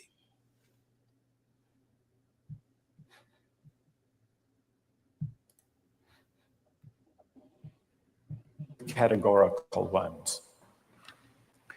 Today, and in the next few days, we will begin to examine one of the most influential versions of consequentialist moral theory, and that's the philosophy of utilitarianism. Jeremy Bentham, the 18th century English political philosopher, gave the first clear systematic expression to the utilitarian moral theory. And Bentham's idea, his essential idea, is a very simple one, with a lot of morally intuitive appeal. Bentham's idea is the following: the right thing to do, the just thing to do, is to maximize utility. What did he mean by utility? He meant by utility the balance of pleasure over pain, happiness over suffering. Here's how he arrived at the principle of maximizing utility. He started out by observing that all of us, all human beings, are governed by two sovereign masters, pain and pleasure. We human beings like pleasure and dislike pain. And so we should base morality, whether we're thinking about what to do in our own lives, or whether as legislators or citizens, we're thinking about what the laws should be. The right thing to do individually or collectively is to maximize, act in a way that maximizes the overall level of happiness. Bentham's utilitarianism is sometimes summed up with the slogan, the greatest good for the greatest number. With this basic principle of utility on hand, let's begin to test it and to examine it by turning to another case, another story, but this time, not a hypothetical story, a real life story, the case of the Queen versus Dudley and Stevens. This was a 19th century British law case that's famous and much debated in law schools. Here's what happened in the case. I'll summarize the story, then I want to hear how you would rule, imagining that you are the jury.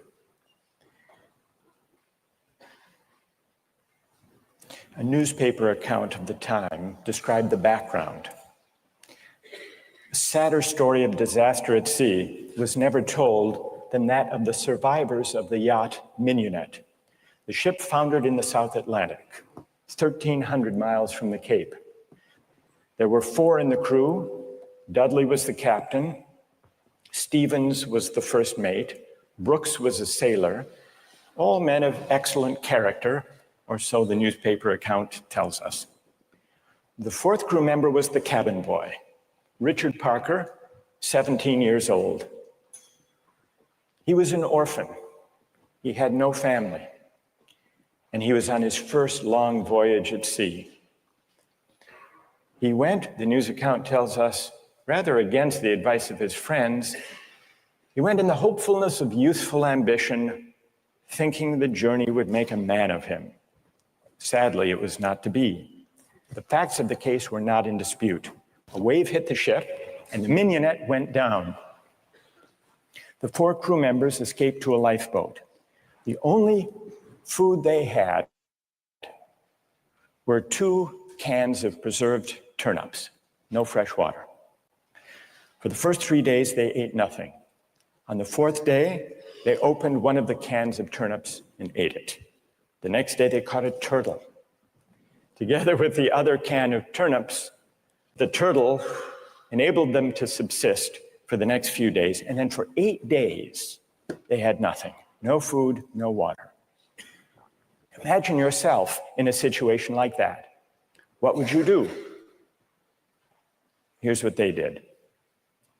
By now, the cabin boy, Parker, is lying at the bottom of the lifeboat in the corner because he had drunk seawater against the advice of the others, and he had become ill, and he appeared to be dying.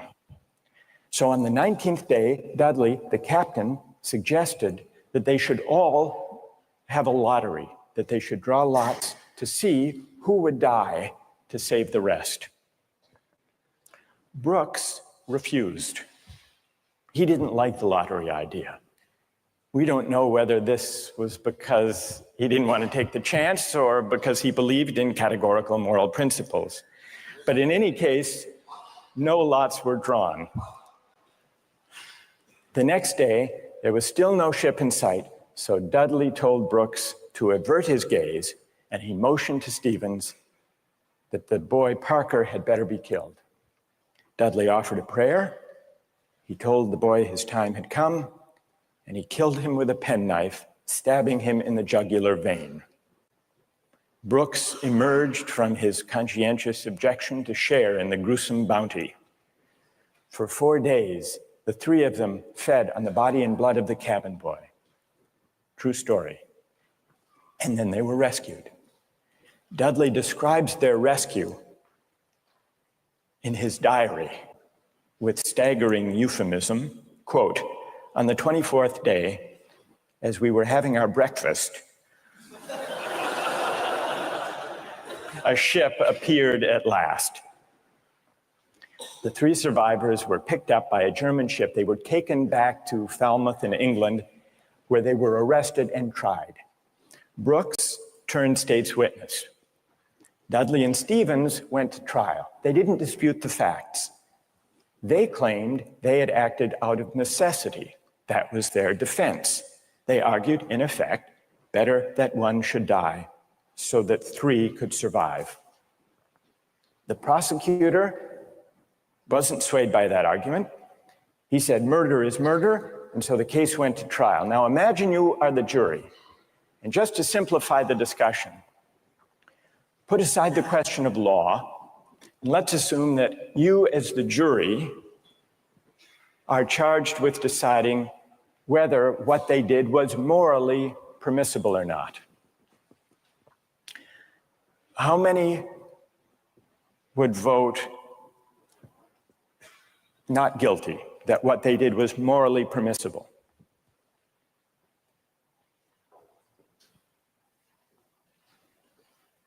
And how many would vote guilty, what they did was morally wrong? A pretty sizable majority. Now let's see what people's reasons are, and let me begin with those who are in the minority.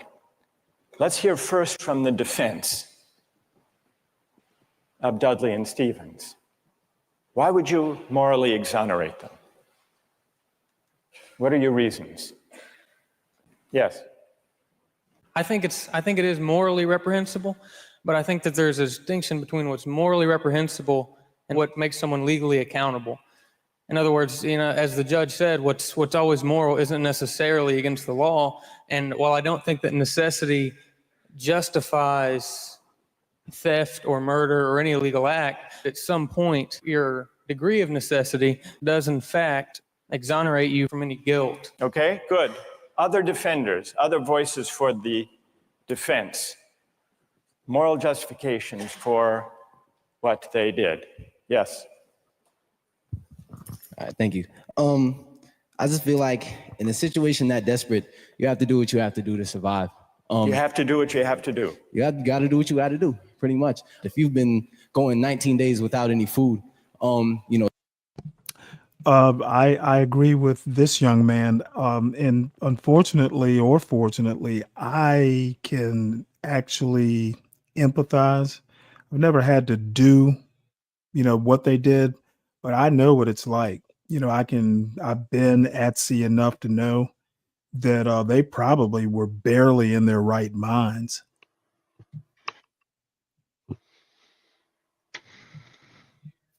I mean, you could probably make a case for almost temporary insanity. Wow. Yeah, I don't know. As soon as they stated that they voted, all that I think that kind of throws the mental thing out of the picture. But well, they basically the first time they voted, they didn't actually go through with it. Or did I misunderstand?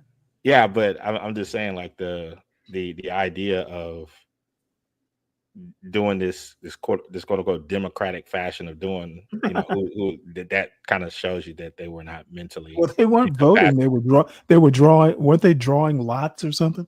Yeah. But just making that decision would show that they're not in some sort of state of mental insanity. Yeah, well, like I said, I know the sea is a cruel mistress. Oh yeah, I could. Yeah, and I just kind of I can make an educated guess over what they were going through, and that you know, yeah, they were probably, you know, Yeah, I do concur with that. especially without the water. Yeah, it's that I would never want to trade places with them on that one. But yeah, it's Well, a give lasagna a turn. yeah. Go ahead, lasagna.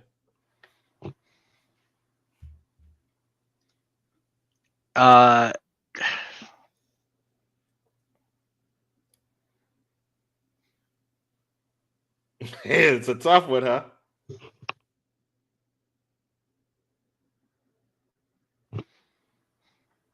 Can you guys repeat the question?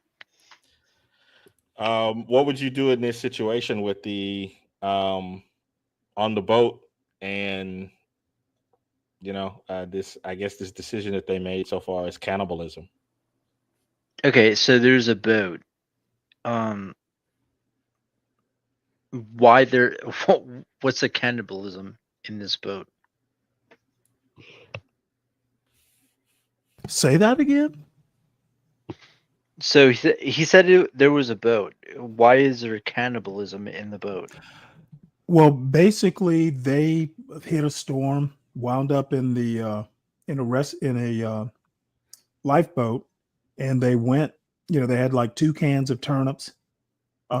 Ran out of food, basically. You know, caught a turtle. You know, that helped them out, helped them subsist a few more days. In the end, it turned out that they were without water, without food for weeks, a couple weeks, and one of them was the youngest was fairly ill from drinking salt water. They drew they were going to draw lots to see which one would sacrifice himself to basically, you know, help the others survive. It's like a gruesome trolley problem meets Night of the Living Dead, and ultimately they just like the captain ordered someone to do the dastardly deed, killed the youngest, and they basically subsisted on that youngest, cannibalized him, and then one morning a boat showed up. So they went to trial, and basically, would you, if you were on the jury, would you find them guilty of murder, or or find them innocent due to circumstances? I feel like this is a very obvious case. I feel like most of the chat would just be like, this is an obvious case. I don't know. Are you going to the chat for a lifeline? No, it's obviously they did what they had to do. Some people don't feel that way. It's people that have never studied history. Human history. If a regular person took 2 hours to study human history, they would surmise that human history was very cruel. Yeah, but I mean, there's been, outstanding cases of people who have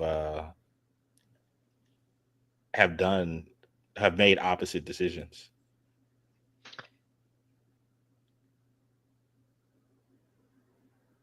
So what would you do?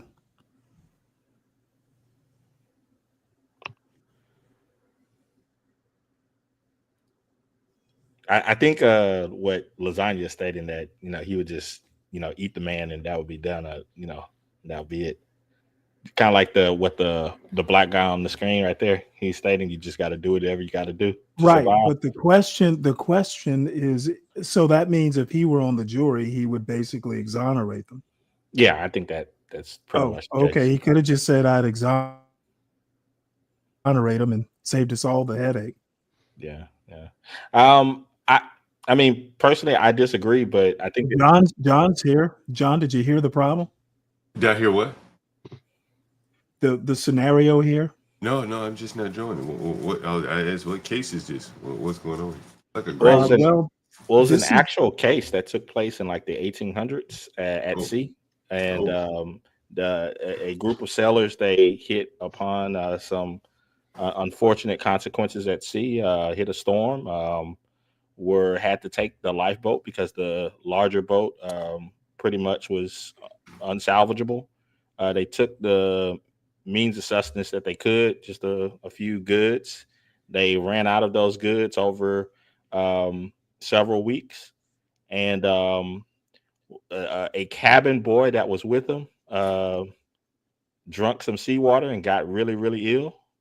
And then they decided to draw lots to see which one of them would sacrifice themselves for the benefit of the others so that they could continue to eat and maybe some of them survive.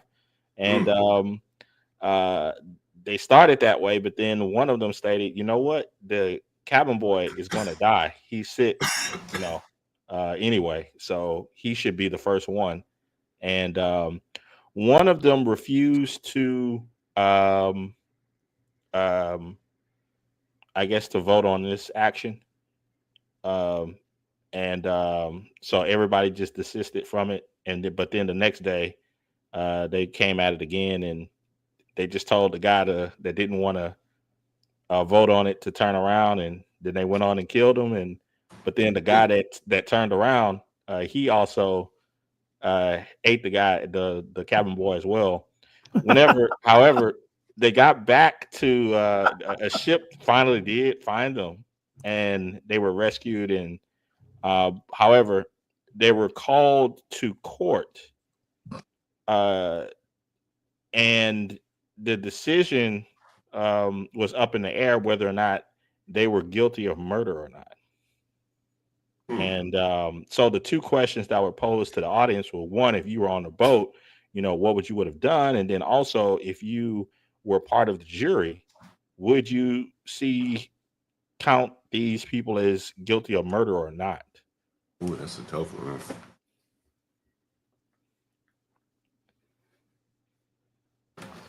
I don't know. That's a tough one. Yeah. And a lot of the students that are in Michael Sandel's course here at Harvard University are giving their opinions on it. And the guy with the long locks right now is stating that it's pretty obvious that you just had to do whatever you had to do in order to survive. So I think he's going to query some other students to see what they have to say as well. Well, Richard wants to know what John Galt thinks. I need to hear a little bit more of it. Oh, okay. Someone just has to take the sacrifice. Someone has to make the sacrifice, and people can survive. And furthermore, from that, let's say they survive and then they become productive members of society who go home and start like a million charity organizations and this and that and this and that. I mean, they benefit everybody in the end. Yeah. So, I mean, I don't know what they did afterwards. They might have gone and like, I don't know, kill more people, whatever. But What if they went home and they turned out to be assassins? But if they weren't going home and turned out to be assassins, well, you'd want to know who they assassanated. That's true too. That's fair. That's fair. Okay. I want to know who they assassinated. All right, that's good. What's your name? Marcus. Marcus. All right.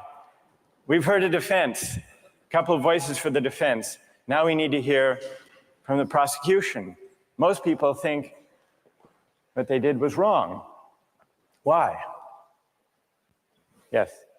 One of the first things that I was thinking was, if they haven't been eating for a really long time, maybe they're mentally like affected, and so then that could be used as a defense, a possible argument that they weren't in the proper state of mind, they weren't making decisions they might otherwise be She's making. a future And if public that's an appealing defender. argument that you have to be in an altered mindset to do something like that, it suggests that people who find that argument convincing do think that they were acting immorally. But I want to know what you think. You defend them. You Yeah. vote. No, no, I you do. vote to convict, right? Yeah, I don't think that they acted in a morally appropriate way. And why not? What do you say?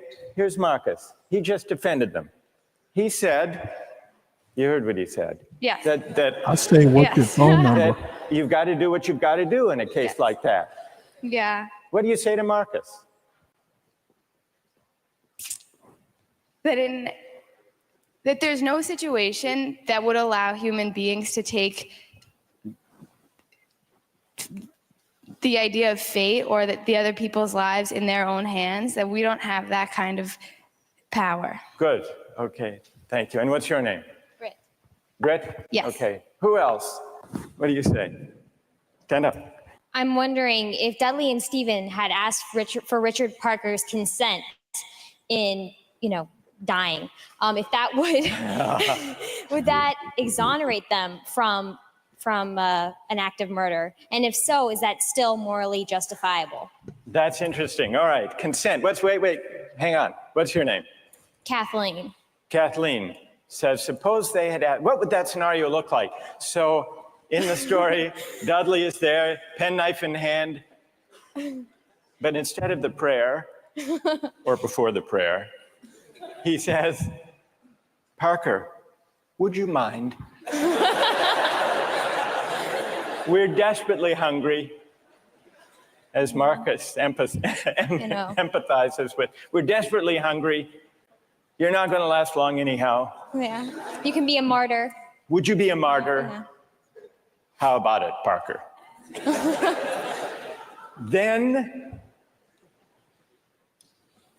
Then what do you think? Would it be morally justified then? Suppose Parker, in his semi-stupor, says, okay. I don't think it would be morally justifiable, but I'm wondering. Even then it wouldn't be. No. You don't think that even with consent, it would be morally justified. Are there people who think, who want to take up Kathleen's consent idea and who think that that would make it morally justified? Raise your hand if it would, if you think it would. That's very interesting. Why would consent make a moral difference? Why would it?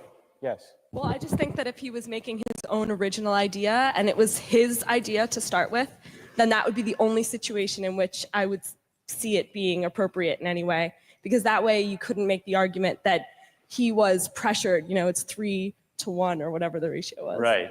And I think that if he was making a decision to give his life, then he took on the agency to sacrifice himself, which some people might see as admirable, and other people might disagree with that decision.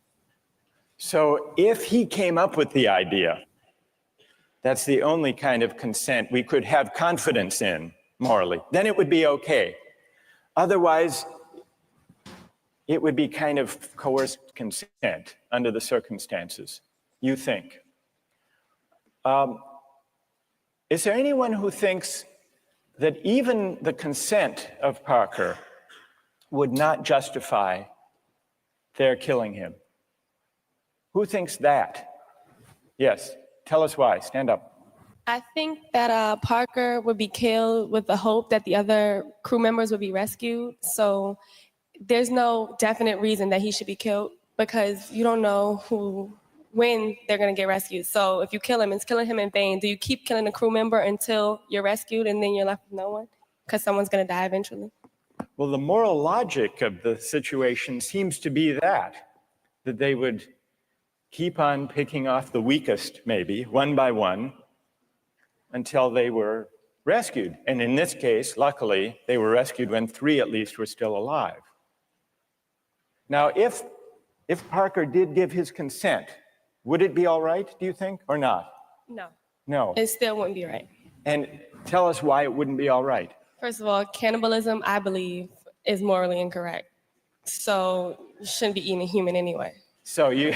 Okay, pause it right there. Pause it right there, please. Objectionable as such. So I just want to, I'm not picking on her because she's a black woman. Now that I'm not doing it. Yeah, you are. No, I'm not. If you weren't, no, I'm not. If you weren't, you wouldn't have. No, because I know how things go. I know how things go in certain spots. So, hey, I wouldn't have. You know what? It's a very interesting answer she gave. Well, she didn't give an answer. I guarantee you, she's a science major. Like she didn't give an answer at all. She just stated you shouldn't be doing it. Period. Well, that's an answer.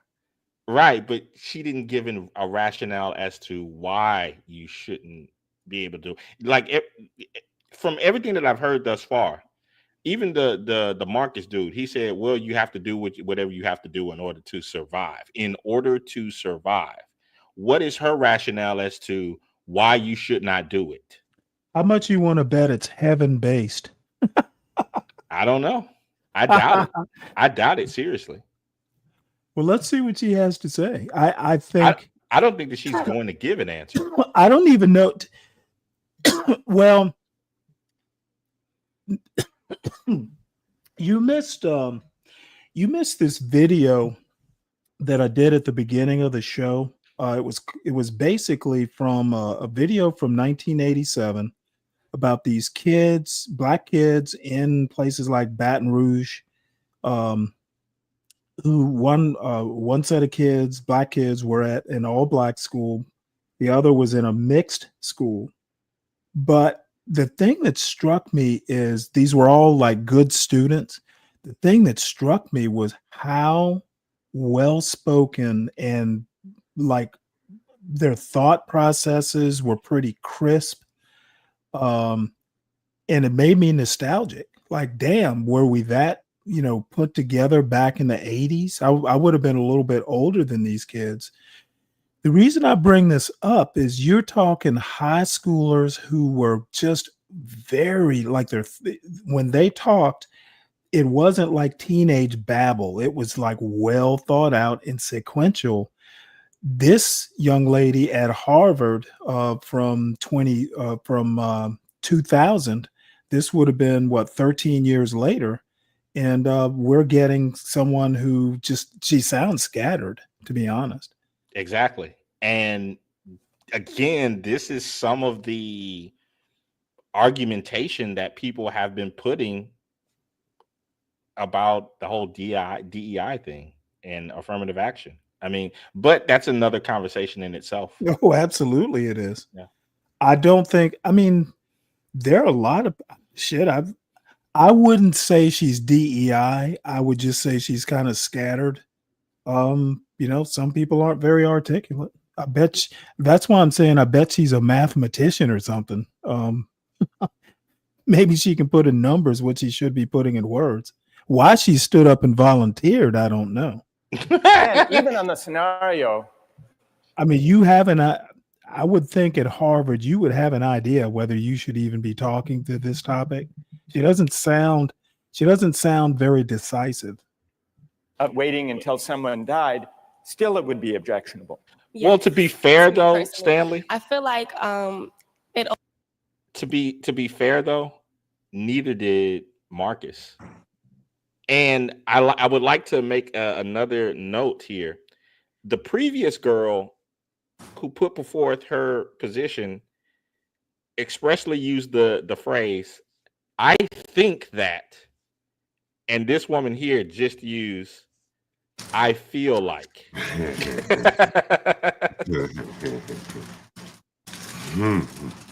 Where you going with that? So you help me out here. What's the difference? Well, Mr. Sandell is engaged in a philosophical lecture, and he just asked her rationale as to why she doesn't. Oh, no. I get it. I asked that question for a specific reason. It's not that I don't have thoughts on this. Yeah, and I just find it interesting that her retort was, "I feel like." Okay, well, when you know pressed. what? I hate to say this, but I would expect you to not understand that feelings and thinking are the same thing to these two women. SKC, why do you find that interesting? Well, because I find it interesting because these are some of the same people who state that words matter. Oh, dude, you are putting so much Am into this.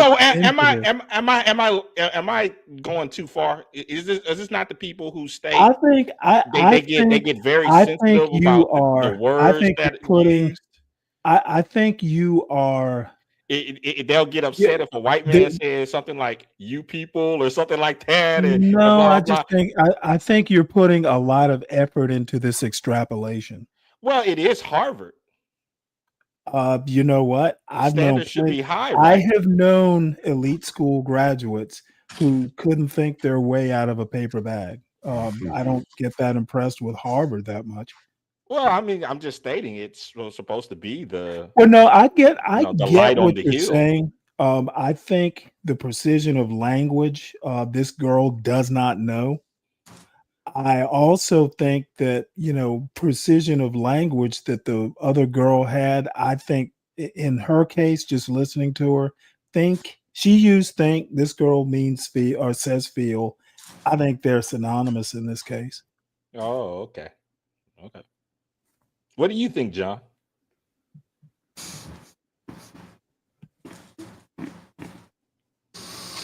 I think I'll pass today. Okay. Okay. He's not feeling very philosophical. I think I'll let you just. If that's where you want to go with, I'll leave it at that.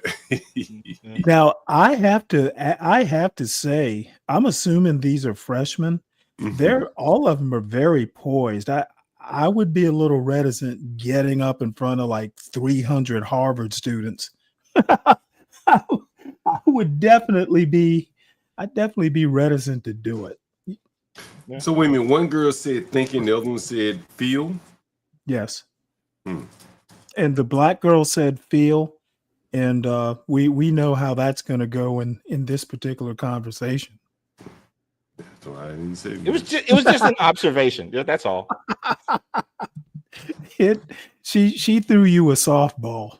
Yeah, I think you're All probably depends on right, Stanley. From one's the personal morals. Hold on one sec. Oops. Like we can't sit here and just like this is just my opinion. Oh! She said it's her opinion. Yes, does she that did. count? Yes, she does. That does count. Okay, so she recovered. I would like for you to go back a couple of seconds just to let John hear the full thing of her thought pattern. Okay. Or at least her feelings on the matter. She heard you. She heard you. Back to the Future. Waiting until someone died, still it would be objectionable. Yes, to me personally, I feel like it all depends on one. But she also said to me personally. That doesn't count. You there? For what? Well, SKC is harping on the fact that she said, I feel versus I think. Think is definitely more preferable. However, she does say to me personally. So, I mean, she's thinking maybe she means think. And I'm willing to give her the benefit of the doubt. She says opinion eventually. She says to me personally before she says I feel. I think she's okay. She's just not quite as sure of herself as the little white girl. And I'm going to say that's par for the course for blacks in this big ass whitey space. I think that it's a joke. I think that I don't know much about her, can't say anything about it, but me personally, I think she said that. Yeah, I think that's grammatically incorrect, right? You don't have to say me and then say personally. Oh, fuck grammar. Well, I mean, yeah, it's SEC said this is Harvard. Well, wait, hold it. What exactly did she say that was bad grammar? Well, me personally, to me, you don't have to say to me personally. It's just to me, right? It's common in the black vernacular to say that. I picked up on it because do you know how ridiculous you sound? It's one of those things I've read about. Like white people don't say to me personally. I'm not sure if they do or not, but I know. Well, I am a lot. Okay, fair enough. And then she said that I feel. So now there's two markers there. And I'm saying she did say at some point, it is my opinion. Right, but in this case, he's not asking, more or less her opinion. He's asking her thoughts on things. Again, I'm just, when I listen to it, if I didn't see her, I would know she's black. You know what I'm saying? Oh my God. Because that me personally, And I feel like I think I may have done streams on this shit. Like, Man, you know what? I hope one day you, me, and SKC get into a grammar battle so I can show y'all you might be the last person to be talking about good grammar. But I'm not at Harvard. I'm You know what? shit. I hold you in Harvard regard. I have high expectations. Thank you for that. But you do, and I'm not. It's not a criticism. But you know, one said think, one said feel. And you've seen my tenants say, I feel. You know, and you know, there may be something to it. I don't know. Or maybe feel for black people is synonymous with think for a white girl. That's why I say I tend to agree with you. Yeah. Okay. Words matter. Personal morals. And like, we can't sit here and just like, this is just my opinion. Of course, other people are going to disagree. But well, we'll see. Let's see what their disagreements are, and then we'll see if they have reasons that can persuade you or not. Let's try that. All right. Let's, now, is there someone who can explain, those of you who are tempted by consent, can you explain Is there somebody why who can consent explain? makes such a moral difference? What about the lottery idea? Does that count as consent? Remember, at the beginning, Dudley proposed a lottery. Suppose that they had agreed to a lottery, then how many would then say it was all right? Suppose there were a lottery, cabin boy lost, and the rest of the story unfolded. Then how many people would say it was morally permissible? So the numbers are rising if we had a lottery. Let's hear from one of you for whom the lottery would make a moral difference. Why would it? I think the essential element in my mind that makes it a crime is the idea that they decided at some point that their lives were more important than his, and that, I mean, that's kind of the basis for really any crime, right? It's like my needs, my desires are more important than yours, and mine take precedent. And if they had done a lottery where everyone consented that someone should die, and it's sort of like they're all sacrificing themselves to save the rest, then it would be all right. A little grotesque, but morally permissible? Yes. And what's your name? Matt. So, Matt, for you, what bothers you is not the cannibalism, but the lack of due process. I guess you could say that. Right? And can someone who agrees with Matt say a little bit more about why a lottery would make it, in your view, morally permissible? Go ahead. The way I understood it originally was that was the whole issue, is that the cabin boy was never consulted about whether or not something was going to happen to him, even with the original lottery, whether or not he would be a part of that. It was just decided that he was the one that was going to die. Right, that's what happened in the actual case. Right. But if there were a lottery and they'd all agreed to the procedure, you think that would be okay? Right, because then everyone knows that there's going to be a death. Whereas, you know, the cabin boy didn't know that this discussion was even happening. There was no, forewarning for him to know that, hey, I may be the one that's dying. All right, now suppose everyone agrees to the lottery, they have the lottery, the cabin boy loses, and he changes his mind. You've already decided. It's like a verbal contract. You can't go back on that. You've decided, the decision was made. If you know that you're dying for the reason for others to live, you would, if someone else had died, that you would consume them. So that's right. But then he could say, I know, but I lost. I just think that that's the whole moral issue, is that there was no consulting of the cabin boy, and that's what makes it the most horrible, is that he had no idea what was even going on. That had he known what was going on, it would be a bit more understandable. All right, good. Now I want to hear, so there are some who think it's morally permissible, but only about 20%. Led by Marcus. Then there are some who say the real problem here is the lack of consent, whether the lack of consent to a lottery, to a fair procedure, or Kathleen's idea, lack of consent at the moment of death. And if we add consent, then more people are willing to consider the sacrifice morally justified. I want to hear now, finally, from those of you who think even with consent, even with a lottery, even with a final murmur of consent by Parker at the very last moment, it would still be wrong. And why would it be wrong? That's what I want to hear. Yes.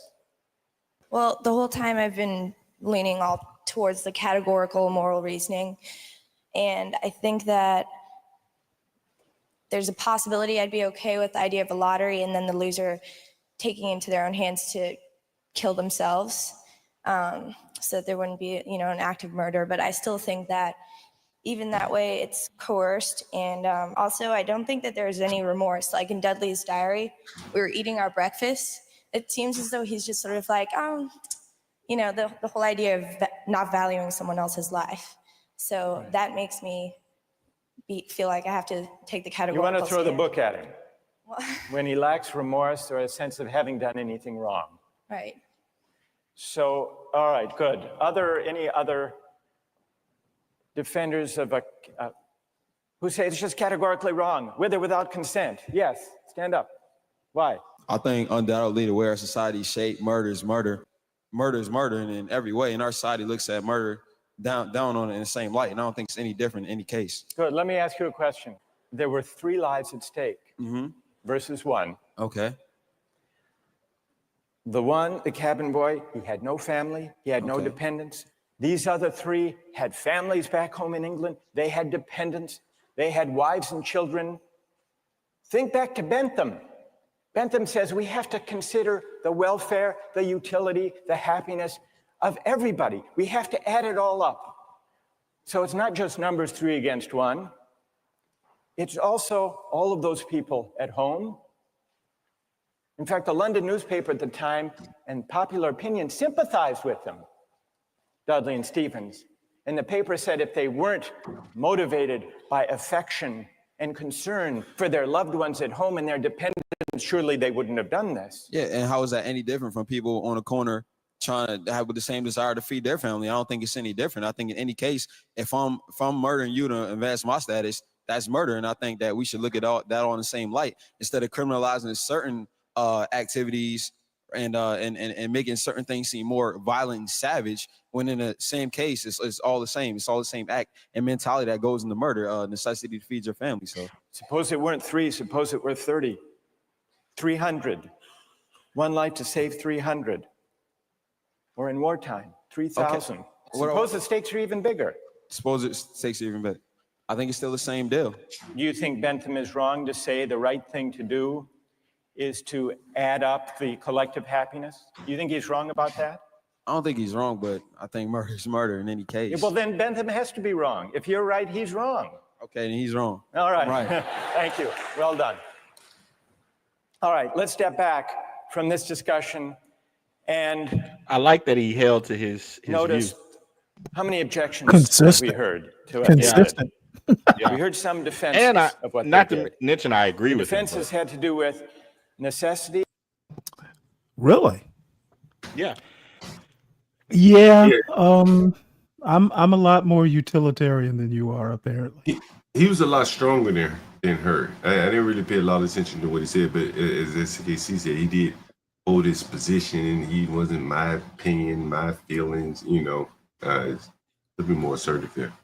Yeah, he stated that what it was an act of murder. If you don't have the consent, it's an act of murder. So murder is murder, and that's that.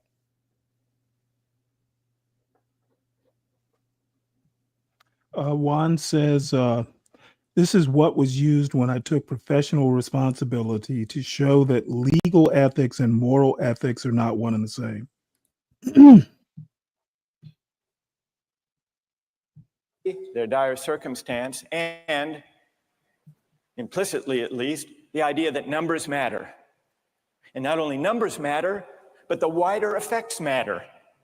Their families back home, their dependents. Parker was an orphan. No one would miss him. So if you add up, if you try to calculate the balance of happiness and suffering, you might have a case for saying what they did was the right thing. And then we heard at least 3 different types of objections. We heard an objection that said, what they did was categorically wrong. Mike here at the end, categorically wrong. Murder is murder, it's always wrong, even if it increases the overall happiness of society. A categorical objection. But we still need to investigate why murder is categorically wrong. Is it because even cabin boys have certain fundamental rights? And if that's the reason, where do those rights come from, if not from some idea of the larger welfare or utility or happiness? Question number 1. Others said a lottery would make a difference, a fair procedure, Matt said.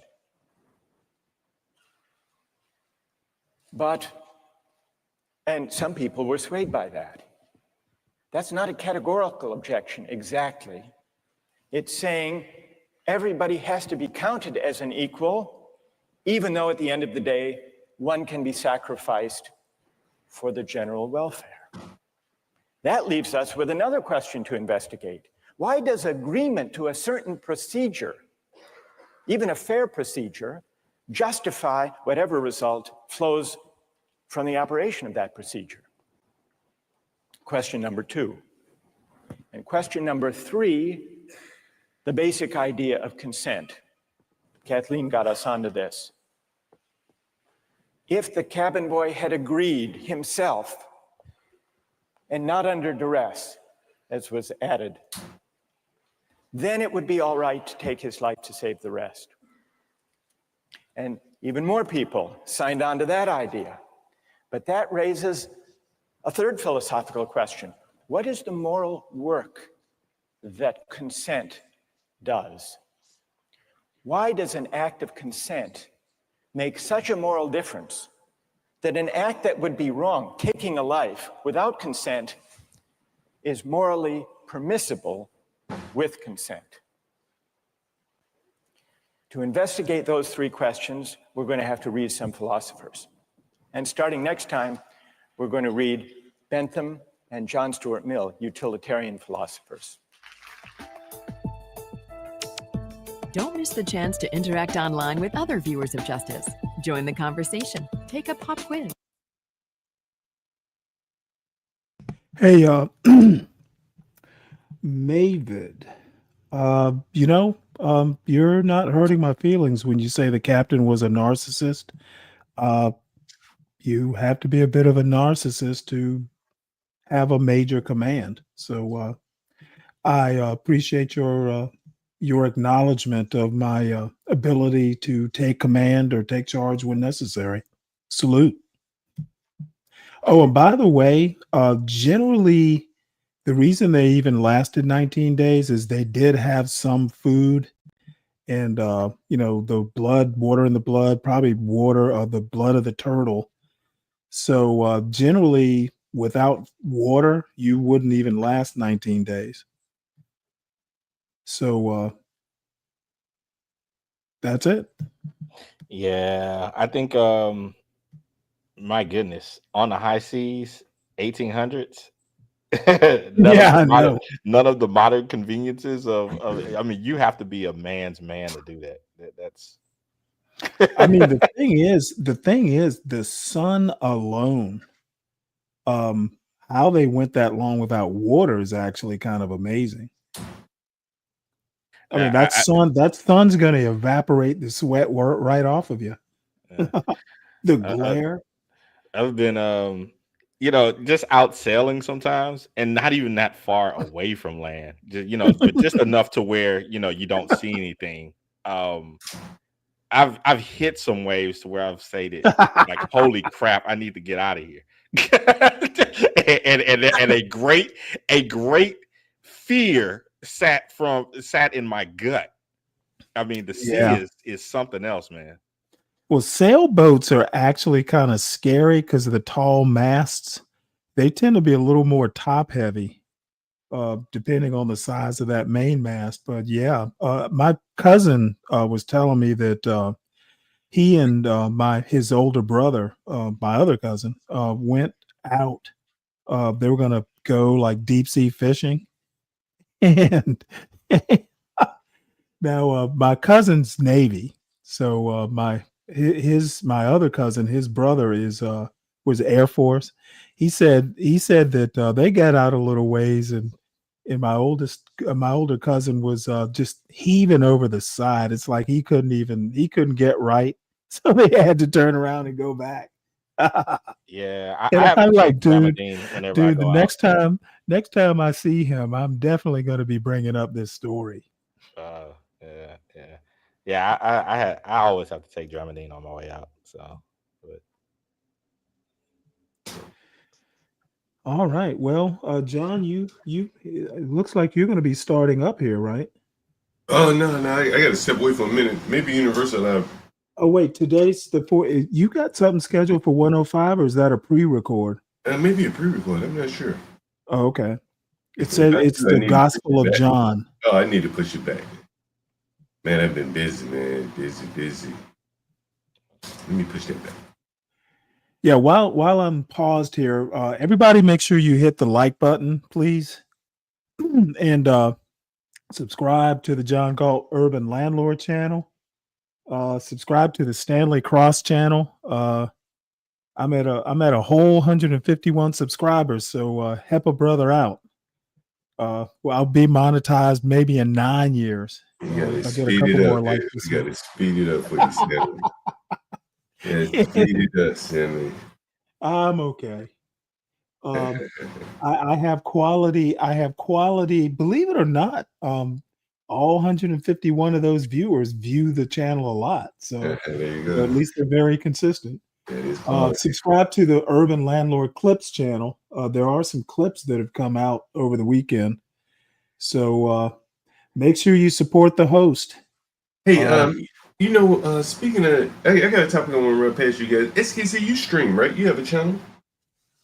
I haven't in quite some time. I've been writing more. So there's this. I was just up last night. I just happened to be looking at a couple of just videos. I don't know how they came into my feed, but there was this guy Trey Moore, black guy. He was talking about YouTube analytics, and then I stumbled on Anton Daniels' channel. He was talking about YouTube analytics. I guess that's in the algorithm right now. So anyway, they were talking about how he's talking about the behind the scenes, the monetization of shorts versus long form videos, things like that, and the ads and stuff like that, and how basically YouTube is able to more or less put ads in between the shorts, so they don't even have to pay the creators. And it's very interesting, man. Very interesting how their business is evolving. But the people who make their living off shorts, they probably are finding it a hard way to go. The people who are making content, some of the rules changes seem to be in their favor. It was very interesting to break down by those two guys. So you're saying between the shorts, they don't have to pay you? Yeah. So if you watch, you know how you scroll through shorts, and you know who has this problem? He's spoken about it. Barnabas. Mm-hmm. Barnabas, if he goes vertical, which is more or less like a short, because you just scroll up and down, you don't really build a quality audience. You may have 500 people watching you, but they may never come back and watch you when he does a panel. So even though he has 5,000 subscribers, I don't know how many subscribers, just to say he has 5,000, I think. Mm-hmm. But when he does a panel, it doesn't hit the same way when he does the vertical. Because in the vertical, I guess it's more phone friendly or something. You can just scroll up and down. People may end up just that's exactly what it is. And so YouTube places ads in between those scrolls. Whereas if you do a video, they have to place ads in your video. Correct. Yeah. Right. So that's when the creators get paid. But within the shorts, they're able to put their own ads, and so they don't have to pay the creators.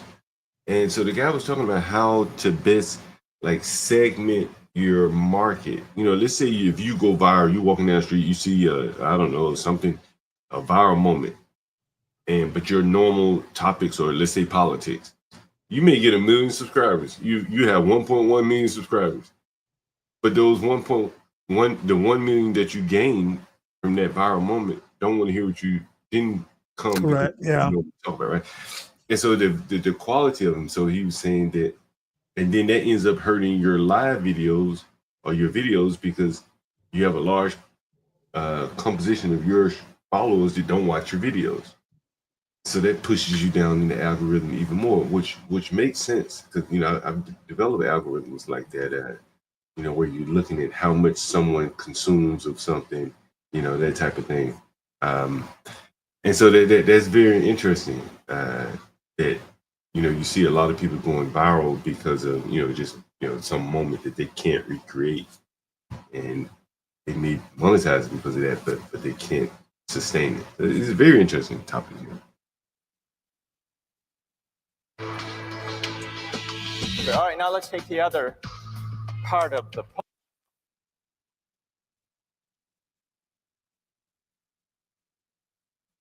Oh, I'm sorry. You basically have to do shorts as part of the monetization process, right?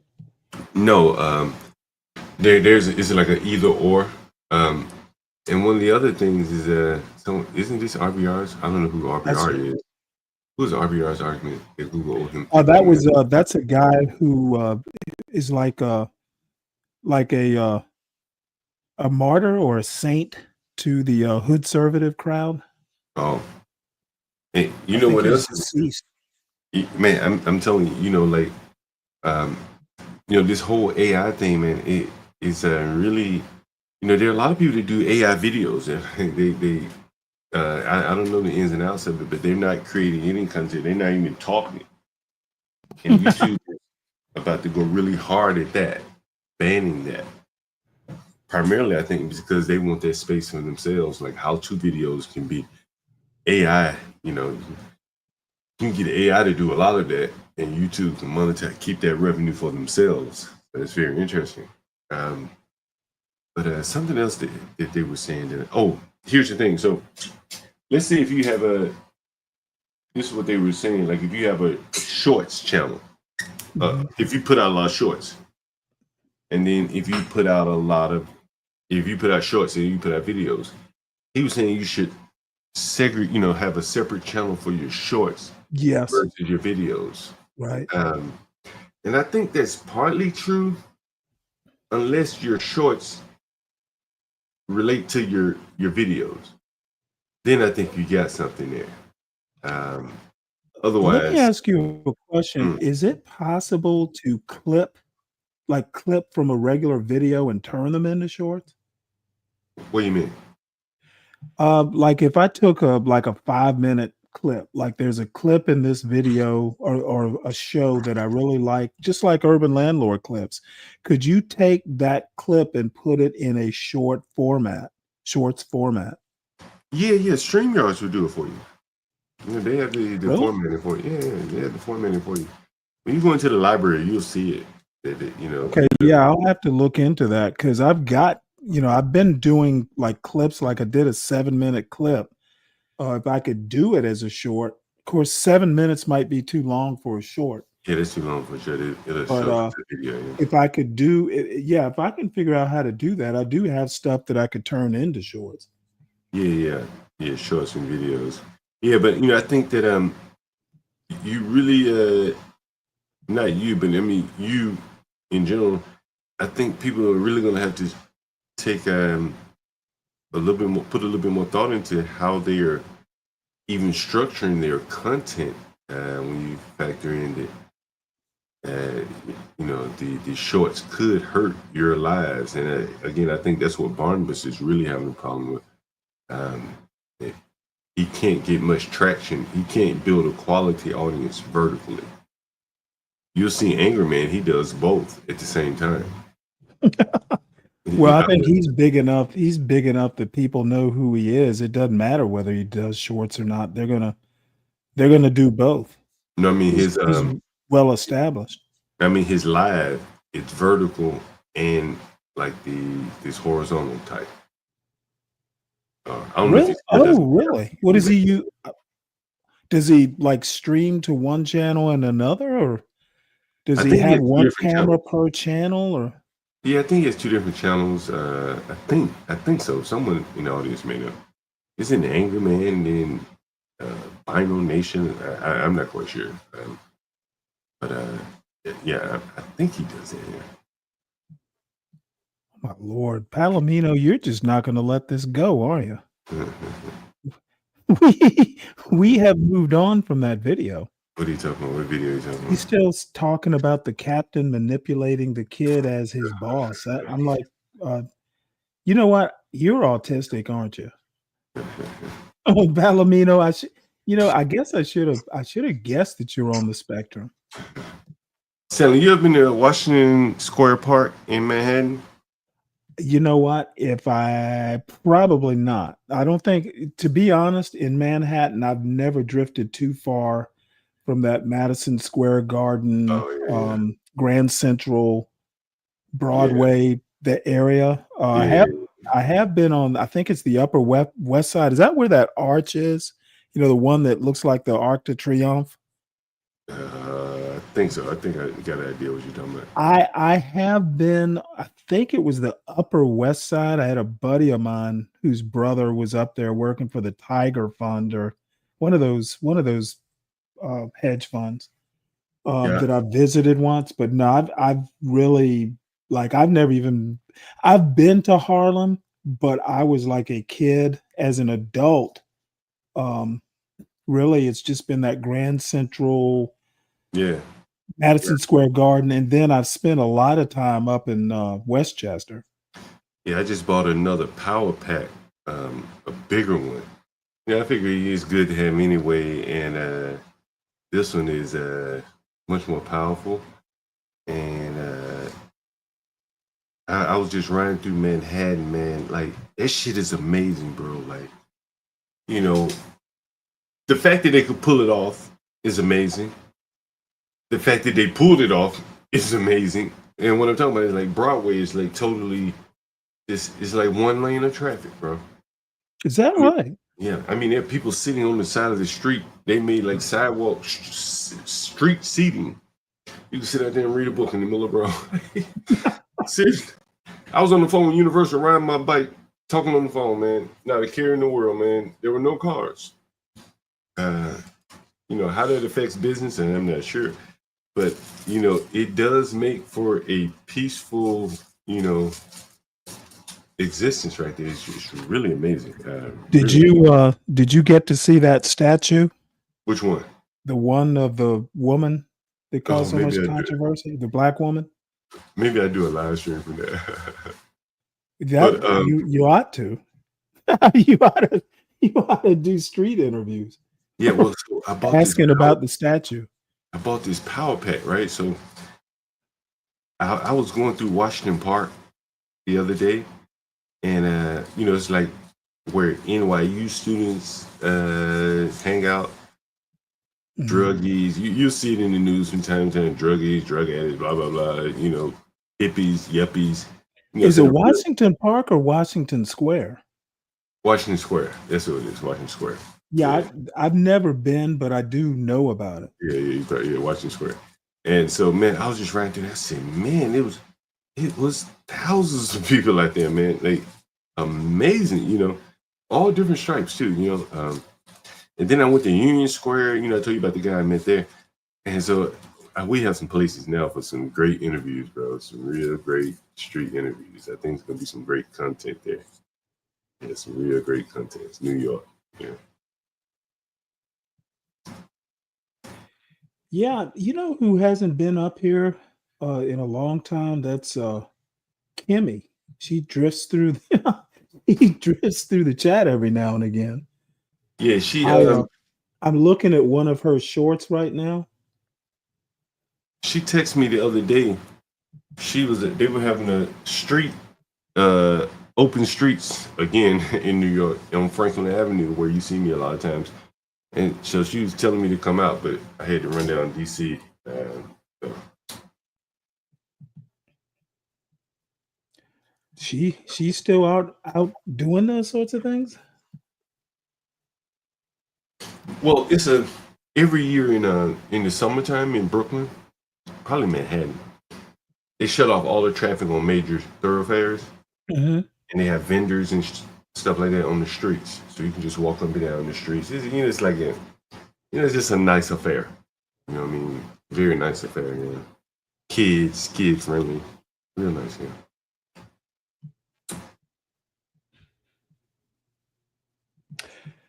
This is on the screen here is my new internet fascination. This creator here, she is hilarious. I told her that she is the female Paul Mooney. I think I heard you talk about her. Oh, she is hilarious. And I was hoping, I guess Dave is gone. I like having, I played her the other day when Dave was up here just to get under his skin. She likes to take these manosphere types and she just peels them like bananas. Yeah, I got to step away in about 5 minutes myself soon. Yeah, I'll probably, since I'm here, let's see, it's 7:18. I'll probably just stay till 8 hours and then call it a day.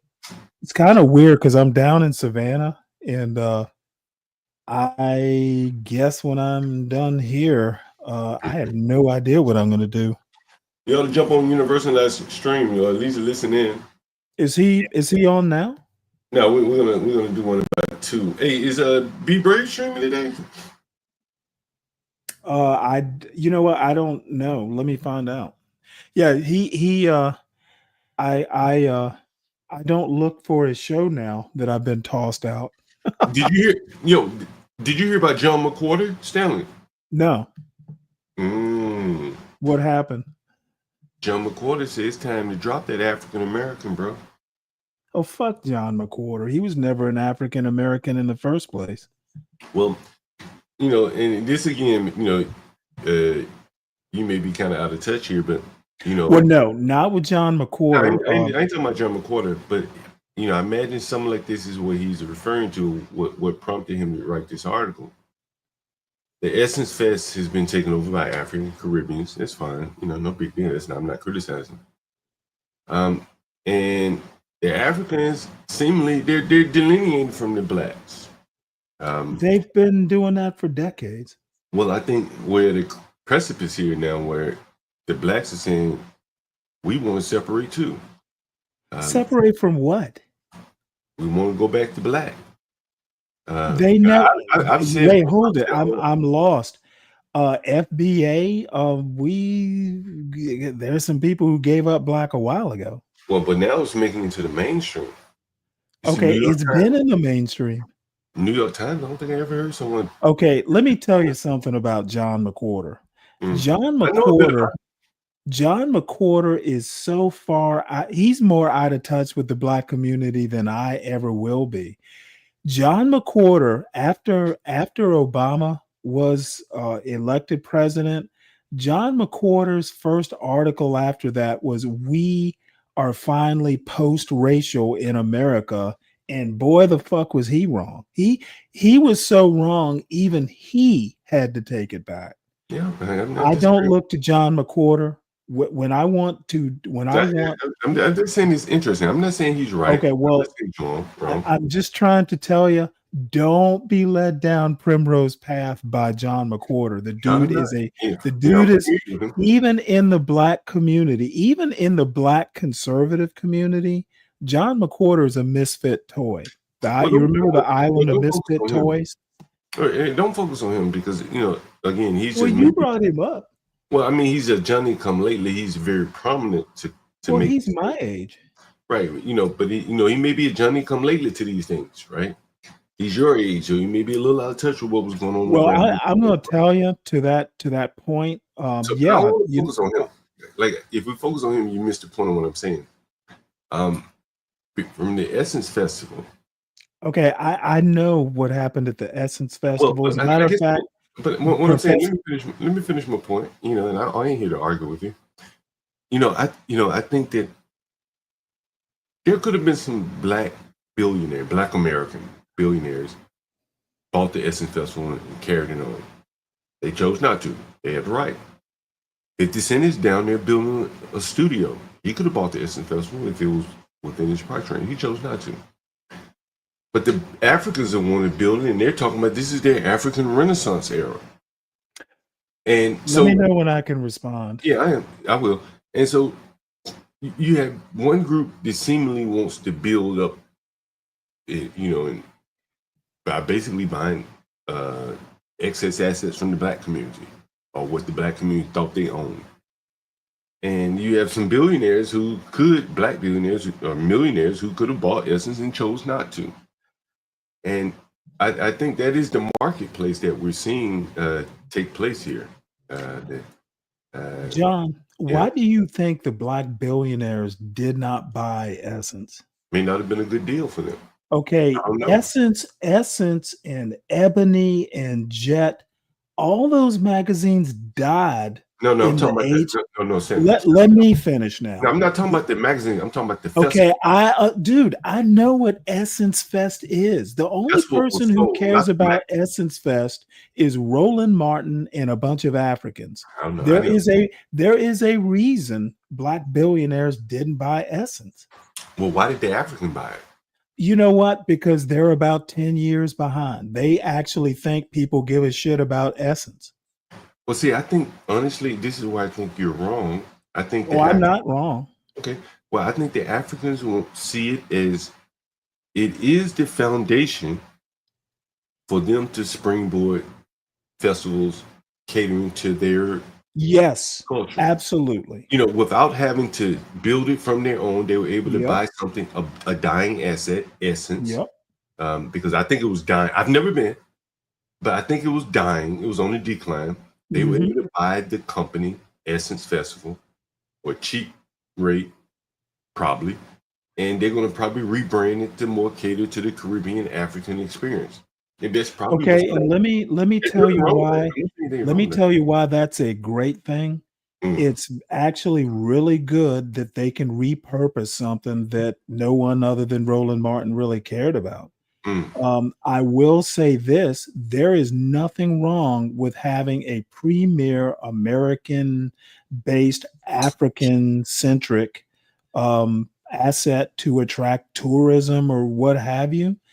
Now, the thing is that what they did, and I don't even know what they did so bad, but people like Professor Black Truth, whatever they did, they fucking alienated a bunch of black Americans. I don't know exactly what the details are, but it is very possible that next they had like Stephanie Mills or Anita Baker, one of those old time, R&B singers, had a huge problem. When you start getting like the elder entertainers, complaining about it, it'll be interesting to see what their audience is next year. Yeah. It's going to be very interesting. I think I may take a deep dive in it. I'm curious to know how much they paid for it. How much was it worth? What did they buy it for? I'm sure that's available. Yeah. It's probably been written about. It's very interesting. Very, very interesting. What came with it? Did they get lease agreements? Well, I mean, it's theirs. It's their brand. I think they have it at the convention center or something. I'm not sure. But Stanley, I think you make a little light of the festival. I do. I think you are, because when I think of festivals growing up, and I've never been to the Essence, but my dad used to go all the time, and I always heard about the Indianapolis Black Expo. I think I know what you're talking about. Right, and I think you gloss over the loss of that. I think I do. Yeah, and I think there's more to it than that, you know. And I understand you don't Let talk me about tell you. Let me tell you what I think is a better deal and has been going on for years. Jazz Fest in New Orleans. Okay, Essence is not Jazz Fest. It's I would rather pay money or go to a Jazz Fest in New Orleans than an Essence Fest. Well, I guess I'm not a music person, so to each his own. But I think when you look at like what Carnival Cruise did, where they basically targeted a lot of black activities and saying no more music, things like that. And I'm not saying it's good or bad. Maybe we'll do what Marcus Garvey didn't. And then you look at what with the Essence, that the festival clearly is going to change direction in terms of who it caters to. And these are the walls are kind of closing in a sense that, like, people are saying they don't want you around. Your festivals aren't viable anymore, that they've been sold and Well, John, I'm not as very negative. Carnival, you know what? I hate to be all snooty and shit, but who the fuck wants to go on a Carnival cruise? I've never been on one. You know what? I cruises are not something that, shit. If I want to go to a cruise, I want to like go on like one of those fancy, Greek, cruises where they go through the Greek Isles or, something like that, or where they, go up and down the Rhine. Carnival Cruise is literally like, okay. Well, it's for poor people. Well, not poor people, but I wouldn't say poor, but I would say it's for working class people, right? I wouldn't even like seniors, maybe.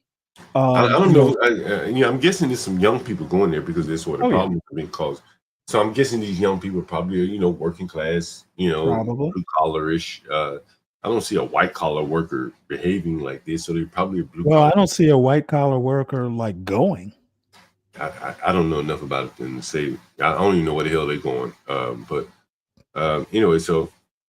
And look at Deacon. What do you think of Deacon Dave's? I bet you'll agree with this.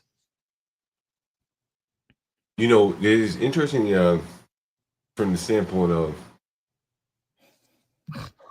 I'm surprised at I guess I'm not surprised that the blacks, you're really seeing this delineation. I think the conflicts are going to get heightened, man, because I have an African lady, man, and I tell you this, I was telling the Universal about it earlier. I've never seen her with a black friend, black American friend. I'm sorry, who's that? My lady, one of my mothers of my children. Oh, she doesn't have any black friends. Like, never has. Her kids aren't her friends. No, they're not a friend. But anyway, so she, and they do live somewhat of a separate culture and social strata, and the whole ally, the notion of them being allies is probably always misguided there. Well, I'm gonna be honest. I think a lot of it is who you hang around. I like when I look at Essence Fest and I see people like Professor Black Truth, talking all about the Africans and how they ruined it, and the FBAs don't ever want to be a part of it. I just look at them all and go, well, goddamn, I'm glad I don't have to deal with either side on this. Who even cares about the Essence Festival other than Roland Martin? I just kind of look. That's why I don't get why the Essence Fest is that big a deal either way, to be honest. Well, I've never been, so I can't comment on it, but I've known people that have gone, back to back years. I've never heard anything negative about it up until recently with this whole Caribbean thing, African thing. It was always a festival that, I just looked at it from afar. I don't like traveling a lot these days, but I don't see. So what if the Africans Africaned it up? You know, either it's your thing or you're not. I mean, now I'm a little dispassionate about it, but in all honesty, if someone gave me tickets this year to go, I'd have gone and probably enjoyed myself. Well, you'd be But who amazed. really cares?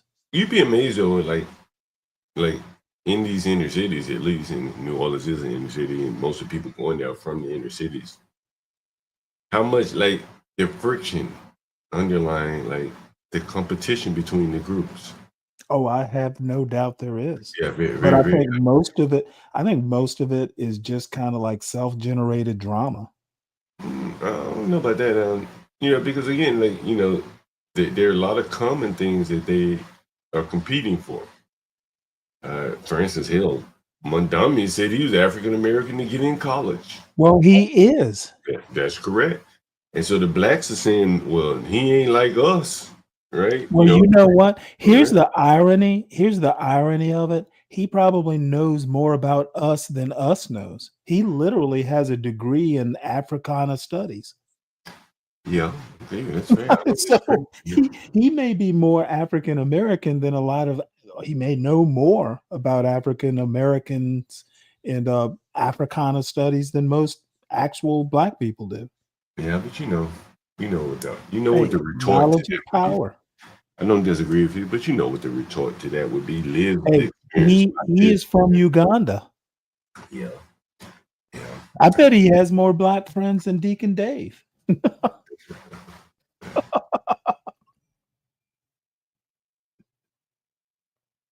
I guarantee you he could probably come in I bet he could come in the hood and just hang out and be fine. Let's see. Day says we are people of color that are Americans. Fight with that all you want. Black white is a Western issue. We are American outside of the US. I have no clue what you mean by this, Deacon Dave. Who is fighting?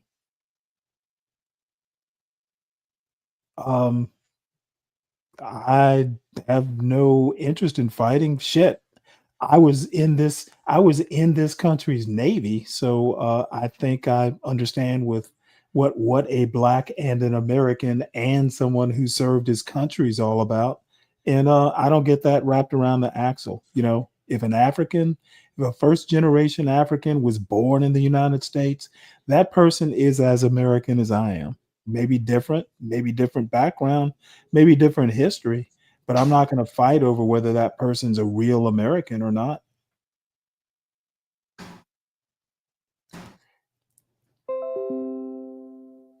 Dave says he ignores 98% of blacks. Well, okay. That's your way of doing it. I ignore 100% of blacks. The issue is black. Why is black an issue, Deacon Dave? I wish you could come up here. In my opinion, Dave, you either make black an issue or you make it a non-issue. I am black. That's the long and short of it. I'm sorry, the long and short of it. Can't take it away. It is an immutable attribute, even if it's a conceptual one. And I don't worry about whether I'm black or not. I just am. So this whole thing about who's really black and who's not really black, I find that, especially at my age, I find it boring. What's up, Samuel? So let's listen to Deacon Dave's favorite content provider, a content creator. Another triggering topic, but very necessary. And like I said, somebody got to have the ugly conversations that a lot of black people act like they're scared to have for some reason. But I'm just gonna put this out there. I'm not scared to have any conversations in a place that's my home. Okay? If you're uncomfortable to have certain conversations in your home, I'm gonna need you to do better because nobody's scared to have certain conversations with you in their home. Okay? And I think it's crazy that a lot of times it is people like myself who have to have the harder conversations in the black community because a lot of black people try to unsee me Why? Because I'm a reminder, okay, that Black is not a monolith. Okay, me being Black American and Black Puerto Rican, okay, a lot of people cannot bring that through their heads. Um, but it's this simple. The only things, okay, who were originally here were Black. So just like the white community in America tries to shadow Black people and hide us and unsee us, show us less in the media, things like that, unless they're showing us in a certain image. Okay, it's the same way Black Latinos. Okay, because they try to act like, oh, we're just Cuban, we're just this, we're no. Okay, most of the things that Black Americans like about Hispanic culture literally come from the Black Hispanics. So it's sad that you have to remind Black people the only Black people who are literally here, okay, and at one point in time submerged with other Black Americans are Puerto Ricans who are Black, are your Black Mexicans. Okay, everybody else came after us. Okay, if you want to consider other people indigenous, Native Americans, they still would have been your Black American ancestors who were bred with Africans, introduced to colorism and everything else that people act like they're so confused about. Nobody's upholding this harder than Black Americans. Let's keep it a buck.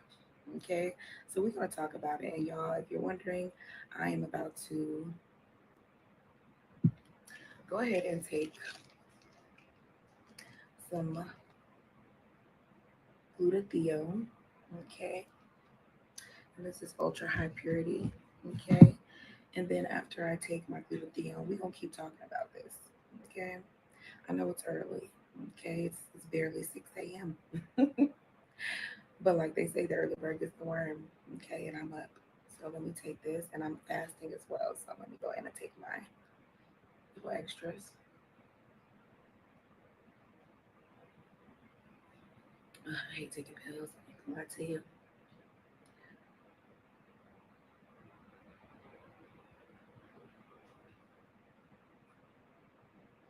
Okay. Yes, I'm gonna be sipping on my alkaline water while I talk to y'all. Okay. Yes, I talk about this because it's important to be honest. Uh, a lot of times it's hard for me to have respect for people who I feel like be trying to avenge everybody else's ancestors when you have more of a recent history and connection to your own ancestors as Black Americans. But most Black Americans still feel more connected to everybody else's ancestors for some reason. Okay, you have Black people who rather act like they are connected to celebrating Halloween and paganism and everything that white America presents them. And they're happier to do that than things that actually have to do with them. You can't tell me this. I'm a part of the Black community as well, my entire life. This is a fact. Okay? This is a fact. I wonder if most Black people take the time, okay, to actually consider how they look and what they're doing. What do I mean? Your ancestors who were being hung and maimed and mutilated and everything else, kids being fed to alligators as bait and everything else during the Great Depression, and even when it wasn't the Great Depression. Okay, it's crazy to me how the Black community doesn't see 70 years ago. Okay, not even 70 years ago, 50 years ago, 30 years ago, okay, 45 years ago. Okay, a Apparently, lot of she your turned the own camera off. ancestors, okay, who were here No, I the think same she realm turned as her you, not a whole screen different off. time. Okay, they keep speeding up time, but you can't make me forget. Oop. Okay, people like to forget Yeah, how she close goes Martin Luther dark King was here. to this time period. Ooh, for about 20 Okay, minutes. people like to talk about slavery like it was thousands of.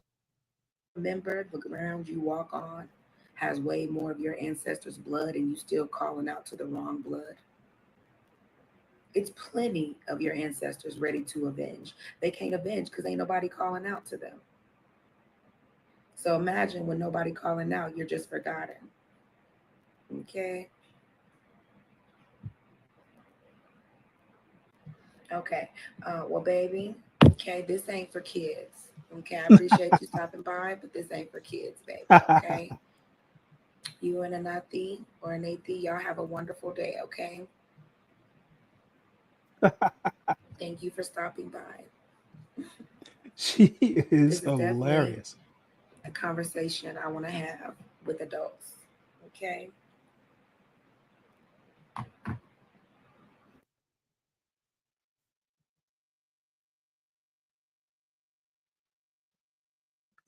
You know what? She did I think this is a vertical thing.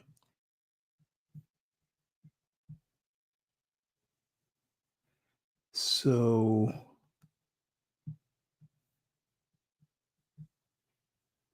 This is Maria Sanchez.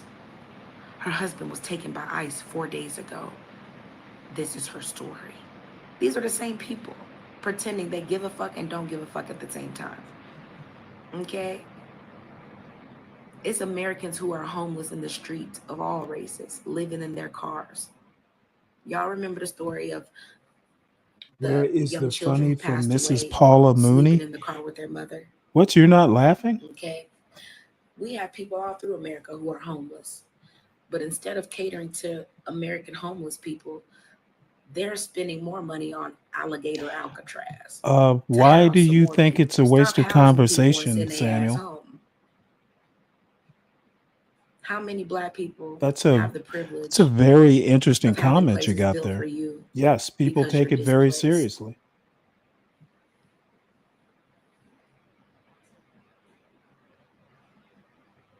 Imagine if black people were honest, how many black people only work hard because you've applied for assistance and you were denied.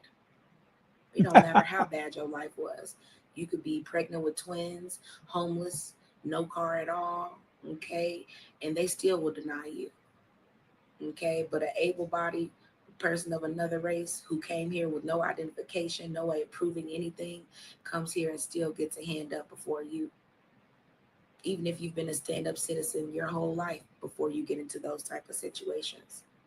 Okay, so the fact that so many black people allow other people to come here and play in your face and See, use she's fake talking your empathy and language there, pretend Dave. they are not their ancestors in a lot of ways is crazy. And if their ancestors didn't like black people, why would their modern day generations embrace you? They're not embracing you. It's fake love. Okay, it's because people who really love you, they're going to change the bad publicity they try to give you more than other people. People that really love you, they're going to change, always trying to split up the black family while encouraging other races to be with themselves. Okay, they show a Hispanic, they're going to show a Hispanic family. They show an Asian, they're going to show an Asian family. Okay, the only families they always trying to show in disarray and erratic and split up are black people. Okay, you still going to see an Oregon commercial and the family sitting on the couch is white. Okay, it's only when that is, imagine still trying to separate us further and further. We're in a whole different age, and the image that's pandered to us as black people is still separate from yourself, separate. And then y'all wonder why we have an epidemic of black women who refuse to wear their fro out.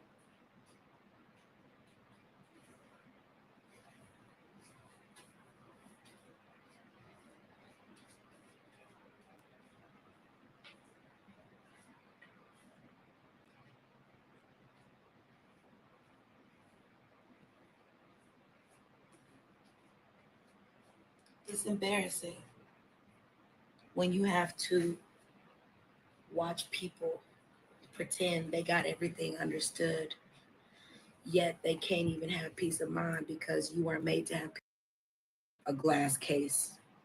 Go in there and scratch up something in their museums of their white ancestors and see how quick they put your ass in jail. But the blatant disrespect of white people and Lake Lanier still existing for them to disrespect our ancestors. Really? This is all Respect through your America. misogyny? Y'all just talk about Lake Lanier. It's the same way for the Mississippi River and all the way through. Mm-hmm. So Yeah, I get imagine it, acting Samuel. like you can But protest in the apparently name of some Jesus. of I us don't want do. them to take away my Jesus, Jesus, Jesus, Jesus. While white people dance on top of your ancestors' graves. These ain't your great greats. These people are more recent than Jesus. These people would have been Harriet Tubman's age or younger. You don't think a lot of them were young, fueled with life, ready for living, and to watch the same people and the kids of these people? Samuel, I think you know, I think that you are actually wrong on this point. Society is not becoming less homogenized if people like Donald Trump have anything to do with it. Donald Trump and MAGA in general, they are not great unifiers. You listen to John Galt, you listen to Universal Jones talk about race all the time. Do you find their points as waste of as much a waste of time? They literally talk about race constantly. Um, I don't even know they talk more about race than just about anybody I know. And I talk a lot about it too, but I talk from a cultural standpoint. I find it actually necessary sometimes, but I'm just curious to know. Maybe you can tell me what do you think? What do you think that this particular channel, CT's channel talks about race constantly. So I do see you in other people's chats. This particular woman actually talks about it in a way that makes me kind of laugh, just because I think she's brutally honest. I don't agree with everything she says, but I do think she believes everything she says, and she can be pretty brutal. And I think I just enjoy her being brutal. Prance on top of your grave. You don't think this is all through America? Nobody's gaslighting anybody, Deacon Dave. If anybody's Well, gaslighting, it's you and Samuel Guru here. Things are not as y'all seen homogenized them as Texas you floods, didn't you? fantasize it to And if be. you from the And how the country hell like would I you know, am, Deacon the Dave? You country floods a literally lot. say you avoid When I was growing 98% up, we used to of have floods blacks. that would be So so you're bad about you 98% couldn't out of find the touch, road after it would rain, which is and it probably, would a be couple people percentage trying to points less than disrespect me. it. I'm at Okay, least disrespect the 96% in elements, touch. and you know what would happen? Oh, They Deacon would end Dave, up dying. They would you know, drown you in know their you're cars, laughing couldn't with even her. open the door to their cars because the current is too strong. They can't get out.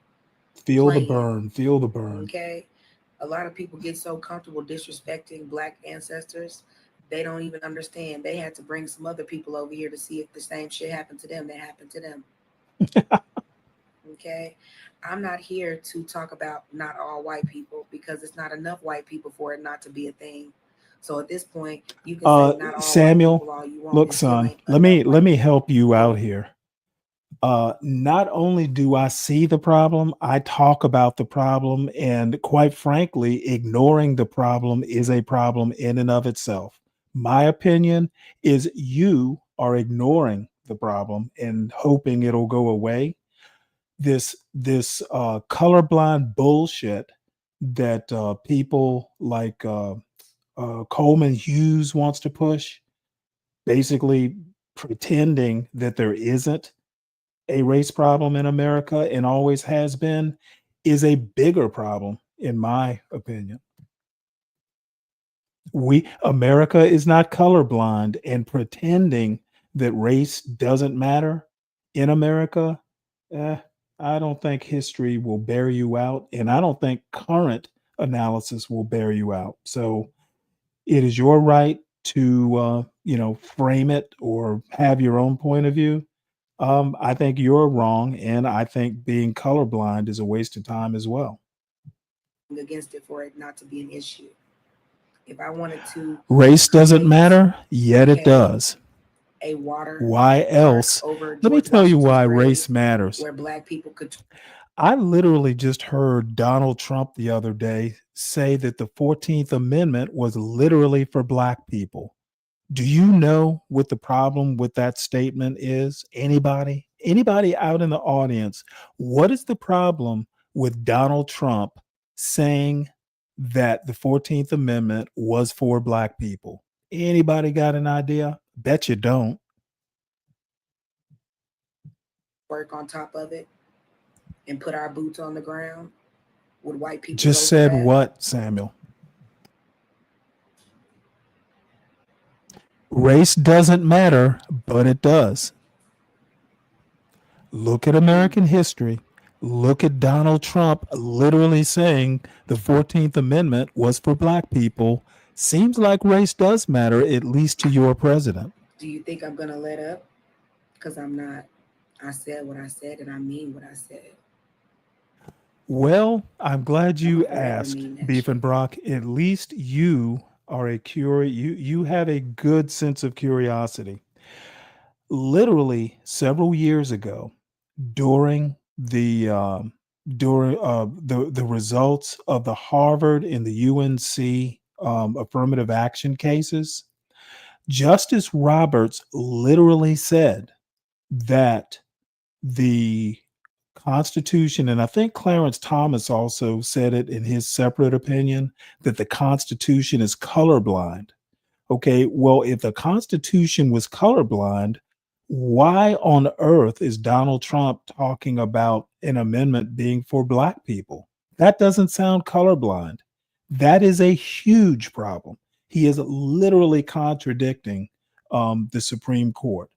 14th Amendment being for black people literally contradicts the Constitution being colorblind. You may not think it's a problem, but it is. It's disrespectful. If you can't even respect, I don't know whether he's race baiting or not. still talking about white Jesus. Why would you think he was race baiting? I think Donald Trump, it was saying what Donald Trump knows. All I'm saying is that the right is inconsistent. Either the Constitution is colorblind or it is not colorblind. The Supreme Court, during the affirmative action decisions, say it is colorblind. Donald Trump says it's not. They need to get their act together. Whether it's race baiting or not, it doesn't really matter. It's the inconsistency that is the problem. And everybody else's, and not all white people. In fact, it's not enough. Okay, white people. Samuel, you're kidding, right? Why bring up an inconsistency in the president of the United States? His interpretation of the Constitution contradicts the Supreme Court's interpretation of the Constitution. You don't think that's a problem? That is a huge problem. And I'm not kidding either. What can I say? You got a president of the United States saying an amendment in the Constitution was, quote, for black people. And then you got a Supreme Court getting rid of affirmative action saying the Constitution is colorblind. And by the way, they were talking about the 14th Amendment too. In that affirmative action decision, affirmative action being based on the 14th Amendment was literally their interpretation. 14th Amendment is colorblind. Donald Trump says it's not. Huge problem. Huge problem. Breaking news. Trump doesn't know when to shut up. Okay. Breaking news. Y'all elected a president who's a fucking moron. That's actually the breaking news. Donald Trump doesn't know when to shut up because Donald Trump doesn't seem to understand that he is contradicting the very people he put in place to on the Supreme Court. Fancy that. So anyone who's crazy enough to tell me that race doesn't matter in these United States is literally fooling themselves.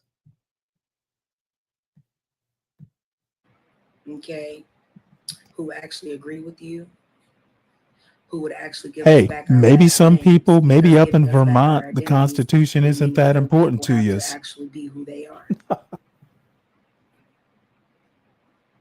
Okay, if we were giving back our original last names, Black Americans will be the only people native to this land. I'm pretty sure all white people don't want that.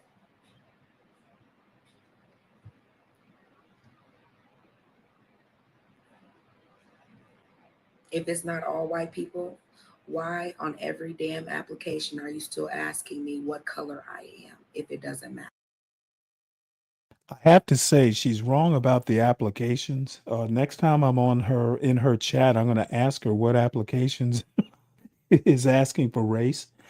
Well, I didn't think they did that. Excuse me, I didn't think they did that anymore. But let's move on to my buddy Mark Levin and his guest Stephen Miller. Only time I've ever seen Stephen Miller smile is on Mark Levin's show. Now, it could be that compared to Mark Levin, Stephen Miller looks like he's smiling. It might be a relative thing, but let's see what this interview is all about.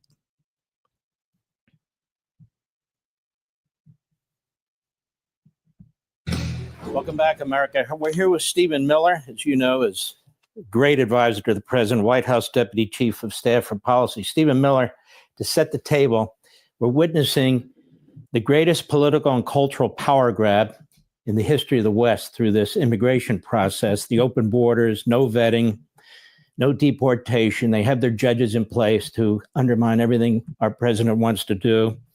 And now they've called out their violent militia, which they do from time to time, 2020 and other times. And they are trashing law enforcement yet again. They're trashing ICE. ICE is under attack like never before by the Democrat Party militia. What do you make of all this? Well, you've laid it out perfectly, Mark. Let me zoom out a little bit and provide some broader historical context. The left has been trying to shove Marxism, socialism, and communism down the throats of the American people for generations now. They ultimately were not able to do this during the Cold War because the middle class revolted against communism and Marxism and social engineering.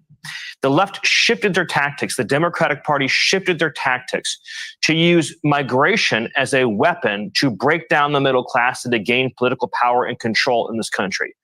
They used migration to destroy our public education system, to destroy our healthcare system, to destroy wages and working conditions for the middle class of this country, and in effect, to destroy social and community cohesion.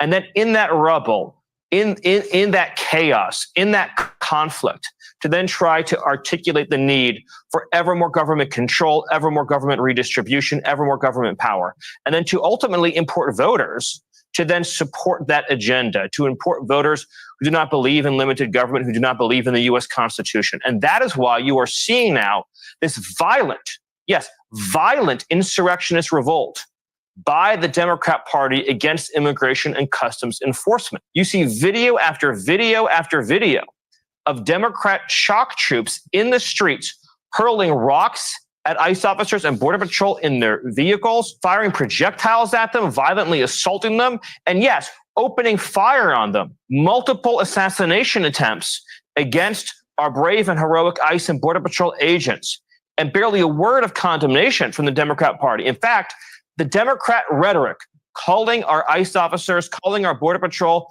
Nazis and Gestapos and fascists, demanding as they do that ICE leave their communities, this nullificationist rhetoric, all of which inspires and incites these domestic terror attacks against law enforcement. So we really are at a hinge point here for the West, a fulcrum point. President Trump campaigned and won on a historic mandate to empower ICE and Border Patrol, to restore the sovereign enforcement of our laws, and to get illegal and criminal aliens out of our country. He is delivering on that mandate each and every day. And now we see violent terrorist attacks against ICE and Border Patrol to try to slow their progress. So we need all patriotic Americans to speak with one clear voice in support of ICE and Border Patrol, in support of President Trump, so that we can carry out and fulfill this mandate that Americans voted for at the ballot box just a few months ago. So brilliantly put. Now, Stephen, I've made a comparison between this movement and the old Confederacy, which is this whole idea of sanctuary cities and sanctuary states, as if the Constitution doesn't give plenary authority to the federal government when it comes to immigration and so forth, specifically to the president. And so they are defying the Constitution while they're waving around the Constitution and talking about due process and free speech. Isn't this akin to that in the sense that they're trying to nullify federal immigration law? Yes, you are witnessing a secessionist movement in real time. You are witnessing an effort to nullify and invalidate the entire structure of the U.S. Constitution. When you see violent rioters and migrant mobs attacking federal law enforcement in Los Angeles, and then you see the mayor of Los Angeles not condemning the mobs, but saying over and over. Listen to this guy. This is your president's one of his principal advisors talking about a secessionist movement. Oh, this dude is dangerous. Again, ICE out of our city, ICE out of our city. What the mayor of Los Angeles is saying is that she believes that Los Angeles is not part of our federal union, that Los Angeles is not subject to our national laws, not subject to federal law enforcement. So it is an effort in a very real sense to overthrow our whole constitutional design. No city in this country is immune from federal law enforcement, and no city can aid and abet an invasion of this country over the will of the American people, and the law enforcement officers empowered to enact the American people's will. So this really is, as you said, this is secessionist behavior, and it comes at a cost, at a massive cost to American lives. You have illegal aliens working in league with cartels and drug dealers who are poisoning our children, hundreds of thousands of Americans dead. You have the largest child trafficking movement in the history of the modern world. 500,000 minors trafficked into this country. And just in the last 24 hours, we have seen probably today another 20, 30, 40 kids that were rescued from child trafficking, and you will not hear a single word spoken by the Democrat Party thanking President Trump for rescuing these children. Very well said. Hey, Sean Hannity here. Hey, click here to subscribe to Fox News YouTube page and catch our hottest interviews. Oops. I guess they had to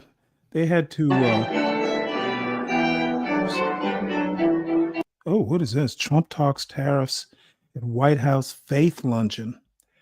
I think I'll skip this. But I think that ooh, this looks interesting. Ooh. Dave, this one's dedicated to you.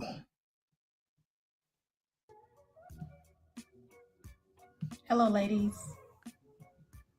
I wanted to make this video because a lot of women, they are very uncomfortable with approaching women. And I have a theory which has been pretty much proven from my lesbian experience, why women have an issue with approaching women. And if you've looked at any of my content, I discuss it when it comes to lesbian relationship dynamics or lesbian relationships and women who love women, when we actually intermingle and make connections with each other.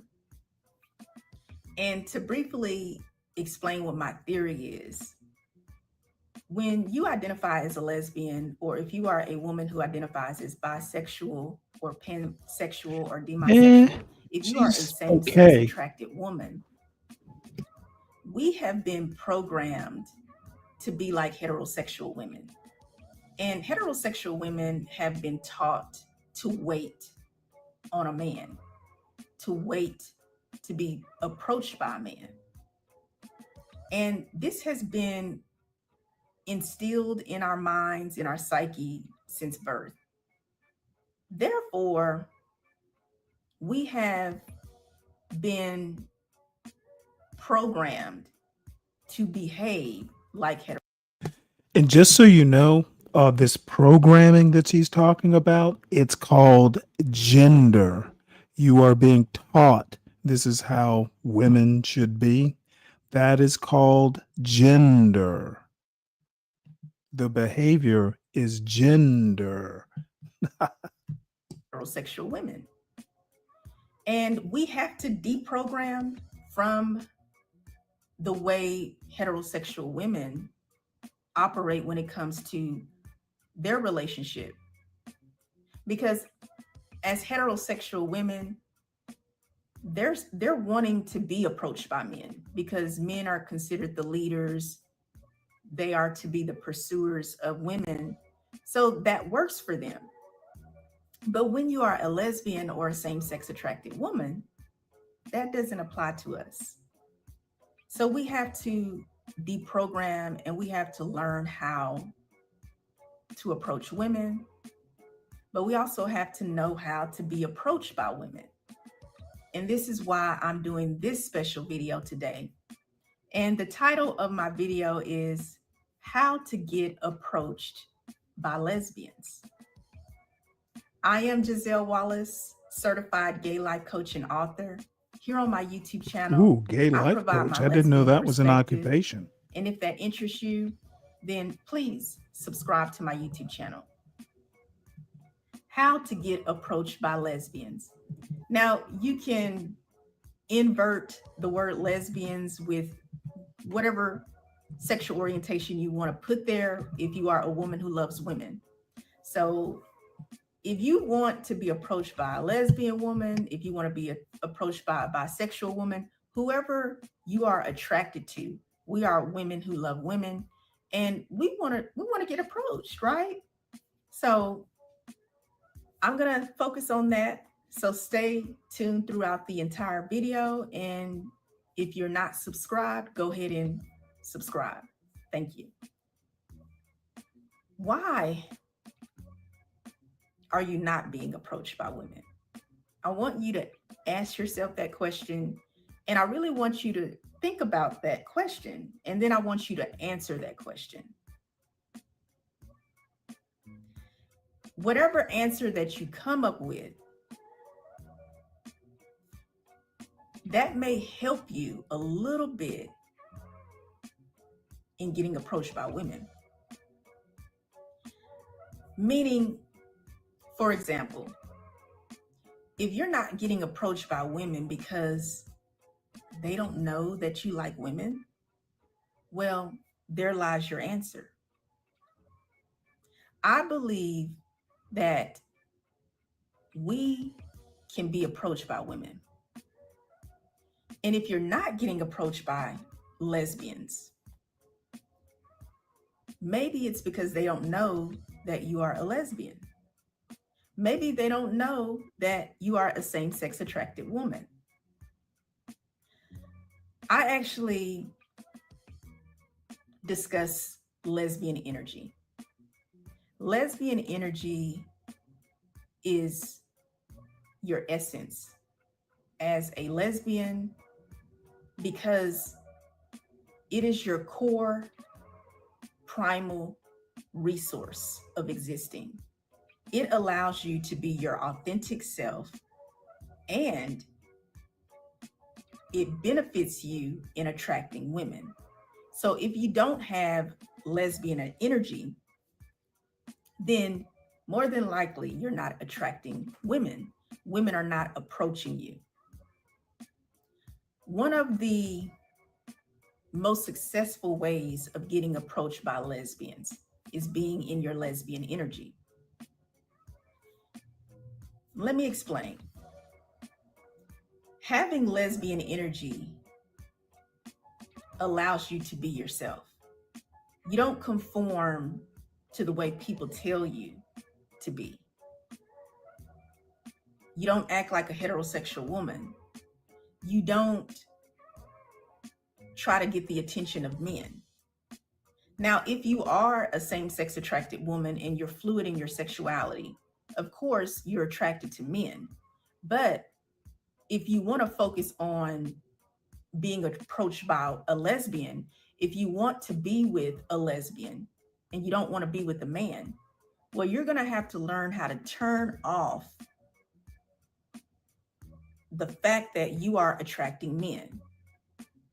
And you're attracting men because you're portraying yourself to be a woman who likes men. And so lesbians don't recognize you. We don't know that you like women.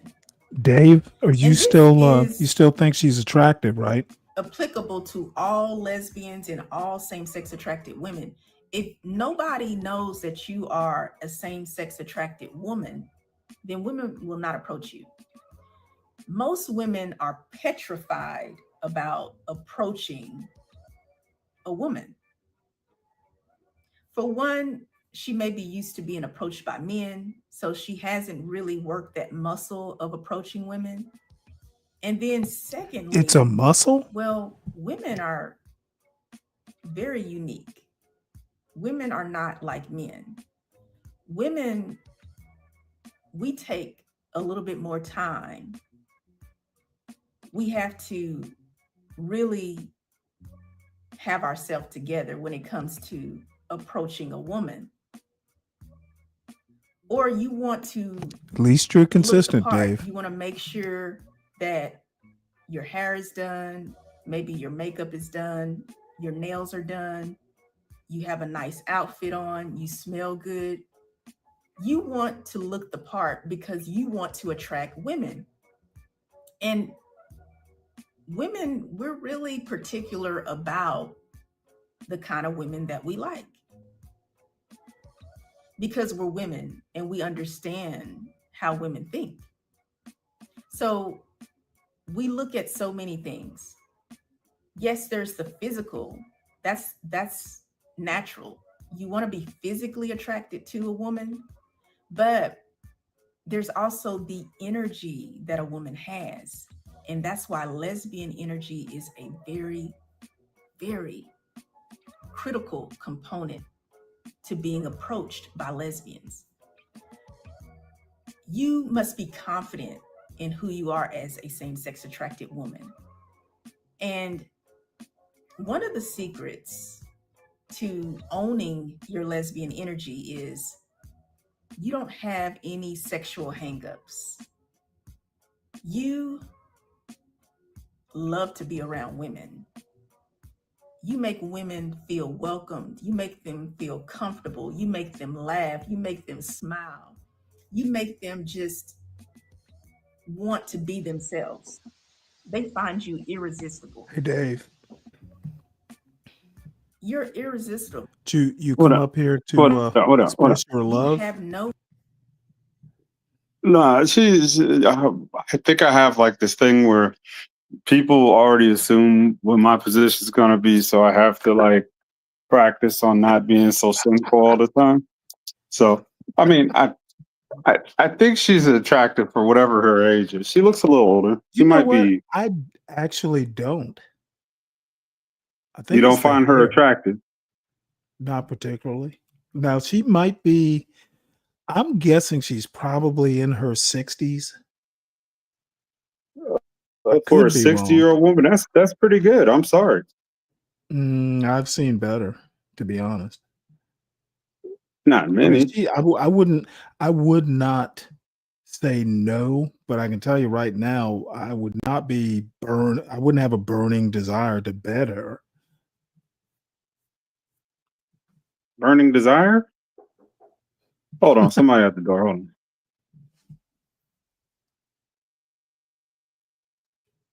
Oops.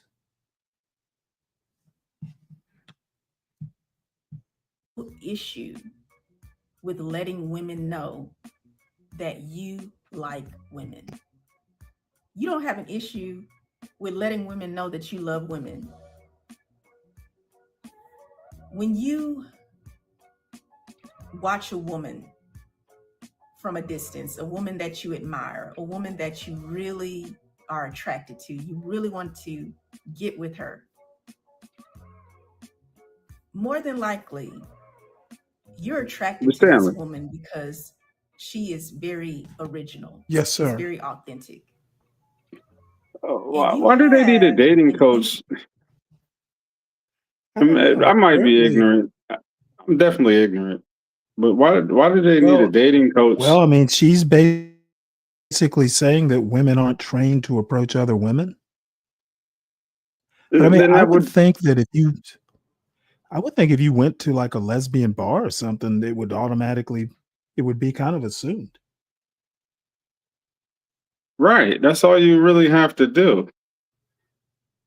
Well, And apparently, this implies that once again something's wrong with women. They don't know how to deal with each other. I mean, okay. Well, I mean, I think this might be one of those times where is it really something wrong with them? Women aren't really trained to like hunt.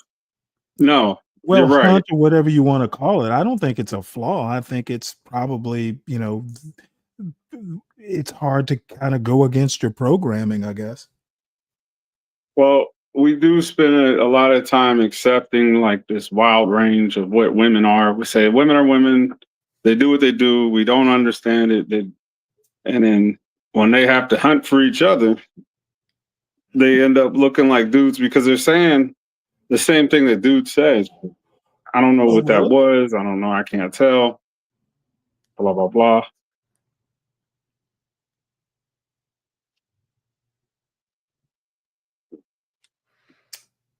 Okay. Well, okay. Sorry, I had a coworker This walk through here. woman Oh, that's all right. is into women.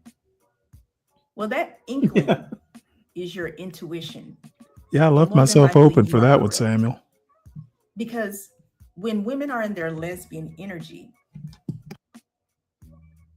they let women know that they like women. And they don't have to even verbally express it. Like you may have never heard her say in words, I like women. I am a lesbian. But you know that she likes women This woman is because creepy. she's usually around other women. There's something about her composure. There's something about her demeanor that lets you know this woman, she likes women and women like her. Like she attracts women to her naturally. She doesn't have to try hard. Women just love her. They She's a find her player. irresistible. And eventually, if you are able to have the privilege to get to know this woman, she's probably going to let you know that she's a lesbian. Or she's going to let you know she's a same-sex attracted woman. And you know why? Because she's confident in who she is.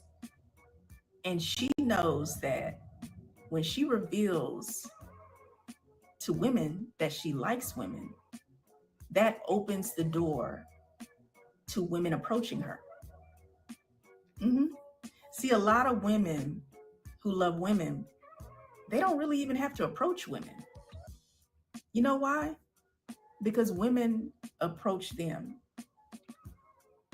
Now you may be thinking, but I'm afraid to approach a woman. I want her to approach me. Hence why you clicked on this video to find out how to get approached by lesbians, right? Well, this is what you can do as a Well, I same-sex have to make a point here.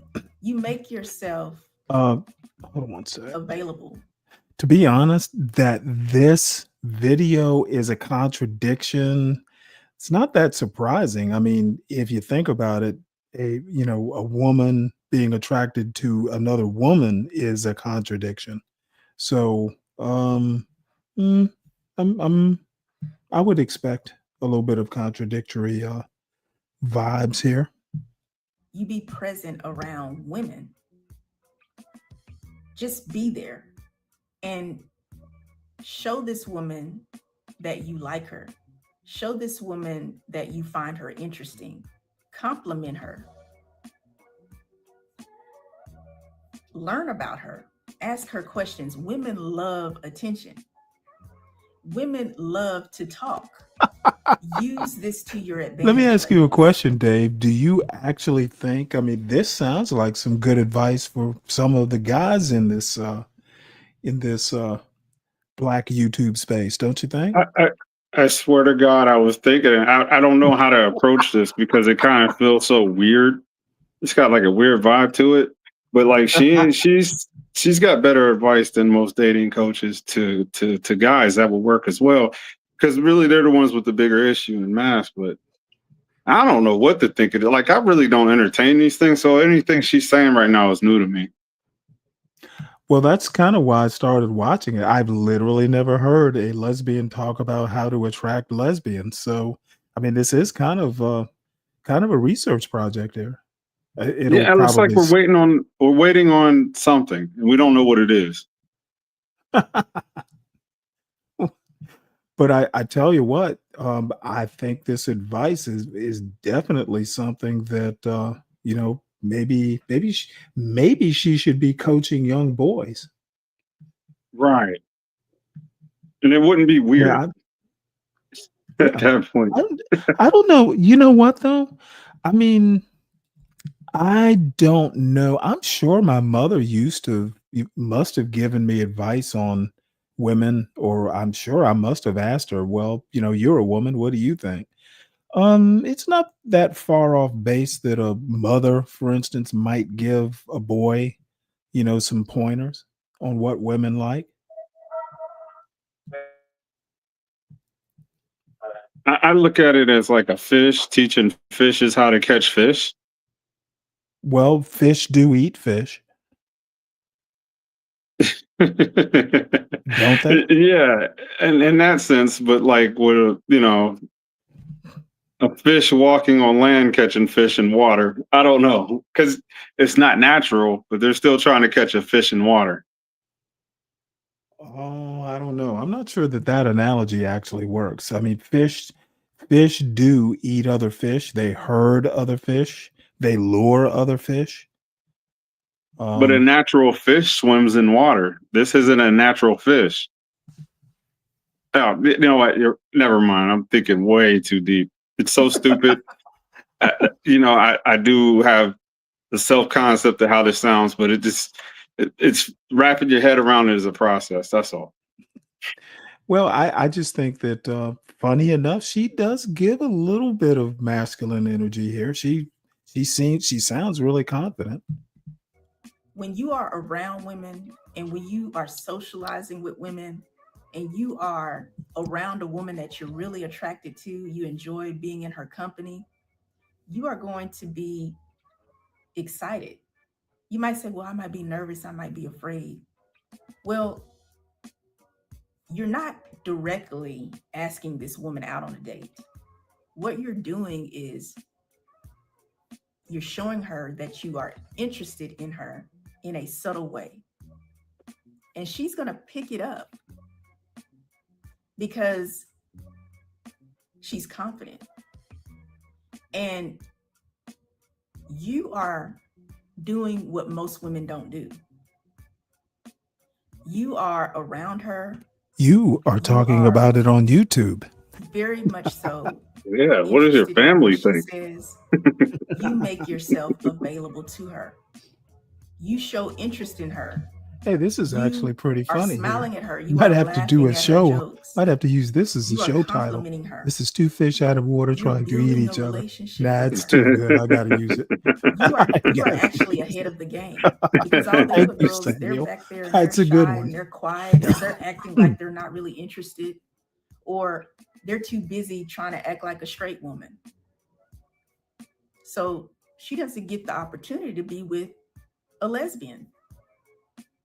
And what's going to happen is this woman is going to realize she likes me and I like her. And she's going to approach you.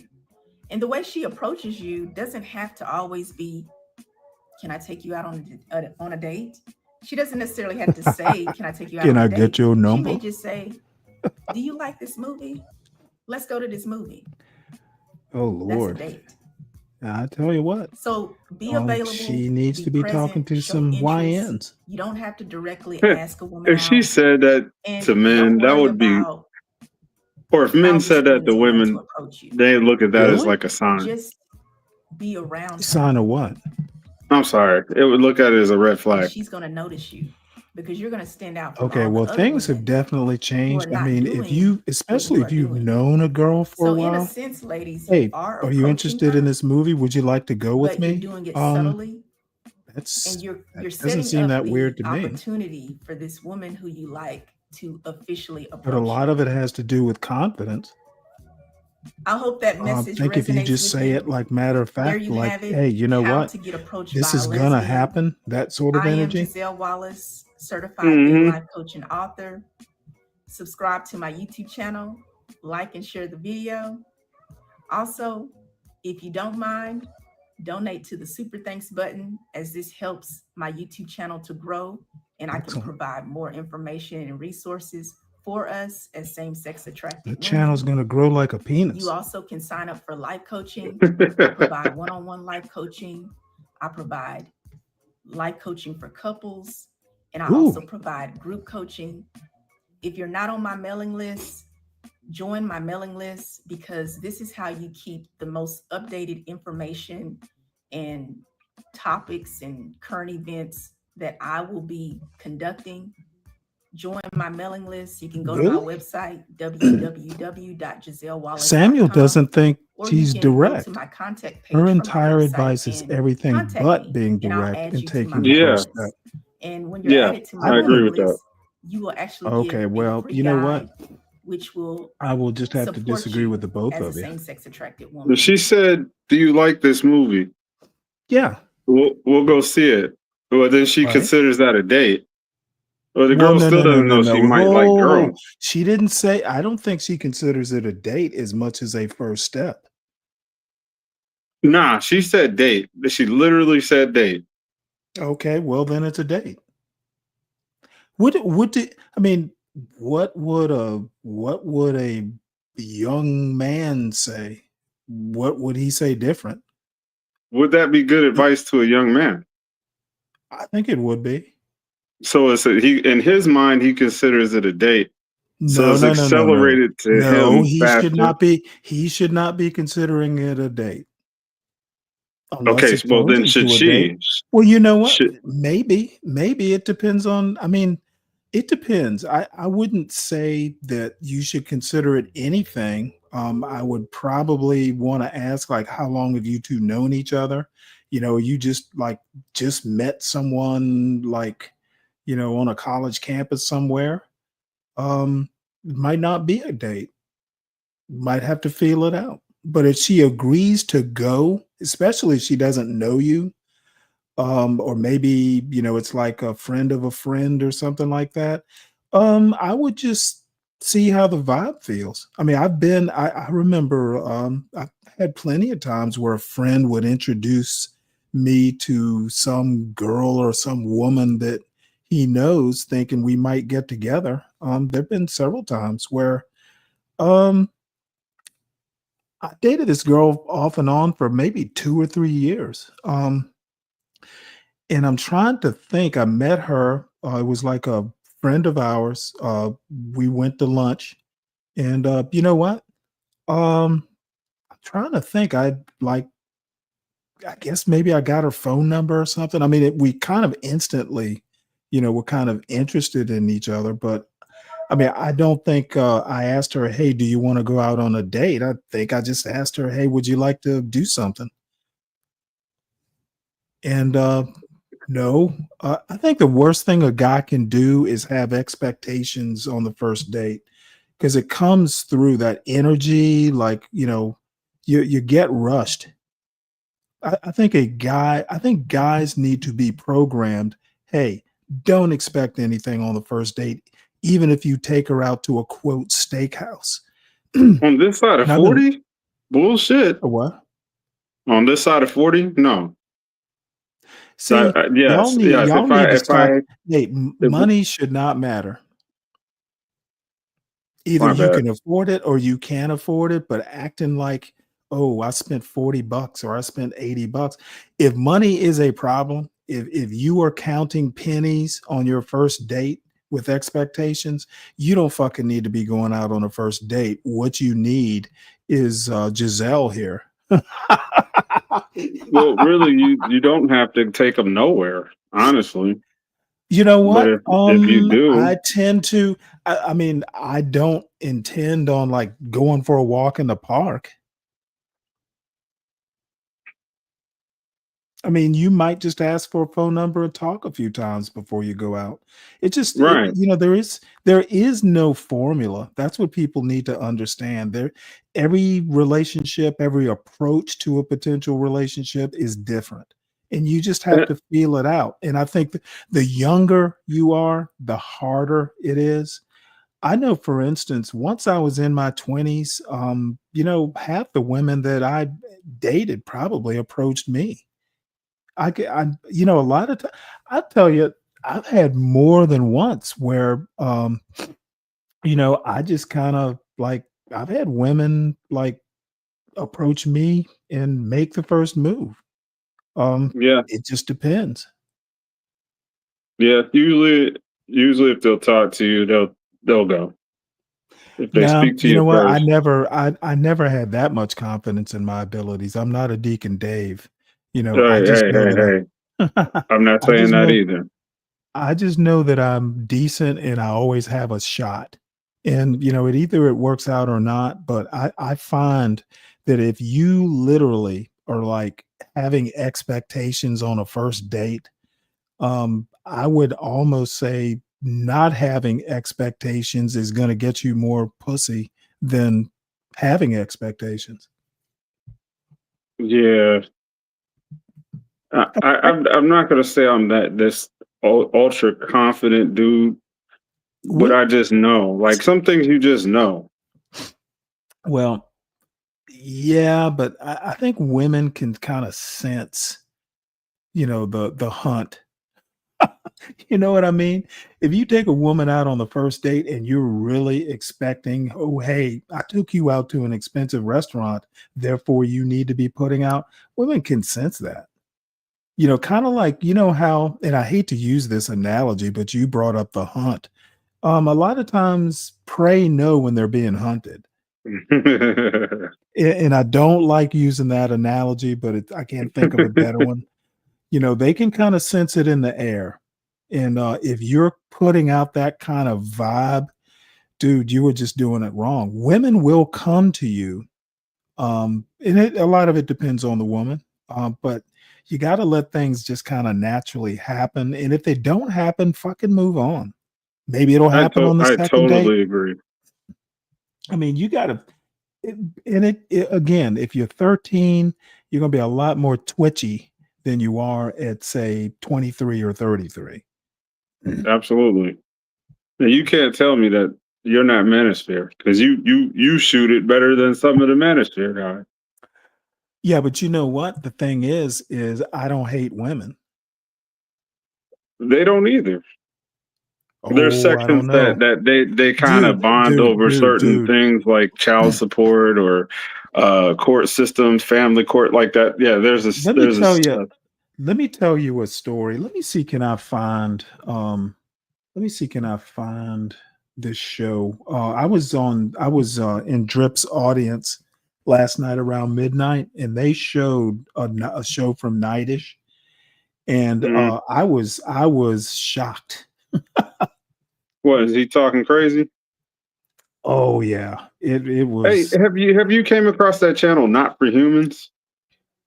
I don't think I have. It's a spinoff of the Drip Show. Apparently, I was watching this morning. Everybody was over there. Yeah, I think it's called Not for Humans. Yeah, it's a Okay, spinoff no. of Drip because he said he was on Drips before he fired up. I guess they funneled over to this show. It hit my algorithm. I was watching it, and like half of the people up there I watch anyway. I was like, wow, y'all come over here? I didn't know what is this? It's only got about 1,200 subscribers, but yeah, it was funny as hell. This morning, a girl who got into a fight at the club. Is this it? Yeah. A girl got into a fight at the club. She had shit herself apparently about 7 or 8 years ago. Yeah, she was on the panel and disturbed the whole vibe of the show, and it became about her. Wait, How hold on. This happened on the show? This happened this morning, bro. It was crazy as hell. I laughed so hard. I was laughing all fucking morning. That's why I was late to the show, because I didn't realize what time it was that she was on. Because half the time I don't get notifications. Well, yeah, it was on super early. I get notifications from John's show. Is this it? Is that from today, this morning? Yeah, 15 hours ago. Well, yeah, go all the way to the end and play just.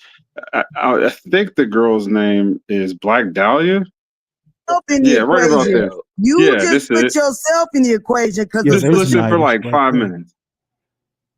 Oh shit! Okay. Wait, hold it. Say that again. Just The listen for last like part? 5 minutes. You'll see she's talking about her person that I was video talking to of when was she got nice. beat up and So she you shit on just herself. identified. You know you shouldn't be here either because I didn't say that to you, sir. Stop You just lying. said y'all niggas. No, I said more of you. You just said y'all niggas, but that ain't my point. More, That ain't more my of point. I just you, wanted and to I know was if talking I just to a wanted to know specific your person. stance. I just wanted to I know your was stance away from talking this to a conversation. specific person. herself speaking. Yeah, she's wild, but I just wanted to know your stance away from this conversation. That's all, and I respect it. I understand, especially with a woman having to hold the baby. You know what I'm saying? If a woman wants an abortion, I understand. I was just asking. Yes, this one right here. He wouldn't get to live to adulthood. This one right here, Knight. If he was in my womb, I promise you, the world would not be having to deal with him right now. I appreciate you calling his name because you didn't say They y'all won't niggas. even I know appreciate you. you calling his name. They I won't was even know talking to that nigga specifically. They won't even know that you left. I was talking to him specifically. They'd be like, who? Your mama didn't care. That's why you still breathing. And everybody else is gonna be on the same mindset. Who the fuck was that bitch? Your mama's the only bitch that belongs to you. Damn.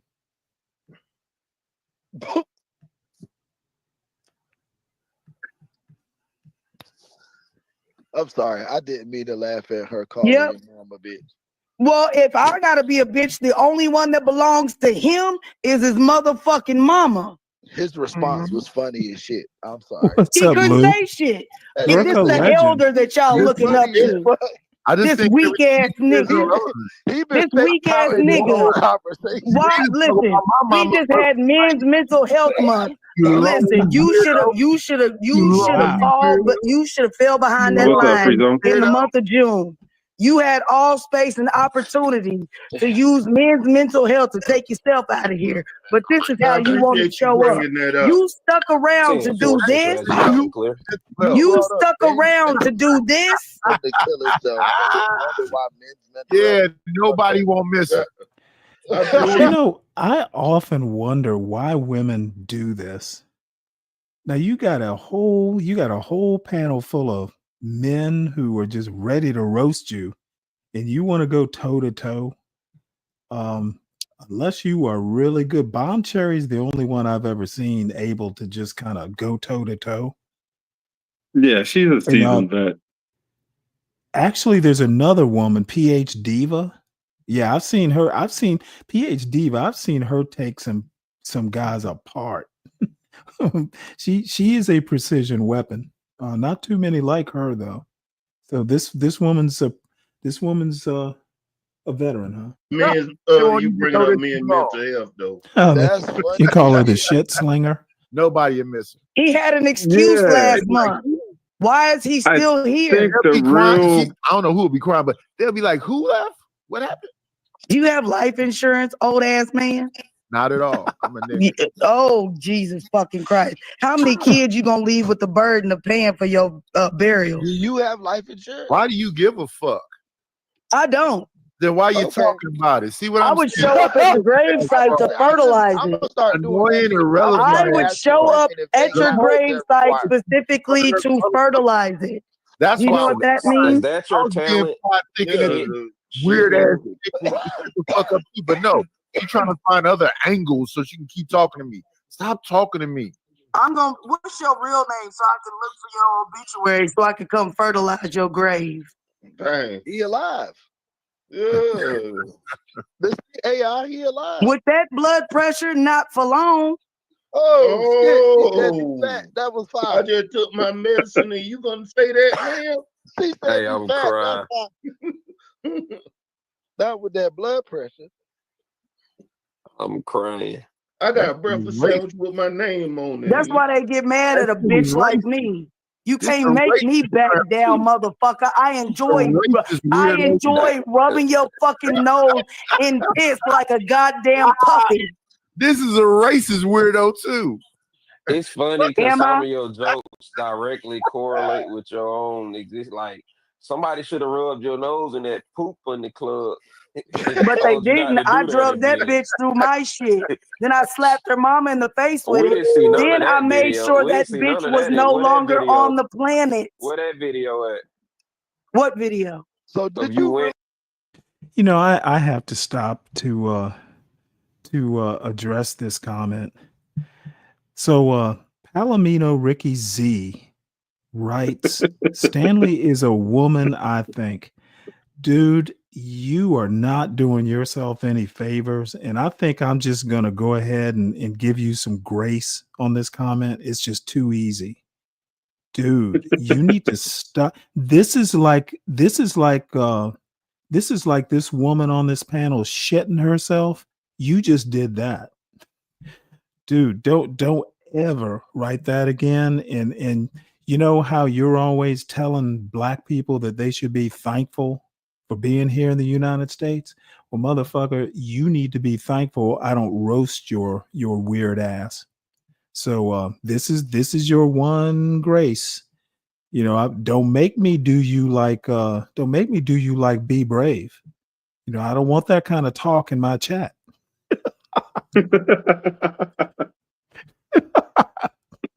I like that rule. You winning these people because I feel like you kept. It doesn't matter what you care. No one cares what you feel like, sir. Take that shit to your mother. That's true. You're right. Take that complaint to your mother, because that's the only bitch that gives a fuck. You didn't. Hey man, I ain't call your mama a bitch. Man, she is hard. She called your mom one though. She could. Crazy, yeah, right? Why you do that? Because I have a mouth and I can. Oh, okay. Look at this dude. This Palomino. I didn't make Palomino. it. But I knew I had to use it before I shit on the floor. That's crazy. Why the fuck you ain't go shit? Because I got jumped from behind by a punk ass bitch that wouldn't fight me when we was in the bathroom. I ain't see You none didn't of get that. jumped if it was one person. Yeah, that's crazy. Let's start with that. You got took off guard. That's the point. It wasn't just one. That's what I'm saying. You don't know the story. It wasn't just one person. I'm going off what you just said. You won't spend the food stamps. Because I'm not finna give you food stamps so you can. Well, eat why you stuff to want make my you story? shit Why in you the keep club. asking? You Why keep you coming wanna back make to it the a- story. Hard. I Why tried I to gotta get you send a you my product. card? I tried to Why make I you a gotta mail you product. my motherfucking food stamp card? Cause Cash App, bitch. Why I gotta mail you my food stamp card to get this story? You know how long it's Listen. gonna take you to get this fucking food stamp card? Like, come on, black diapers. What the fuck are you talking about, bitch?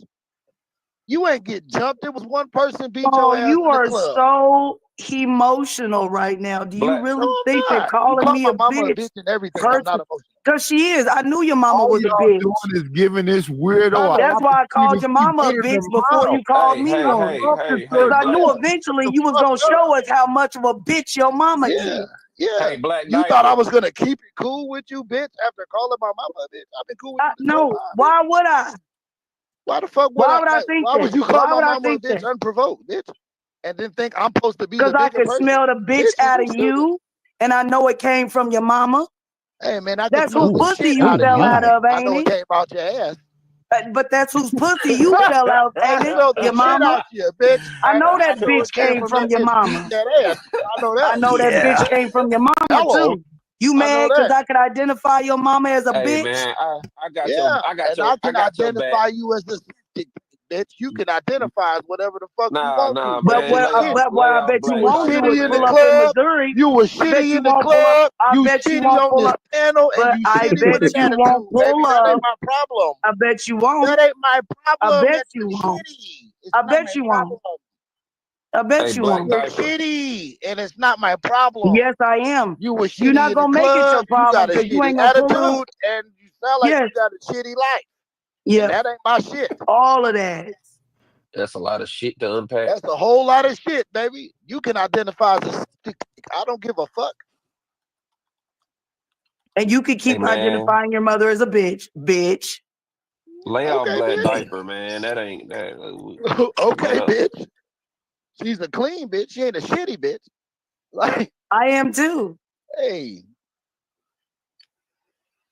with this shit you keeping up. You Like, ain't look the clean fuck?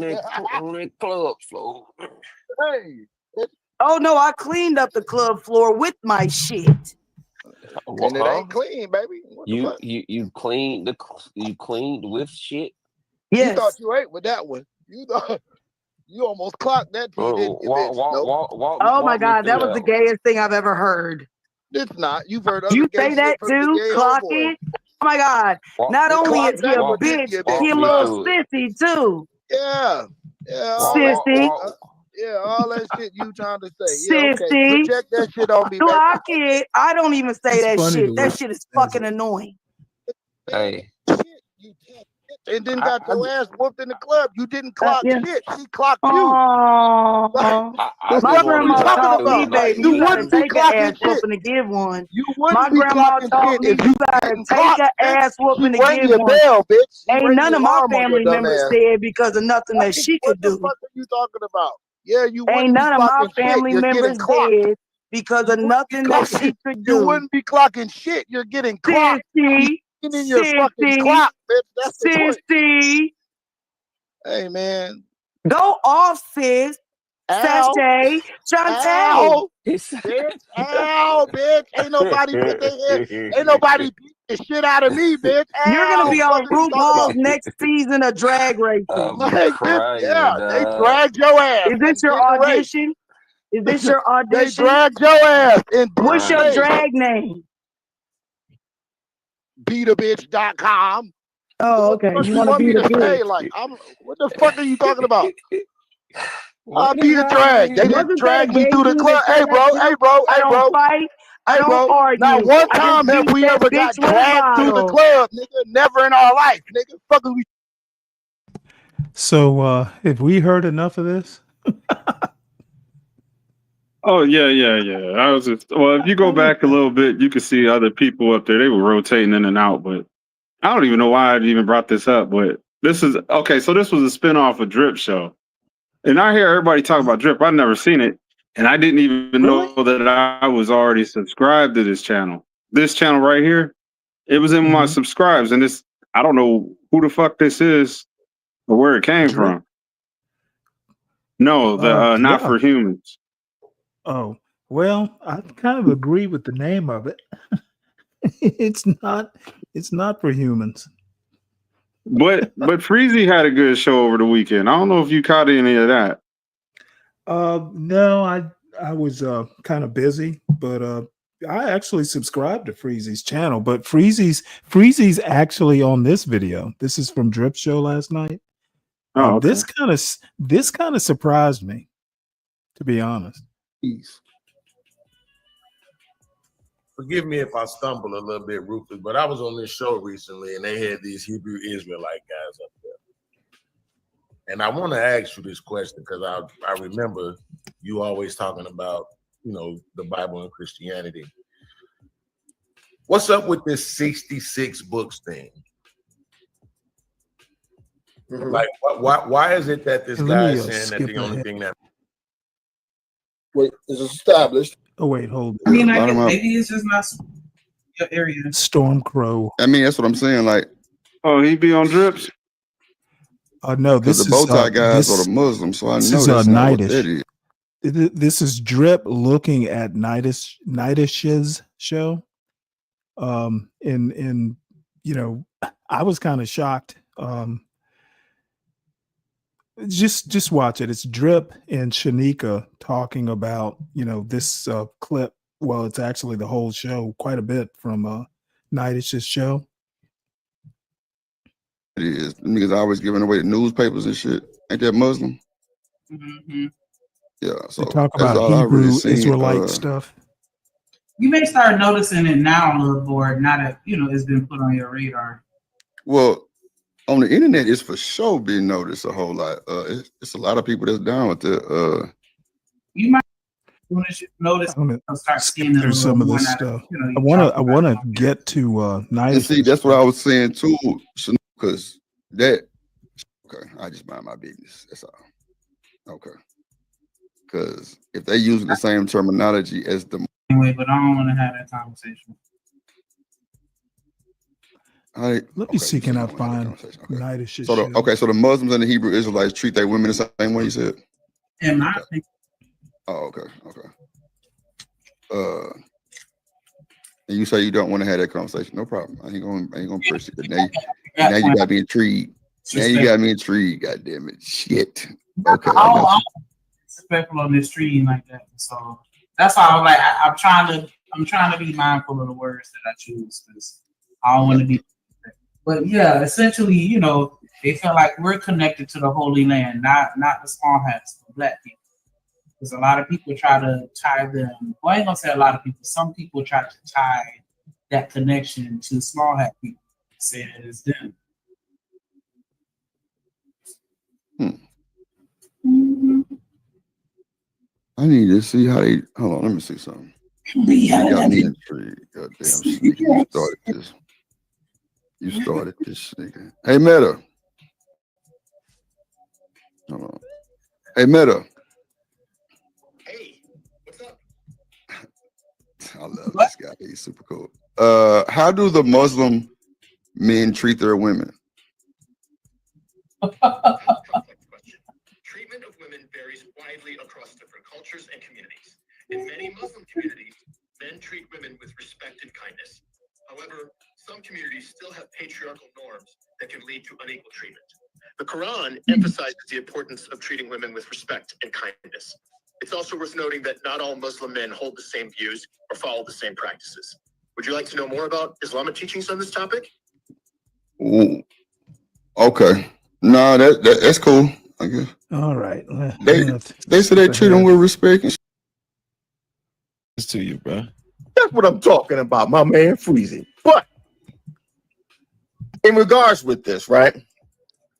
Here's the thing in regards with this. And I do like the fact that you did bring up that whole verse that you should not add nor take away from the Bible, right? Okay, yes.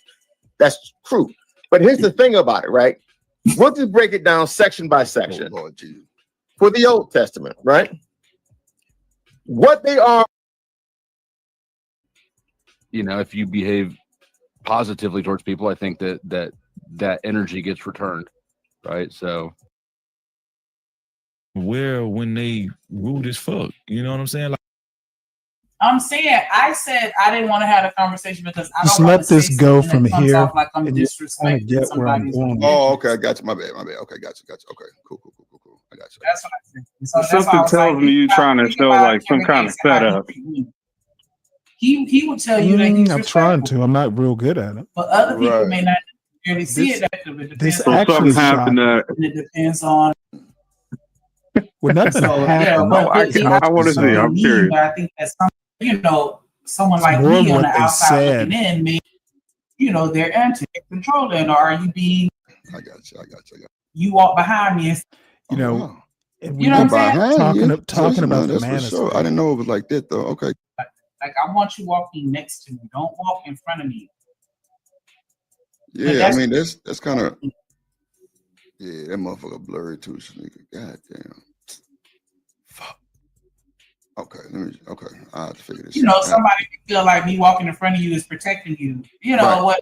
And that's why I'm not gonna get no attitude about it. But it's just not my preference. Okay. And so it's things that they do that's not necessarily my preference. But I'm not saying that it's disrespectful. It's just not my preference. Understood. But yeah,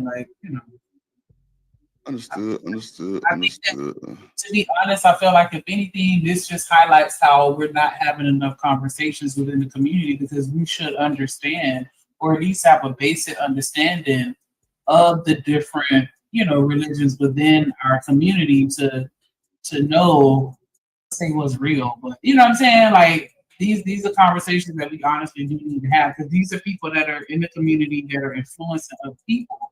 And a lot of people just don't even, we can kind of all say catch the people before they do. Right.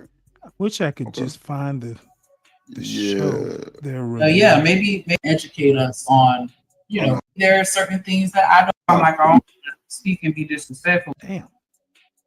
No, I feel you. Plus I don't want to be on no triggering shit like that. No way. So I feel you.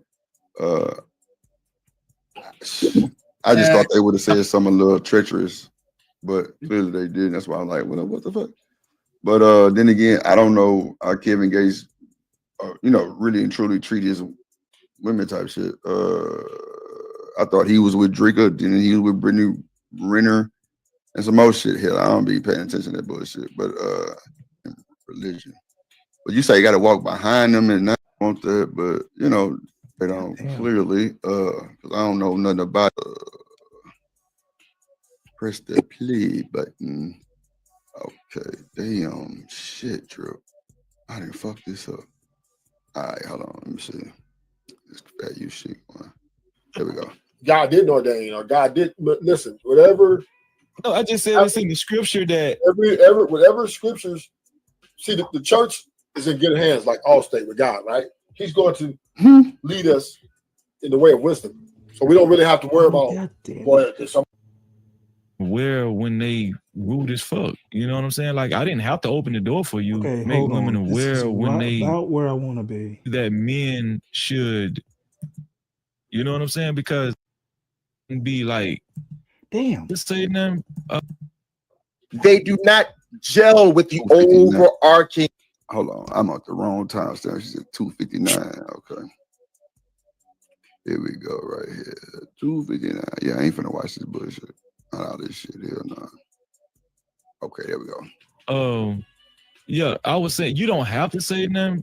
This is the part I want you to hear. Me, I would say something. I wouldn't be like confrontational or nothing, but I'll be like, that was rude. You know what I'm saying? Because like I do believe that men should make women aware when they rude as fuck. You know what I'm saying? Like I didn't have to open the door for you. And I think that I sometimes think they want that confrontation right there. Maybe they do. I was just about to say, Freezy, it's not that I disagree that it needed, but people dying for less out here nowadays. No. What up, Chocolate? In the building. What up, y'all? What is going on with you, Mama Jamma? You all right? How was your weekend? I am blessed. I had a good weekend. Got a little bit of work done, and then I procrastinated, so that's why I'm working tonight. That's why I'm up, so I can finish this up. I work great. Thank you. I work great under pressure. But anyway, yeah, I just came up, hobnobbing. How y'all doing? Cool. Hey, what up? You'll see where I'm going I know with y'all. this. We listening to the video, so I'm just I see it a mile away. Chime in when need to be, because I did get your information. I heard you about the Hebrew Israelites. I got you some key points. If you want to speak on it, saying no child. Huh? Did my point make sense? Because I hope it ain't sound like okay. Just to add who they have added. I mean, I don't know where it come from, so that's why I'm confused. Like, I don't know about none of that shit, so I'm probably gonna might have been listening. Like I probably confused everybody, so that's all. Just asking, like, right. You know what I'm saying? That you weren't. Man. So yeah, but I just got it because I said because you already hit it on speak on that part because I was like I can't remember. Yeah, I know it's been out for a minute. I meetings and shit. Like, what? I didn't see that. Separate. Stepping through this. I remember they used to come to the campus when I was in school. We be cracking up like, bro, you cute. Touch your braids. Like, I don't care nothing about what you said. a handicapped man? Am I supposed to make him open the door for me? Man. Stuff about intent.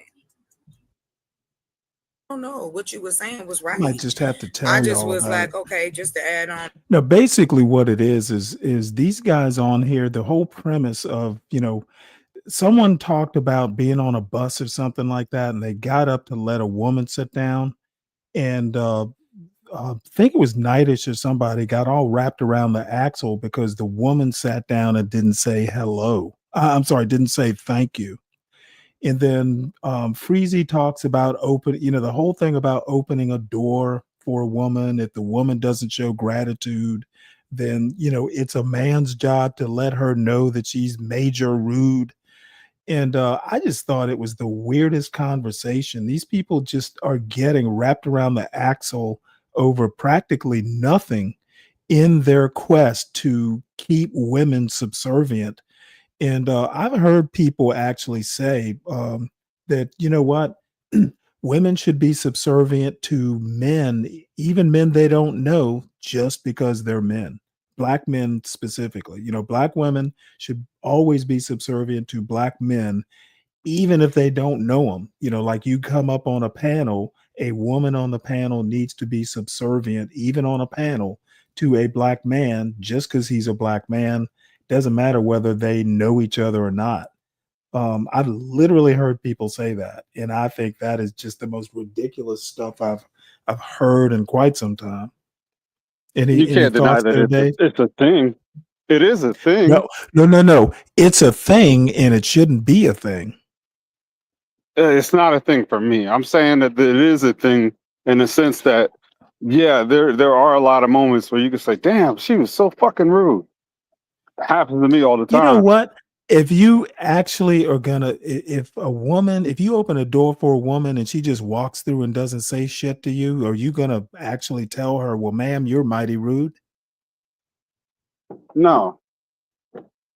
Okay, well, there are people on this panel who would. Yeah, because it does get to a point where you're sick of that shit. Okay, You can't invalidate their feelings. Like they really feel that way. going off on strangers, women you don't know, is rude. Nah.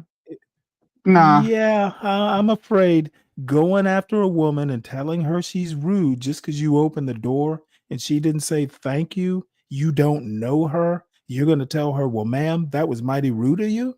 Dude, you're the one being rude. Who cares? You're not with her. Well, Just see, say that might whatever. be, you know what?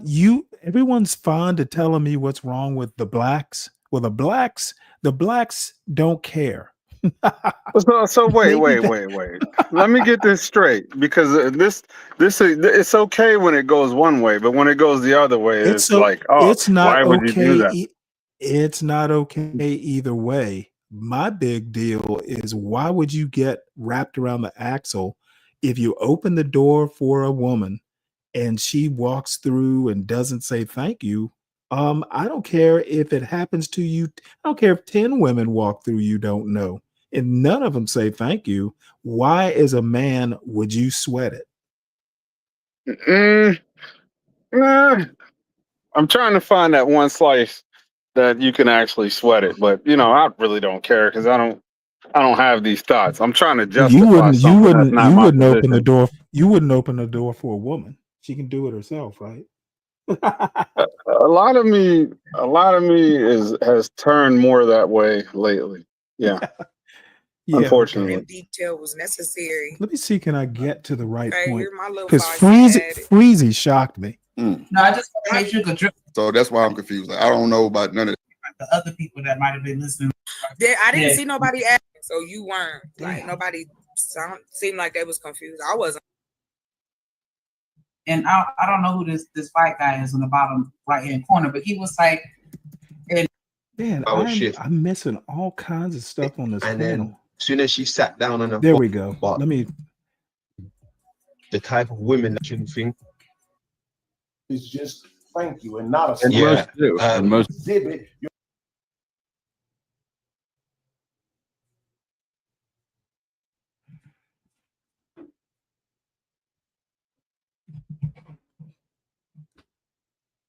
Now it just wants to hang. Well, what about King James being a homosexual, right? That's a lot of people say. Like, or how can you trust men? Because we truly as Christians believe that man is not the final authority over God, right? God can just wipe everybody out whenever he wants to. So everybody's here under God's will and doing what God authorized him to do. You said whatever God wants to reveal to us, he'll reveal to us? Yes.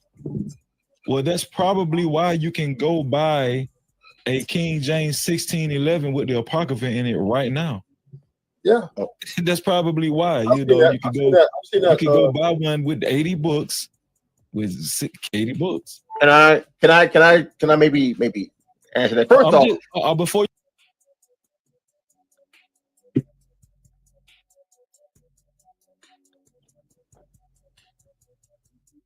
You see, I thought you was looking for a trap moment with. Oh shit, I was on mute. I seen your that buddy shit. Black Crow.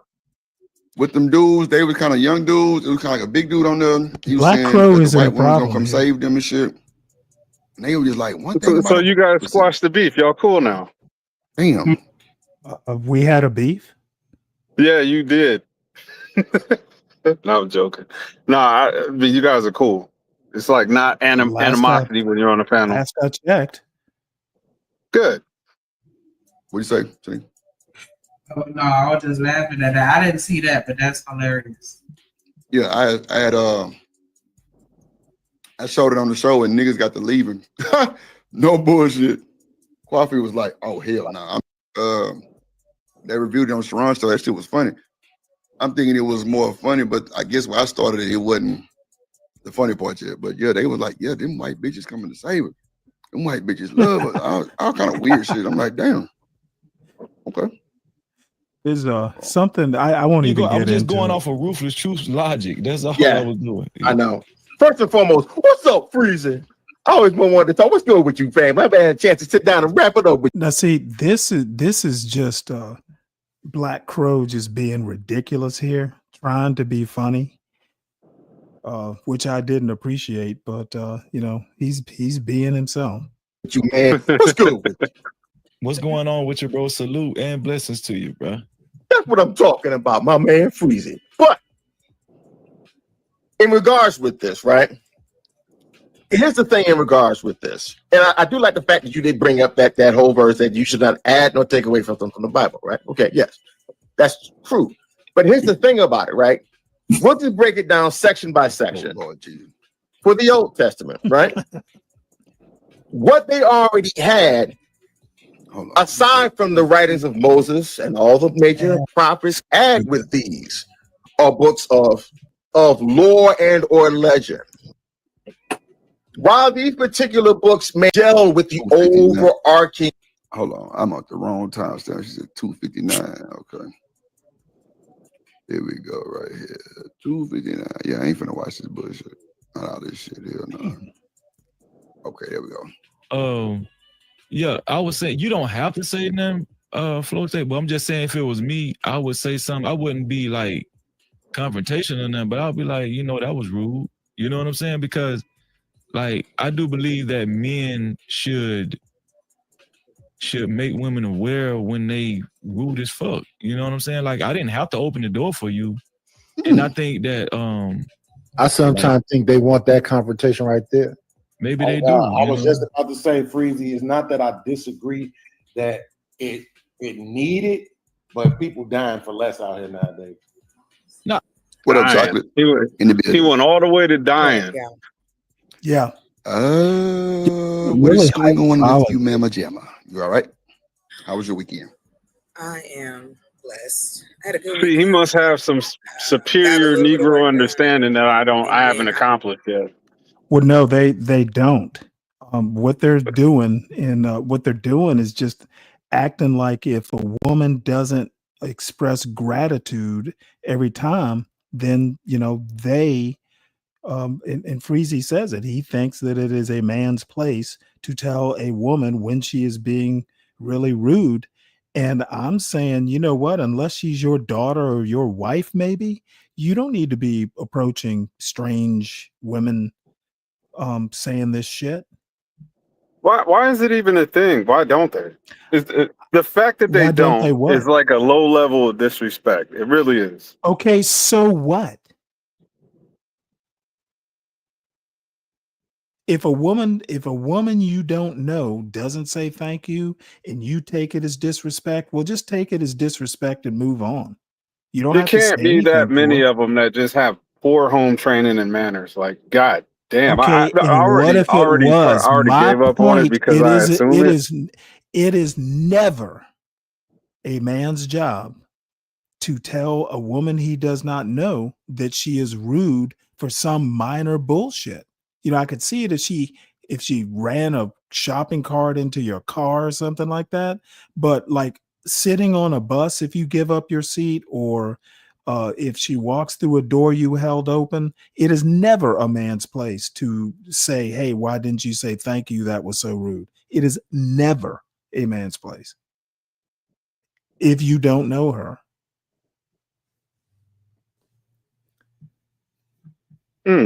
Never. You use Nope. auto way. You use Never. definitive It is language. literally, you are literally making a federal case out of holding a door open. Seems weird to me. Now, mind you, this isn't my argument. I'm playing the hill, but there is an instance where you can say, "Damn bitch, you could have said thank you," and then keep pushing. Yeah, Why would you call a woman you don't know a bitch? because you don't know her. I was yeah, okay. You know what? But she Why might not? know you. She might know you. Well, then she should have. If she know me, she would say thank you. There you go. We're great under pressure. But anyway, yeah, I just came up, hobnobbing. How y'all doing? Cool. And the big problem here is it's flow state that's like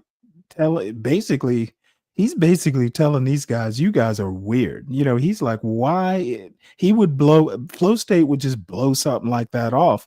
But these guys are basically saying, hey, I'd make a federal case out of it. Like this woman doesn't have a man who might beat your ass for being rude to his woman. God damn it. I didn't mean You to do comparing that. flow state to the other black men? That's not a fair comparison. I'm saying flow state actually got compliments from Shanika because the other guys were just crazy. I don't know. What you were saying was right. I just was like, okay, just to add on, if detail was necessary, I just was like, okay, here's my little 5 cent added. Wondering, like, I mean, I don't know where it come from, so that's why I'm confused. Like, all right, it's cool. The other people that might have been listening, like, I probably confused everybody. So that's And in the chat, like, right. You know what I'm saying? Like they was confused. I wasn't. So yeah, but I just got it because when he said that, it was like, I just was like, let me find 10 key points about that. I said, because I didn't want to speak on that part because I was like, I can't remember conversation with the man that was on my black women not saying hello in the grocery store. That's been bopping all over the internet because it's like, why like that? I think it's a confusion of what they can't tell you what they want though. They want adoration, but won't say that that's what they want, and then turn around and make it be your fault, like you the one tripping. That's wild. That's wild. I ain't know it was going down like that. Yeah, it's a lot of men that walk around with a level of entitlement. Bro, you gotta tell these bitches this. No, I don't think the men are the problem. They're like, damn, I wish you hoes wasn't so fucking just disgusting, you know? Yeah, well, I'm telling you right now, in this video, I'm still playing the hill, by the way. Well, it's the men who are the problem. Yeah, to other men.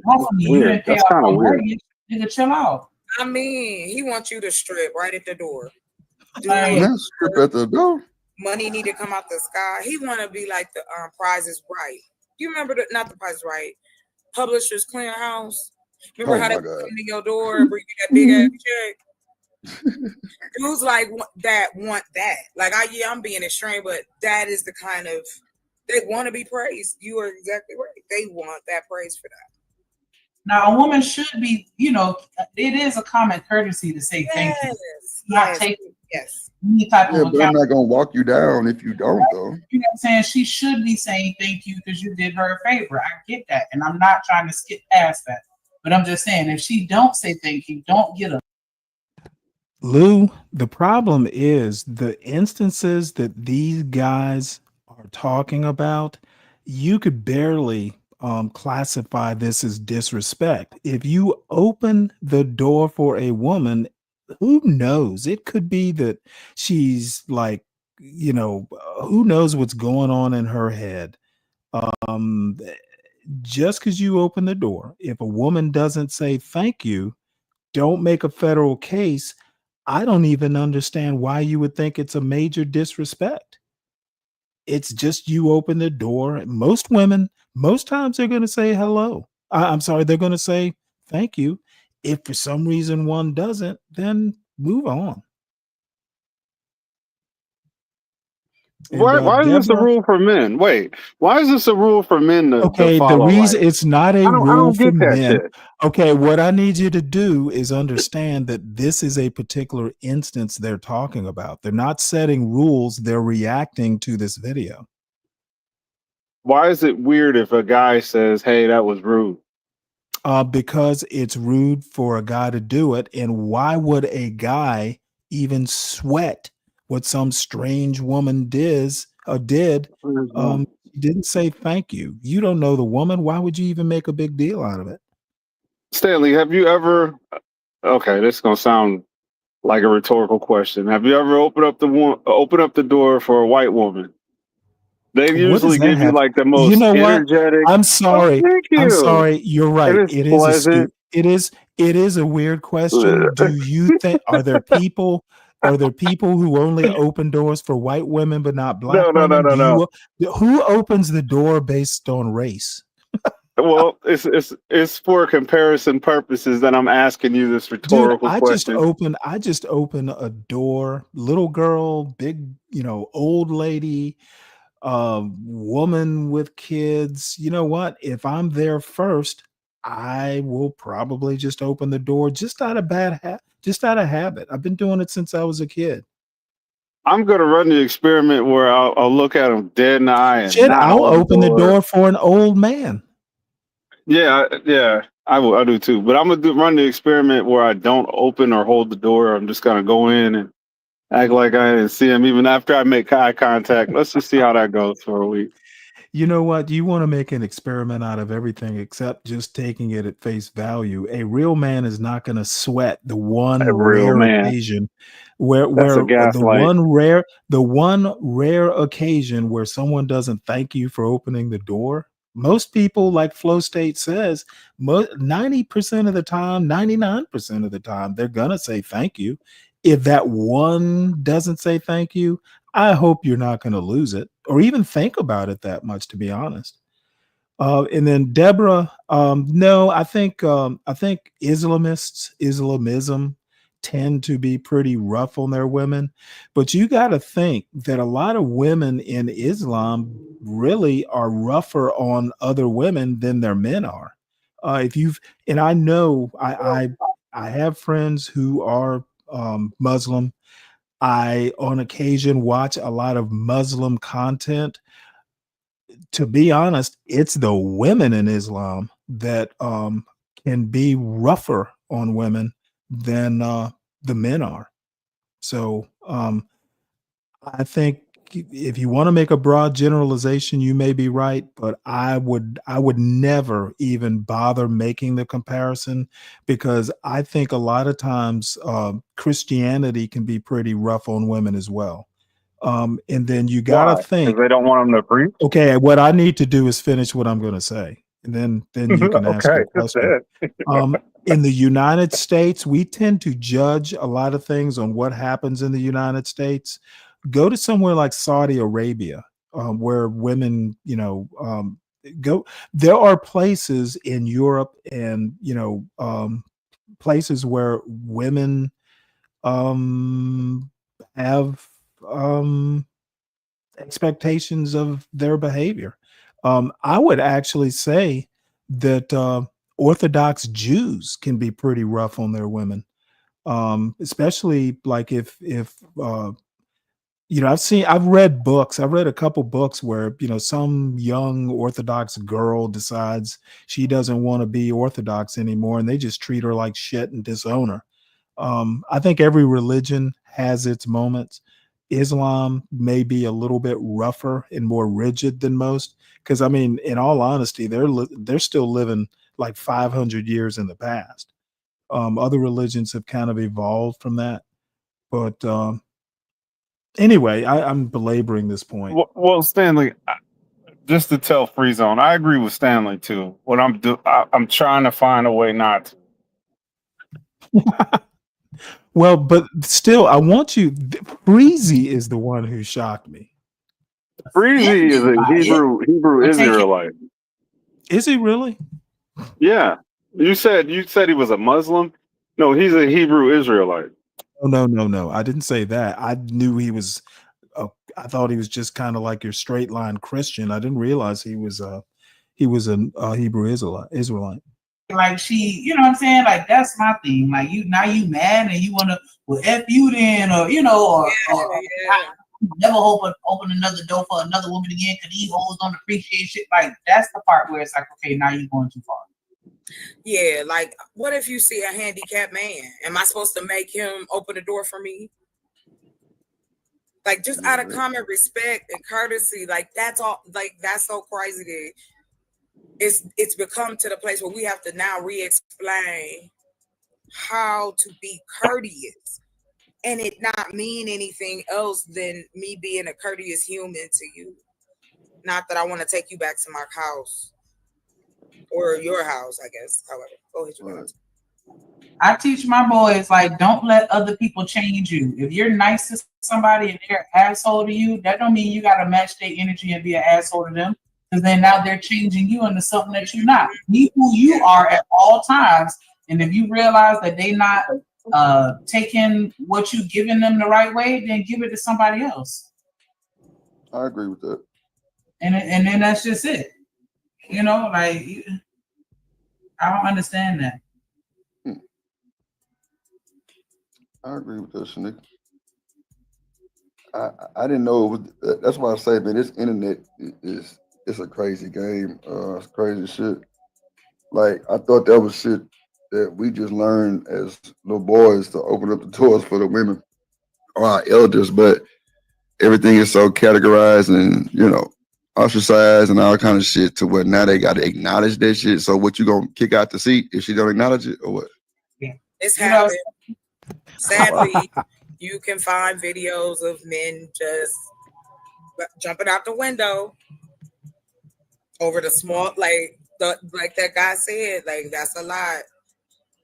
But and then it also taps into, hey, you know what? That's an emotional issue. Maybe we need to talk it through. It's not that serious.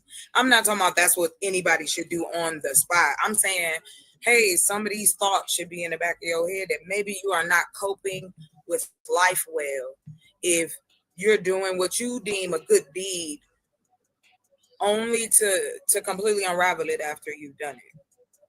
But you know what's so funny, Chalk?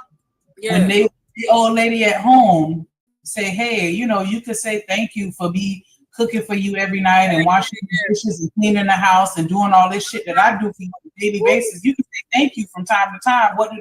They diminish it, devalue. They act like you do what you're supposed to be doing. Why I gotta thank you for that? Then you get mad because I won't thank you for opening the door for me.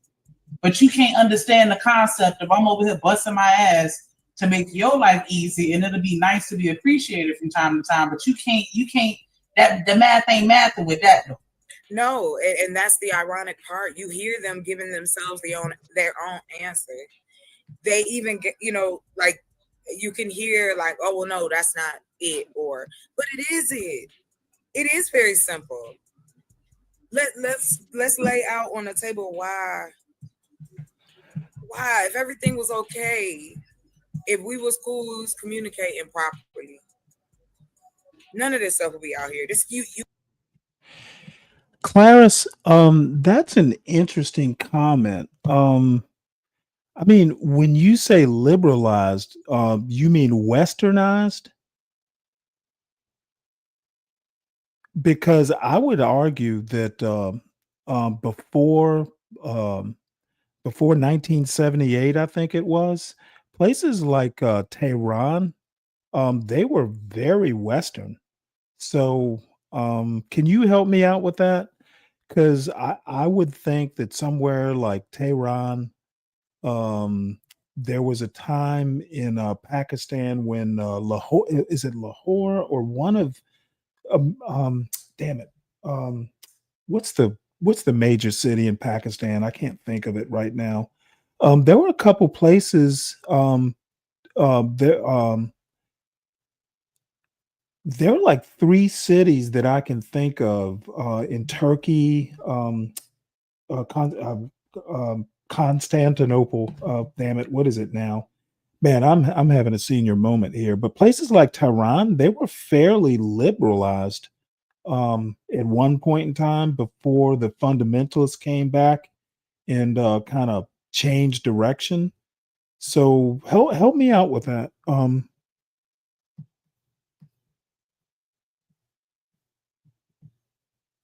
I would think that if anything, they were liberalizing, and then the fundamentalists came back in and kind of dragged them back towards um, the past. And specifically, I'm going to say the Islamists versus regular Islam. So I'm not an expert. You are. Let me know where I'm going off the rails. You can't say it's all sensationalism. I think that the internet has given people a window and an opportunity to share their story. That's a lot what we hear, whether they lying or not. Thanks, John. Istanbul. But then we also Damn, see I'm having factual senior shit, moments and then here. we pretend like we don't see. That's what blow my mind. You got proof, research, everything behind it, and they're still saying, "Nah, that ain't it." Women need to obey. Damn. Stop talking. Be quiet. Sit down. Come on, man. What you talking about? Like, when did we stop being friends? Yeah, that's a good Because point. I was raised to be friends with men. You become friends first, and then if it turned into anything else, romance comes afterward. Because if you want a man in your life, I've had all different male friends in my life over the years. This is an interesting point. I wish Dave was still up here. I've had this conversation, before. I really never considered my wife my friend. She was my wife, which to me is like kind of transcends friendship. She wasn't my buddy. We weren't doing high fives. She was my wife, which is something beyond mere friendship. um Best friend, whatever the term you want to use. Wife to me transcended that. So um that's my feelings on it. I don't we were never friends. Not in I mean We were never friends. I mean, once we were a couple. Like the first time I actually like really talked to her at length at her brother's wedding. And it was from that point forward, we were just a couple. I'm sure we must have talked about it or something, but we were pretty much a couple from that point forward. We were never friends. We were a couple. So Years, and it's like the way it sounds, it's almost like we out to get y'all. But nobody won't just come out and say that that's the message. Y'all got it. Thank you. I mean, I don't think that. I think the internet is just tainted. I don't think women are out to get men or black men like that. Nah, I just think it's just tainted. Honestly. You know what though? I could understand why you would say that, but at the same time, the internet is really just exposing what people are really saying in real life. Yes. I do hear people having these conversations. Clarice, I think you understand it right, But the funny thing is, in my opinion, the Enlightenment never fully went secular, especially in the United States. The separation of church and state was about as secular as the United States got. I think you might make an argument that in Europe, maybe they were a bit more secular, especially with Protestantism. Protestantism is really the driving force behind liberalism. Had the Catholics, had there not been like a split, there probably would not have been the Enlightenment to the point that it got to. But I don't think the United States never fully went secular. Up until practically practically till 1776. State religion was still kind of an issue. Virginia is the first state that I can think of that basically said, nope, we can't have an official religion. And the main reason being is they wanted like Anglicanism to be the official religion, and then they were going to tax the Baptists and Anabaptists and all the other religions. And they just said, you know what, if you want to start like a religious war, do this. So that's really the driving force. It wasn't that, a rejection of religion in the United States. It was they did not want to play favorites and pick a state religion because it just would have caused turmoil. So reason basically became kind of like the driving force for scientific, discovery and all that sort of stuff. But there was never a clean break. Even Jefferson, and he was about the most a-religious founding father I can think of. Even he was a deist. So anyway, I hope that makes it clear. You're right, but there was never, ever a clean break. Religion has always been in the background. Even in places like Britain, which actually has a state religion. So let's see, Lou, I don't expect thanks, but if you don't show any, I'm not going to bother helping you anymore.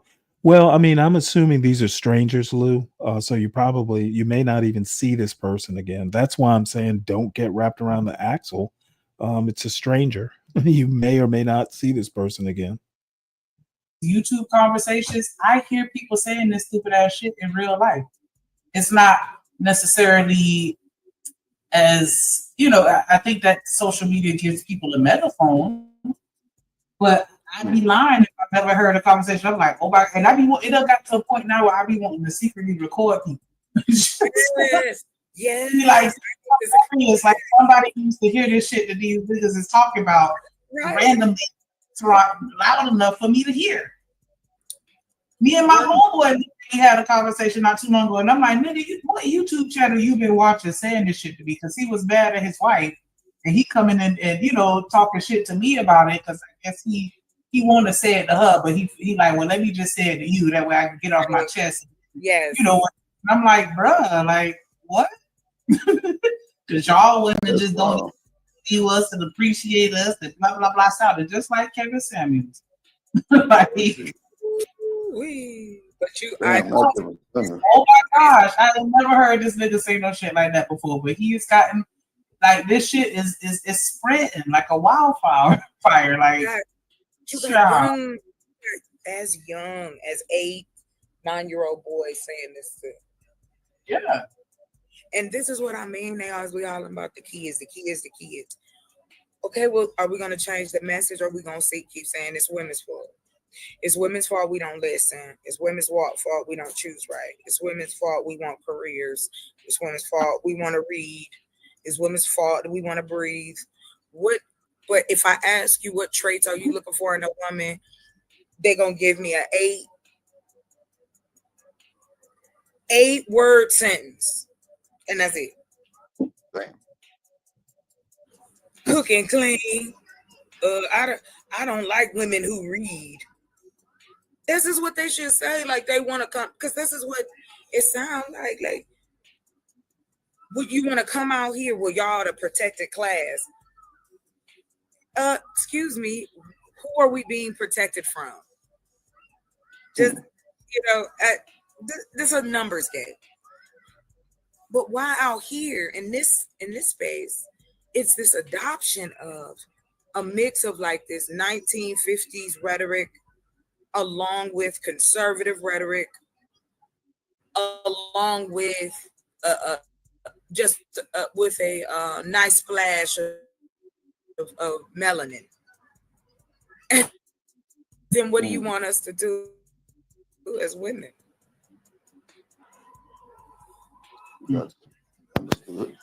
Very much, yeah, not even a thank you as so much that she's strolling my Instagram, right? But there's other times when I've given guys my seats, right? When I see they put in a shift, you can see they're dirty, they come home from work, I give them my seat and they acknowledge it, like, thank you, brother, appreciate that.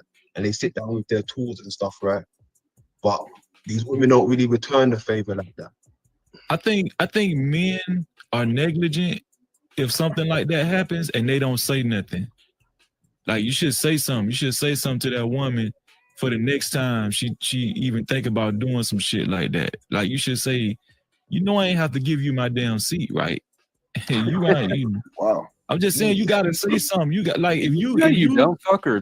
You're not gonna solve all the Here's the thing, right? 1 second, y'all. We just trying to do a mic check right quick. Miss Dr. Dodger, can you try again? Wow. No sound. Go ahead, Freezy. Well, I was saying, you know. Hi, it's me. I'm here.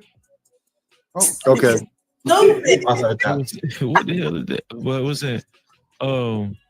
Yeah, I was saying you don't have to say nothing, Flo, but I'm just saying if it was me, I would say something. I wouldn't be like confrontational or nothing, but I'll be like, you know, that was rude. You know what I'm saying? Because, like, I do believe that men should make women aware when they rude as fuck. You know what I'm saying? Like, I didn't have to open the door for you.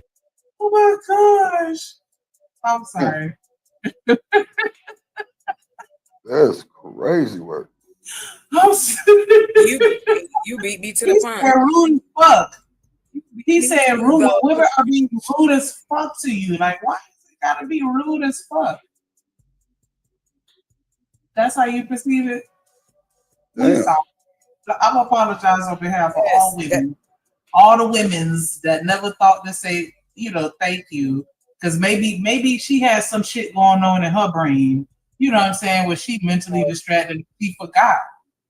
You know what I'm saying? You know, fuck her. She rude as fuck. Yes. I don't know if Dave's still in the audience, but the bottom line is, I think the big deal was, damn, you know, this is a fairly religious guy, you know, expressing this attitude. And I don't know, you know, my thoughts on it. Well, you know, this panel is kind of like a barber shop. You know, they're probably just kind of sitting around, you know, really not really thinking about the bigger implications. A lot of things get said at the barbershop that probably wouldn't get said outside of the barbershop. So I'm kind of willing to give some grace here. But it did, you know, I was half asleep because this happened like maybe 12 or 1 o'clock in the morning. And it definitely woke me up. I was like, what? So let's see. What does John say? Black women just be blurring out disturbing a conversation, blurting. Not sure what's going on there. If they're talking about opening doors or giving up seats on a bus or something, John, not really talking about a conversation so much. But anyway, Dave probably moved on. I was actually playing this for Dave, but I suppose he has moved on. He has better things to do than waste time, you know, hearing me bitch and moan about the manosphere. So this actually, John, will be more for you. This is our buddy Lady Boulay here talking about Essence Fest, the Essence Festival, actually. So let's hear what she has to say. Actually, I thought this was a pretty interesting take. Yeah, let me skip through that.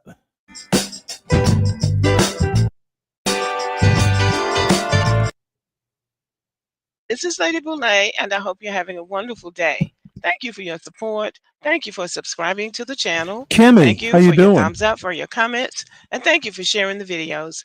Thank you for all you do to support the channel. And yes, we are commanded to love one another, whether we want to or not, or whether we agree with each other or not.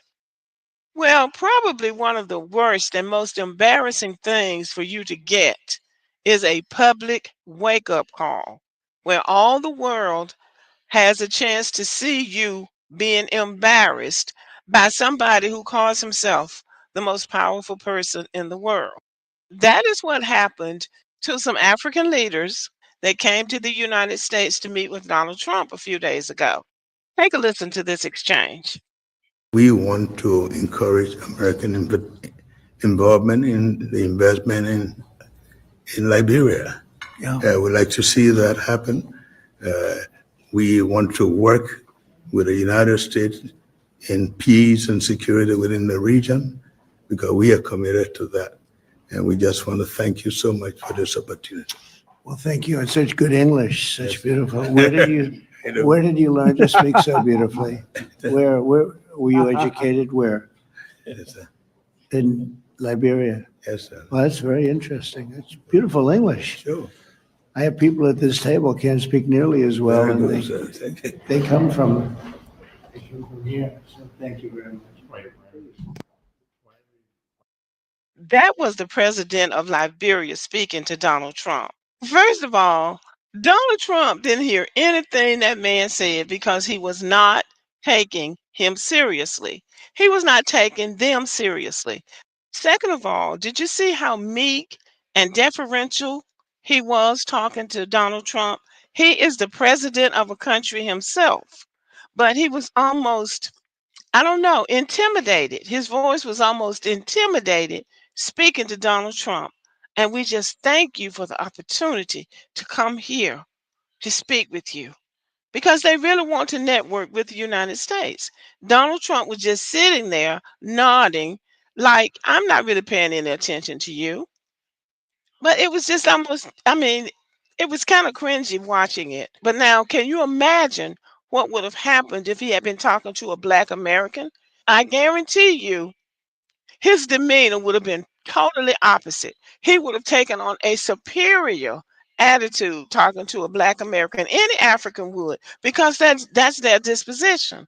They don't have any respect for other Black people. But with this white man, he was in an inferior mode. So I just thought, oh my goodness, this man does not know anything about Donald Trump. And Donald Trump wasn't trying to know anything about them. Because I think the man is I'm gonna let you hear what the president of Liberia said in response after the fact. And then he reveals the real reason Donald Trump invited them to Washington. So listen to this. Yesterday's exchange with Trump shocked and angered me. I never thought I would be insulted like this in an international setting. I understand his arrogance. He impatiently asked for speed up many times in the meeting, but he pretended to be surprised, even though he knew that English is our official language. Discrimination and prejudice against our country is too great. Seems to have tacitly agreed that African countries should not have language skills and that we should not have development. But he was disappointed.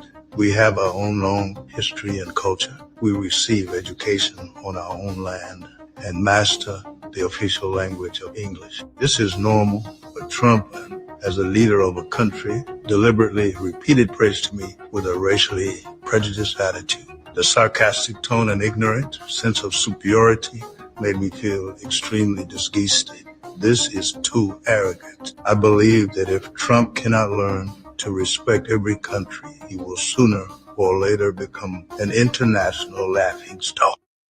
Well, he's already an international laughing stock. But this is pretty much the playbook of America and American presidents. The rest of them are just a lot more smooth with it, but they all think the same way, and they think the same way about Africa and African people. He said that they don't think they should have good health or good opportunities or whatever he said. And that's exactly how they feel about black people in general. The fact that Africans think that they are superior to black Americans is laughable because black Americans get more respect worldwide than Africans do, than African leaders do. And that is because we are Americans and because, the white man is running America. But that's the way it is. And it's unfortunate that you have to come all the way across the Atlantic Ocean to find out what a black person could have told you on the telephone, but you wouldn't have believed it. You would not have believed it. And I'm playing this to show how naive these African people are. They really have a highfalutin opinion of themselves that nobody shares. Nobody has his opinion of them but them. And the Liberians don't have a bad reputation worldwide. But I mean, when you look at people like Nigerians and Ethiopians and Somalis, they go into other people's countries and they don't want them in their country. But when they come here, they think they are better than black Americans. And we can go anywhere and live and don't get run out of anybody's country because we don't go begging. But when they come here, they think they're the shit. But these wake up calls are very important for Africans. And I'm not going to throw Caribbeans into this because I think they know what time it is. But this was a very good lesson. This was a public humiliation of African leaders, and they're going to continue to get this until they face the reality that the world doesn't view them any differently than it does other black people. And I think this is the reason why so many black Americans feel like we need to delineate from this so-called diaspora and let them get the reality check and the wake-up calls that they need to come down to earth because nobody has any great deal of respect for them. And here's another video of the Liberian president speaking on this. Trump is really the worst president I have ever seen. CKJ3. He is so Admiral, ignorant and Admiral, rude. Admiral. The leaders of 5 of our countries travel thousands of miles to come here Nice. to discuss trade with him. But he raised his head and humiliated me with gestures and asked me where I learned English as if I was an uneducated country bumpkin. If he paid a little attention, he would know that English is our mother tongue. We were all embarrassed for him. What I can't accept the most is that he dared to ask us to write a letter of recommendation for him for the Nobel Prize. It's ridiculous. The president of Israel wrote this to please him. Does you really think he is a peace ambassador? He has never visited Africa since he took office. For example, poor countries like us sell weapons in the name of maintaining balance, but they are still targeting our oil and minerals. I really regret dealing with such a person. You can hear the remorse in his voice as he realizes that they were played. Donald Trump invited them to the White House in the name of discussing trade with those 5 African countries. But the real reason he brought them there was to see if he could get them to write letters to the Nobel Peace Prize Committee nominating him or recommending him or trying to give a reason why he should be given a Nobel Prize. That was the real reason that he invited them there. Well, all I have to say is they better comply or he's going to slap tariffs on them. He had no intention of networking with them or building any kind of trade agreement with them. It's always bad to see somebody being that deceitful. I'm going to invite you here in the name of doing this, but what I really want you to do is this. Getting recommendations from 5 African nations would probably help in his effort to get nominated for a Nobel Peace Prize because it goes to people who have made efforts in arms control, peace negotiation, democracy, human rights, and creating a better organized and more peaceful world. Donald Trump doesn't have any of those qualities. He's not peaceful. He doesn't promote democracy or human rights, and is not particularly interested in making the world a better place. So it would be phony for them to even think about recommending him for a peace prize. But it would help if they would do it. But they're not going to do it. So at least they saw through that. And why does he want a Nobel Peace Prize? Well, President Obama got one, so he wants one. He wants to prove that he is better than President Obama. So he wants a Nobel Peace Prize. But anyway, y'all, let me know what you think about this. He invited them there and humiliated them, knowing full well that he was not going to build any kind of trade agreement with them. Okay. Have a good evening. I want to, Kim, if you're still in the chat, I'm interested to know your take on Lady Boulet's comments. Let's see, how long is John's level? Because to not have any black friends, it sounds like this lady has a point. I don't think John's woman is African, is she? Maybe she is. Let's see. She reminds me of my soul food I got yesterday. Well, then apparently that soul food is pretty good, huh? So you got soul food. I bet you're gonna go back and get some more soul food, aren't you? Let's see. What else do we have here? What is next? I did have something next. I guess I'll just do this. Dave, any comments on Lady Boulet? No, I had a phone call, man. Damn, why was it? I was about to have my comments on the last video. Which I missed one? out. The lesbian video? I like that one too.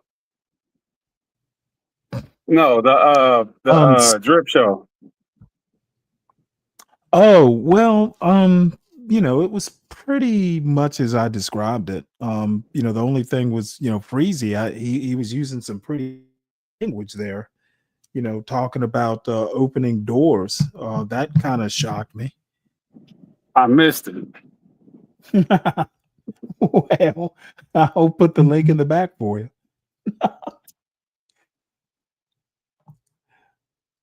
Oh yeah. African. Yeah. I didn't really think that much about it. CK. She lives in like Springfield.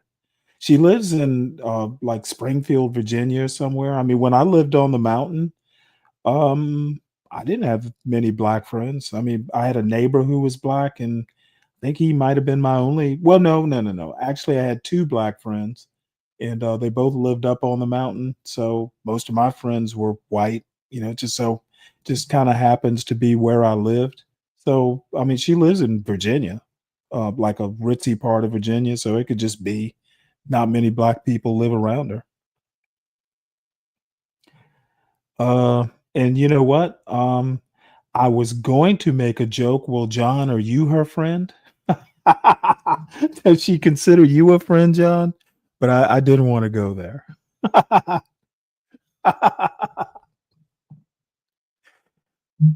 And, I like how Professor Black Truth and Lady Brule and what's the old comfortable Negro you watch, the lawyer.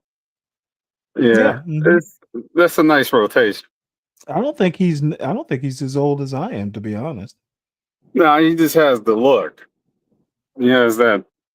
Oh, we gotta vote Democrat because everybody racist ass looking ass. Lou actually is not Coke. I got enough rest last night, and I don't have anything pressing to do today. I'm down in Savannah, so I don't even have housework to do. I'll probably cook dinner at some point, and even dinner, I've got some leftovers. I'm gonna make tortillas. So I have nothing to do but hang out. When I get tired, I'll go, or 12 hours, whichever comes first. And as a matter of fact, when I get done with this, it could be that I'm just avoiding. I got a bunch of history videos to watch, and then I may do a video essay or two. So I'm kind of avoiding like editing and stuff like that doing this. Yeah, man. I'll I'll be hoping somebody hit the link so I can just talk shit with Stanley. Shoot the shit. Lou, Broke Genius. Y'all hit the link if you want. It's more or less open panel. I don't really have an agenda here. Is it you that was telling me Sergeant Willie Pete is an old timer? Yeah, he's from Manosphere 1.0, and I couldn't tell you when he started, but that was like the original group of guys that were in the Manosphere or was considered Manosphere. Is that right? Several decades ago. Okay, Admiral. I don't agree with a lot of what he says, but some of it I do. He seems like a pretty cool guy. But anyway, this is we don't support the Second Amendment via policy. He actually brought up a really good point in an earlier video I watched overnight. He was kind of roasting, not really roasting, but kind of calling out black liberals who want gun control and stuff like that. And I actually kind of agree with him. We don't need, given the history of the United States, I think it's crazy for blacks to, if whatever's legal, whatever the Supreme Court decides to make legal, how about just go ahead and, having arms is not going to be the worst thing to ever happen. We need to be prepared. It's not like shit hasn't happened in the past. So I do think that being black liberals calling for gun control, that's probably not the wisest of decisions. What's up, John? What's up, Broke Genius?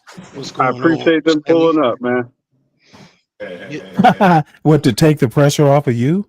Yeah, because your wealth of knowledge puts me to shame. It's kind of hard being a smooth brain next to a wrinkled brain. It's really just a wealth of opinions. If I get a work call, I'm gonna have to drop off. So, oh, that's all right. I'm just glad you're here. It's been a while. Yeah, I ain't seen you up in a minute, Broke Genius. Yeah, I'm selling my house, man. So I'm Chicago. Oh, are you really? Yeah, trying to get that together. What part of Chicago? I'm in Gary, Indiana. Oh shit! It's not that bad. You know what? I think DC probably worse than Gary, man. Hey, he's always a reputation probably. I mean, I think you will like it. You'll blend right in because you seem like you blend in the area you at. Yeah, this shit don't bother me. Man, they'll love you, man. Shit, you got some beers on tap. So what's the market like, man? You know what? Every now and again, you go over to Indianapolis to be on Pop the Balloon, Indianapolis. No, I don't. I don't even mess with Indianapolis. Hey, bro, James, what's the market like there, man? Man, it's a gold mine, brother. Really? It's a gold man. People coming here all the way from New York, man. So let me ask you, how long do you think your house would be on the market once you list it?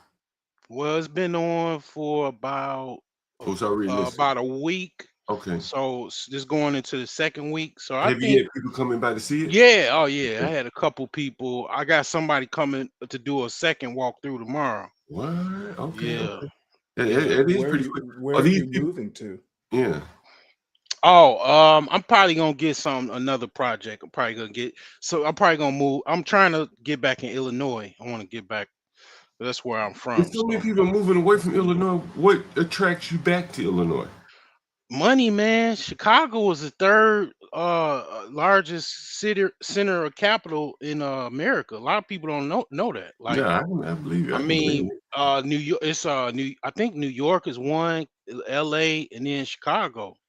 I wonder, you hear those numbers nowadays, and with all the automation and stuff, like, and because I think I remember reading the Chicago Mercantile Exchange or something moved parts of his operations out of Chicago at one point, or was talking about moving to Texas and some in Florida. Maybe And they still there. They still there. The Chicago is yeah, they got the CME group.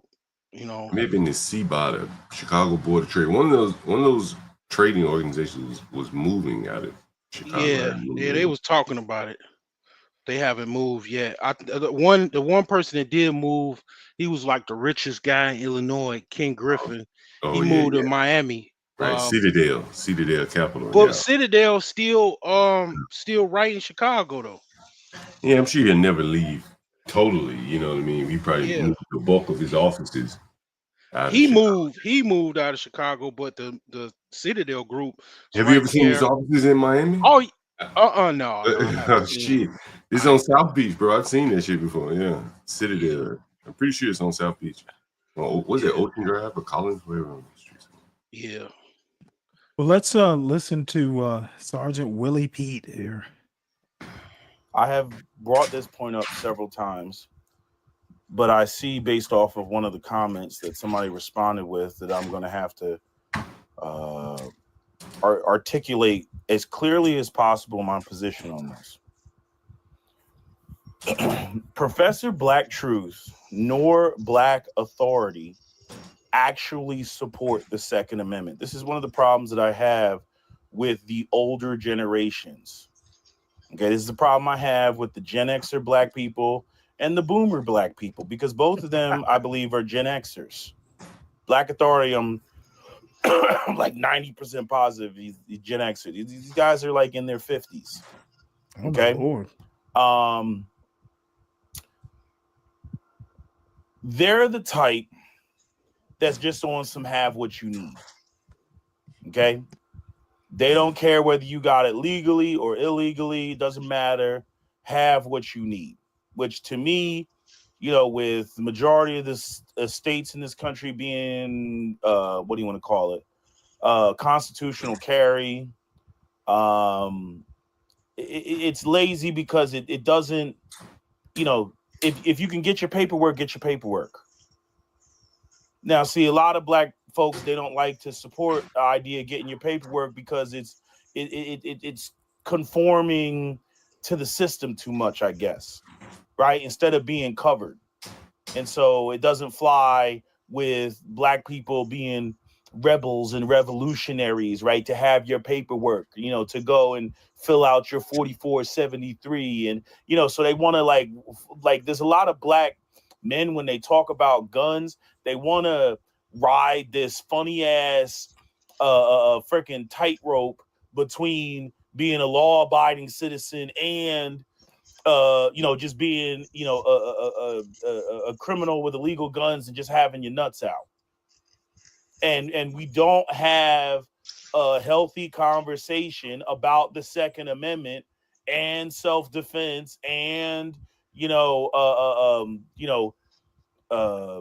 dealing with white supremacy. Like Professor Black Truth, he runs around, power tools, make sure you have your steel, power tools, but he doesn't support an agenda or any sort of policy that supports the Second Amendment. This is the issue that I have, because when you go into areas where Black people Okay, let me help this young man out. You don't need a policy to support the Second Amendment. The Second Amendment is the policy. So what the fuck is he talking about?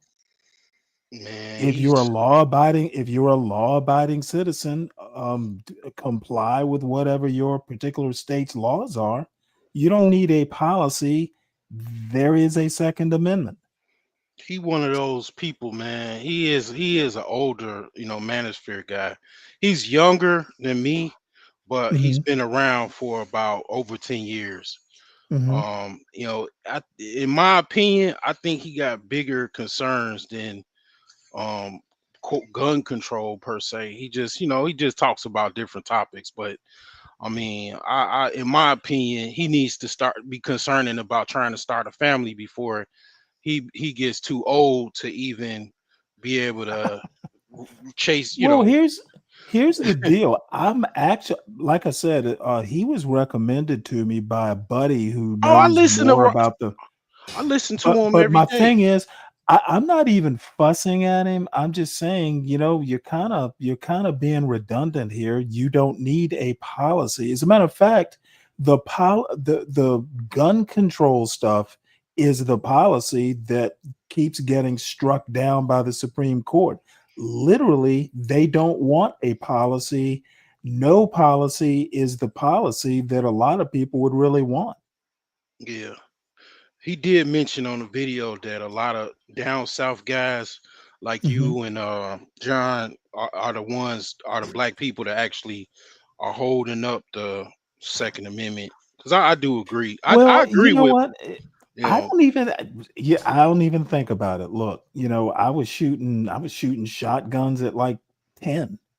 Wow. Not a lot, but you know what? As a matter of fact, let me tell you something. I was over at my father's house yesterday. Dude, I'm like, dude, dude. Well, my father's always been kind of a gun collector.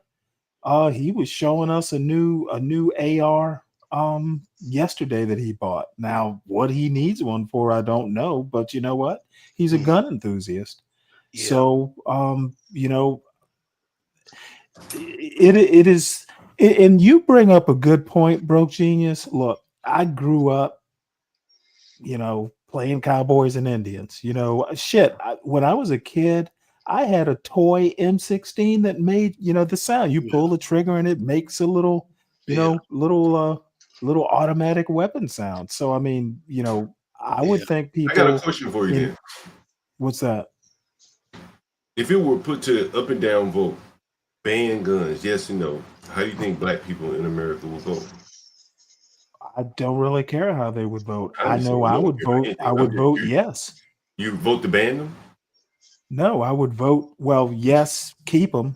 Okay. I mean, the Second Amendment. Now, I'm not a gun person. Right. You See, know I ain't what? talking about I the know Second how to Amendment. I'm just shoot saying. them, all that stuff, See, I ain't but I'm talking about not the going to Second tell Amendment. somebody else they can't have them. See, I'm not talking about the Second Amendment. Forget about that. Throw it out. Okay, Just the why would I mindset. forget about the Second Well, Amendment? just play along with me for a second. The mind. Okay. I don't know what's the point.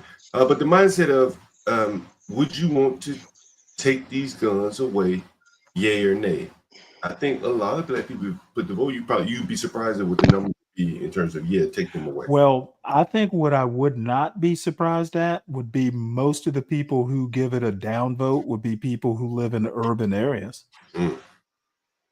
Okay, I can tell you right now, you know what? The only reason I don't get out and do more hunting is the older I get, the less tolerant I am of getting up at like 4 in the morning in the cold. It's just a little hard on the bones, but why would I want to give up, people who want to go out and hunt or target shoot or whatever? But if you It's a think about sport. the people who see guns as like a menace in their neighborhood, those people would be willing to probably give it up. Right? Right, and those would be people who live in urban areas. Well, it depends on what you can. Yeah, I mean, in my hometown, they might be willing to give them up. That's a small town. Um, you know, Really? yeah. I mean, Damn. because it has this urban dynamics in terms of crime. Um, man, more and more I be thinking about it like shit, man. I be looking at some of the people and some of the shit going on. Like, from what I see, like a large part of the economy, once you get outside the whole government shit, you know what I mean? Like, a large part of it is, it's, how to make work type jobs and little shit like that. And I think that those people probably be more inclined to just ban them. I mean, they think about the crime in the black communities, and they talk about gun violence. Okay, well, the thing You is, my argument, crime is crime. Okay, you don't solve crime by taking away, Second Amendment rights. I Most mean, of the people committing crime probably don't have licenses. They're probably not doing it the right way in the first place. So but solve the they're commit, crime, but they're solve the committed. crime, you solve the gun problem.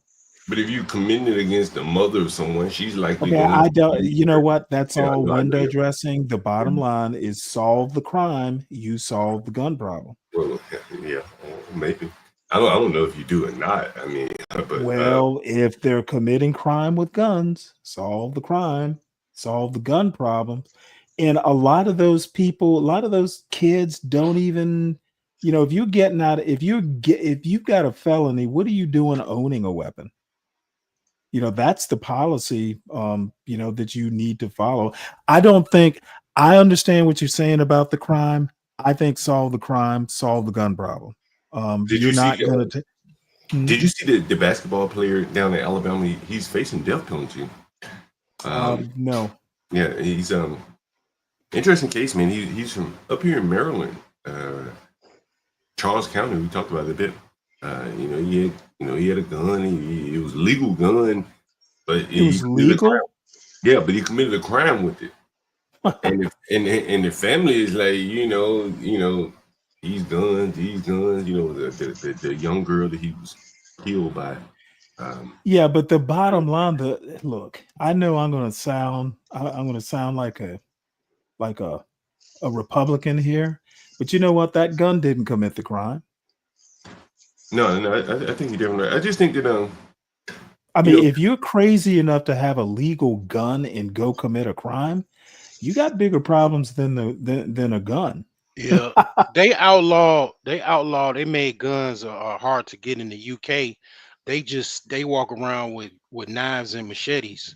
Actually, a Right. rapper, one of Drake's rappers, one of his associates got stabbed in the neck in London yesterday. Do you know what we talked about this here? You know where they stab people in London? Where their preferred place of stabbing is in the ass. Oh damn! To put you on a bag. It's called bagging them. You stab them in the ass. You mean like a colostomy bag? Yeah, they put you on a colostomy bag. Yeah, well, you know what? They don't have guns, but they got knives, I guess. They got real creative with their mind. Dominate, right? Especially in northern cities, where I believe at least Black Authority. I don't know if it's a Black Authority. He's from. Which one of them is? One of them is like in New York or around New York or something like that. But in any event, I'm saying we already know what the gun policies are in New York. And if and you can mobilize black people will go up there, they will vote for gay shit. They will go up there and they will vote for feminist shit. Okay. And black people are always running around. Oh, white supremacy. Oh, they racist. Oh, the cops is racist. Oh, we need to protect ourselves. We love the rhetoric of arming ourselves, but we don't actually support the policies that allow black people to actually walk around armed. Then you get the people that they don't want the white supremacists to have guns, and they feel that we need more gun control because we don't want the white supremacists to have guns. So if we make it so that the laws are restrictive to where they can't have guns, then we don't need to have guns, which is a stupid ass idea. Because then you're defenseless because you still got the criminal element in your community because you don't have black men that are gainfully employed. Right. So you still got the narco economy in your community. You still got the gang violence in your community. So you just walking around in Lackatopia, with nothing but your ass. I know because I grew up in the shit. I lived it. I know what the shit looks like. A massive amount of black people, live in major metropolitan areas. And when you get into these blue enclaves, they always talking about some fucking gun control. If it wasn't for white people in the South, black people wouldn't have gun rights because black people don't support gun rights. This is the damn irony of the shit. where black people, they love to talk about the Second Amendment and the NFAC and Grandmaster Jay and we're gonna exercise our Second Amendment right. Okay, show up at the polls to vote for this policy that relaxes gun laws so that you actually have access to the guns. And niggas fail every fucking time. Y'all fail every time. Like and it pisses me off because it to me it highlights the stupidity. Why are you back? If you ever want to hear me support the white supremacists when they say black people have low IQs, all you gotta do is talk about the Second Amendment. And I will agree with the white supremacists goddamn near every fucking time. Because black people talk out of both sides of their face. They'll sit there, they'll talk revolutionary, fist in the air, Huey P. Newton, right? They'll talk NFAC, yeah, we're going to arm ourselves, and when the Ku Klux Klan comes, they're going to catch these hollows, right? Y'all talk that shit, but then when it comes to getting in the booth, and when it comes to policies, you know, it's nothing but the black female matriarchy and Stacey Abrams, and we're going to support some gay shit before we actually support being able to. Hey, Stanley, OPC Dunn just called me, right? And so he says, I've been pitching this idea of doing like a kind of real worldish type, maybe design, build, you know, reality type, IRL type streaming in the house and in one of my houses. I mean, we could do it in multiple where we could say, hey, Grace Thorpe and all, go to the ghetto and, you know, some shit like that. So anyway, OPC Dunn just called me and they want me to come over there and kind of explain the idea of what I'm thinking to them. So if you're interested, feel free to pop over there. Come over where? I'm about to go over on the Thorpes, and they want to hear this idea that I was. Oh, Jesus Christ! I'll watch. But no, the idea that I have, you know, I want you guys to critique it if you have time. You know, for better or for worse. Well, are the Thorpes live right now? Yeah, they're live right now. But I just want, you know, honestly, I'm more or less telling you. Because you know, I want your feedback on it because here's the idea that. Well, I think it's a good idea. Have you remember? Damn it, what's the name of it? That dude. He did something like that with old people. You remember? What's his name? Pointer is his name. He did that. He's the dude with the wig and the the old. Oh, you talking about Pop the Balloon? Yeah, but he also did one that was like Big Brother, but for seniors. Because he's done Pop the Balloons for seniors. You remember those? Yeah, I remember those. Well, he took a bunch of contestants from those shows and basically did a Big Brother where I don't know that they might have even stayed in the house. I can't recall. Yeah. But yeah, so I mean, I think it would be interesting. I think it would probably be fine. The only thing is I don't know, you know, the Grace tends to be kind of a little bit what would the word be? She tends to be a little aggressive, to be honest. So that make me for good content though. Yeah, it might be. I mean, you don't want them in there twiddling their thumbs, right? you want them to, you know. But I was thinking about making it competitive. You know, if you model it kind of off those, I mean, they have TV shows about real estate they've done, but they also have. I keep thinking about those cooking shows where they give you some random ingredients and tell you to make something out of it. Yeah, like Chopped. Is it Chopped? Yeah, maybe.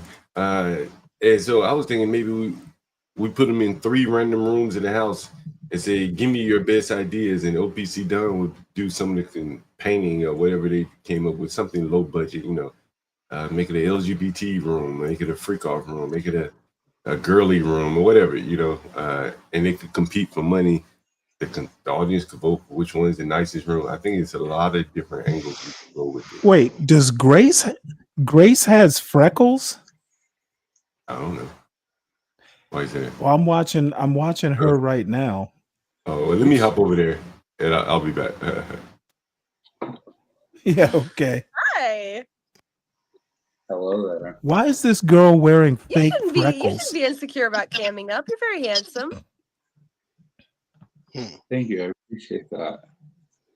Sorry, I'm reading the comments here. That's okay. You look like you have a nice apartment. Jesus Christ! And then she hauls that cigarette. It up. gets the job done.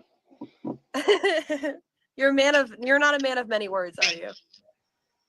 No, not really. Or maybe If once I you get aren't comfortable sure with you, whether to but vote for I'm or usually against shy firearm rights, then you ain't around black. attractive women. That's actually pretty funny. Oh, thank you. They say the See, know you. Z's. So have you been in any like shows or movies? I'm sorry. What'd you say? They said the Z's are not drinking are the like basically the lowest drinkers as far as demographics in America. Which group is? This Generation Z. Oh, that doesn't surprise me. But I then don't know don't they about do a lot of? cigarettes. I don't know if they I mean, do they're. smoke cigarettes though. I don't I think they don't. smoke. I think Grace. I don't think Grace is Generation Z. She's like 24 or something. Oh, that's Z. Yeah, that's definitely Z. Oh, is she? Yeah. Uh-huh. Because millennials, I think they stop off. I forgot where they stop off, but they started 81. Millennials started the oldest. Matter of fact, the older millennials are like, they like, man, I don't even know why you call us millennials because we're nothing like the younger millennials. Because they grew up 81, 82, 83, 84. They were, pretty much part of my generation, but I'm the baby, I mean the youngest Gen X. I was stopped right on 80. I was born right in 80, so I just made it on the tail end of being a Gen X. But if you were born in 81 onward, you're a millennial.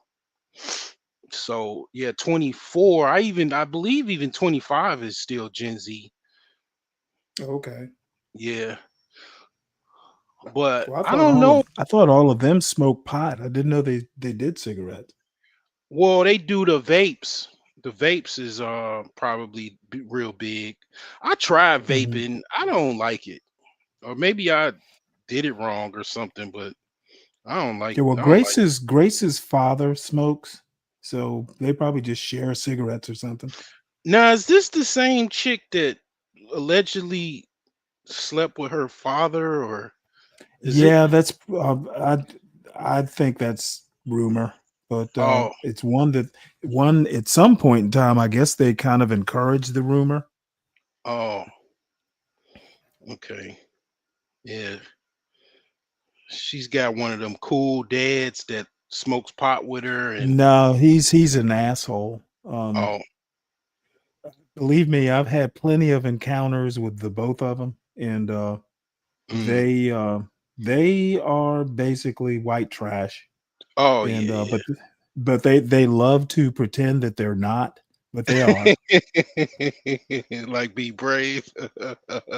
Well, they're in that same category. The trailer park mob. Well, I don't know. I don't know what's up with them. It's just the problem. The problem with these guys is they're really racist. Yeah, And I'm not overusing the word. They actually are. right. And I think I confound them sometimes because I'm not about to you missed Lasagna Killer earlier today. He No, came I heard up I talk. heard him. I heard him. Yeah, I was just like, what the fuck? My son black in a deficit. I'm like, what the fuck are you talking about? Yeah. See, the problem with that, and Sergeant Willie P talks about that too, where they focus on blacks, but their own white people keeps them, don't want to pay them any, raises, want to, cut the unions, cut jobs. Their own white people, don't, look out for them and make it hard for them. They focus in on That's it. But you know on other what? people. That's That's exactly my point. But this is a historical thing ever since. Look, all the Yeah. people fighting in the Civil War, those rich plantation class dudes, their sons weren't going to fight in the Civil War. They were Oh pay, wow. they literally were paying for the poor white trash to go fight in place of their sons. Wow. I didn't This know is that. America has always been like that. They will basically these 1% types will Yeah. basically say, hey, you know what, you might be poor, but you know what, you're not black, and you know what, you look like us. Who knows, if you work hard, you might be one of us. Yeah, they've been And doing that in Europe. That goes all the way oh, back to they've been Europe. oh yeah, they've been doing it for centuries. And so you'll get people like the Thorpes, or you'll get people like Lasagna Killer, or you'll get people like Be Brave, who, you know what, and you can hear it when they talk. You know what? I might be poor, I might be a bottom feeder, but I'm not black. Black, the culture and all this stuff. And I was actually kind of shocked because Lasagna Killer's like 26, and most people that are around his age aren't quite that racist. Mhm. But it shocked me. Now, my son is in one of the best schools in the country, and he got in, no affirmative action, no bullshit. Not only is he in the school, he has a full ride. Mhm. So tell me of whatever deficits you think he might have because he's black, he's better off than your ass is. They don't like that because then they gotta look That's at the what that's why mirror. I beat that's why I beat his at that's why, you know what? I was harsh, but it was real measured. I knew what I was doing. I wanted him to suffer the embarrassment. Yeah, Don't you cause ever come on my panel, dude. The fuck, you need to be real careful when you come up. But see, what it is these guys are used to people like Ock Nation who will agree with them. I don't You even know know, who that is. I never well, heard. you don't need to know, but he's basically one of these guys who basically agrees that, well, he's an anti-black black. Okay, Oh, he will agree with the white people on his panel that black people are effed up and the culture's effed up. And I'm like, well, you know what? There's really nothing wrong with black people. There are parts of the culture that are toxic and have all kinds of pathologies, but that's every demographic. mm, I lived up in the Blue Ridge Mountains. Believe me, I've seen some baby mamas who were mhm, white and were every bit as toxic or had the same problems that multiple baby daddies. mhm. Believe me, I have been around long enough to know that it may be acute in the black community in the inner city, but it is by no means limited. There are Mm. plenty of white people. As a matter of fact, you're not going to tell me anything, about this opioid epidemic. Um, so don't come up here pretending like I'm going to agree that black people have a deficit. Not all black people do. Yes. Yeah, I don't entertain that. They don't even come at me because I mean I already know what's up. I know more than they Yeah, probably know what's up. Shoot, I mean, exactly. Like I tell Be Brave, you know what? I know more about white culture than you do. yep. My granddaddy, my what, two greats on my mother's side was a white guy, and it's not because of that. I just research history. I read a lot. I love it. I love history. That's one of my favorite subjects. So I Well, know me a lot of. too. But you know what? I literally went to school with them, like 6th through college. I was Yeah. in the Navy. I was generally the only black naval officer on my ship. So Oh yeah. believe me, Yeah. I know I know what the deal is, and you coming up here talking that bullshit, I'm just gonna swat you down like the white trash you are. And Yeah, I'm not shy about expressing my opinion. What's up, Orthodox? What's up, Stanley, man? How you doing? I ain't talked to you in forever. Yeah, it's been a while. Last time I talked to you, Dennison and Mayo Monkey were crying. Mayo Monkey. Yeah. I don't know Oh, none of these people. you've never heard of Mayo Monkey? No, I don't know none of these people, man. No, he's a real character. Oh man. So what's going on with you, Orthodox? Just taking a break, 5-10 minutes from preparing for my stream. Yeah, I've been Saw you seeing was live. I've been seeing your pictures of your bow and all your other equipments. Your is that a planter's hat you fell in love with? Yeah. Actually, I don't even know what kind of hat it is, man. I found it at one of the local. I think it's a regional. Well, you're from Georgia, you know the Roses, the regional they still rural have department those? stores. Yeah. Oh, I know. Shoot, They're in middle They Georgia. had one in Savannah. Had a couple in Savannah. I didn't know they were still around. Well, you know that sometimes like on the cheaper clothes and hats they have good deals on. They were selling this one for $9. I got it right beside me. I like it. It's comfy as hell, and it's straw. Is it actually? And it's got the yeah. feather. I'm gonna try to find me a turkey feather or an eagle feather to stick into the band of it because I feel like that would make it really pop. Yeah, I forget who was it. Sin 7 or somebody made that suggestion. Yeah, I think it was yeah, I can't remember, but I did get it from the person in my comments. No, I try to post funny things in my because it says do stuff from behind the scenes on the community section. So I just try to post it because like I'm getting really back into hiking and outdoorsy because for a while I was depressed in real life. So I'm getting back into being outdoors. And now that I have my leather bag, I can actually hike comfy because leather bags, man, whether it's real leather or pleather, man, they keep a lot of your stuff cool. So I can pack me some water bottles and go out and walk my dog in the woods and just out in the heat and have us some water, go do stuff. Yeah. I'm actually down in Savannah. So it's what 88 right now. It was yesterday got pretty hot, but I haven't seen like the typical, soaring up to 96 degrees. But the humidity, it takes me a day or two to get used to it again. Well, where I'm at right now in Middle Georgia, it's 93, but it's the feels like is 99, teetering right on 100. So, hey, do you live anywhere near Sasquatch? No.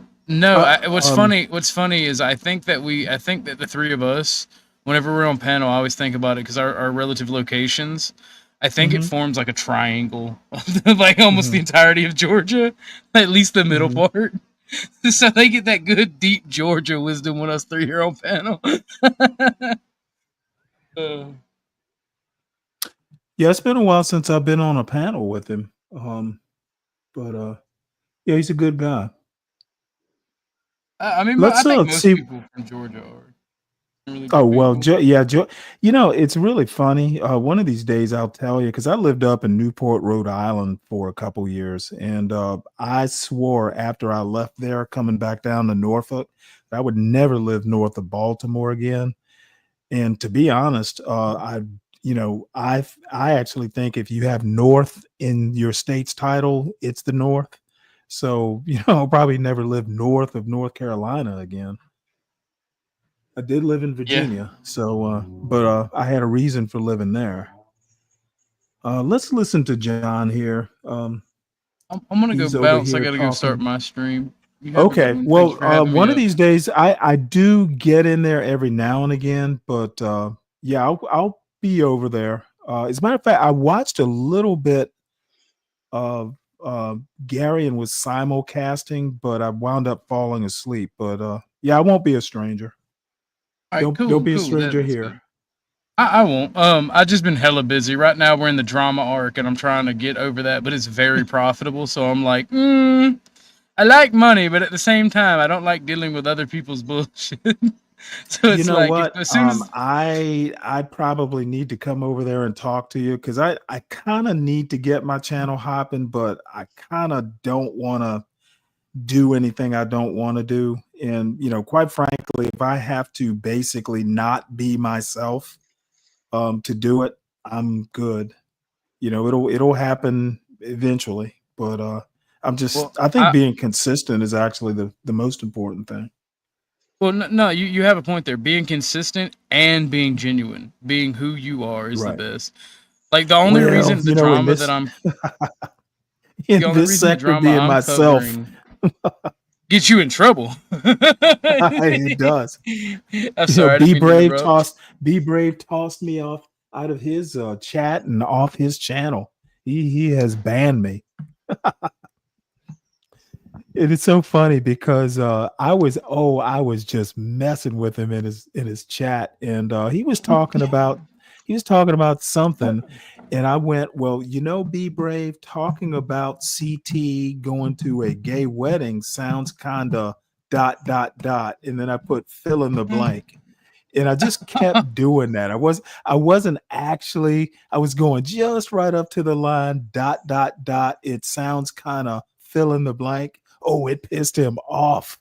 Oh, he went off. It was so funny. And you know what?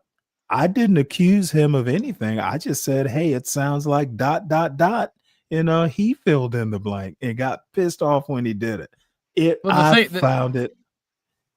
Go ahead. it is fun to mess with Be Brave, but I think that you, and I maintain this. I think you are both honorable and good men. I think that y'all get into old man arguments, and I think it's funny as fuck because like my grandfather and his neighbor got into those, and like they would be friends again before the week was over, and they just fucking trolled the shit out of each other. Excuse the foul language. I need to work on that. No, that's all But right. y'all just trolled the crap, and I feel like that's what y'all are doing, and like because Brave, I think Brave does have respect for you and like you, but I think y'all are the antithesis Yeah, of I each like other's him just fine. ideologies. But the thing is, he does not like the whole. Like I had a little bit of drama over there with Shenard, and a bunch of people tried to get me to bring it to you because you were live, and there's well, Shenard popped over, was talking shit on you. I'm like, I don't care. I'm not gonna bring that shit to Stanley's door, even if Shenard's trying to start shit.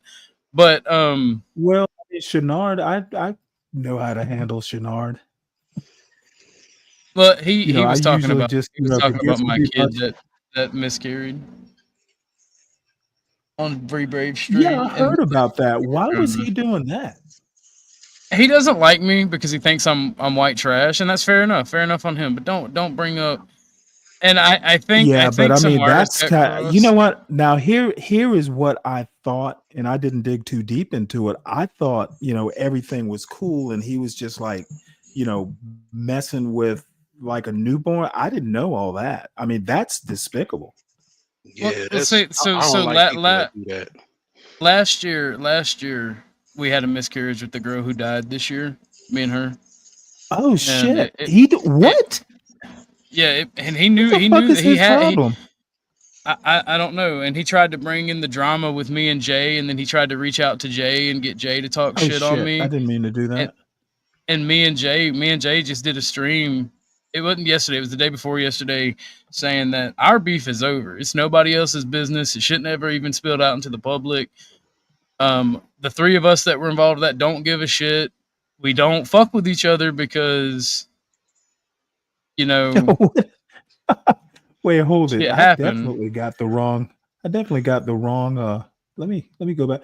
I'm sorry. I'm listening to you, and apparently, as an old man, I can't multitask very well anymore. Yeah, I don't But hear no. I can't have no excuses from my military people. Y'all motherfuckers know more about technology than I do. The old guy Chuck who comes on over there, who be talking about technology, be like, what? And I was an electrical engineer instead of like, all right, first off, I appreciate the knowledge, but I don't appreciate being showed up like that by old people. Calm down. Well, all I have to say is that I didn't know. I kind of heard what Shenard did, but I had no idea he was like, damn, that is unmanly. You don't do shit like that. Well, That's crazy. That's what we were trying to tell him. Just stop. Because here's my thing, right? I overreacted. I outright, out of anger, called him the N word and like called him gay. And Brave got mad at me. Brave got mad at me for saying the gay stuff. And like, so I know Brave doesn't like the gay shit, and I didn't mean. And I even apologized to Shenard for what I said to him, because the way I see it is, he claims he didn't know, but the way I see it is, when the drama spilled out, Shenard was all over it, and he's tried to bring it up on my stream, on Jay's stream, so he's gotten banned for mine. And Jay really don't. I can't speak for Jay, because Jay lets him come up there and talk sometimes, but he quickly, he people manages him away from that. Yeah, So I'm well, like, you know what? I didn't know all that, so condolences from me. But I'm thank you, kind of Stanley. like, I know Shenard, can be a little autistic seeming sometimes, but I had no idea he was doing all that shit. I don't The even thing know is, who He Shenard is. should have ceased. He should have ceased and desisted immediately. You don't that is low. Well, instead of just saying sorry, Orthodox guy, and accepting my apology for snapping at him, he just wants to double down and be like, I'm lying. Because Shenard said he didn't know any of this. And it is the internet. I'm willing to give him the benefit of that doubt. But he still knew a lot. He knows a lot more than he's leading on to. And I think he knows about it, but I'm going to give him the benefit of the doubt. But he's been sniffing around enough of the drama to know what happened. And that's why I said on Brave's stream that he's keenly aware of what happened, because he's always bringing it up on the sly. So if he didn't know certain parts of it, I'm willing to let bygones be bygones. But he doesn't seem to want to. He seems to want to live in that drama, just like he did with CT, just like is doing with Brave now. It seems like that's what he wants, because like my whole channel isn't about drama. Most of the times I just share fun stuff and goofy shit. But part of my channel is letting people say their piece and their side, so it can get out there into the ether, and they can say it from their side, and people have like a fair footing. And I did that for Shenard with his CT drama, and he thanked me that same stream by trying to bring up the beef that I was having with the people that I was having it with. Mm-hmm. So I'm just sitting here like, Shenard is his ass.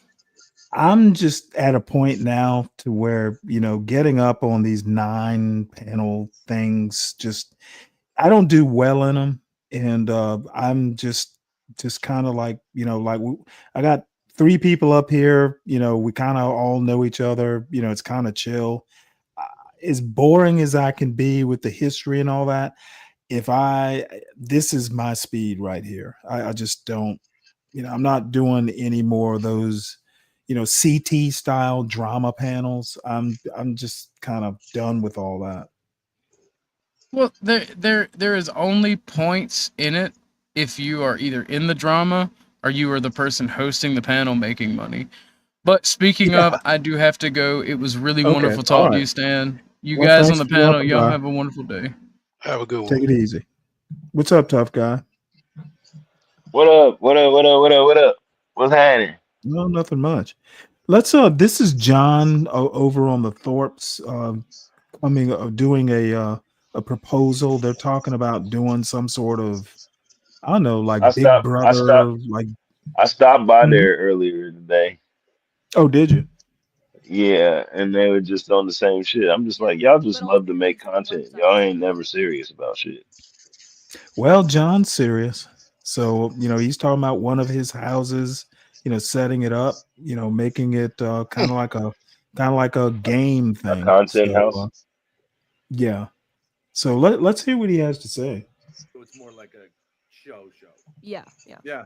It's a really interesting concept. There's almost It's an interesting but not original concept. I would just say you run into a difficulty depending on how centralized you want it to be. Because if it's centralized, then you're the boss. Okay, now tell that freak to button his shirt. If someone gets hurt, you're responsible. Oh my god! I would say that is a big step to take. You know what I mean? As opposed to just like, we're doing IRL. He just looked like he came off a coke binge. No, I don't think he does anything Okay, like so you that. gotta He's just turn the volume up. naturally, But the Okay, beauty so you of gotta- you doing it, naturally John, is coked up. Okay. All right. That you can just mute him. I did mute him and then he just left. Whatever. Oh, okay. I think it would be interesting because you can do like you're not really politically correct, but Sure. you're very likable. So you could do more risque kind of competitions, like let's set the blacks up against the whites and the Spanish, or women and men. You know what I mean? And you wouldn't care. I don't think anyone would say. Man, they would tear the fucking house up, though, man. If it wasn't for that, I would go for it. Man, the blacks would tear the house down, man. Well, but I mean, it all depends what you mean by blacks, right? Because Lola, I think she's lily white, but anyways, but you know, complexion wise, not. But See, and this yeah, is you'd what I have to, mean. well, but I mean, if It really annoys me when John and these Ock Nation John Galt types just fucking play right in to the racist shit. And hell, they lead the racist charge. Okay, nobody was talking about blacks tearing up shit. Who's the first person to do it? John Galt. And then this racist motherfucker is like, well, depends on the type of black. You know what? I just, that shit just makes my stomach turn. And then these assholes will be like, well, you know what? You can't be calling me anti-black. Well, motherfucker, you are. You are as big a racist as the two other racists on this panel. I got class, and that's something I've had since I was a little boy because my parents and my grandparents had class, and it's like it's certain things that I can't really rock with because it's low class. I mean, Yeah, well, it is always it just, I'm sitting here watching this shit in real time. Well, the blacks will tear up my house. Motherfucker. And then of course they're gonna be quick to agree. Well, as soon as the black man says it, shit, that opens the door for me to just go full on racist. I don't think I'm John's favorite. I don't give a no. I actually think if you're into real estate, no, you're John's favorite. He can, you, as a matter of fact, you can kind of take him off that anti-black bullshit. Talk about something substantive. Yeah. Maybe What's been up though, Stanley? What the fuck is going on, man? I'm playing gigs. I've been busy as hell playing drums lately. So I ain't been able to see, but I see you Nothing too much. usually going still live during the day, or it seems like you've been going a little No, later. you know what? I'm live this long because it's kind of, I'm down in Savannah and didn't have anything pressing to do today. And normally, I try, and lately I've been doing longer shows, but usually I'll start up about 5:45 Eastern and maybe go till 11. I'll try and quit around 6 hours. But today I got enough rest, and it's Monday, and I didn't do anything over the weekend, so I'm just kind of well rested, and I'm at I got about an hour and 10 minutes left before I probably shut it down at 12 hours. I'm not going to go much farther, but who knows? You know what? I may get bored. And I was saying, part of what part of it is doing this, I can avoid having to edit and think of ideas for short clips.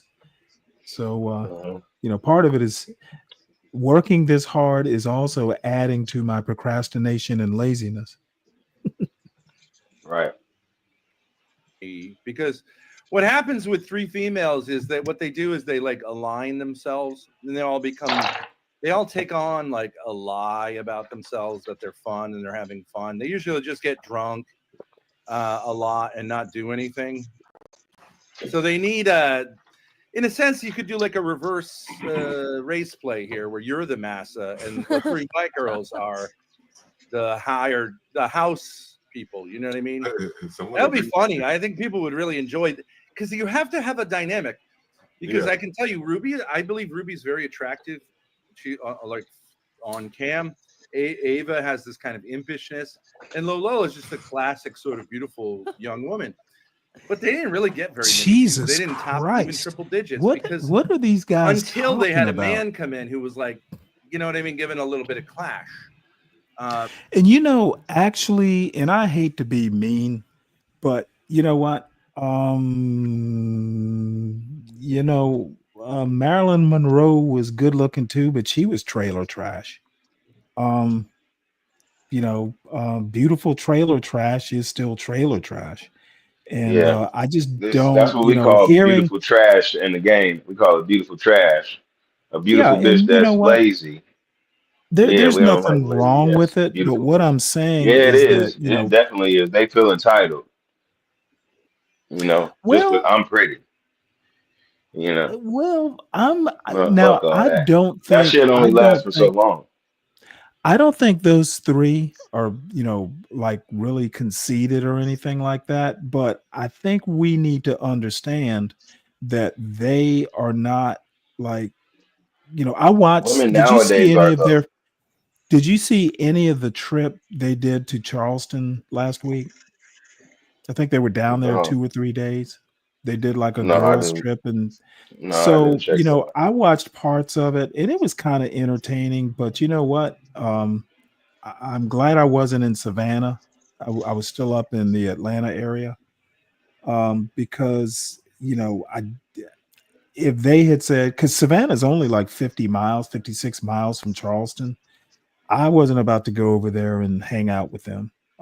It's not my shtick, and walking around downtown, it just wasn't my shtick. And I think maybe it's just a generational thing. I just didn't find whatever they were doing for content remotely engaging. Yeah. So, I would actually love to see what John comes up with if this winds up happening. But it's just going to be a bunch of, white trash in a house. I mean, Basically. seriously. With no guidance. And then they trying Doing to the say he same trying old. did you hear him? Oh, a man had to come in. These niggas ain't managing these bitches properly. Well, I don't even know about all that. I'm just I saying do. that, I I don't do, think they're nigga. going to do, I don't think they're going to do anything that hasn't been done before. Hey, Yeah, that's man. true. Snafu says, I'm sorry, Spud has a really quick idea. Hey, Spud, go ahead. John, go. Nice to meet you. Real fast. I'm just getting straight to the point. How about this? How about we get a bunch of the guys like Jeremy, EK, Dalmatian Dot, bunch of the guys. These that are have a all battle. motherfucking losers. These are all guys. No, seriously, these are all guys in their 30s who look fucking malnourished. They look too malnourished to even be in one of those Twilight movies, where you got the willowy guy with the real pale skin, malnourished. These guys are, who Jeremy is, right? Tough guy. No, but Okay, all well, these niggas is lame. let me put All it to of you them. this way. Every These are single not one of these niggas is lame. these are Wuthering Heights type of guys. You know what? They fucking never went out and hunted or fished or even been outdoors. And fuck, they just lame. They ain't got shit going on. These are the people in line in Dollar General. No, not you know what? Not Hey, even that Stanley. family. Stanley, it's like this. I make the scene. They try to come to the scene. You know what I'm saying? They want to come to the scene, but I make the scene. You know what I'm saying? Well, I guess I don't think they're talking about your scene here. They're trying to make a scene. But No, I'm when just you saying start they that talking, lame. They have nothing going on, bro. They ain't doing shit. right? Like Well, nigga, they're trying ain't to make nobody something coming to see happen. them. Ain't nobody paying to come see them. They don't got shit going on. Like, Well, you know what I I mean, mean? they paid for Ruby and Lolo and Yeah, because they tricks. Ava. That's because they're Uh, tricks. That's what tricks do. if you They say trying to so. watch their whole life. Yeah, man, that's what it is nowadays. These tricks be paying these bitches that look half decent. This is why they got that entitlement attitude and they act like they all that because it be lames that be doing the shit. That's why this I whole don't. Kevin Samuel I shit. Kevin honestly, Samuel was I cool, but that whole this always gonna be a simp that's gonna marry these bitches. I mean, if she can get ran through and all that, it's gonna always be somebody that's gonna be there I don't think they're to quite. take the bitch and marry her. Yes, I don't think. yes. I don't think it's quite that kind of Kevin Especially Samuels. nowadays. This is a No, but step down. no, I'm not saying that. I'm saying what he was saying as far as women not being able to get married at, Okay, well after they get these ran aren't even through. the kind. Let me put it to you this way: they're not even in the. They're not even. They would be, but they would not be on Kevin Samuel's radar. No, but I'm They're not. saying that They're not they're even the up to guys that that they're standard. dealing with, the guys that they're dealing with are simps. This is what you said they sent them somewhere, right? That they paid for these hoes to go somewhere, I right? don't. To That's be because these honest, I niggas is have lame. no. These niggas I is know they tricks. had That's a why. bunch of. I know they took up donations and stuff. I don't know who paid for Exactly. what. That's why I I told. do That's why know. Lolo I got do mad know at me. that I told him, Diamond. I do know the Dalmatian dog like appeared on a couple of their videos, and like I said, it was like they were more manly than he was. oh yeah, yeah. Lolo was mad You know, because Lolo was mad because I told her that she was involved in prostitution with UJ because he had her out there in a bikini for for a fundraiser, and then yeah, but I just went on Thorpe's TV just to see what they was talking about because they always talk shit on me, be like, oh, you this, you that. And I said, well, look, it's just like this. If you work on airplanes and you know mhm. somebody that works on airplanes, if you don't know how to work on airplanes, I think you would listen to somebody that knows what they're talking about. So that's all I'd be trying to say. Because everybody be always trying to speak on the game, but they don't know shit about it, you know? I But see. that was it. But yeah, them motherfuckers is lame. They just like content. They just like to say whatever. And all these niggas is lame. And then this nigga Ben talking about, oh yeah, they need a man to step in. I'm like, all y'all niggas is lame. Y'all niggas don't even know how to manage these bitches properly. Obviously. Well, I don't think they're. I think they just want like hijinks in a house. But this is kind of dreaming / brainstorming meetings that I watch go down. So like you got to get some meat to it. And my first step, John, is if you have the money to fork, get yourself a good production team. Get yourself some motherfuckers that know what they're fucking doing. People would do it for free. People would do it for free. Like Yeah, you know, and that's what I said. And then you could approach like Ruby and all these other motherfuckers. And here's another thing. You might have to have methadone or on the side No, too. wait a second. Wait a second. Wait, You yeah, get true. some of these people involved.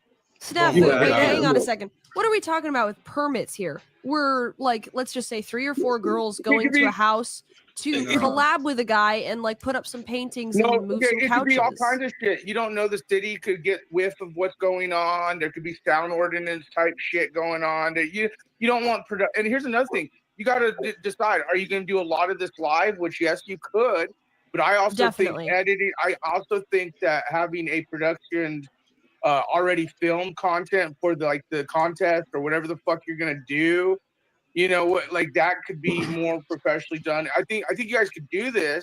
It's very doable. I've seen it done millions of times with many people on low budget too. But when I listen to John, I can tell. Let's get John's input. He's In. We've kind all of been given a lot of our inexperienced, is all I'm saying. opinions. Yeah, go I ahead. think what they ought to do is shoot a porno. This is not my space. That's what it sounds like. When you start talking about that, Look, if you listen to this guy, that's what they're gonna try to get the bitches into once they. Oh, you want to shoot shit? Oh yeah, yeah. How about you want to make some money? On a good concept. Tricks, I man. think They that, tricks. or if anyone could get into. I mean, again, I do a Pogos, man, privately owned government operator, the Keemstars, the fucking Quarterings, the Thorpe fucks, everyone out there, right? We're in the digital experience. So, but I just think they could do something But a production team, if you got money to force Pocket throw, get a Aces says, production team. "Does this guy understand that it's supposed to take place in the hood? No one Yeah, cares." I mean, a lot of Yeah, stuff. but you know what? It's gonna be a Yeah. shit show like Kim show. No one's gonna know what to do. People are not gonna like want to Okay, participate. hold on. So we're taking it out of the permit realm, and we're saying like, okay, organization is the key here. Yeah, Yeah, Organization. we're not gonna have problems with permits. Okay. Yeah, you won't have Hopefully we'll problems be with making that that much shit. No, more. I'm talking about like the Kim shit. We saw what happened. They had no organization to the whole fucking shit show, whether it was the live portion or the non-live, and it was a shit fest. If you guys have organization, OPC, let's get your input on this because I think John here is the ideas man, and you're the guy who wants to put it into action. So, what do you think The in terms of the ideas organization? How are we going to organize this? So, my See focus what I would mean? be, It's just like it I sounds budget crazy. time and materials all the time. So, like, if you guys give me the ideas, I can get everything done, make sure everything gets done on time. But what I don't, claim to have any kind of experience is like the drama, the filming, how to make it like spicy. I Okay, can get hold on a second. Can you clarify something for me? When you say you're going to get it done, are you saying that we're just going to tell you what to do in the room and you're going to do all of the labor? So what John was talking about is it's funny to see you guys struggle, but it's like if we actually want to have results in a few days, I'm going to have to do probably more. It depends on how big the renovations are. But like, if we're going to do any kind of like structural stuff or like, I know we can't do like. We're just gonna do decoration. But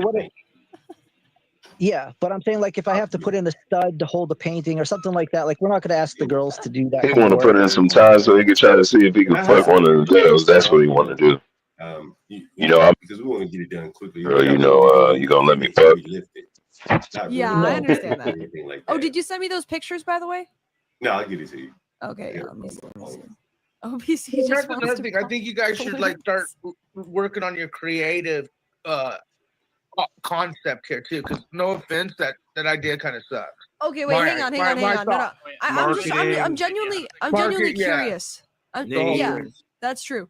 But like, okay, so like, let's say OPC. Okay, talk me through this. Okay, so me, Ava, Lo, and Ruby show up at the house. We each go in a room. We put our backpack down. We're dressed. Now what? Okay, so 4 concepts for 4 different rooms, right? You guys have to come up with your 4 different concepts. You need to figure out what do I need for like, am I going to go to Goodwill and buy furniture? Or am I going to buy wall hangings, pictures, paint? What do I need for my project? Then I have to probably make sure that stuff all gets bought and gets there on time. You guys can all split up and do your work, but there are going to probably be things you need help with. They choose Like the all concept, or wait, the wait. concept is chose for them. Like, is one like LGBT room? One is like black people room. Like, I'm thinking of making it interactive. Like, let's say they go off to their rooms, and it's audience interaction is. Wait, key. hold on, Snafu. Yeah, I agree. But let John finish. I have a quick idea, real fast. Wait, hold on, Spud. John was making a point. Then let's Snafu. say Ava goes to her room. She goes live. Guys, what should I do with this room? I'm in a competition. Come give me some ideas. That's the stream right there. She's walking around, camera, whatever. What should I do with this room here? Some of the people say, show us the bathroom, show us this. Let us see what the rest of the house looks like. If I may, because I'm not really big on the fan of this concept. I think the house could be utilized for different content. But if you're going to go this route, marketing and promotion before the big show, why not do like the audience like vote, so to speak? You guys figure out the rooms once you get the people okay with it, and do a few shows where you promote like the actual audience votes what the rooms and who gets to do what room is, and maybe even like where they're. I don't know if you're gonna have them like they get a open, like you could go to Goodwill, you could go to Home Depot, you could go here, or they're told that they can only go to. But I don't know. The whole concept has to be written out in a sense, but marketing, like Ben said, in a sense. But I don't know. Yeah, I don't want anyone to get hung up on interior design because, again, that's just where my mind leads me. Yeah. You can go a million different ways. But I think the audience, you have to like, if the audience is more involved, that means they're more involved both. Yeah. But all right. Hang on a second, Snafu. Spud, you had an idea? Yeah, I had an idea. OBC done. Rather than you doing the work yourself, how about you get the guy? You get Adam. You get there. You get any of the guys. Adam, And yeah. have Adam. have them do the work and have the girls pick Put the guys Adam that they. Put Adam and working. Lalo in a room together. There you go. Have bring Lalo. Yeah. Bring all the guys.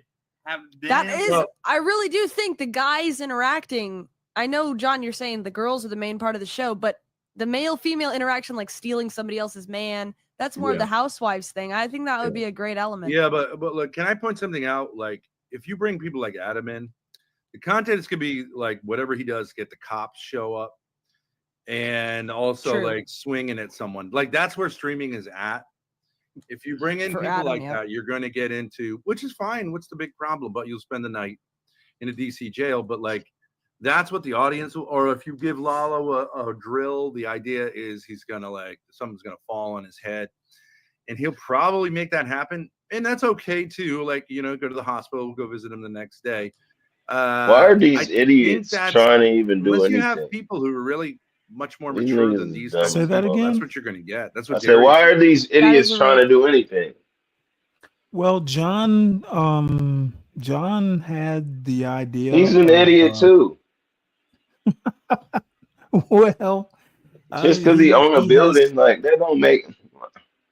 He fucking stupid. Well, hey, you know what? Sky's the limit. You know, there's nothing wrong with pitching an idea.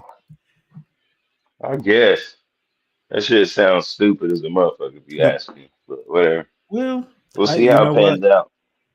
You know what people say. There are no bad ideas. That's why fish tank NDAs, like We shall see. Necessity and stuff, and blah blah blah. But my thing is I think you'd have to produce this in a different way too than just live streaming. I think if you were to do like footage, like you said, oh, they go to Goodwill or they go to Home Depot. Yeah. Maybe like if you, and like you said, the whole house show thing, Grace. If you produce this right, you could make this not only the live stream fish tank optics, but a Survivor type deal / you know, like, I don't know, the guys, girls thing. Like, you could do so many different things with this, but organization. You have to have, and John, I just don't think you, like you said, I think you got to get a team. I don't think he's at that point. Well, I think we can start really. That's what I'm saying. small. I agree We with could just that do it dude. past You the like board y'all for a need couple to days. organize some shit. See how Stop it goes. talking. It doesn't have to be a 2-week Y'all need- agreement. Right Well, this is away. the first time they've But talked I about think- it. This is a lot like of the shit that goes initial. into like 2 or This 3 is the days. initial. You know, you go there. Chat. This See is the what first time they've proof of even concept, talked about it. OPC's there, John Galt's there. Mhm. The problem is getting the other girls. Once you have the other girls, you can take it a lot of different places. John, what would you be your pitch to the other girls? What would make you think Ruby or any of them would be down to participate in this project of your concept? Well, you know, I think, man, if you're streaming, you have to, if you're serious about it, you know, Well, here's the deal. All these people have day jobs. They're not independently wealthy. They just took a vacation. These are working girls. I mean, like actual, like, you know, punch a clock sort of people. They can't just take off and go. You're literally going to have to plan it probably over a holiday or, you know, give enough lead time. Again, you know, these are people who punch a clock. So I don't know what they're, you know, this isn't like, But John has a place for them to stay, and that's the whole thing. But okay, John well, you know eventually what gonna wanna is make money John off of that place and gonna kick him out. Is John going to pay their salaries? You know, Ruby works in a bookstore. Can she afford to not have a paycheck for whatever time? Man, shit, nigga. I don't know. I really don't give a damn, honestly, Stanley. Right. Well, all I'm saying is that this will take quite a bit of planning. You know, this isn't something that's gonna like, oh, hey, John, this is, you know, I was telling Tough Guy that a lot of these girls, like Ruby works in a bookstore. How do they go without a salary? I assume they just all got off vacation or something. You know. Oh well, you know, it may not be possible for her to do it. She'd have to do it around her time off or something like that. No, I just think it's novel, not necessarily novel, but it's like a poor man's Kai Cenat. They're, on their own, they're probably never going to come up with a streaming setup like a Kai Cenat. And just gets them closer to there, I don't have a place. Well, wait, hold it. Is this something that's a goal of theirs?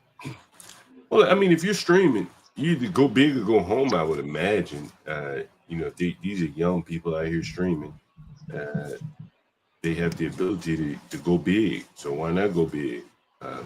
Well, I know Ruby. You trying to get some of that money, huh, John? John, like, it might be a good investment. I mean, I'm not even driven by the money, man. It'll come if it's there, right? But I think it's something interesting. I know what you're trying to do, John. You think you slick. No, I think Grace has talent, man. I've been saying that for the longest. Like how she manages. I think Grace is at her ceiling. Ruby, by the way, has like 10,000 subscribers. Is that right? Yeah. So I think everybody would be eating off of Ruby. That's basically what it is. Everybody's going to be eating off of Ruby because she got the most subs. Well, last night or the night before, she had like 100 people in her chat.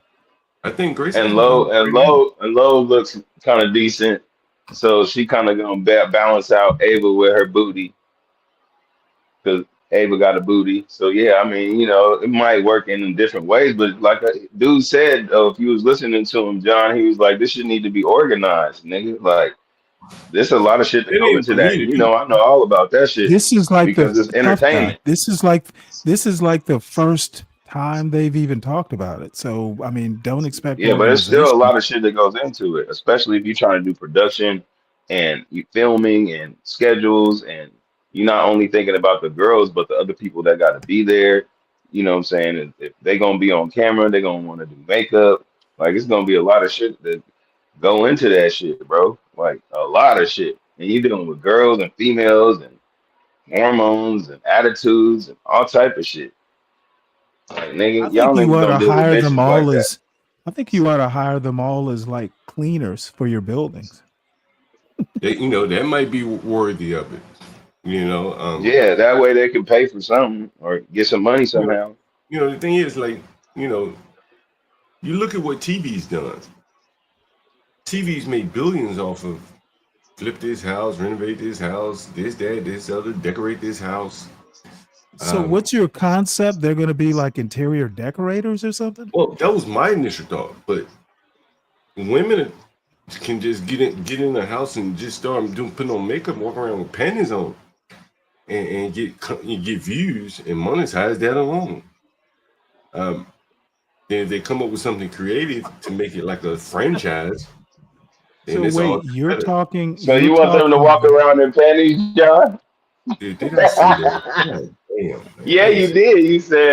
You said women monetize it, so that's what you're expecting them to do.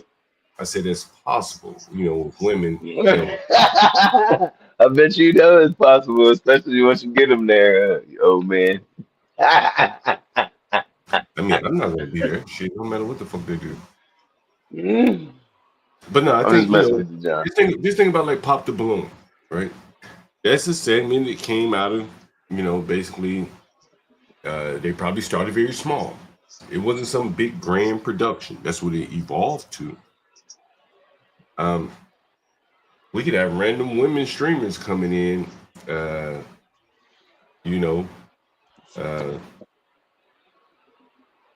randomly, one after the other.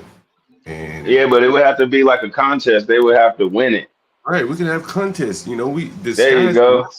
The mind's your limit. Whatever you can think of, right? We could have someone coming in just exercise all day. Who's gonna gain or lose the most weight? Blah blah blah. Show their exercise routine. John gonna have cameras everywhere in the house. And so I got the space. John is funny. You got the content, then you try to film that content, huh, John? Here's going to make it work, if that makes sense. I don't know what John you guys. trying to film that content. He knows what the young girls like to do. That's funny.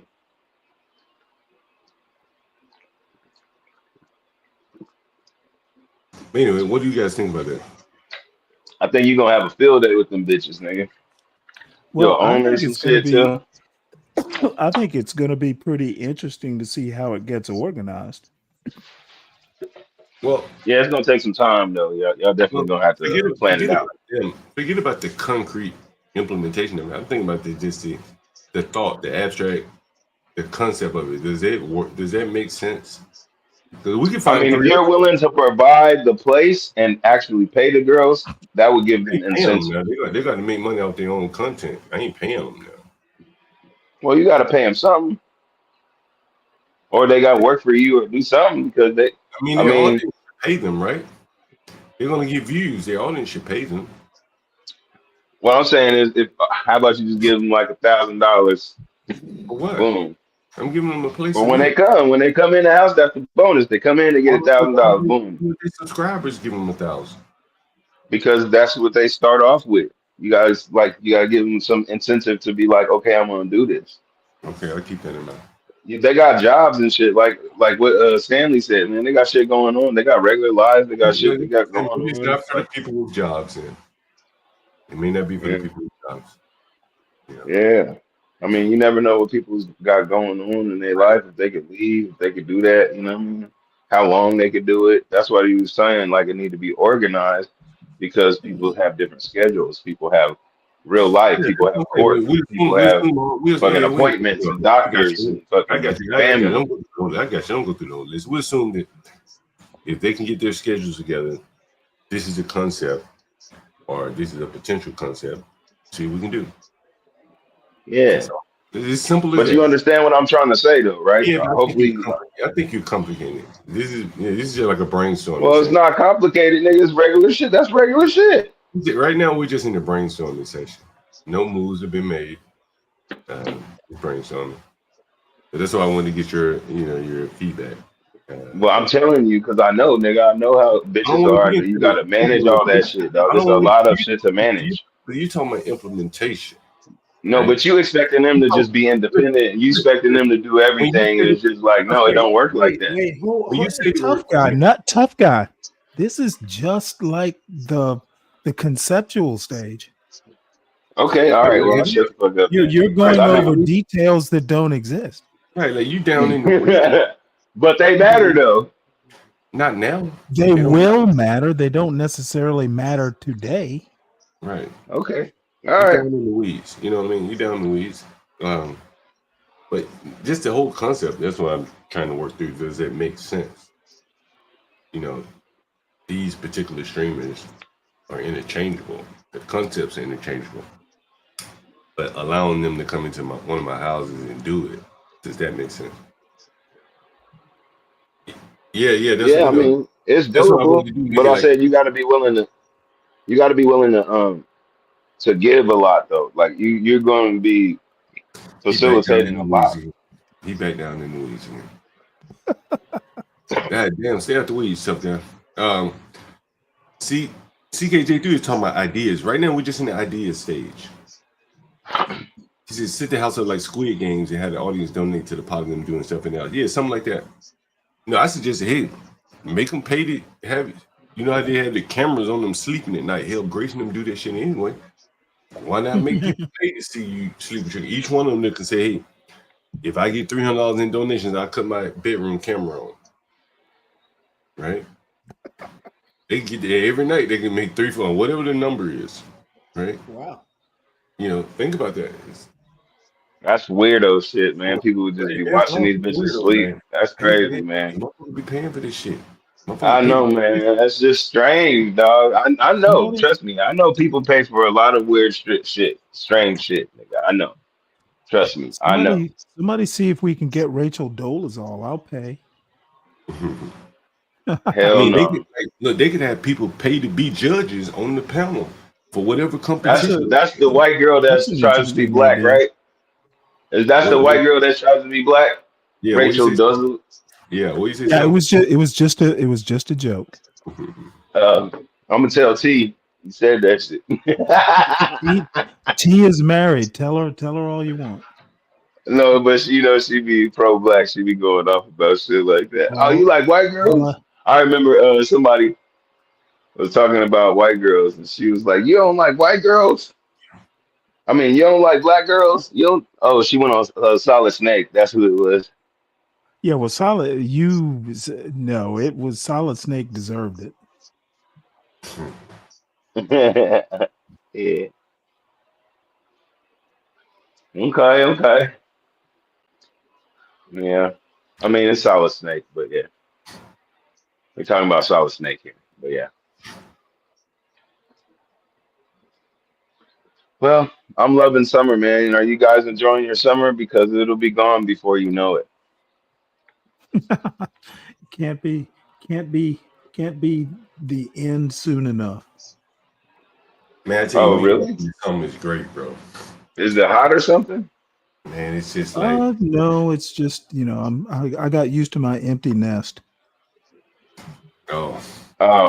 You like having the house to yourself. Well, yeah. That nigga be walking around in his boxers and shit, nigga. That nigga Stanley said, "I want to let my balls hang." This nigga in the way. Well, when the kids when the kids get to be Of actual age, adults. right? Like, get the fuck out. No, it's not quite that to You that just like your level. peace. You like your peace, your own Well, self, your own I time. tend for instance, if I'm up at 5 in the morning, on the internet, I'm not used to, having to, keep my voice modulated and all that stuff. Having people in the house, means that you have to treat it like other people are in the house. You just can't be all loud and shit, especially in the middle of the night. Right. Well, I mean, it's your house, so I mean, you can No, be as no, no, loud no, as you no, want. no, Shit. no, no, no, no. I'm not. You know what? I respect. He needs his sleep. Oh, well, that's how my mom is. My mom would be praying at 3 o'clock in the morning, nigga. If you got woke up, nigga, then you just got woke up, nigga. So you gonna have to deal with it, nigga. Moms be on that bullshit sometimes. You praying right now, nigga? Like, nigga. Well, the bottom Just line like- is that respect works both ways. I respect. I feel you, but some parents don't give a fuck about none of that, nigga. Yeah, Nothing about what you talking about. I'm one of those parents who gives a fuck. Oh, okay. Well, you know how some parents is. Let's keep it honest now. I can't say I do. Oh, okay. Well, yeah. I guess you don't have that experience. I've had my parents, and I've been a parent. I haven't really experienced other people's parenting. Oh, okay. Well, there you go. I guess you have your own biological experience then, motherfucker. Yeah, absolutely. And I was a Well, there you go. child. Well, I'll tell you most people's experience, and most people's parents is like, shut the fuck up. I don't hear what you talking about. You a kid. Stay in a kid's place. That's it. Yeah, well, my Ain't no son's not a questions. kid. My son's not a kid anymore. So, I will treat him with respect as an adult. As long as he's, doing what I think he should do, I will treat him with respect. He's 19. Yeah. You don't want to Well, treat your. I know I did not like. I can remember being like 40, having to remind my mother, "Well, you do know I'm not 16." I don't want to be, I know he's not 16. So let's see. I am at what? I am at 11:25. So we'll just take it on to 12. CK, hit the link if you want. I'm probably about to go to And CVS, man. Oh, don't go to I need to go to CVS. CVS. Get some toilet paper, nigga. You ran out I of need some toilet toilet paper. paper. No, I just always like to get it before I run out. I only got 2 left, and Well, that's gotta stay a stocked lot with to stuff like know. that. So the toilet paper and the wipes, the girls be like, your bathroom is so clean and you had wipes. Most men don't have wipes. I'm like, hell yeah, man. I get the shit for the ladies. You know what I'm saying? If you gonna keep it with That me, is a I got lot to everything you know. need. You say what? Said that is a lot to know. Yeah, man. They be like wiping their make off with it, and oh, you got wipes, and they be using it all the time. You know what I'm saying? You know You what gotta we used to notice use? what the ladies use, what We used they to use need, man. we used to use So when they like come black. over, you say What'd you what? say, John? We used to use black towels for the makeup and shit. Really? Mm-hmm. That's interesting. You use a white towel and it's destroyed, bro. Mm-hmm. Yeah. That's an interesting question. Do you provide towels and stuff in your bathrooms? Yeah. Or do Hell people bring yeah. their Well, own? not in the bathrooms. I love having clean linen, bro. When you got fresh shit like that, man, I'm telling you, Yeah, we just put be them in the liking that shit. bedrooms. Who's this T Razor? I didn't hear you. Oh yeah, we put No. them in the bedrooms. Yeah, if we So put do them in the you have a laundry service or something? we used to, but now we have a little laundromat that I use, in one of my buildings. So I just wash all that shit, a couple big loads, and then So you do all the folding and stuff yourself? Yeah, all that shit. I do all Damn. this shit, the folding, all that shit, Wow. But no guest can go down there and use it, so I don't have to worry about anybody messing anything up. Mm-hmm. No, this is just something I saw. Apparently, JD and Usha Vance were arguing in public. I don't know. This is just something on YouTube, so I wanted to check it out. I mean, husbands and wives do fight, but generally vice presidents and their wives don't do it in public.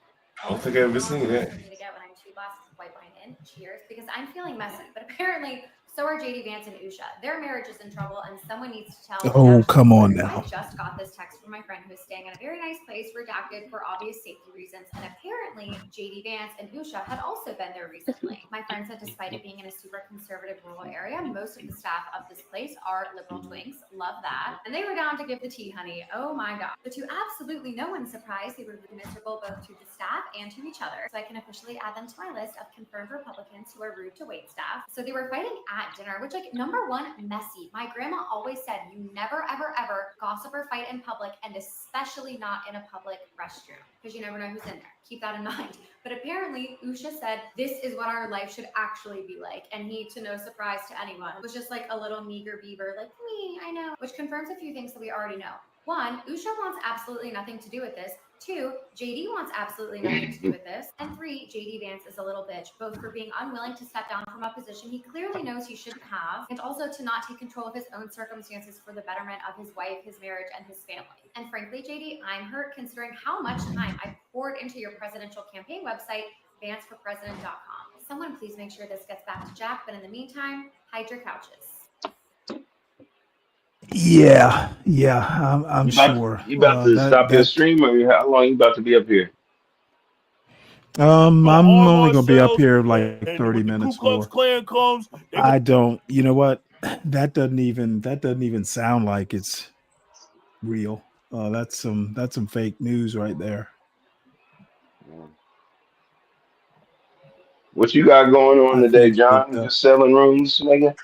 Man, every day, bro. Every day. Like drugs? Selling them motherfucking rooms? They gotta move, bro. They gotta move. I ain't mad. That's what's up, man. What are you Hey, you know what I'm talking gonna about, start Sick doing? Rick? I'm gonna start putting my bitch up here when I'm talking, so y'all can just see my pretty bitch while I talk my shit. All Let me right. start doing that. because John be Yeah, wanting to see okay, my that's an bitches. idea. Is that one idea you're going to contribute to John's show? No, it's just gonna be me, Do, and then she do you gonna think start her own maybe she platform could? after. She gonna start her own platform after that. I was about to say she could be part of the show. Yeah, I know.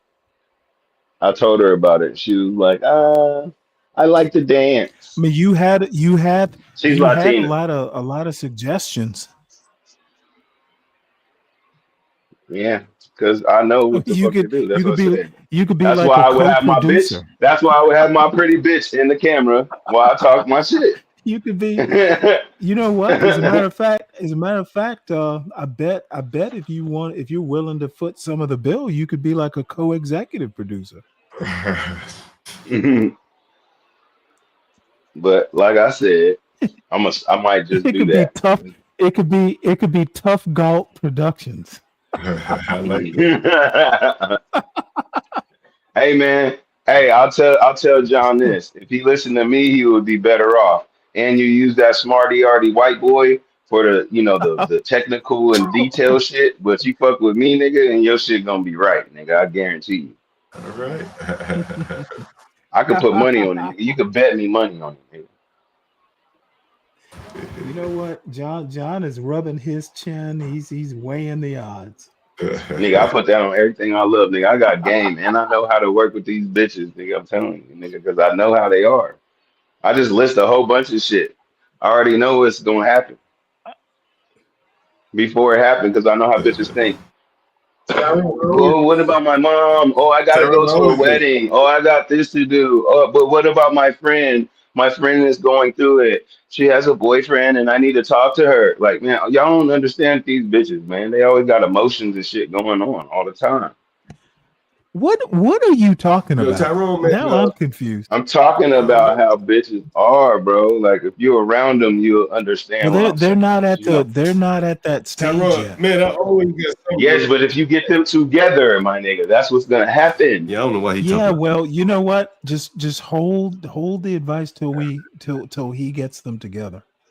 North Okay, Carolina all weather right. right now Get close. about Yeah, don't work 3 yourself hours. up right Damn, now. Don't work yourself up right now. you must be at the very Man, I always top get some work, because Tyrone. it's like 3 Yeah, I hours always get some work, man. from Like, it's like 3 hours from Emporia to DC. man, you shit, hell, Tyrone, man. Shit, I talked to Tyrone like long time ago. Like him and Snake, and I know it sounds crazy as fuck, but those are two type of people, man. That would be great for someone like me up here. You know what I mean? Especially Tyrone, because Tyrone, he knows how to paint, and I paint a lot, and I'm into like painting because it really gives like rooms to pop. You know what I'm saying? And Tyrone's a good painter, and we have. We're always, if nothing else, we're touching up painting all the time. And, people come in, rub a suitcase up against the wall, that type of shit. So, yeah, hell yeah, Tyrone, always got work, bro. Always, anytime. You get some free time, just call me, bro. You can figure it out. Hey, tough guy, Palomino has something to say. I was talking shit because they didn't know what they were talking about. I was telling John if he let me coach him on some shit on how this shit go, then the shit gonna go better. That's what I was saying. Well, all I have to say is a non-entertainment professional. I think John knew what he was talking about. At least he had the concept. Yeah, I mean the concept is if he provides the spot, yes. But what I'm saying is there's things that come with that. So what else? Like, yes, you got the spot. Now what? That's up to them. There'll be other people that will come together and work those things out. Grace and all those guys, they've done streaming, And so you just trust them niggas with that shit in your house. Well, I mean, that's what you're saying. You figure it out. You mitigate the risk and see what happens. Man. Right. Well, I'm just letting you know because that's your property in your name. That's your shit. So you just letting Ben of all people. Hey man, do your thing, bro. You got it. But see, you hung up on Ben and you hung up on the country. Yes, I'm hung up on Ben, nigga. Right, Yes. right. I'm talking about the country. For sure. Right. You just want to say like this way you can't get anywhere because you hung up. You back it down in the weeds because it's bad business, nigga. That's what the fuck it is. You're never gonna get it. So I ain't gonna keep arguing with you. I got you. Hey man. Okay. Hey man. Great concept, but you know, Ben got to be out of it, and maybe even Grace. You back down in the weeds again, my friend. John, does Grace have freckles? I guess so. I think I noticed that when I was on the stream. Maybe so. Because I was about to tease her about having fake freckles. Because Grace gonna maybe she's do been whatever her having dad told her to do on some weird shit. You know, they be on some weird shit. So, you know, I don't know. Look at Palomino trying to roast you. Hey, Palomino can say whatever he wants, man. You know. Ooh, I don't think ever think Grace were idiots.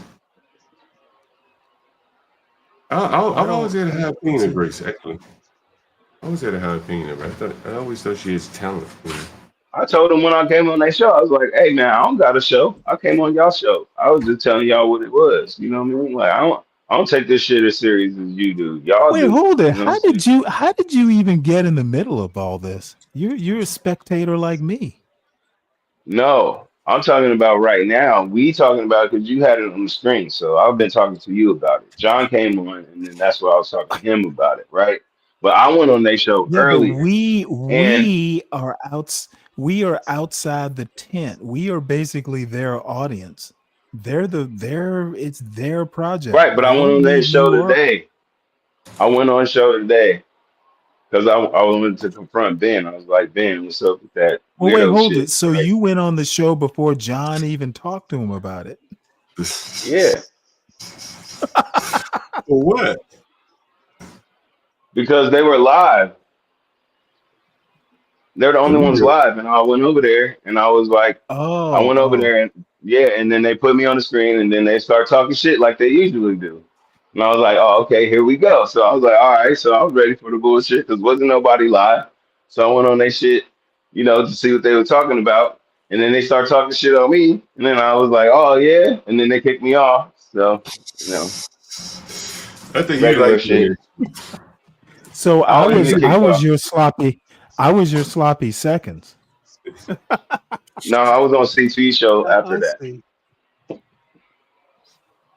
Now look at Palomino trying to pick on me.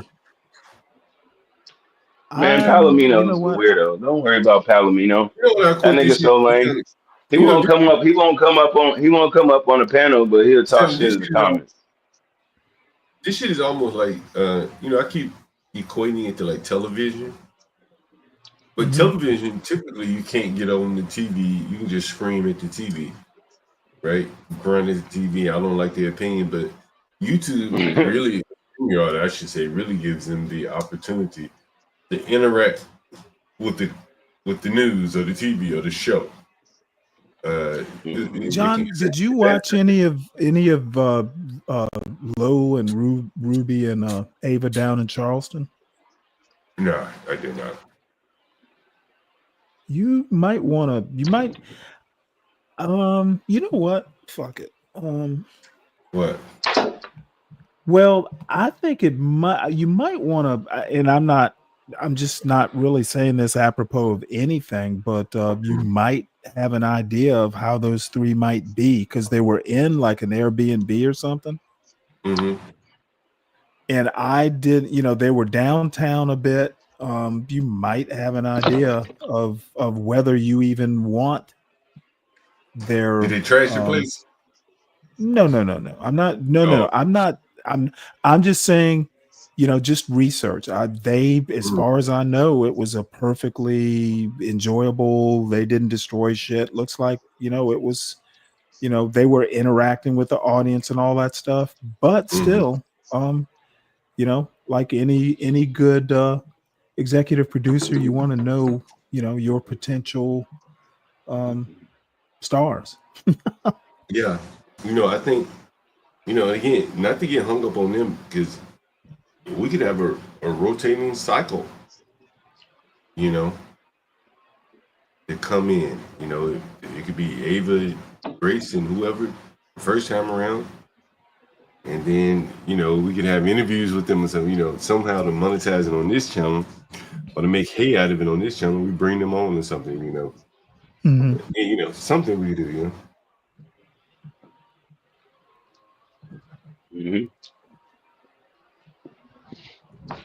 Yeah, I thought Universal was coming on today. Yeah, we were supposed to do a show early, man, but I got busy. And so I told them we have to do it another time. We're gonna talk about the Essence Festival, man. The guy who bought it is like an African success story. Yeah, For sure. well, like I said, I actually, and again, I guess I'm just not that into Essence. I think all those magazines have kind of had their heyday. And, after 50 or 60 years, the Johnson family owned Ebony and Jet. But it's not the magazine, Stanley. This is more or less. Yeah, I know exactly what the Essence I Fest don't know why you is. keep mentioning the magazine. Okay, like the magazine, the fest is probably past its heyday, and that the Africans bought it. Maybe they can do something with it. Look, they sold it for a reason. Whether it was that, Beverly. Apparently, Time Magazine sold it. Mhm. Well, Time Magazine was bought, and I guess the company did not want Essence Fest, and so he bought that component of Time. Mhm. So basically, they stripped it out and sold the individual Essence Fest business, which is the whatever the trademarks and all that. So it's very interesting. I bet he got it for a very good price, to be honest with you. I'm sure he did, but the thing is that I think that I would love to see what the Africans do with it. It looks like they have plans for it, and I think that's great. I think people like Professor Black Truth and all these guys kind of. I don't know what they were expecting. I mean, it wasn't like we just found out that the Africans bought it. What were they expecting? Yeah, amazingly, I just don't see why people are so like up in arms that the Africans decided to give it an African flair. Well, I think from my rudimentary research, it was owned by Time. No one had a problem with it was owned by Time, but Time isn't going to Africanize it. Right, Time was willing to leave it as is. But Mhm. when the Africans came, it's just natural you're going to do things that would, may or may not jive with the target demographic because you're not them. Although you just may want to put your spin on it, your twist on it. Surprisingly, it was a bunch of, I think, all Black female executives ran Essence Fest. So that's very interesting.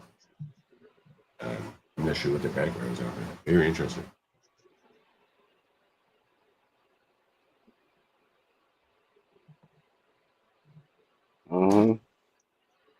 Very interesting.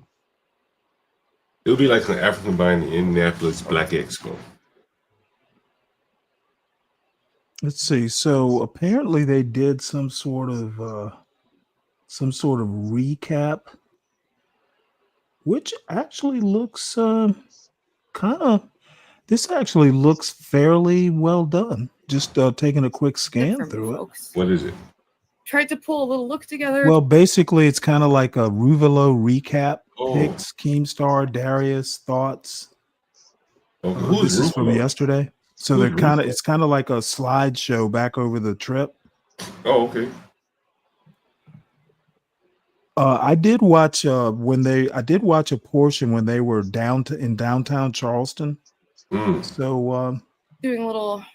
oh, by the way, they tried to do street interviews, which was rather interesting. Oh, really? Didn't work out too well for them. Why not? Flight.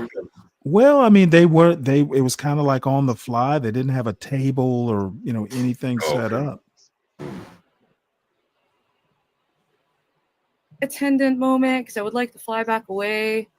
I'd like to fly so back with my bitches. I've got some behind the scene photos. Happier times. This is before I watched Locale Live.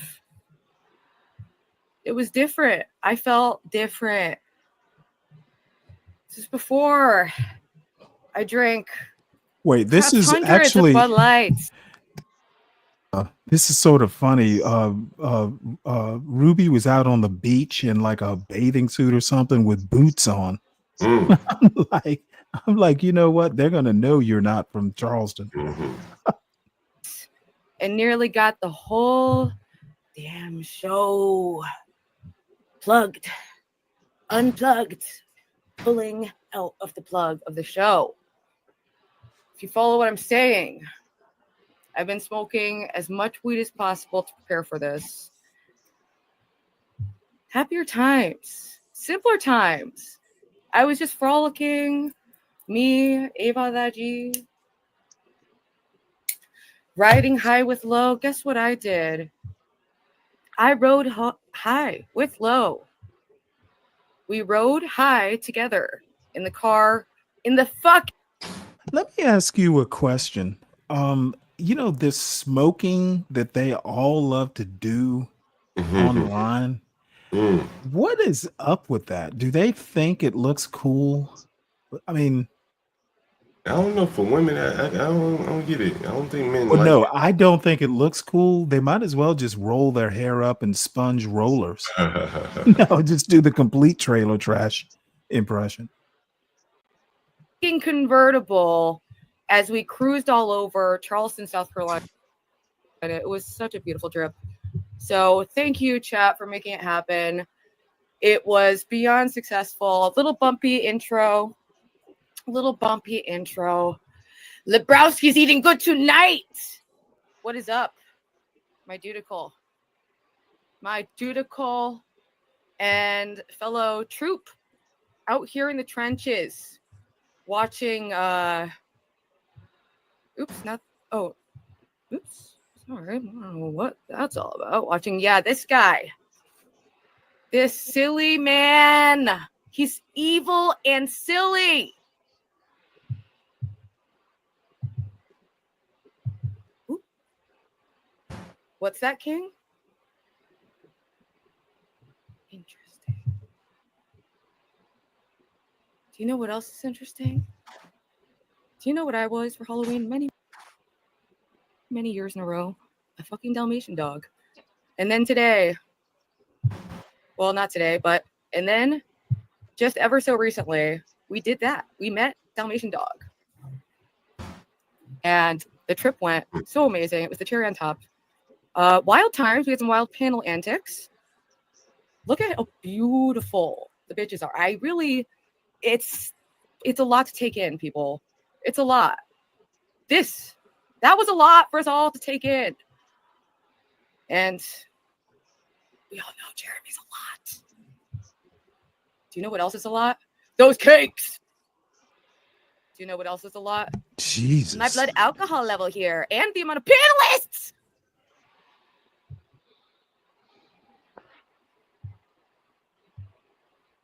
If you were someone you know was affected by this panel that night, maybe we should start like a hotline, or you could just type some ones in the chat if you were hitting that link.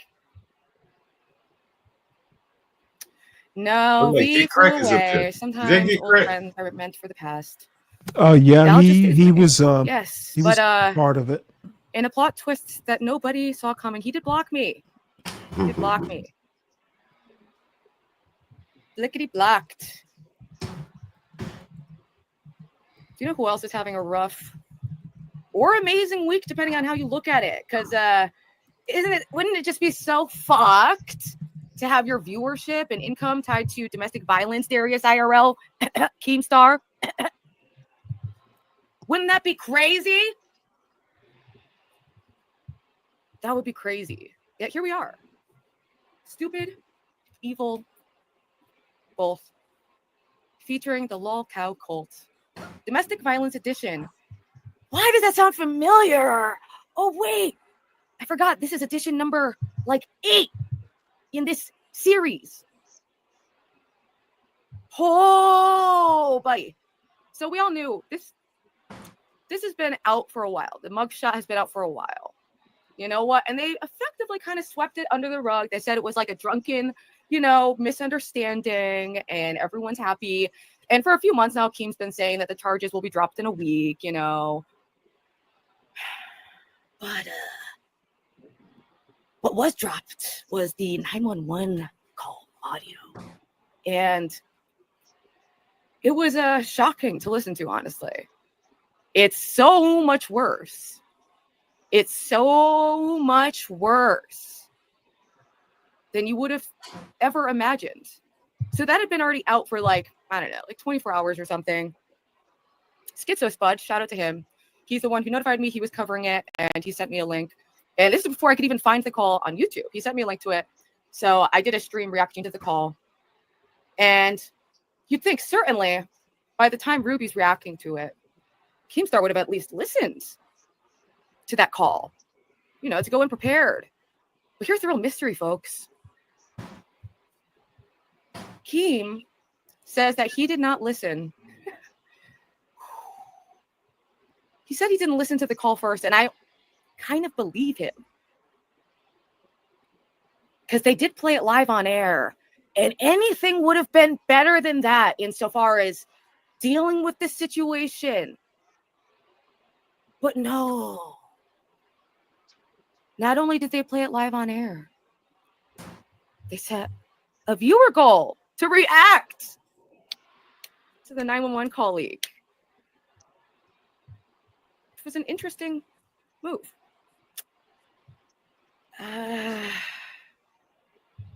So where do we even start? He needs a lot of things. Also, shout out. Please play base 911 call. Oh, buckle in, people. Because we'll be playing a lot. Because if the 911 call wasn't shocking enough, genuinely shocking, horrifying sounding, terrifying audio, if that wasn't shocking enough. John, just out of curiosity, how would you handle, you wouldn't be giving out addresses, of the actual house. The reason I ask is that 911 swatting, do you think that would be a thing? Oh, yeah. That would get out the address. I ain't even think about that. See, that's one of the things I ain't giving any thought. Yeah. Yeah, you would definitely have to keep that under wraps. Yeah, well, you can't keep a 911 under wraps. Well, you know what I mean, though. They would have to know where to send. Their reaction and handling of it. Oh, my word. It's been wild. But don't worry. Amidst it all, Keemstar rose to the occasion and did make sure to call out Crack Whore Ruby for calling out their various obvious sweeping I should be doing on my floor.